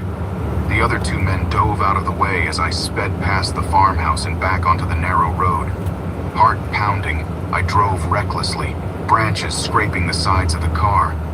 In the rearview mirror, I saw an old pickup truck roaring to life, its headlights piercing through the trees. The road twisted and turned, and the gravel made it difficult to maintain control. The pickup was gaining on me. Just as I navigated a sharp curve, the path split into two. Without time to think, I veered left, hoping it would lead me back to civilization. The trees grew denser, and the road rougher. The sound of the pickup faded, and I allowed myself a moment to breathe. But relief was short-lived. Up ahead, the path was blocked by a makeshift barrier of logs and metal scraps. I slammed on the brakes, the car skidding to a halt inches from the blockade. Before I could reverse, the pickup appeared behind me, boxing me in. The men jumped out, now armed with crude weapons, axes, chains, and what looked like a rusty machete. Adrenaline surged through me. I locked the doors and searched frantically for my phone, remembering too late that there was no signal. The men surrounded the car, banging on the windows, their faces twisted with malicious glee. The one with the machete began hacking at the driver's side window. The glass splintered but held. Thinking fast, I grabbed a tire iron from under the seat. As the window gave way, I swung wildly, connecting with one of their arms. He howled in pain. They pulled back momentarily, and I took the chance to crawl out through the passenger side door. Sprinting into the woods, I could hear them shouting behind me. The dense underbrush tore at my clothes and skin, but I pushed forward, desperate to put distance between us. The forest was a maze, and the fading daylight made it harder to navigate. I stumbled upon a narrow trail and followed it, hoping it would lead somewhere, anywhere away from them. Minutes felt like hours as I ran, My lungs burned and every sound seemed amplified. The crunch of leaves underfoot, the distant calls of wildlife, and the ominous shouts of my pursuers. Ahead, I spotted a dilapidated cabin. With no better options, I made my way toward it. The door hung loosely on its hinges. Inside, the room was cluttered with old furniture and hunting equipment. I searched for something to defend myself. A knife, a gun, anything. In a corner, I found a shotgun mounted on the wall. Dust-covered, but seemingly functional. I grabbed it and checked the chamber. 2 shells loaded. Footsteps approached outside. Holding my breath, I positioned myself behind the door. The first man entered cautiously. As he stepped fully inside, I struck him with the butt of the shotgun. He fell to the ground, dazed. The second man lunged at me from the doorway. I fired instinctively. The blast echoed and he dropped, motionless. The remaining footsteps retreated. I peered outside to see the others dragging their injured comrade away. Seizing the moment, I slipped out the back and continued deeper into the woods. Night fell, and the darkness was suffocating. The moon offered little light, and the sounds of the forest grew more menacing. I knew I couldn't keep running blindly. Exhausted, I climbed a large oak tree, settling on a sturdy branch high above the ground. From my perch, I could see the faint glow of fires in the distance, likely their campsite. My mind raced. Who were these people? Why were they hunting me? Sleep was impossible. I waited, muscles tense, until the first light of dawn. Climbing down carefully, I decided to head east, reasoning that I might eventually cross a road or find help. After hours of trekking, the trees began to thin. I emerged onto a dirt road and, to my immense relief, saw a mailbox with the name Thorn painted on it. Ahead was a modest farmhouse Thorn? with I hope smoke it doesn't rising hurt. from the chimney. Cautiously, I approached. An elderly man stepped onto the porch, eyeing me warily. "Can I help you?" he asked. "Please," I said, my voice hoarse. "I need to contact the authorities. I've been attacked." He studied me for a moment before nodding. "Come inside." He led me to a phone, and I dialed 911. As I spoke with the dispatcher, I noticed photographs on the wall, family portraits spanning generations. My This blood light ran and cold one more, when and I I make a recognized the left faces of the hand men who turn. had chased me. I slowly backed away, but the old man blocked my path. "You shouldn't have come here," he said softly. Desperation took over. I shoved past him and bolted out the door. Behind me, I heard him shouting, summoning others. I ran toward a field where a weathered barn stood. Inside the barn, I hid behind stacks of hay bales. Footsteps and voices grew closer. Peering through a gap, I saw several figures spreading out, weapons in hand. One of them entered the barn cautiously. As he passed by my hiding spot, I recognized him as the man I'd hit with the tire iron. His face bore a fresh scar. Gathering my courage, I waited until he turned his back. I moved silently, grabbing a heavy shovel from the ground. With all my strength, I struck him at the base of the skull. He collapsed instantly. The commotion alerted the others. Realizing I was cornered, I looked for an escape. Above, a loft led to a window. I climbed the ladder swiftly. From the window, I could see a dense cornfield stretching out beyond the barn. I leaped, landing hard but uninjured. The tall corn stalks provided cover as I navigated through them. The voices behind me grew fainter. At the edge of the field, I stumbled onto a paved road, and there, like an apparition, was a county sheriff's car approaching. I flagged it down frantically. The deputy stepped out, hand hovering near his holster. "What's going on here?" he demanded. "Please help me," I begged. "There's a group of people trying to kill me." He eyed me skeptically, but must have seen the genuine fear in my eyes. "Get in." As we drove, I recounted everything. He listened silently, his expression unreadable. "We'll sort this out at the station," he finally said. Relief washed over me. But as we passed the Thorn property, I noticed the old man watching from the porch, a subtle smirk on his face. At the station, I was led to an interrogation room. 2 detectives entered, their demeanor cold. "Mind telling us why you assaulted James Thorn?" one of them asked. "Assaulted? They tried to kill me," I exclaimed. We have a different story, he replied, sliding a file across the table. Inside were photographs of me taken from a distance at the farmhouse in the woods, even as I hid in the barn. A sinking realization hit me. They're framing me. The second detective leaned forward. The Thorns are a respected family in this county. We've been trespassing, attacking them on their property. This is insane, I protested. They're the ones hunting me. The door opened and in walked a man I'd struck with the shovel, a bandage on his head. He pointed at me. That's him. He's dangerous. Frustration boiled over. They're cannibals. Check their property. You'll find evidence.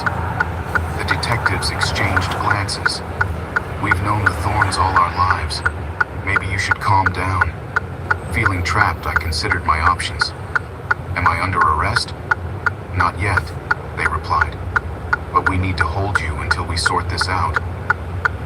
Hours passed as I sat in a cell, the weight of the situation pressing down on me. Eventually, a young deputy approached. You get one phone call. I dialed my wife's number, praying she would answer. She picked up on the third ring. Nolan, where are you? Listen carefully, I said urgently. I need you to contact a lawyer and come to the Green Hollow Sheriff's Department. I'm in trouble. What's going on? She asked, panic in her voice. Just do it, please. I'll explain everything when you get here. As I hung up, the deputy lingered. You don't look like a criminal, he said quietly. Because I'm not, I replied. They're setting me up. He hesitated before speaking again. I shouldn't tell you this, but you're not the first person to accuse the Thorns of things. My heart raced. Then you know I'm telling the truth. He glanced around nervously. Be careful who you trust here. Before I could respond, the sheriff entered. Time's up. Days turned into weeks. Despite my wife's efforts and the lawyer's insistence, the charges against me escalated. Trespassing, assault, even attempted murder. The Thorns painted me as a deranged outsider. One night, as I lay on the cot in my cell, the young deputy returned. There's something you need to see, he whispered. He led me through the back corridors of the station to an evidence room. There, he pulled out a file containing reports. Missing persons, unexplained disappearances, all linked to the area near the Thorn property. Why are you showing me this? I asked. Because I believe you, he said. But we need proof. Then search their land, I urged. It's not that simple. They have connections. Determined, we devised a plan. With his help, I was released on bail under the pretense of being transferred. That night, we head back to the Thorn estate, equipped with cameras and a resolve to uncover the truth. We navigated through the woods, careful to avoid detection. Near the farmhouse, we discovered a concealed entrance to an underground bunker. The air was thick with a foul odor. As we descended, the horrifying reality became clear. Rooms filled with belongings of countless victims, clothes, wallets, personal items. In another chamber, remains that turned my stomach, a grim display of bones and decay. We have to get out of here, the deputy whispered, his face pale. As we retreated, alarms sounded. The Thorns had discovered our presence. A chase ensued through the labyrinth of tunnels. We fought our way to the surface, the deputy narrowly avoiding a deadly blow from one of the men. Bursting into the open, we ran toward the main road where backup awaited. State police the deputy had secretly alerted. The Thorns were caught off guard, their influence insufficient against higher authorities. In the following days, the extent of their atrocities was revealed. Media swarmed the small town as the grim discoveries made headlines nationwide. The Thorns were arrested. Their reign of terror ended. The deputy, whose name I learned was Marcus Hayes, was hailed as a hero for exposing the corruption. The charges against me were dropped and my name cleared. I returned home to my family, grateful to be alive.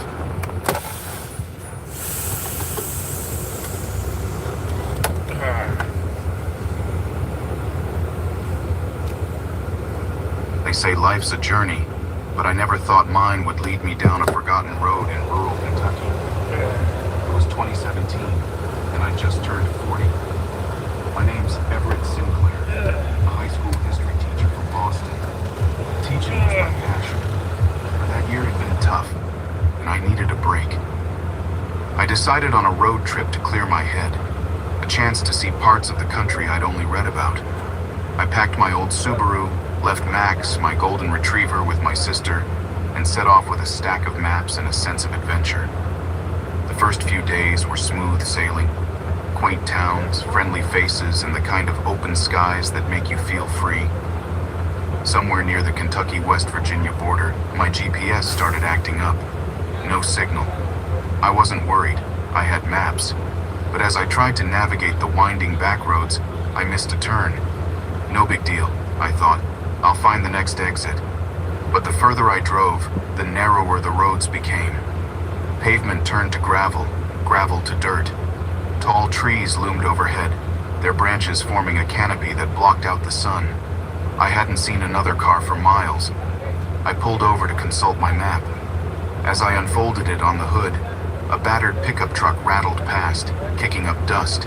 Its driver, a bearded man in overalls, eyed me with a mix of curiosity and suspicion. "Excuse me?" I called out, but he drove on without slowing. Great. I got back in the car and continued down the road, hoping to find a place to turn around. Just as I was considering giving up, I spotted a weathered sign partially hidden by overgrown bushes. Willow Creek, 5 miles. Better than nothing. The road led me to a small sea. Say what? The book with the documents, I need to update some documents. Yeah. So, Okay, no, that's... There we go. Hey, rubbing alcohol. perfect.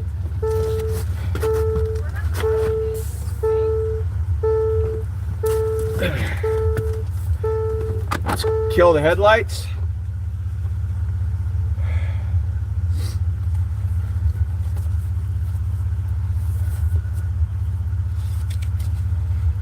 Ingrid, check this out.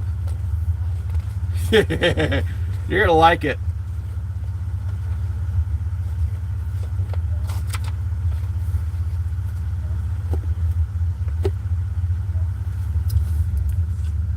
Hey.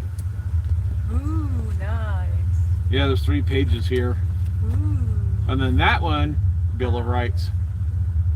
nice. So if DOT tries to pull a funny one, Yeah. this will shut them down. There, I'll set this on the step.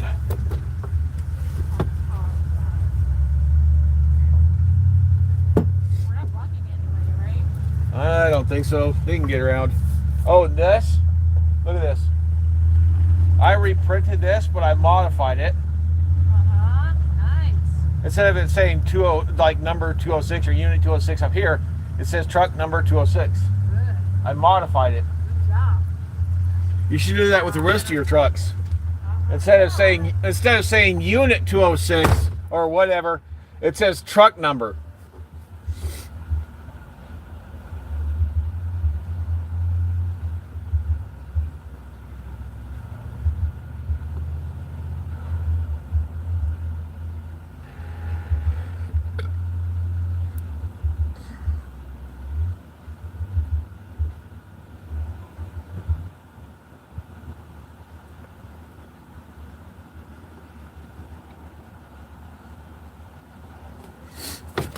Yeah, I'm going to stay in here where it's a bit warmer. I'm going to stay in here where it's a bit warmer.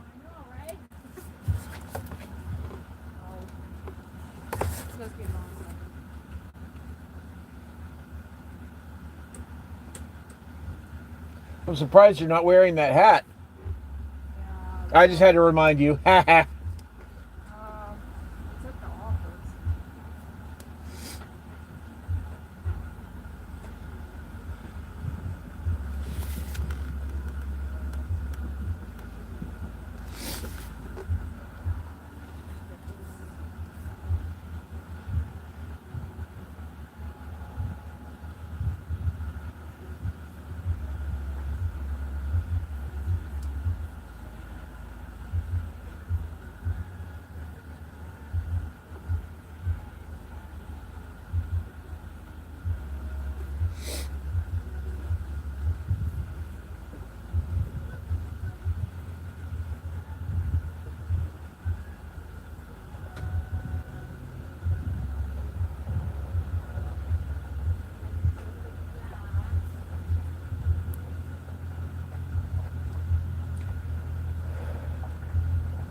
I gotta tease people.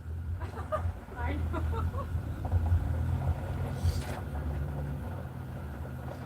As soon as he stops, I blow the horn. He's like, "What the hell?" Yeah. Don't worry about that.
What's your trailer number? Huh? The trailer? I'm blocking it. Hey. It's up front on the side. You know what? I'm gonna check this one.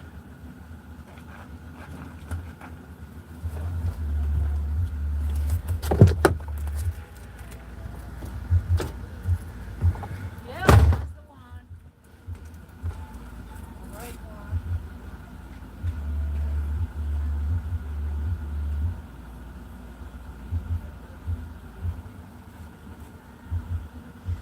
Bet you getting all that stuff together wasn't cheap.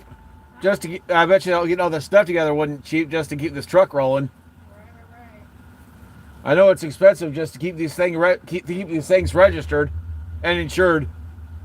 I know it's not cheap. I mean, that ain't no lie.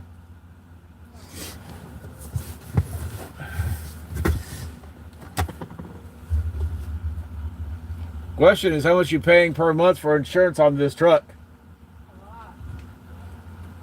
A lot. Yeah, where I had to drop this morning. Crazy. They doubled the insurance this year. Jeez Louise. And the insurance we had before the renewal was much, much better, and they're out of business, and we got the worst one. I mean, not the worst one, but not the best one, but it's Hey, just put it this way. When Trump's finally back in office, he'll fix all that crap. Like he did before. yeah.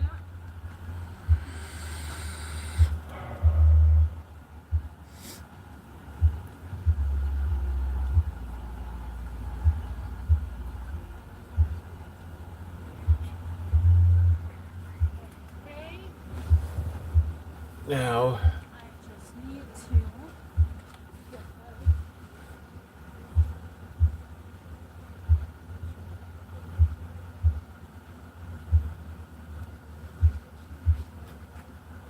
ready. um,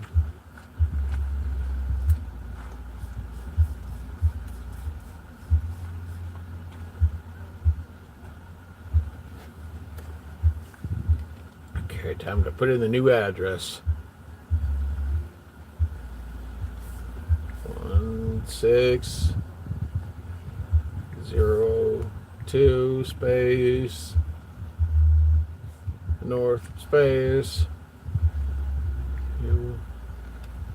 UNION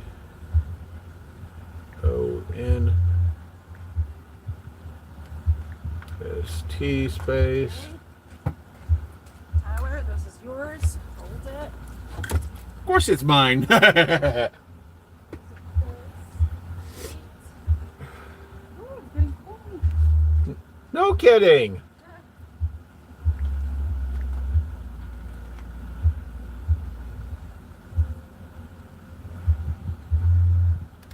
Yep, correct address.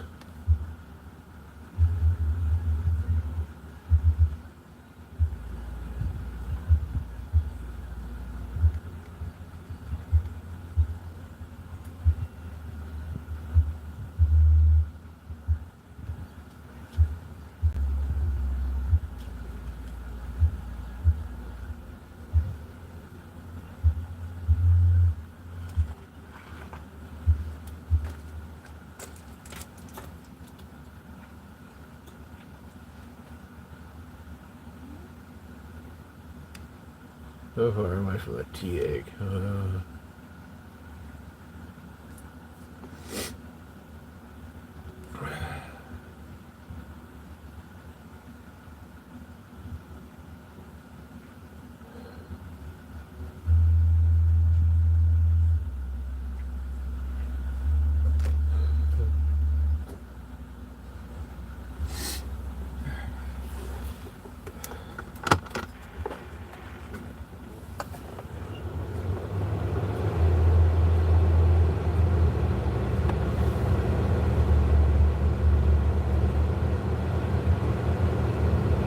Jeez, Louise, it's 16 degrees out, according to the truck.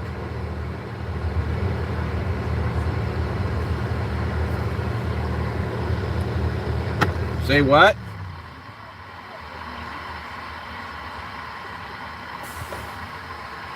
Let me guess, outdated? Huh? Yeah, you had the old insurance. Now, Oops!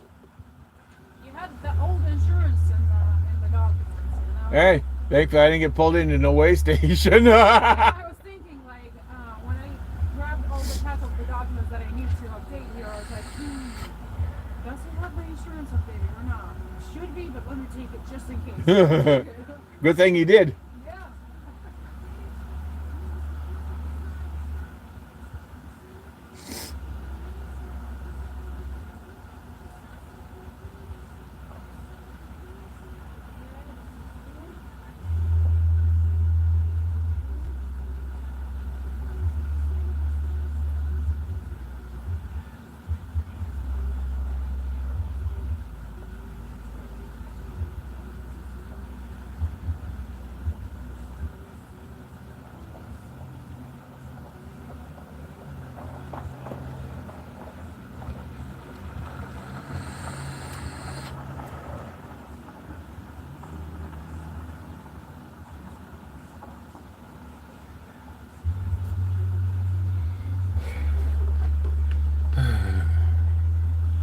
Sorry for the delay.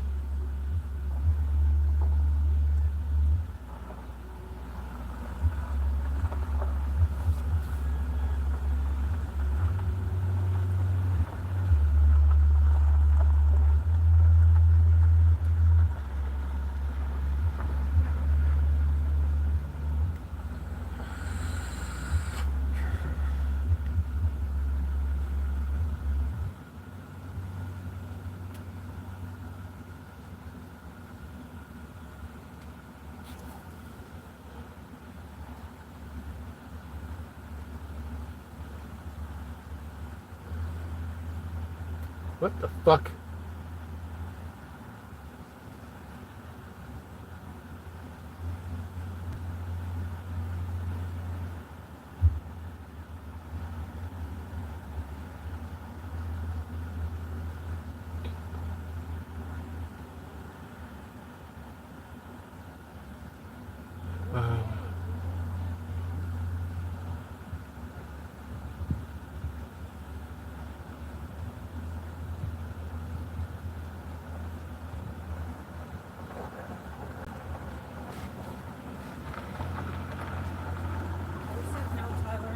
We're all good. Thanks for stopping by. You're good now. The only thing Huh? is to watch the truck. Yeah, I know, but like I said, Just once. hey, I know what you're probably thinking. Look, walking around with shorts on. Oh, wow. You're probably thinking I'm nuts. I'm used to cold weather. Utah. Yeah, you're right. Utah can get well below zero during winter. Oh, yeah. Do I like this much cold? No. No? Do I like the ice and snow? Hell no. But I gotta do what I gotta do. Right. But anyways, I'm gonna get ready to get out of here. I know you want to go home. Yeah. So since we're all Hot bath. no kidding, right? Good to see you. Good to see you too. Stay safe. Oh, I will. Drive safe, okay? I'm gonna get this truck fired back up so I can get warm again. Take care. Have a safe drive home.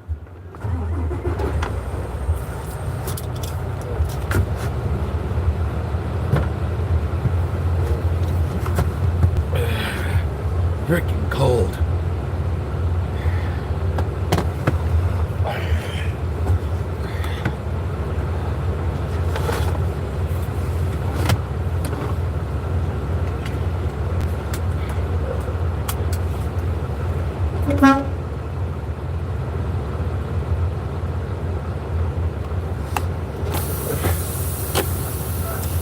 Okay, time to get this truck moving again.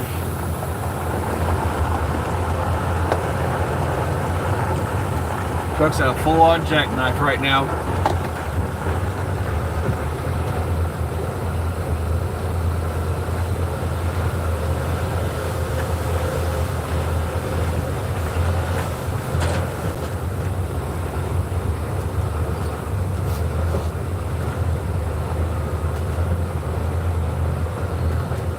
Roll up the freaking window.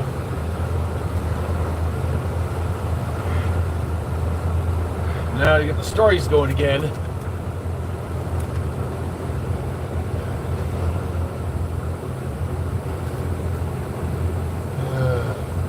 That was freaking cold. Houses lined the single street, paint peeling and windows boarded up.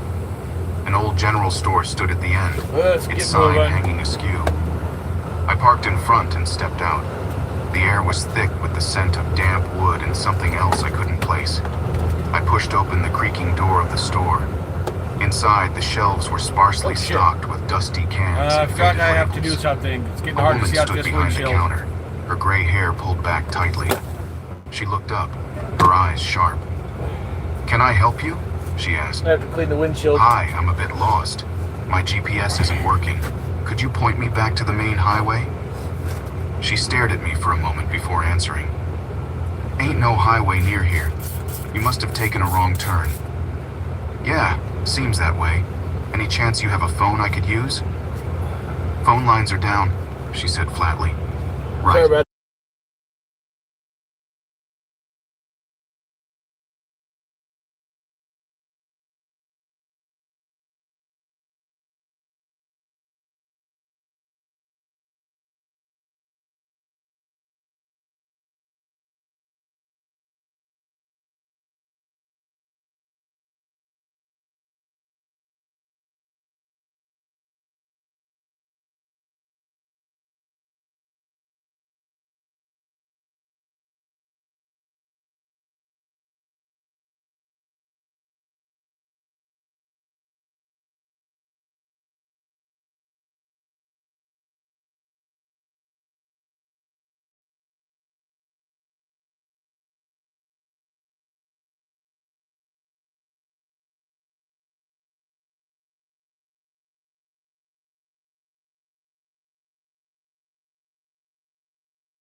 eye milky Oops, sorry white. about that. Can you hear me? Look who's awake, he grunted.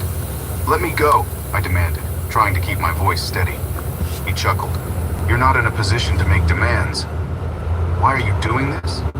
Can you hear me now? Came close.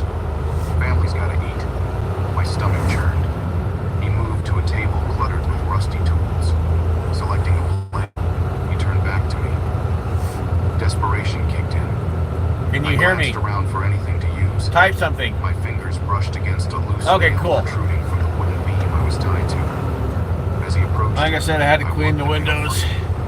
This whole vaping thing I do puts a film on the glass that I have to constantly clean off. He roared in pain, stumbling back. Seizing the moment, I wriggled my hands free. The rope had loosened just enough. I grabbed a metal pipe from the floor and struck him hard. He collapsed. Help us, a woman whispered from the corner. I hurried to her, undoing her restraints. Together we freed the others, a middle-aged man and a teenage girl. We have to move, I urged. We crept out of the room into a hallway littered with debris. Voices echoed from upstairs. Others were coming. This way, the man said, pointing toward a cellar door. I'm gonna give this guy a We nice descended courtesy into the flash. Want to darkness, straighten up? feeling our way through the musty space. At the far end, a small window It was offered nice a enough to glimpse hold of back, the so I gave him a outside. courtesy flash. One by one, we squeezed through. Outside, dusk was falling. Yeah, We headed toward much the tree better. line, keeping low. Behind Unfortunately, us, because of the fact that I shouts vape, erupted. I have to They constantly clean the discovered our windows. escape. Split up, I Kind suggested. of a curse of They can't the follow whole all of vaping us. thing. The group agreed. The woman and teenage girl veered left. The man and I went right. We ran, dodging trees and leaping over roots. The sound of footsteps pursued us. Ahead, I saw a rusted fence, a boundary of some sort. Over here! We scrambled over the fence, tearing our clothes in the process. On the other side was a dirt road, and by some miracle, headlights appeared in the distance. I waved frantically. The vehicle slowed. And A apparently, pickup I truck had driven the old by an insurance elderly that farmer. was. Please help Apparently, us, the insurance I company shouted. went out of He business, took and I one had look the at our old disheveled insurance. state and nodded. So the whole time I've been driving around We clambered with, into the back as our pursuers yeah, shouting the old but insurance. not daring to cross. So I could have As the gotten in truck trouble for sped that. away, relief washed over me. You're safe now. the Now farmer I should said. be good. Heard rumors about folks going missing near Willow Creek. Looks like they were true. We reached the nearest town and I contacted the authorities. They organized a search party, and with my guidance, they located the hideout. The culprits were apprehended without incident. The captives they held were freed, and evidence of their crimes was collected. In the aftermath, the community was shocked by the revelations. The family had been preying on travelers for years, their activities hidden Now I by have to the go left, isolation but I of want to woods. press my luck. I returned home, grateful to resume my life.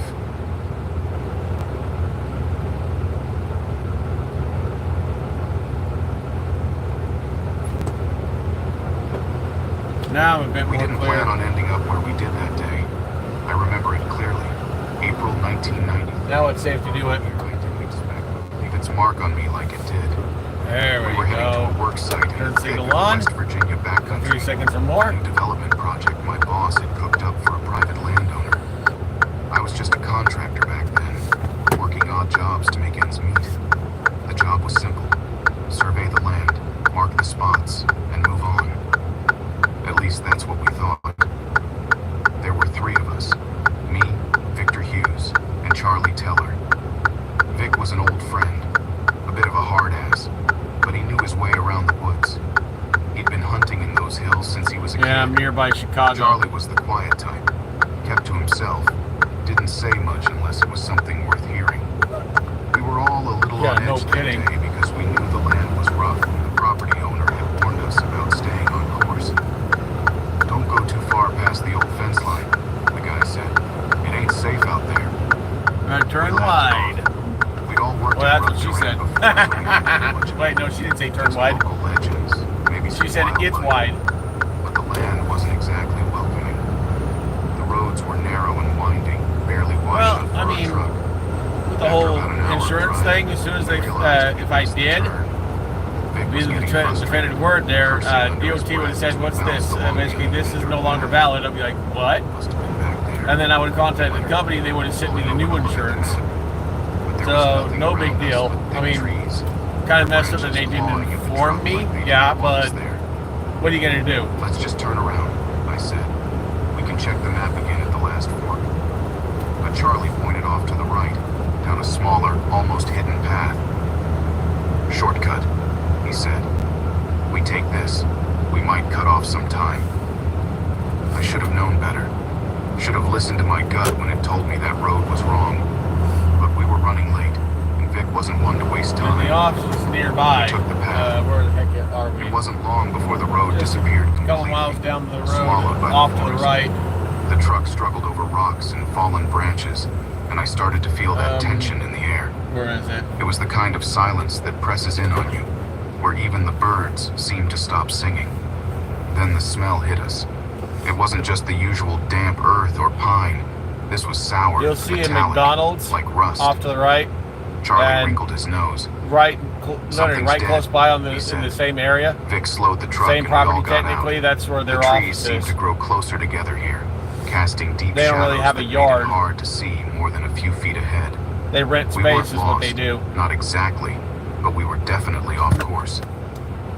I'm not seeing anything, Vic said, but he wasn't convincing anyone. There was something out there. So where is that McDonald's? We started walking, figuring we'd get our bearings and head back.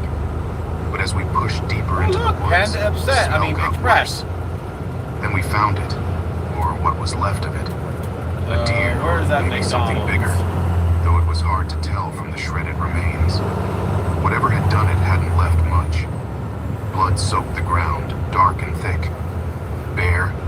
Charlie asked, though his voice was barely more than a whisper. Vic like I shook his said, head. That's no McDonald's bear. be off to the right. You should We be able to stood see there it, for a and moment, that's looking down like I at said, the mess, right trying to where the figure out what office could have is. done it. They're not Then McDonald's, from deeper obviously, in the but woods still. came a sound, distant but unmistakable. It was a voice, a human voice. Help! It was faint, weak, but we all heard it. Without thinking, we ran toward it. We weren't exactly heroes, but you hear someone in trouble out there. You don't just leave them. We pushed through the underbrush, the voice getting clearer, though more strained. Help me, please. Then we found him, a man, slumped against a tree, his shirt here torn somewhere, and it's off soaked to the with right. blood. His Where is eyes it? were wide, frantic. He looked up at us like we were the first living things he'd seen in days. I've only God, been here like he gasped. small handful They're coming. of times, maybe They're 4 coming for or 5 me. times. Vic knelt beside him, but there wasn't much we could do. I'm usually just over His the road. legs were mangled, flesh hanging in strips like something had tried to tear him apart. I could barely hold back the bile rising in my throat. Who did this? Vic asked, though the man wasn't in any shape to answer. He was mumbling now, something about them and the cabin. His breath was shallow, and before we could ask anything else, he was gone. We didn't have time to process it before we heard the snap of branches behind us. Vic stood up, eyes darting through the trees. There's a gas Let's station. go, he said, grabbing my arm. Now. Nope. Charlie and I didn't argue. We started running, trying to Not it, retrace nope. our steps, but it was like the woods were closing in around us. Every path looked the same, and I couldn't shake the feeling that we weren't alone. There were shadows moving between the trees, too fast, too quiet. We stumbled onto a clearing, gasping for breath. That's when we saw it, an old, dilapidated cabin hidden by the I thick didn't see it. trees. It looked abandoned, but there was smoke rising from a chimney. Someone's here, Charlie said, though it didn't sound like a good thing. Vic took the lead, his hand hovering over the knife at his belt. We'll ask for help, he said, though he didn't sound convinced. We approached the cabin, and that's when the door creaked open. A woman stood there, tall and gaunt, her clothes hanging off her like they didn't quite Whatever. fit. She stared at us for a moment, then smiled. It is A what it slow, is. deliberate grin that didn't reach her eyes. Yeah, on the way to Y'all that yard, lost, I was basically she having asked, to her move my voice head low around and just to see syrupy. past, see out Come the inside. windshield.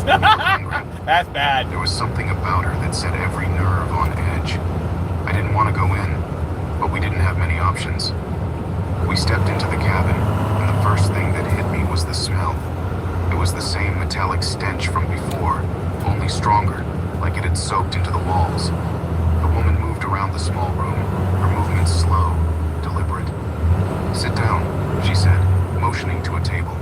"My family will be back soon." Vic's eyes narrowed. "Your family?" See if there's She any other nodded, major still traffic smiling. jams. "They went out hunting. Should be back any time Yeah. now." Charlie more shifted after this. uncomfortably. "We're Supposedly not there's a staying traffic long," jam he here. muttered. But the woman didn't seem to hear him. I We mean, all it's sat lit up there, red, so I mean silence traffic pressing in. jam. Then I heard it. A creak from the back room, like someone was trying not to be heard. Vic heard it too. He stood up, his hand on his knife, and walked toward the door. Before he could reach it, the door flew open, and they were on him. Two men, if you could call them that, barreled into the room. They were huge, filthy, their faces twisted for a in a reason. grotesque imitation of human features. One of them grabbed Vic, slamming him into the wall. The other lunged at me, but I managed to dodge, grabbing a chair and swinging it at him. It connected with a sickening thud, but it barely slowed him down. Charlie was screaming, trying to pull Vic away from the first one, but it was like trying to move a brick wall. The woman was just standing there laughing, as if this was some kind of sick game. I don't remember how I got out of there. One minute I was swinging the chair, the next I was running, my legs burning, see the what trees GPS blurring is past me. doing. I could hear them behind me, I the think it's thudding trying of to their make you heavy avoid boots a on the forest bigger floor. traffic jam. It's But gonna I have you didn't take a stop. different route I to couldn't. get out of here. Somehow I made it back to the truck. I slammed the door, fumbled with the keys, and the engine There's roared to life. Popo up ahead. I didn't look back. I didn't want to know if they were still chasing me. When I got back to town, I went straight to the sheriff's office, told them everything. They sent out a search party, but they didn't find anything. No cabin, no bodies, no sign of Vic or Charlie. I know what happened out there. Those people, if you can call them that, they're still out there, and they're still hunting. As for Vic and Charlie, I think they turned never off the came back. Popo lights. I don't go into the woods anymore.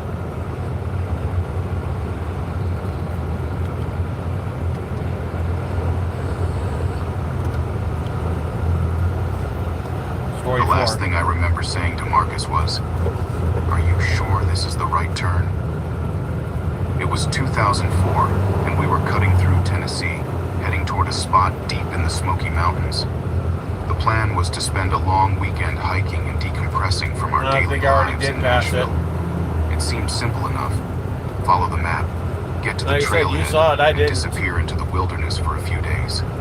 Except that Marcus, ever confident, decided we should take a shortcut that wasn't on any map I'd seen. I didn't grow up in the woods, but I wasn't new to them either. I grew up in a small town in Mississippi, not exactly surrounded by mountains, Whoa. but close enough to a few forests that I learned how to handle myself. Marcus, on the other hand, had that city boy attitude, thinking everything would work out because it always had for him. He was a Stuck in friend this from lane for a college, reason. the kind of guy who always had a plan. It's gonna have me go And this left. trip was no exception. Except for this time, he was wrong. We were completely off course, and we both knew it. "Relax, Henry. It's just a back road. This will save us at least an hour," Marcus said, flicking his cigarette out the window as the narrow gravel road bounced the truck around. He had this cocky grin, like everything was still under control. I wasn't buying it. "You're sure?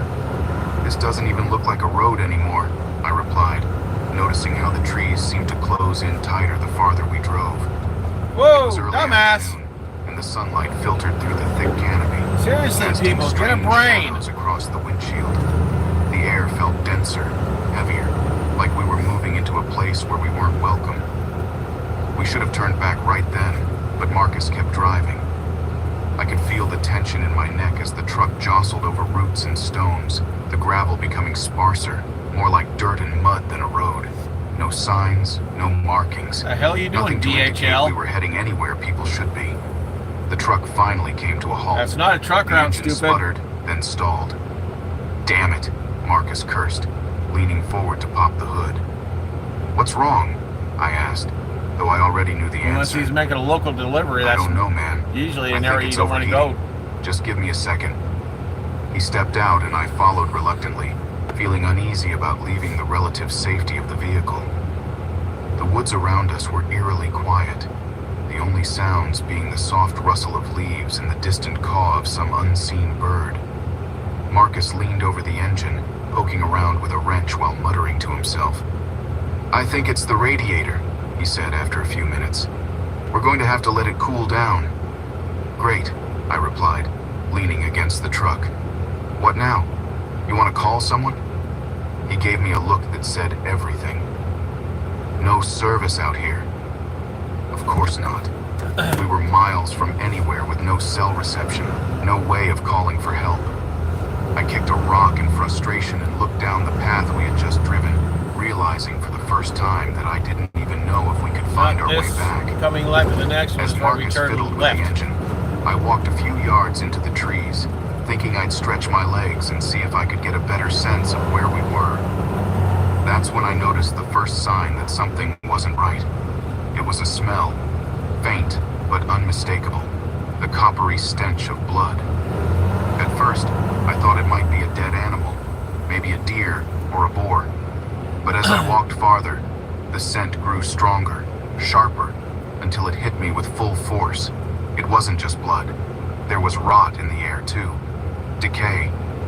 I pushed through a thicket, the leaves slapping against my arms, and nearly stumbled over something on the ground. It was a deer, or at least what used to be one. Its body was torn apart, limbs scattered across the clearing like someone, or something, had ripped it to pieces. Flies buzzed angrily over the carcass, and I stepped back, feeling the bile rise in my throat. "What the hell?" I muttered, my mind racing. No animal I knew of could do this. Not a bear, not a wolf, nothing native to these woods. I turned and headed back toward the truck, my heart pounding. When I reached Marcus, I could see he was still busy under the hood, oblivious to what I had just seen. "Marcus, we need to go," I said, my voice more urgent than I intended. "What? Go where?" he replied, not looking up. "There's something out here, man. I just found a deer." "Relax, Henry. It's probably just a bear or a cougar. We're in the mountains." I shook my head. "No, you don't understand. It's ripped apart, not eaten, ripped." He glanced at me, and I could see the skepticism in his eyes. "You're freaking out over nothing. Let me fix this, and we'll be on our way." But he wasn't getting it. The more I thought about that scene back in the woods, the more I knew something wasn't right. I couldn't just stand there and wait. I had to know what was going on. So without saying anything, I grabbed the flashlight from the glove compartment and headed back toward the clearing. "Where are you going?" Marcus called after me, but I didn't answer. I reached the clearing again, the light from the flashlight cutting through the shadows. The deer was still there, torn and mangled. But now, standing just a few feet beyond it, I saw something else. A figure. At first, I thought it was a person. It was hunched over, its back turned to me. But then it moved, and I froze. The way it moved wasn't natural, almost like it was dragging itself across the ground. And the smell hit me again, stronger this time. "Hey!" I shouted, more out of reflex than anything else. The figure stopped, then slowly turned its head toward me. What I saw next made my blood run cold. It was human, at least it used to be. But its skin was stretched tight over its bones, its face twisted into a grotesque grin. Its clothes were torn, filthy rags barely hanging onto its emaciated frame. But the worst part was its eyes, empty, hollow, like there was nothing left inside. It let out a noise, something between a laugh and a snarl, and then it started toward me, crawling on all fours. I didn't wait. I turned and ran, my heart hammering in my chest. I could hear it behind me, its limbs scraping against the ground as it gave chase. I burst out of the trees and back onto the road, barely managing to shout to Marcus before I reached the truck. "Start it! Start the damn truck!" I yelled, diving into the passenger seat. Marcus looked at me like I'd lost my mind, but he didn't hesitate. He slammed the hood shut and jumped in behind the wheel. The truck roared to life just as the thing emerged from the trees, its bony hands reaching for the tailgate. Marcus floored it, the tires kicking up dirt and gravel as we sped down the narrow path. "Jesus Christ, what was that?" Marcus shouted, glancing at me. "I don't know," I gasped, still trying to catch my breath. "But it's not human. We need to get out of here now." We drove for what felt like hours, the narrow road twisting and turning as we tried to find our way back to civilization. But the deeper we went, the worse things got.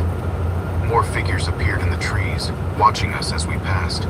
Some of them were crawling, others standing, their eyes following us like they were waiting for something. Finally, we broke through the trees and saw the highway up ahead. Relief washed over me as the truck's tires hit the pavement, the smooth road a welcome change from the rough dirt path we'd been on.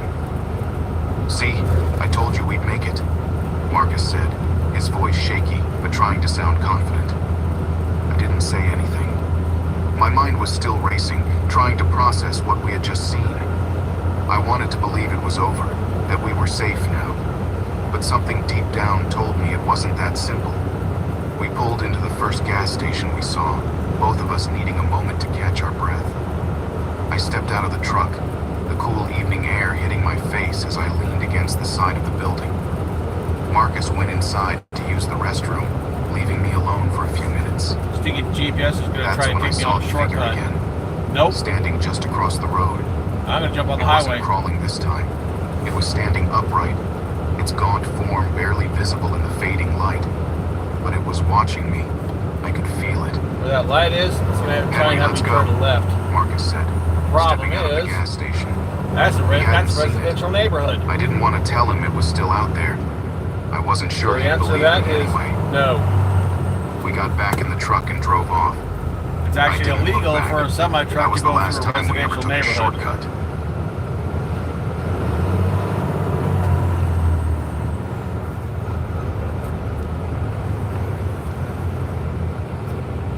My name is Travis Walters.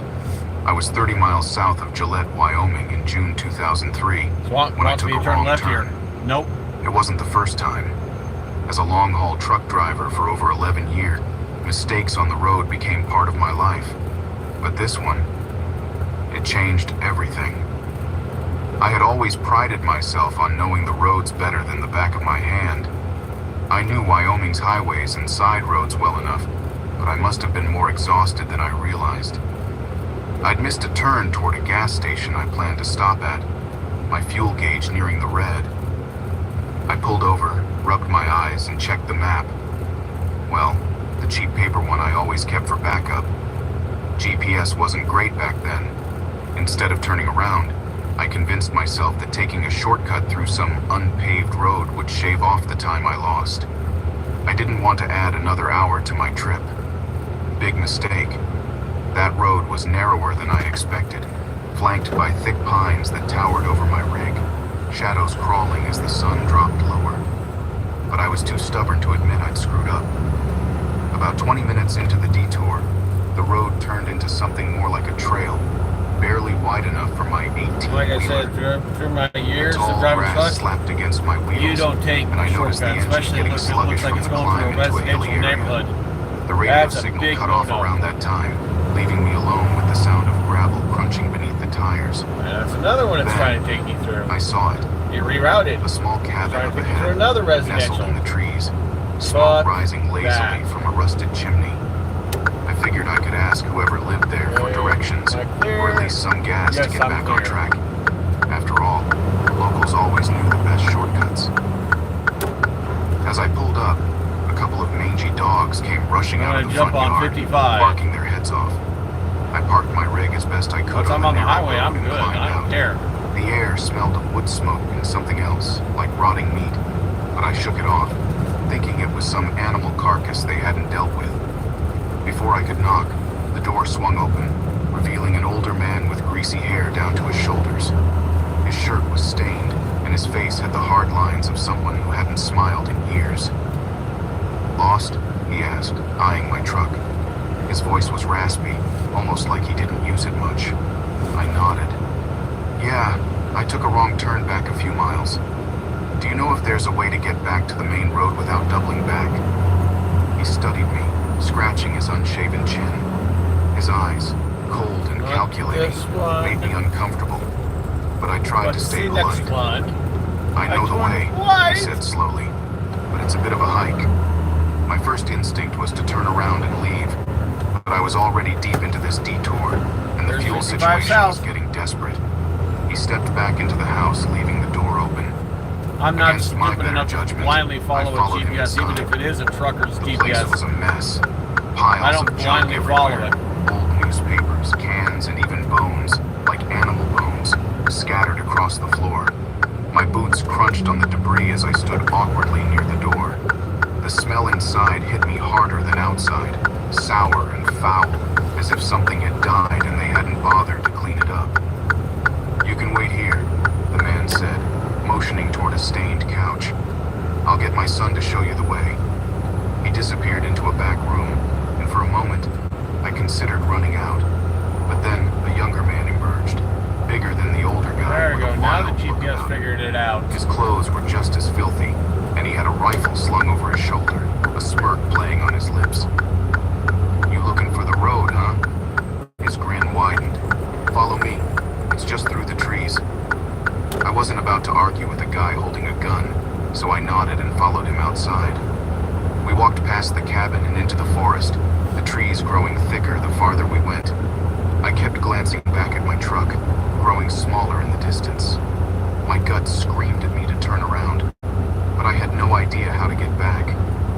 The young man led me deeper into the woods, where the path became barely visible.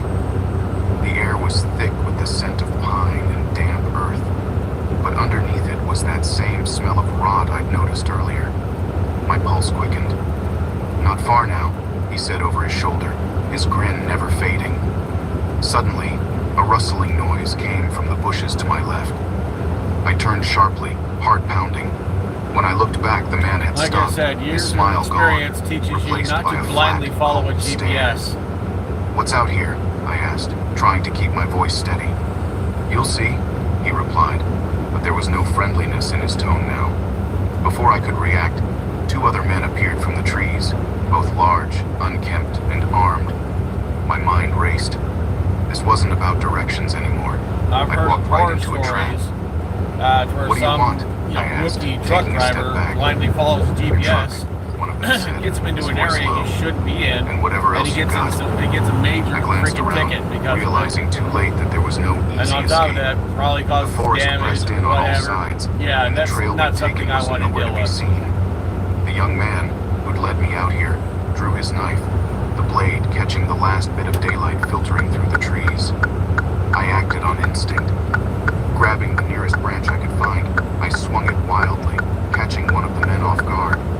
He stumbled, giving me just enough time to Yeah. sprint in the direction I And thought when my truck basically I was. saw the The forest message. blurred Yeah, around me as I ran. well, two things Branches usually whipping happen against when my some face and dumb arms. truck driver blindly I heard follows the them shouting GPS. behind me, One, they get their into heavy an area they footsteps can't get out of and crashing get in through some the serious undergrowth. trouble. My Or heart two, pounded in my they have ears, some kind of and every breath accident. felt like fire They in have to my call lungs. the company and then call I the didn't cops stop. out. Couldn't stop. So it's Then I just saw not worth it. My truck. Follow parked it where I to a left it. degree, But yes. something was But wrong. just blindly hood was follow up. it? No. And as I got closer, I saw the engine had been tampered with, hoses cut, fluids leaking onto the ground.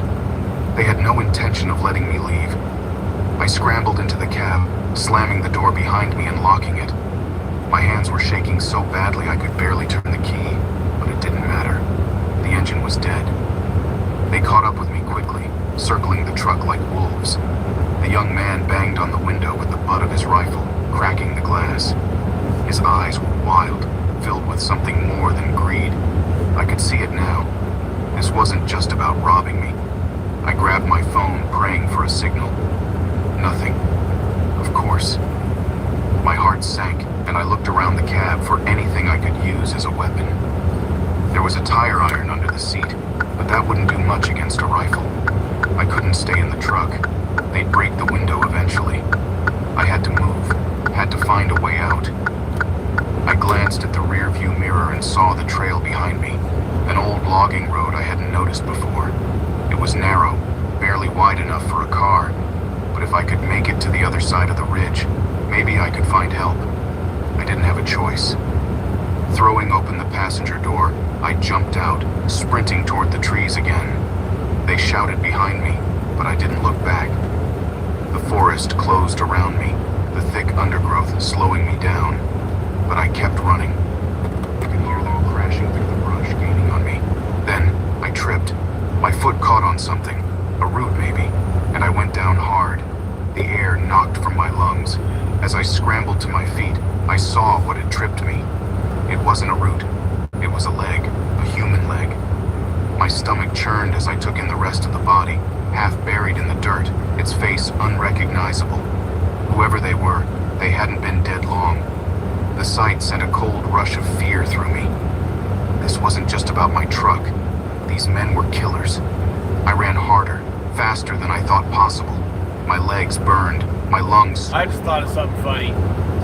Okay, you're around a bunch of psychotic killers. Okay, they're psychotic. Go even more psychotic on them. Like, for example, with me. Oh boy, there's a bunch of fucking psychotic losers. Oh boy, I'm gonna fuck them up. Yeah, go even more psychotic than them. Sound echoed through the Hopefully trees, to the point where and I felt a sharp gets pain them to in my want to leave side. you alone. I stumbled, falling to my knees. Blood soaked through my shirt, but I forced myself up. I had to keep moving. I reached the top of the ridge and saw it, a highway just beyond the tree line. Relief flooded through me, but I knew I wasn't safe yet. They were still behind me, and they wouldn't stop until they finished what they started. I staggered toward the road, my vision blurring from the pain. Cars rushed past, but no one stopped. I waved my arms, shouting, but my voice was weak, barely more than a whisper now. I collapsed at the edge of the road, my strength gone. Then, a truck stopped. But no, seriously, A think man about got it. out, running toward Okay, me. you got a bunch of I tried to psychos speak, but the that words think they wouldn't got the come. upper hand. Everything Nope. went black.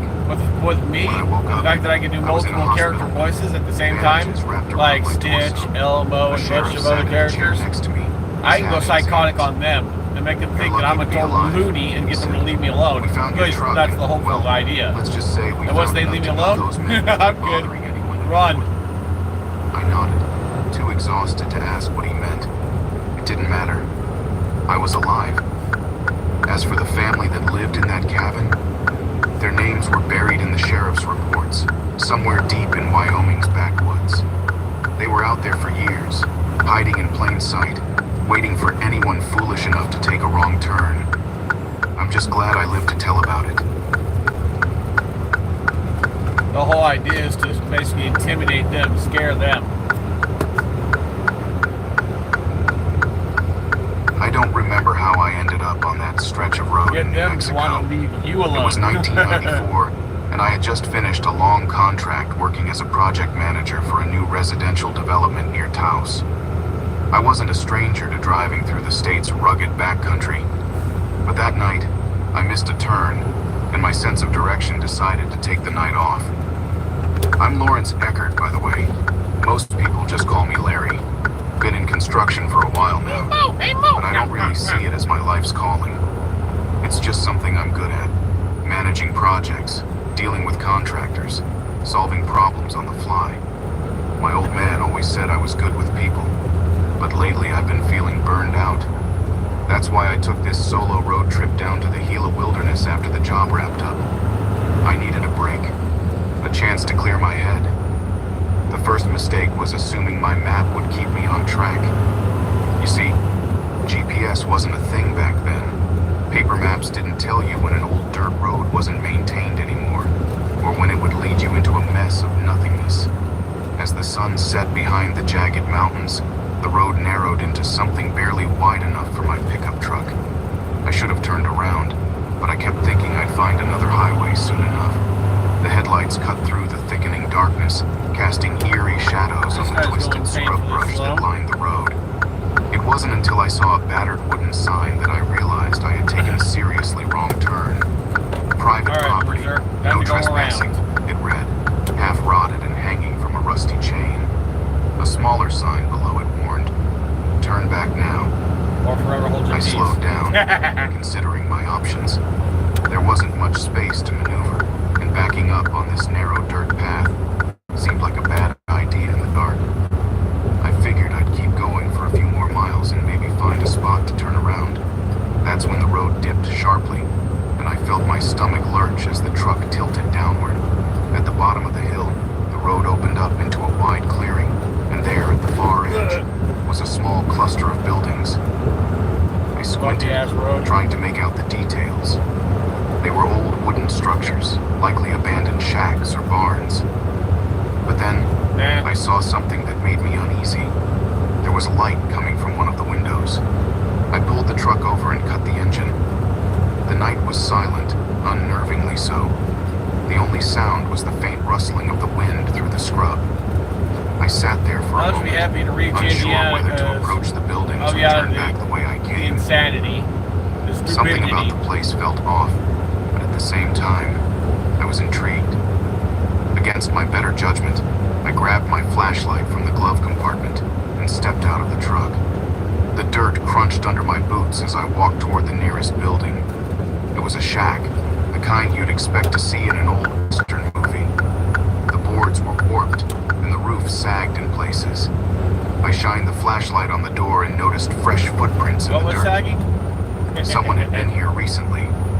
I wasn't alone. "Hello?" I called out, my voice sounding too loud in the stillness. No response. I tried again, but this time I kept my voice low, like I was afraid of being overheard. I approached the building with the light in the window. The door was slightly ajar, and the faint glow flickered inside, like it was coming from a lantern or candle. I pushed the door open slowly, my heart pounding in my chest. Inside, the air smelled of damp wood and rot. The room was sparsely furnished, just an old wooden table, a couple of chairs, and a cast iron stove. On the table sat a half-burned candle, its flame flickering weakly. But what really caught my attention was the figure sitting at the far end of the room. He was hunched over, his back to me, his head low. For a moment, I thought he might be dead, the way he was so still. But then I saw the rise and fall of his shoulders, the shallow rhythm of his breath. "Hey," I said, stepping inside. "Are you all right?" Passing The man Juliet, didn't move. Illinois. He didn't even acknowledge my presence. I took another step closer, my hand resting on the back of the nearest chair. That's when I noticed something strange about him. His skin was pale, almost gray, and his clothes were ragged, torn in places. His hands, resting limply on his lap, were caked in dirt. Or was it something else? I was about to speak again when a sound from outside made me freeze. It was a shuffle, followed by the low creak of a floorboard. I spun around, shining my flashlight toward the door. The beam landed on a face, peeking through the gap in the doorway. "Who's there?" I demanded, my voice shaky. The face disappeared, replaced by the sound of hurried footsteps. Whoever it was, they were moving fast, heading around the side of the building. Checking shit. I bolted Get off after the brake. them, bursting through the door and out into the night. As soon as I stepped outside, I regretted it. The clearing was no longer empty. They were there, standing in the darkness, just beyond the reach of my flashlight. A group of people. No, not people. Figures. Their silhouettes were wrong, their limbs too long, their heads misshapen. I couldn't see their faces, but I could feel their eyes on me. Panic surged through me, and I backed up toward the shack. As I did, one of them stepped forward into the light. It was a woman, but something about her was horribly distorted. Her skin was stretched tight over her bones, her jaw hanging slightly open in a way that wasn't natural. Before I could react, she lunged at me. I stumbled backward, tripping over a rock and falling hard onto the ground. She was on me in an instant, her fingers clawing at my face. I screamed and kicked, trying to push her off, but she was strong, far stronger than she looked.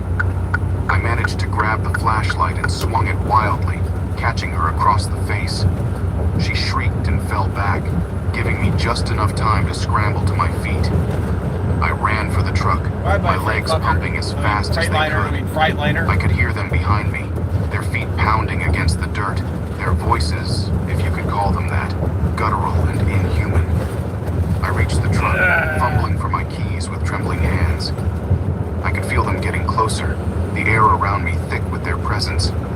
Just as I jammed the key into the ignition, something slammed into the side of rocking it violently. I floored the gas pedal, the tires spinning in the dirt before catching traction. The truck lurched forward, and I sped down the road, the beams of the headlights cutting through the darkness. In the rearview mirror, I saw them, dozens of them, chasing after me. Their bodies moved in a way that wasn't right, their arms flailing as they ran. But what terrified me the most was their speed. They were fast, too fast for what they were.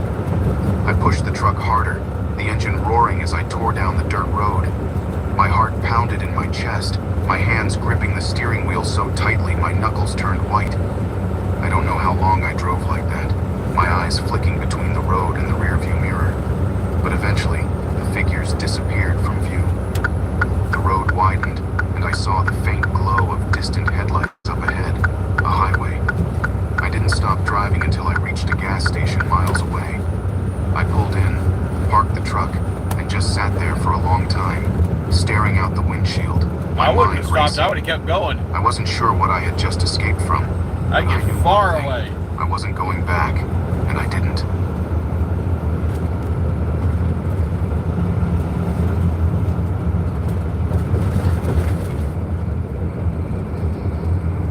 The drive through Oregon was supposed to be simple. I was heading up from Boise to see my brother in Eugene, something I'd done plenty of times. It was 2011, and my old Chevy truck was holding up better than I was after working long shifts at the warehouse. I had taken the trip to clear my head and catch up with family. My name's Randy Marlin, by the way, and I've worked pretty much every hard labor job you can imagine since I was 16. Grew up in Idaho, moved around, nothing exciting about that. The sun was beginning to dip behind the mountains when I made the decision that would change everything. My phone's GPS signal dropped somewhere past Bend, and instead of turning around like any sensible person would, I decided to wing it. I figured I'd cut through some back roads to shave time off my drive, convinced I knew the way. Bad move. The paved road eventually turned to gravel, then dirt. The trees pressed closer to the truck, and I started to get a little uneasy. It wasn't immediate, more like a low, creeping feeling in the back of my mind. You know the kind. The deeper I went, the less sure I became that I was still heading in the right direction. Trying to do Winnie the The Pooh, old and I map suck in at my doing glove it. compartment wasn't much help. It was tattered and about 10 years out of date. But I pressed on, because I'm stubborn like that. About an hour I later, I realized I was well and truly freak lost. somebody out with. I hadn't seen another with car Stitch. for miles, not even a trailhead or sign, just dense forest all around me. It didn't help that the fuel gauge was creeping closer to empty, and it was getting darker by the minute. I considered turning back, but the narrow, winding path didn't make it easy to reverse. I finally pulled over when the dirt road became too uneven for my own truck to handle. Getting stuck out here seemed like a worse idea than just walking to see if I could get my bearings. The night was closing in, and I was in the middle of nowhere. Grabbing a flashlight and my backpack, I figured I'd walk a bit, find some sort of landmark, and head back. The air was thick, smelled of pine and wet earth, and the deeper I walked, Sure, the more I stop on the noticed how throttle dead and he quiet it speeds up. was. No birds, no insects, not even the wind through the trees. Just nothing. It felt unnatural, but I shook it off, chalking it up to exhaustion. After walking for what felt like hours, I stumbled upon what looked like an old cabin, tucked away behind thick undergrowth. It wasn't marked on my He map. doesn't want. He doesn't want to get stuck behind a semi this truck. far in. The place Here in a had moment, he's probably gonna been change lanes, abandoned watch. for years, but at that moment, it seemed like shelter, or a place to get my bearings. I stepped closer, the wooden steps creaking under my weight. The cabin looked like it had been built sometime in the 50s, maybe earlier. The windows were cracked or broken, and the roof sagged, but the door was intact. I knocked out of habit, though I didn't expect anyone to answer. Nothing. Pushing the door open, the smell hit me first. Stale, like something had been rotting in there for ages. My flashlight swept over old furniture, dust-covered shelves, and what looked like an old deer carcass by the corner. It had clearly been there for a while. There was something off about the place. Beyond the smell, beyond the decay, felt watched, like eyes were on me from the moment I stepped inside. I don't spook easy, but something in No, me but said to Scooby-Doo leave. does. Just turn around, walk back to the truck, and call it quits. But I was curious. That was another mistake. At the back of the cabin, I found a door leading to what looked like a basement. The door itself was old but reinforced, with scratches running down it like someone or something had been trying to claw its way out. Or in. I hesitated. The smart thing would have been to leave, but my gut told me that whatever was down there might explain why the place felt so wrong. I opened the door, and a rank smell spilled out, sour, like decay and mold. It took everything in me not to gag. The stairs were steep and narrow. My flashlight barely cut through the thick darkness as I descended. The air was colder down here, damp, and the silence that had been so unnerving above was even worse below. When I reached the bottom, I could make out shapes in the dark. Shelves lined with jars, rusted tools hung on the walls, and something in the far corner that I couldn't quite make out. As I stepped closer, the smell got stronger, more pungent. It was then that my light flickered and revealed what lay ahead. Bodies, at least a dozen, piled in a corner, Sounds like a half bad covered Saw by rotting movie. sheets.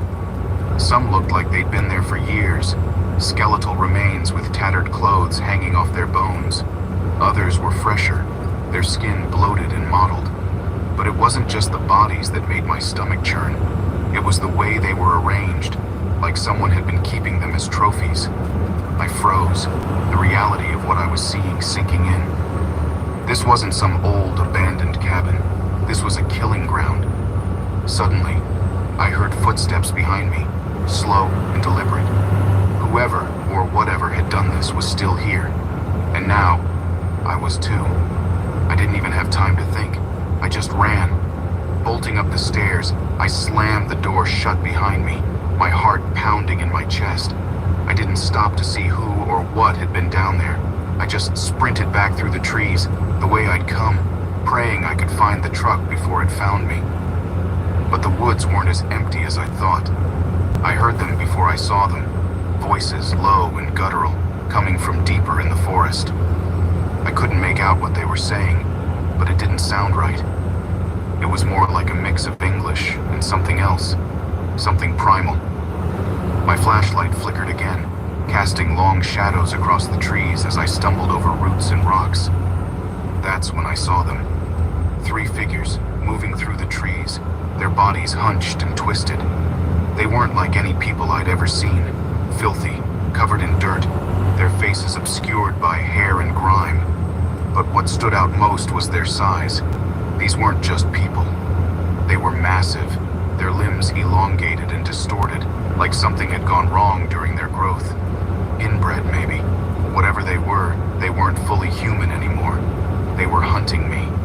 I pushed harder, my lungs burning, as I ducked and weaved through the forest.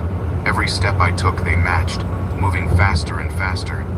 I could hear them now, their breath ragged, their laughter, if you could call it that, echoing through the trees. I spotted the truck ahead, the only salvation I had left, but I wasn't fast enough. One of them grabbed me from behind, dragging me to the ground. I kicked and thrashed, but its grip was like iron. I felt a blade press against my neck, cold and sharp. For a second I thought it was over, that I was just going to end up like the bodies in that basement. But then, a gunshot rang out, echoing through the woods. The grip on my neck loosened, and I scrambled to my feet. Another shot followed, and the figure that had me collapsed to the ground, unmoving. I turned to see a man standing by the truck, rifle in hand. He looked like a local, flannel shirt, beard, and a cigarette hanging from his mouth. Without saying a word, he motioned for me to get in. I didn't argue. We drove in silence for a while, the only sound being the rumble of the engine and my labored breathing. I didn't ask who he was, and he didn't offer any explanation. After what felt like hours, he finally spoke. "Don't ever come back here. Those woods belong to them now." I didn't ask who they were. I didn't need to. I left Oregon the next morning. didn't even stop in Eugene. I never told anyone what happened. Not my brother, not my friends. But every now and then, I think about that basement, about the bodies, and the ones still roaming the forest. And I know one thing for sure. I'm never taking another back road again. You sure about that?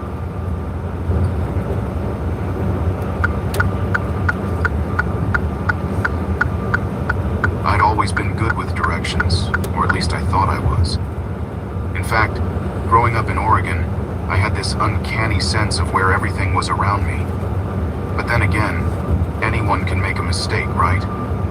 I'm sure I could blame fatigue or the bad GPS signal, but none of that changes what happened. It was 2006. I had just gotten back from my second deployment in Iraq and was itching for a break. My buddy Drew had mentioned this cabin out near the Idaho border. His family owned it, though no one had really been up there in years. It sounded perfect, isolated, quiet, tucked away from the world. I needed that kind of escape, and honestly, I couldn't wait to fish, maybe have a beer or two in the stillness of the woods. Drew and I served together, so there was this unspoken bond.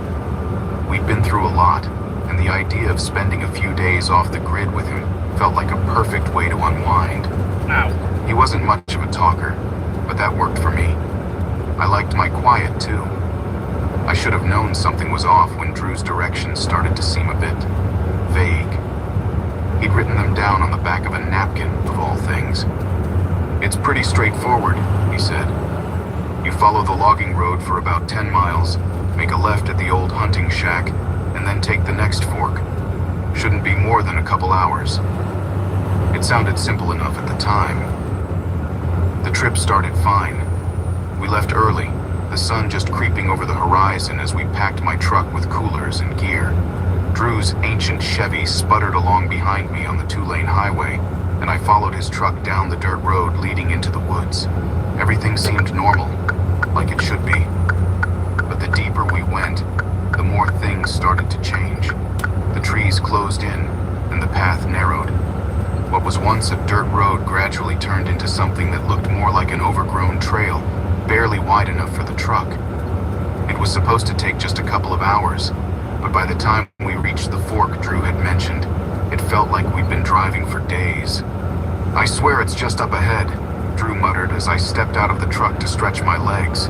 We hadn't seen another soul for hours. "Man, this place looks abandoned. Are you sure this is right?" I asked. He scratched his head, looking around like maybe he wasn't so sure anymore. Yeah, it's gotta be. I remember this turn, kind of. His words didn't exactly inspire confidence. We pushed on, deeper into the forest, further than I was comfortable with. The air started to get thicker, the kind of thickness that sticks to your skin. I tried not to overthink it, chalking it up to my nerves. After all, I hadn't been in nature like this in a long time. But something was wrong, and I could feel it. It wasn't until we hit the clearing that things went from weird to unsettling. The cabin wasn't much of a cabin at all. It looked like it hadn't seen human life in decades. The windows were boarded up, the roof sagging in the middle, and the front porch was nothing more than a few rotting planks of wood.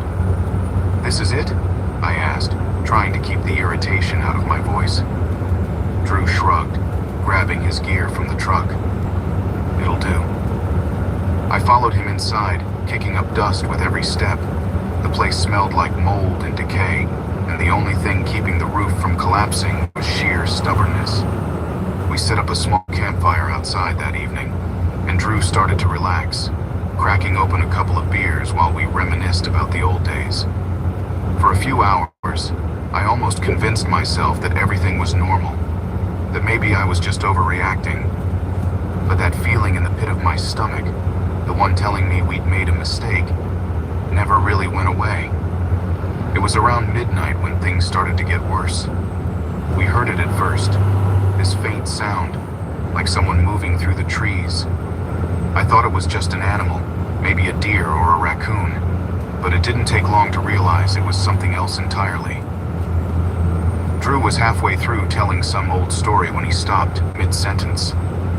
He looked over his shoulder, squinting into the darkness. "Did you hear that?" I nodded. "Probably just an animal." "Yeah, probably," he echoed, but his face didn't look convinced. The sound got louder. Footsteps, heavy and deliberate, coming closer and closer to our campfire. Drew stood up, grabbing the shotgun he kept by his side, and I followed his lead, pulling my knife from its sheath. "Who's there?" Drew called into the darkness. No answer. He fired a warning shot into the trees, and the sound echoed through the forest. For a moment, everything went quiet. Then, we heard it. Laughter. Low, guttural laughter, like it was coming from all around us. Panic started to creep in. "We need to leave," I muttered, grabbing my gear. But before we could make a move, they stepped out from the shadows. There were 3 of them, barely human, filthy, covered in dirt and grime. Their faces were twisted in unnatural ways, like they'd been living out here for years, far away from civilization. One of them was missing an arm, but that didn't seem to slow him down. Drew raised his shotgun again, but before he could pull the trigger, they rushed us. It happened so fast. I barely had time to react. Ah, great. Scooby One of went them wrong. tackled Drew to the ground, wresting the shotgun from his grip and turning it on him. The blast echoed through the night, and just like that, Drew was gone. I ran. I didn't even think about it. I just ran. The forest felt like it was closing in on me, the branches down, tearing at Turbo. my Jeez, clothes as I Louise. stumbled through the underbrush. I could hear them behind me, their footsteps quick and erratic. Every now and then, I'd catch glimpses of them, darting through the trees like animals, grinning that horrible, twisted grin. I don't know how long I ran for, but by the time I stopped, I was completely lost. The adrenaline was pumping through my veins, and my chest felt like it was going to explode. I could still hear them, somewhere in the distance laughing. I knew I couldn't outrun them forever, so I did the only thing I could think of. I climbed a tree. It wasn't the smartest plan, but at that point, I didn't have many options. I found a thick branch and pulled myself up, trying to stay as quiet as possible. For what felt like hours, I sat there, holding my breath, waiting for them to find me. But they never did. They passed by underneath me, still laughing and mumbling to each other in some garbled language I couldn't understand. Once they were gone, I climbed down, my legs shaking so badly I could barely stand. Just I imagine didn't how know where I creepy it would was be or how to get back, if you were but out I knew I had to camping keep and all of a moving. sudden you heard There was no way Scooby's I was laugh. staying in these woods. Oh, dude, The I think next you'd few be hours were a beyond blur. creeped out. I stumbled through the darkness, my heart pounding in my chest. Every sound made me jump. Every shadow looked like one of them. Eventually, I found my way back to the truck. The sun was just starting to rise, casting an eerie glow over the forest. Drew's truck was gone. Or maybe it had never been there. At that point, I didn't know what was real anymore. I got in my truck and drove. I didn't stop until I was back on the main road far away from that place. I never told anyone what happened. Not the cops, not Drew's family, no one. They'd never believe me anyway. They'd just say Drew got lost in the woods, maybe had an accident, or got attacked by some animal. But I know what I saw. Drew didn't just disappear. Those people, those things, they're still out there, somewhere in those woods, waiting for the next poor soul to take a wrong turn.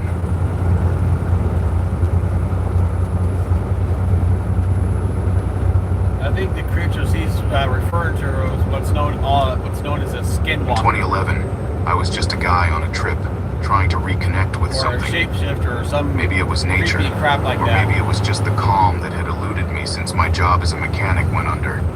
I'd been laid off a few months earlier, and things got tight pretty quickly after that. My wife suggested I take some time away, clear my head. She stayed behind with the kids while I packed. I could basically be a jerk if I wanted to. Like if I wanted a certain camping spot during the night, and basically that, like say for example, they're already freaked out, whatever, right? What I could do is I could sit there, and basically do like this creepy howling sound, or maybe Scooby's laughter, just completely freak him out, get him to pack and leave. And then I set up camp right there. Problem solved. I got my camping spot.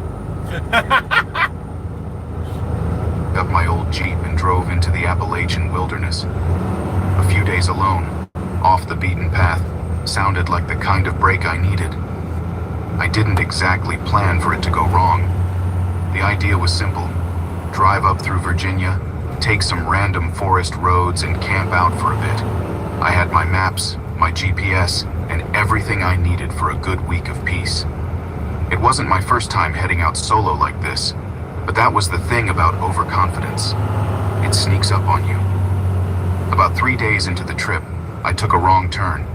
Some old dirt road split off from the one I was on. You really want to freak and the them out? sign for it was either missing Get or online, farther away. get what's known I as a didn't even death notice I'd gone the whistle. wrong way until I Look it realized up. the GPS Death wasn't whistle. picking up anything. It's a little device you can buy, and all you have to do is blow into it really hard. It makes this really creepy screaming sound. And you want to evacuate an area real quick? Cabin spot you really want? Blow the death whistle, freaks them out, they leave, you got your cabin spot. I know, I can be a jerk. It was sunk into the mud on the side of the road like it had been abandoned years ago. Weeds growing through the frame, tires deflated and sagging. It wasn't unusual to see that kind of thing out in the middle of nowhere. Some hunter's truck that broke down, or maybe someone who couldn't afford the repairs. But as I drove by, I noticed something that made me stop and back up. There was a hole in the driver's side door, like something had punched through the metal. It wasn't a bullet hole. It was too big for that. Whatever made it, it looked more like someone had swung a hammer or a pipe at it with enough force to tear through steel. It put me on edge, but I kept moving, telling myself it was probably just some freak accident. By the time I realized how remote the area really was, it was late in the afternoon. No phone signal, no sign of anyone else for miles. I found a clearing a little ways off the road and set up my tent. As I was hammering in the last stake, I heard something. At first I thought it was the wind or some distant animal moving through the woods. But it was this odd snapping sound, like branches breaking, too loud and deliberate to be an animal just moving around. It stopped as soon as I listened harder, and I brushed it off as nerves. After like dinner, I sat by the fire staring at the stars. You remember those old That's when I saw commercials? something moving in the trees. Not close, but far enough away that I couldn't make out what it was. There was this brief glint of something shiny, a reflection, maybe. Then it was gone. It had me on edge, but I convinced myself it was nothing, just my imagination. Later that night, I woke up in my tent to that same snapping sound, much closer this time. I grabbed my flashlight and stepped outside, my breath hanging in the cold air. The fire had burned down to embers, but there was enough moonlight to see the clearing, nothing out of place. Then, from the edge of the woods, I saw a figure, just standing there, barely visible between the trees. "Hello?" I called out, my voice sounding far more casual than I felt. It didn't respond, didn't move, just stood there watching me. I clicked on the flashlight and aimed it toward the figure, but by the time the beam hit the spot, it was gone. No sound of footsteps, no rustling, just gone. I was starting to think I was losing it. I stayed up the rest of the night, but nothing else happened. By the time the sun came up, I was ready to pack up and get out of there. That's when I noticed the tracks. They circled around my camp, deep impressions in the mud, like someone had been walking around my tent while I slept. They weren't animal tracks. These were human footprints, bare feet, judging by the shape. But something was wrong with them. The toes were too long, like the person had never worn shoes, or like their feet were twisted somehow. I felt my stomach turn. I packed up as fast as I could and headed back to the road, only to find the road was gone. I swear I'd driven down the same path I came in on, but no matter how far I went, there was no sign of the main road. The forest felt different now, thicker, darker. The sun seemed weaker, like the trees were drinking up all the light. My GPS was still useless, so I turned around to retrace my steps, only to find the path behind me seemed to have changed too. It was like the forest was swallowing the road. Panic started to set in. I tried to keep calm, telling myself it was just my nerves messing with me. But the deeper I went, the worse it got. It was well into the afternoon when I saw the cabin. It sat in a small clearing, crooked and ancient, like it had been built a century ago and abandoned just as long. There was no reason for it to be there. I got out of the Jeep and walked toward it, the air thick and heavy, like a storm was coming. The door was ajar, creaking in the breeze. I stepped inside. The place stank of rot. Look, another The Conestoga. floorboards sagged under my weight, dust hanging in the air. There were bones on the table.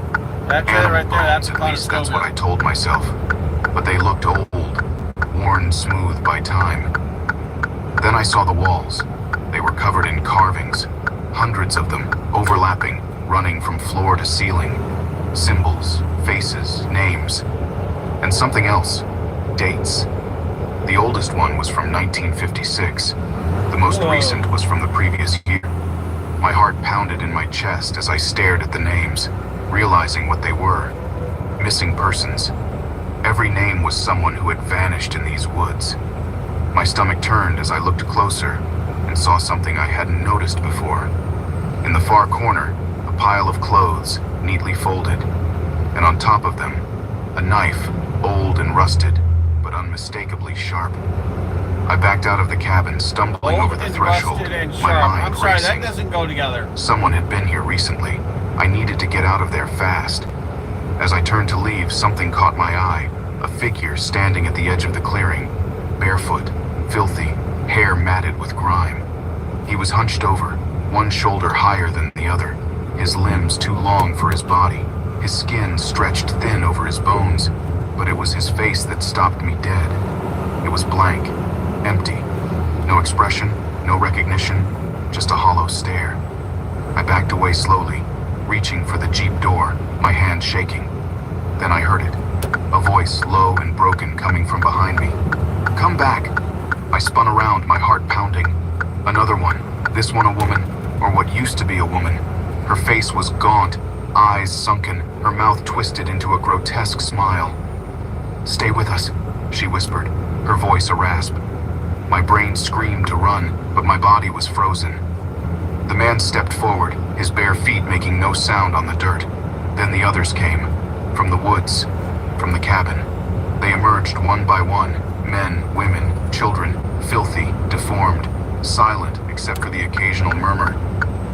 I bolted for the Jeep, description he fumbling with just the gave keys as is the a figures good closed description in. of a skinwalker. The engine roared to life, and I slammed it into reverse, spinning the tires in the dirt as I tore out of the clearing. I didn't look back. I drove for what felt like hours, the trees blurring past as I sped through the forest, the path twisting and turning like it was leading me deeper into the woods. My hands gripped the wheel, white-knuckled, my heart racing in my chest. Every time I thought I was Bigfoot? getting closer to the main road, the forest No. seemed to pull me back in, Look the up trees the closing definition around of me. a skinwalker. Then, just as suddenly It'll as it had freak you started, the road opened up. I burst out of the forest And onto they a are paved highway, real. the sun blinding me as I skidded to a stop. I sat there for a long time, catching my breath, There's my a bunch of mind other racing to cryptid, make sense of what had creatures out just there, happened. and they're I could nothing to still fuck hear with. their voices, echoing in my head. All I can say that is, final if you chilling think whisper. you're near one, Come run back. as I fast didn't tell as you anyone can. what happened after that. There was no one who would believe me anyway.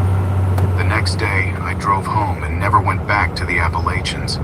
I'd like to think I was just tired, that maybe my mind was playing tricks on me after days of isolation. But every now and then, late at night, I catch myself thinking about the cabin, about the carvings on the walls, and the names. And I wonder if they ever found Henry and Mabel, the last names on the wall.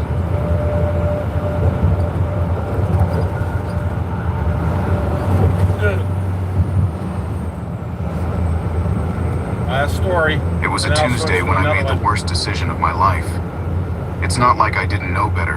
I've been working logistics for nearly a decade, so you'd think I could handle a simple detour. But no, I had to rely on that outdated GPS instead of my gut. The thing sent me straight off the interstate, and before I knew it, I was lost in a maze of dirt roads deep in West Virginia. I used to be the kind of guy who loved road trips, you know? The kind who'd take the scenic route just to see what's out there. Maybe that's why I didn't panic right away when the trees started to close in, or when the smooth pavement turned to gravel and the sun started slipping behind the ridge. I'm not easily spooked. I've seen my fair share of weird stuff while on the road, but this was different. The year was 2019, and I was driving back to Chicago from a buddy's wedding in Richmond. I had 2 days to get back to work, so I figured I'd knock out the first leg of the trip that day. I was making good time until the GPS cut out, right after it told me to take some back road. Instead of turning around and finding my way back to the highway, I followed the thing. Skinwalker's very thinking it would scary, move once it got a signal. but I am not kidding you. From what I read, What should have been a quick pure shortcut turned into 2 evil. hours of winding through the Appalachian foothills. I mean, there's a Trees big, were huge thick, story taller than anything I'd seen about them, before. And the road, but if you needless can to call say, it from that, what I understand, narrowed to the point where pure, my car barely fit. unadulterated evil. The engine strained as I crept along, bumping over rocks and potholes. They do not give Didn't two help craps that my about phone was you dead, or your feelings. And I'd left the charger back at the wedding. I should have stopped to ask for directions the last time I saw a gas station. That was at least an hour back. But I kept going, thinking I could figure it out. Eventually, I saw something. It wasn't what I'd hoped for, though. It was a house, if you Well, could call it that, Yes. nestled in a hollow, hidden beneath a canopy of oaks and pines. The place looked Exactly ancient, like demons, like it had been except they forgotten by are time. real. The They're not windows were dark, spiritual. They're the porch real. sagged, and the siding was barely hanging on. But I thought maybe someone there could point me in the right direction, so I pulled off the road and parked. The first thing that hit me when I stepped out of the car was the quiet. It wasn't the kind of peaceful silence you get And in the needless middle to of say, if you nowhere. ever go camping This was oppressive. and you The get kind that this presses down on your creepy chest and makes you feeling, this question bad, whether you should even be there. creepy feeling, I thought I heard something, and you a see low, something you steady don't want to rustling, see, but figured it you was hit your just car, the wind. leave as much as you I can walked up behind to the because you won't porch, have time to my pack boots it. crunching over the Get in dried your leaves vehicle and and dirt, leave. and knocked. No answer. Some of these I creatures, knocked again, they louder can this move. time. The I'm door not talking swung about just open on move, its I'm own talking just a about few inches, move. but enough for me to You catch hit a the whiff of throttle, something you're sitting foul, there going up 60, rotten. 70, 80 miles I an hour. gagged, but called They out anyway. can Hello? and Anybody will here? keep up. Still nothing. You I can don't sit know there to why I went 100 inside. and they'll keep up. Curiosity, maybe. Stupidity, more like. But I did. As soon as I crossed the threshold, I regretted it. The stench hit I'm me not full joking. Do force. some A research mix of about, decay and something about you couldn't different types place. of cryptids, like I said, The room was skinwalkers. dim, There's all different kinds lit of only by the last cryptids bit out of there, daylight and they coming are through the very windows. real. The furniture, very if you could call scary. it that, was covered in layers of dust and grime. Like no one had lived there in decades. Yet, the air felt thick, like someone had just been there. I should have left right then, but I took another step forward. The floorboards groaned under my weight. My eyes adjusted to the dark, and that's when I saw it. A door at the far end of the room, slightly ajar. There was a faint light coming from behind it, flickering like a candle or maybe a lantern. I don't know what possessed me to keep going, but I did. The door creaked as I pushed it open, revealing a narrow staircase leading down into a basement. The light came from below, casting long shadows on the walls. Something in my gut told me to turn around and leave, but my legs kept moving, one step at a time. The smell got worse as I descended, thick and putrid, like rotting meat. My stomach churned, but I couldn't stop. The basement was small, damp, and cluttered with old junk, tools, broken furniture, rusted cans. And in the corner, I saw it. A table. Not just any table. This one was covered in what looked like butcher's tools. Cleavers, saws, knives, all caked in something dark and dried. My heart pounded in my chest as I stepped closer. That's when I saw the bones. Human bones. I stumbled back, nearly tripping over a bucket filled with more of the same. Skulls, ribs, femurs. I ain't playing. They were Fuck all 'em. there, stacked like firewood. My mind raced, trying to make sense of what I was seeing, but there was no logic to it. This wasn't an abandoned house. Someone lived here, or at least they used to. A sound behind me made my blood run cold. A soft shuffle, like something moving in the dark. I whipped around, and there, standing at the bottom of the stairs, was a man. At least, I think it was a man. His clothes were tattered, barely clinging to his skeletal frame, and his face, God, his face, was twisted, deformed, like something out of a nightmare. His skin was pale, almost translucent, stretched tight over his bones, and his mouth hung open in a twisted grin, revealing blackened teeth. I backed away, my hands fumbling for something, anything, to defend myself with. My fingers found a rusted pipe on the floor, and I gripped it tight, my heart hammering in my chest. "Who the hell are you?" I managed to choke out, my voice barely more than a whisper. Oh boy, look, The man I'll find didn't out answer. who I am. Oh He just boy. stood there, grinning, his head cocked to the side like he was studying me. Then, without warning, he lunged. I swung the pipe, hard, and felt it connect with his skull. There was a sickening crunch, but he didn't go down. He barely even flinched. He just kept coming, his hands reaching for me, fingers clawing at the air this time, and he finally dropped to the floor, motionless. I didn't wait to see if he was dead. I turned and bolted up the stairs, taking them two at a time. My lungs burned as I sprinted through the house and out the front door, back to my car. I fumbled with the keys, my hands shaking so badly I could barely get them into the ignition. The engine roared to life, and I floored it, gravel spraying as I peeled out of the driveway and back onto the road. I didn't stop driving until I was miles away, the house long out of sight. My hands were still trembling when I finally pulled over to the side of the road, trying to catch my breath. What the hell had I just stumbled into? My mind raced Pulling with off for a questions, but I reason. had no answers. All I knew was that I had to get Go in as and far some away from go-go that place juice as for the possible. truck. I started the car again and drove until I reached the next town, wrong where I exit. found a motel. I checked in, Actually, maybe locked this the is door the right behind one. me, and collapsed onto the bed. I barely This is slept going in that the direction night. I want to go. My mind kept replaying what I'd seen in that basement. The bones, the tools, that man, or whatever he was. The tools, that The man. next morning I went to the local sheriff's office. I wasn't sure what I was going to say, but I had to tell someone. When I walked in, the place was nearly empty, save for the sheriff, a grizzled man in his 60s, sitting behind the desk.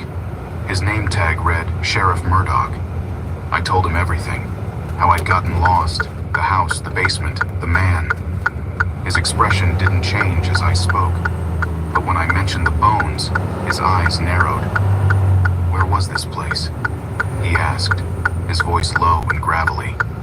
I gave him the best directions I could, though I wasn't entirely sure where I'd been myself. He scribbled something down on a notepad, then stood up and grabbed his hat. "You're lucky you got out of there," he said, his voice grim. "A lot of folks don't." I blinked, not sure I'd heard him right. "What do you mean?" He looked at me, his eyes hard. "That house, it's been out there Wrong for way. years. We've gotten calls Oh, about I'm it going before. the other way. People stumbling on it just like you did. Most of them never make it out. So I'm going to The go and ones get who some fuel for the truck. Well, let's just say they're never quite the same." I swallowed hard, my mouth suddenly dry. "So, you know about this? Why hasn't anyone done anything?" Murdoch sighed, running a hand over his weathered face. "It's not that simple. That place, it's been in the same Right in the family for wrong area. generations.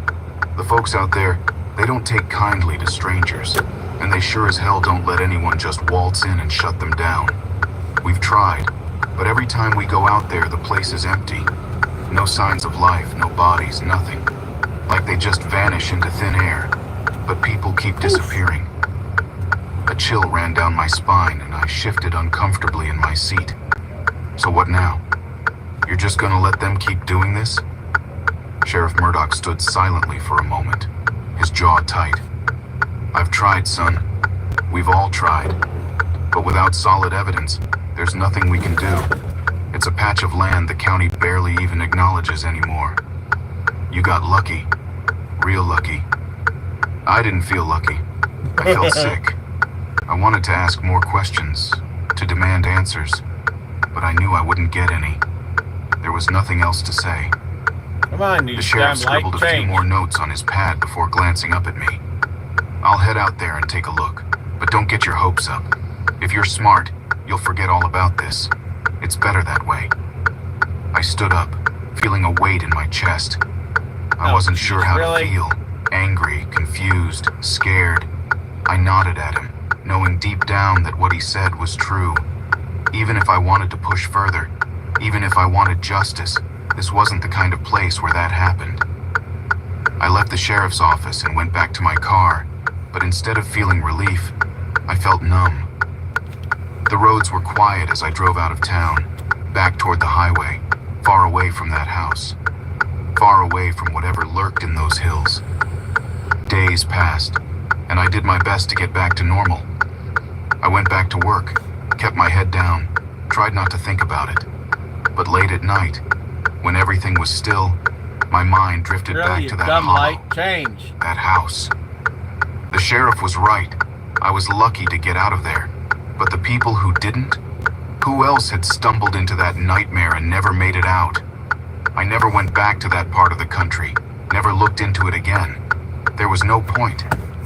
That house, those people, they were a part of that land, and nothing was going to change that. About a month later, I saw a small news article, just a blip really, about a couple of hikers who'd gone missing in the Finally. same region. About damn I knew time. immediately where they had gone, what had happened to them. There was no mention of the house, no investigation. Just 2 more names added to the growing list of missing persons in those woods. The world moved on, as it always does, and so did I. But the sheriff's words stuck with me, Oh, You're Mr. lucky you Fuel, got I'm thinking out. this is one of the pilot locations. and I knew he was right. Because whatever was out there, whatever they were, Well, They were pilot still waiting. authorized locations. and they would keep waiting for the next unlucky soul to take that wrong turn. I didn't need to look back, There's a I pilot knew that's what flying was J out across the highway. and that was enough. As I pulled away from the sheriff's office that day, I caught a glimpse of my reflection in the rearview mirror. There was nothing different about me, nothing outwardly that showed what I'd been through. But inside, Oh, it's a I knew 1-9. one thing. I'd never take another back road Hopefully again. this is a pilot Flying J authorized location. I'm hoping. Is it?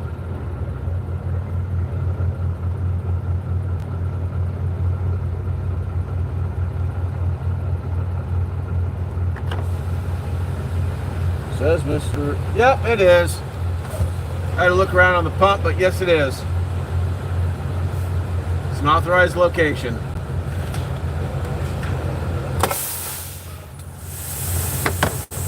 Time to get some go-go juice. Okay. On duty. No, on duty. Fuel. Next story, so you can listen to it. New babysitter horror stories. Interesting. Here, enjoy this one.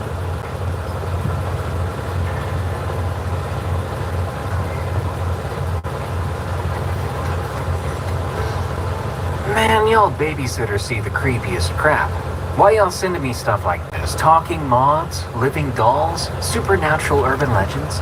I've never even babysat before, but now I'm afraid of it. Like I'm gonna wake up one night as someone's babysitter randomly, just so I could be stalked by a killer clown or something. Ugh, I thought babysitting sounded easy, but dang. Y'all have me drinking my third nitro cold brew during the morning shift. Welcome back, my friends, and prepare yourself for some allegedly true babysitter stories from the Black Freaking Lagoon. And hey, instead of a tip, would you be so kind as to follow Tales from the Break Room on Spotify, Apple Podcasts, or your favorite podcast app, and leave us a rating or review too? Thank you. Also, send us your scary work stories at eeriecast.com/submit, or order my cryptid-themed trading card game at cryptidcardgame.com. These are tales from the break room. The Marionettes, from Anonymous. I first met Davian and Mariella a month earlier. when they hired me as a babysitter for their daughter, Irina. They lived in a pre-war apartment building on a quiet street, the kind where mature trees line the sidewalks, and the facade is ornate with aged stonework. Inside, their home was tastefully renovated, blending modern furnishings with old architectural touches, exposed beams, crown molding, and original hardwood floors. I remember feeling impressed by how well they'd preserved the character of the place. That particular evening, Davian and Mariella greeted me at the door with their usual warmth. Davian, slightly lanky with round spectacles, wore a casual blazer, and Mariella, elegant with her dark hair pinned back, offered me a gentle smile. They were heading to a gallery event and would be gone for several hours. We made small talk as they showed me the nursery where Irina, who was around 4, would be sleeping eventually. The child's room was decorated in soft pastels, an antique rocking chair in the corner, plush toys arranged neatly. Nothing seemed out of the ordinary. I noticed Mariella was wearing a subtle, nervous smile. She explained that Irina should be easy tonight, as she smoothed the edge of a quilt on the crib, reminding me of her routine. Dinner at 7, followed by a story or 2, then bed at 8. Davian chimed in. "Help yourself to anything in the kitchen if you get hungry." He looked at his watch.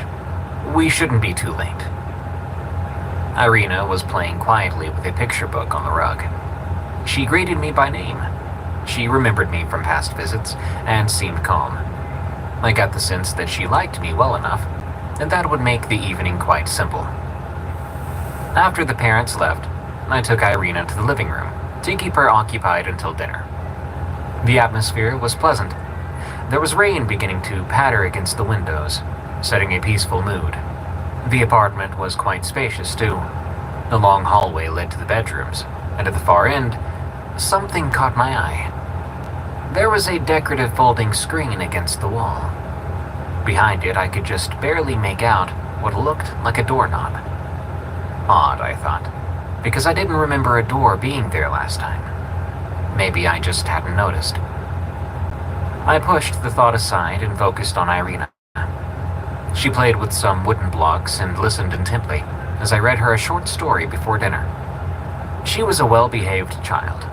No fuss, no tantrums. Around 7, I reheated the prepared pasta dish Mariella had left in the fridge, and Irina ate quietly. By 8, she was yawning. I put her to bed without issue. She drifted off pretty easily, and I turned off the nursery light, leaving only a dim glow from a nightlight shaped like a little owl. With Irina asleep and the soft rain outside, I settled into the living room couch, flipping through channels on their TV. My eyes kept wandering to the hallway, to that spot where I thought I saw the hidden door. Curiosity got the better of me. Why would they conceal a door behind a folding screen like that? I got up, walking quietly down the hall, careful not to make too much noise. I didn't want to wake Irina. Sure enough, the folding screen, painted with a floral pattern, partially obscured a narrow door. It was small, more like a closet door, and lacked any obvious decoration. The knob looked old, brass with a bit of tarnish. I gently tested it. It was unlocked.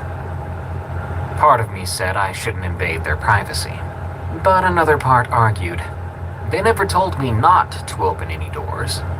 Maybe it was a linen closet or just some storage space.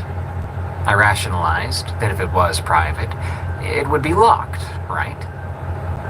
I slowly opened the door. Inside, there was a cramped alcove, lit by a single overhead bulb that gave off a weak yellowish glow. The space smelled faintly musty, like old wood. Hanging on the walls were marionettes, at least a dozen of them.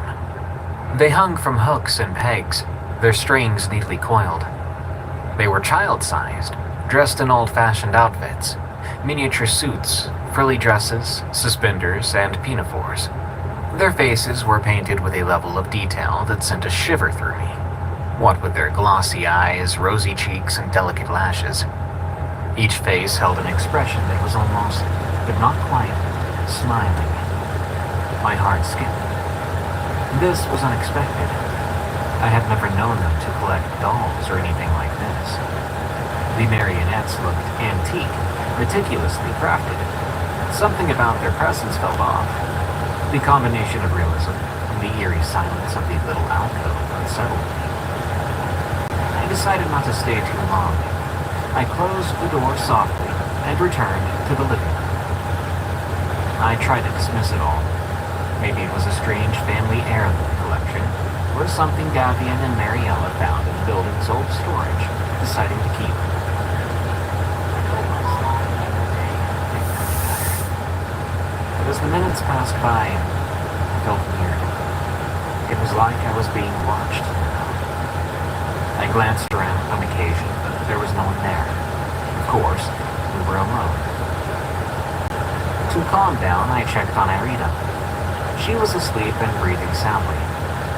The nursery curtains, however, seemed to have shifted a bit. It looked like someone had brushed up against them. I assumed a draft from the slightly cracked window in the living room might have caused that movement. I shook off the nerves, returning to the couch, turning the TV volume down low. About half an hour later, a subtle tapping sound broke the stillness. It sounded like wood lightly knocking against wood. I muted the TV. The tapping persisted, faint but distinct. It seemed to be coming from the hallway. My mind immediately went to that alcove with the marionettes. Could it be loose floorboards? Maybe a branch tapping against an outside wall. I had to pour some diesel As I 911 in the approached truck. the hallway, the tapping stopped. It's getting too damn I cold. held my breath and listened. Nothing. It's But nighttime. It's going to I get couldn't colder. leave it alone. I had to go look. Diesel 911 keeps Opening the fuel the door from again, gelling. I found the marionettes seemingly rearranged. Before, I was certain the one in a bright blue sailor suit had been facing the back wall. Now it faced outward, head tilted as if looking toward the door. Another in a pink dress had its arm raised slightly, whereas I recalled its arms had dangled straight down. The changes were subtle, but they were enough to turn my stomach. I felt another chill then. My hand was shaking as I closed the door firmly this time. I pressed my ear to the door's surface after, just to listen. But there was silence. I retreated, wanting to put as much distance as possible between me and that room. I checked the front door's lock too. It was still engaged. There was no sign of an intruder. Could Irina have gotten up and moved them? No, she was soundly asleep. Could Davian and Mariella have come back without me noticing? Unlikely. And the marionettes looked too heavy for Irina to even handle quietly. I paced the living room, feeling nervous. The rain outside was getting heavier. Every small Yeah, sound back and we'll give you something to eat. Hi, Huggy. as I imagined it to be. The apartment's old structure could cause shifts and wars. Maybe I was misremembering coming. Give me a moment.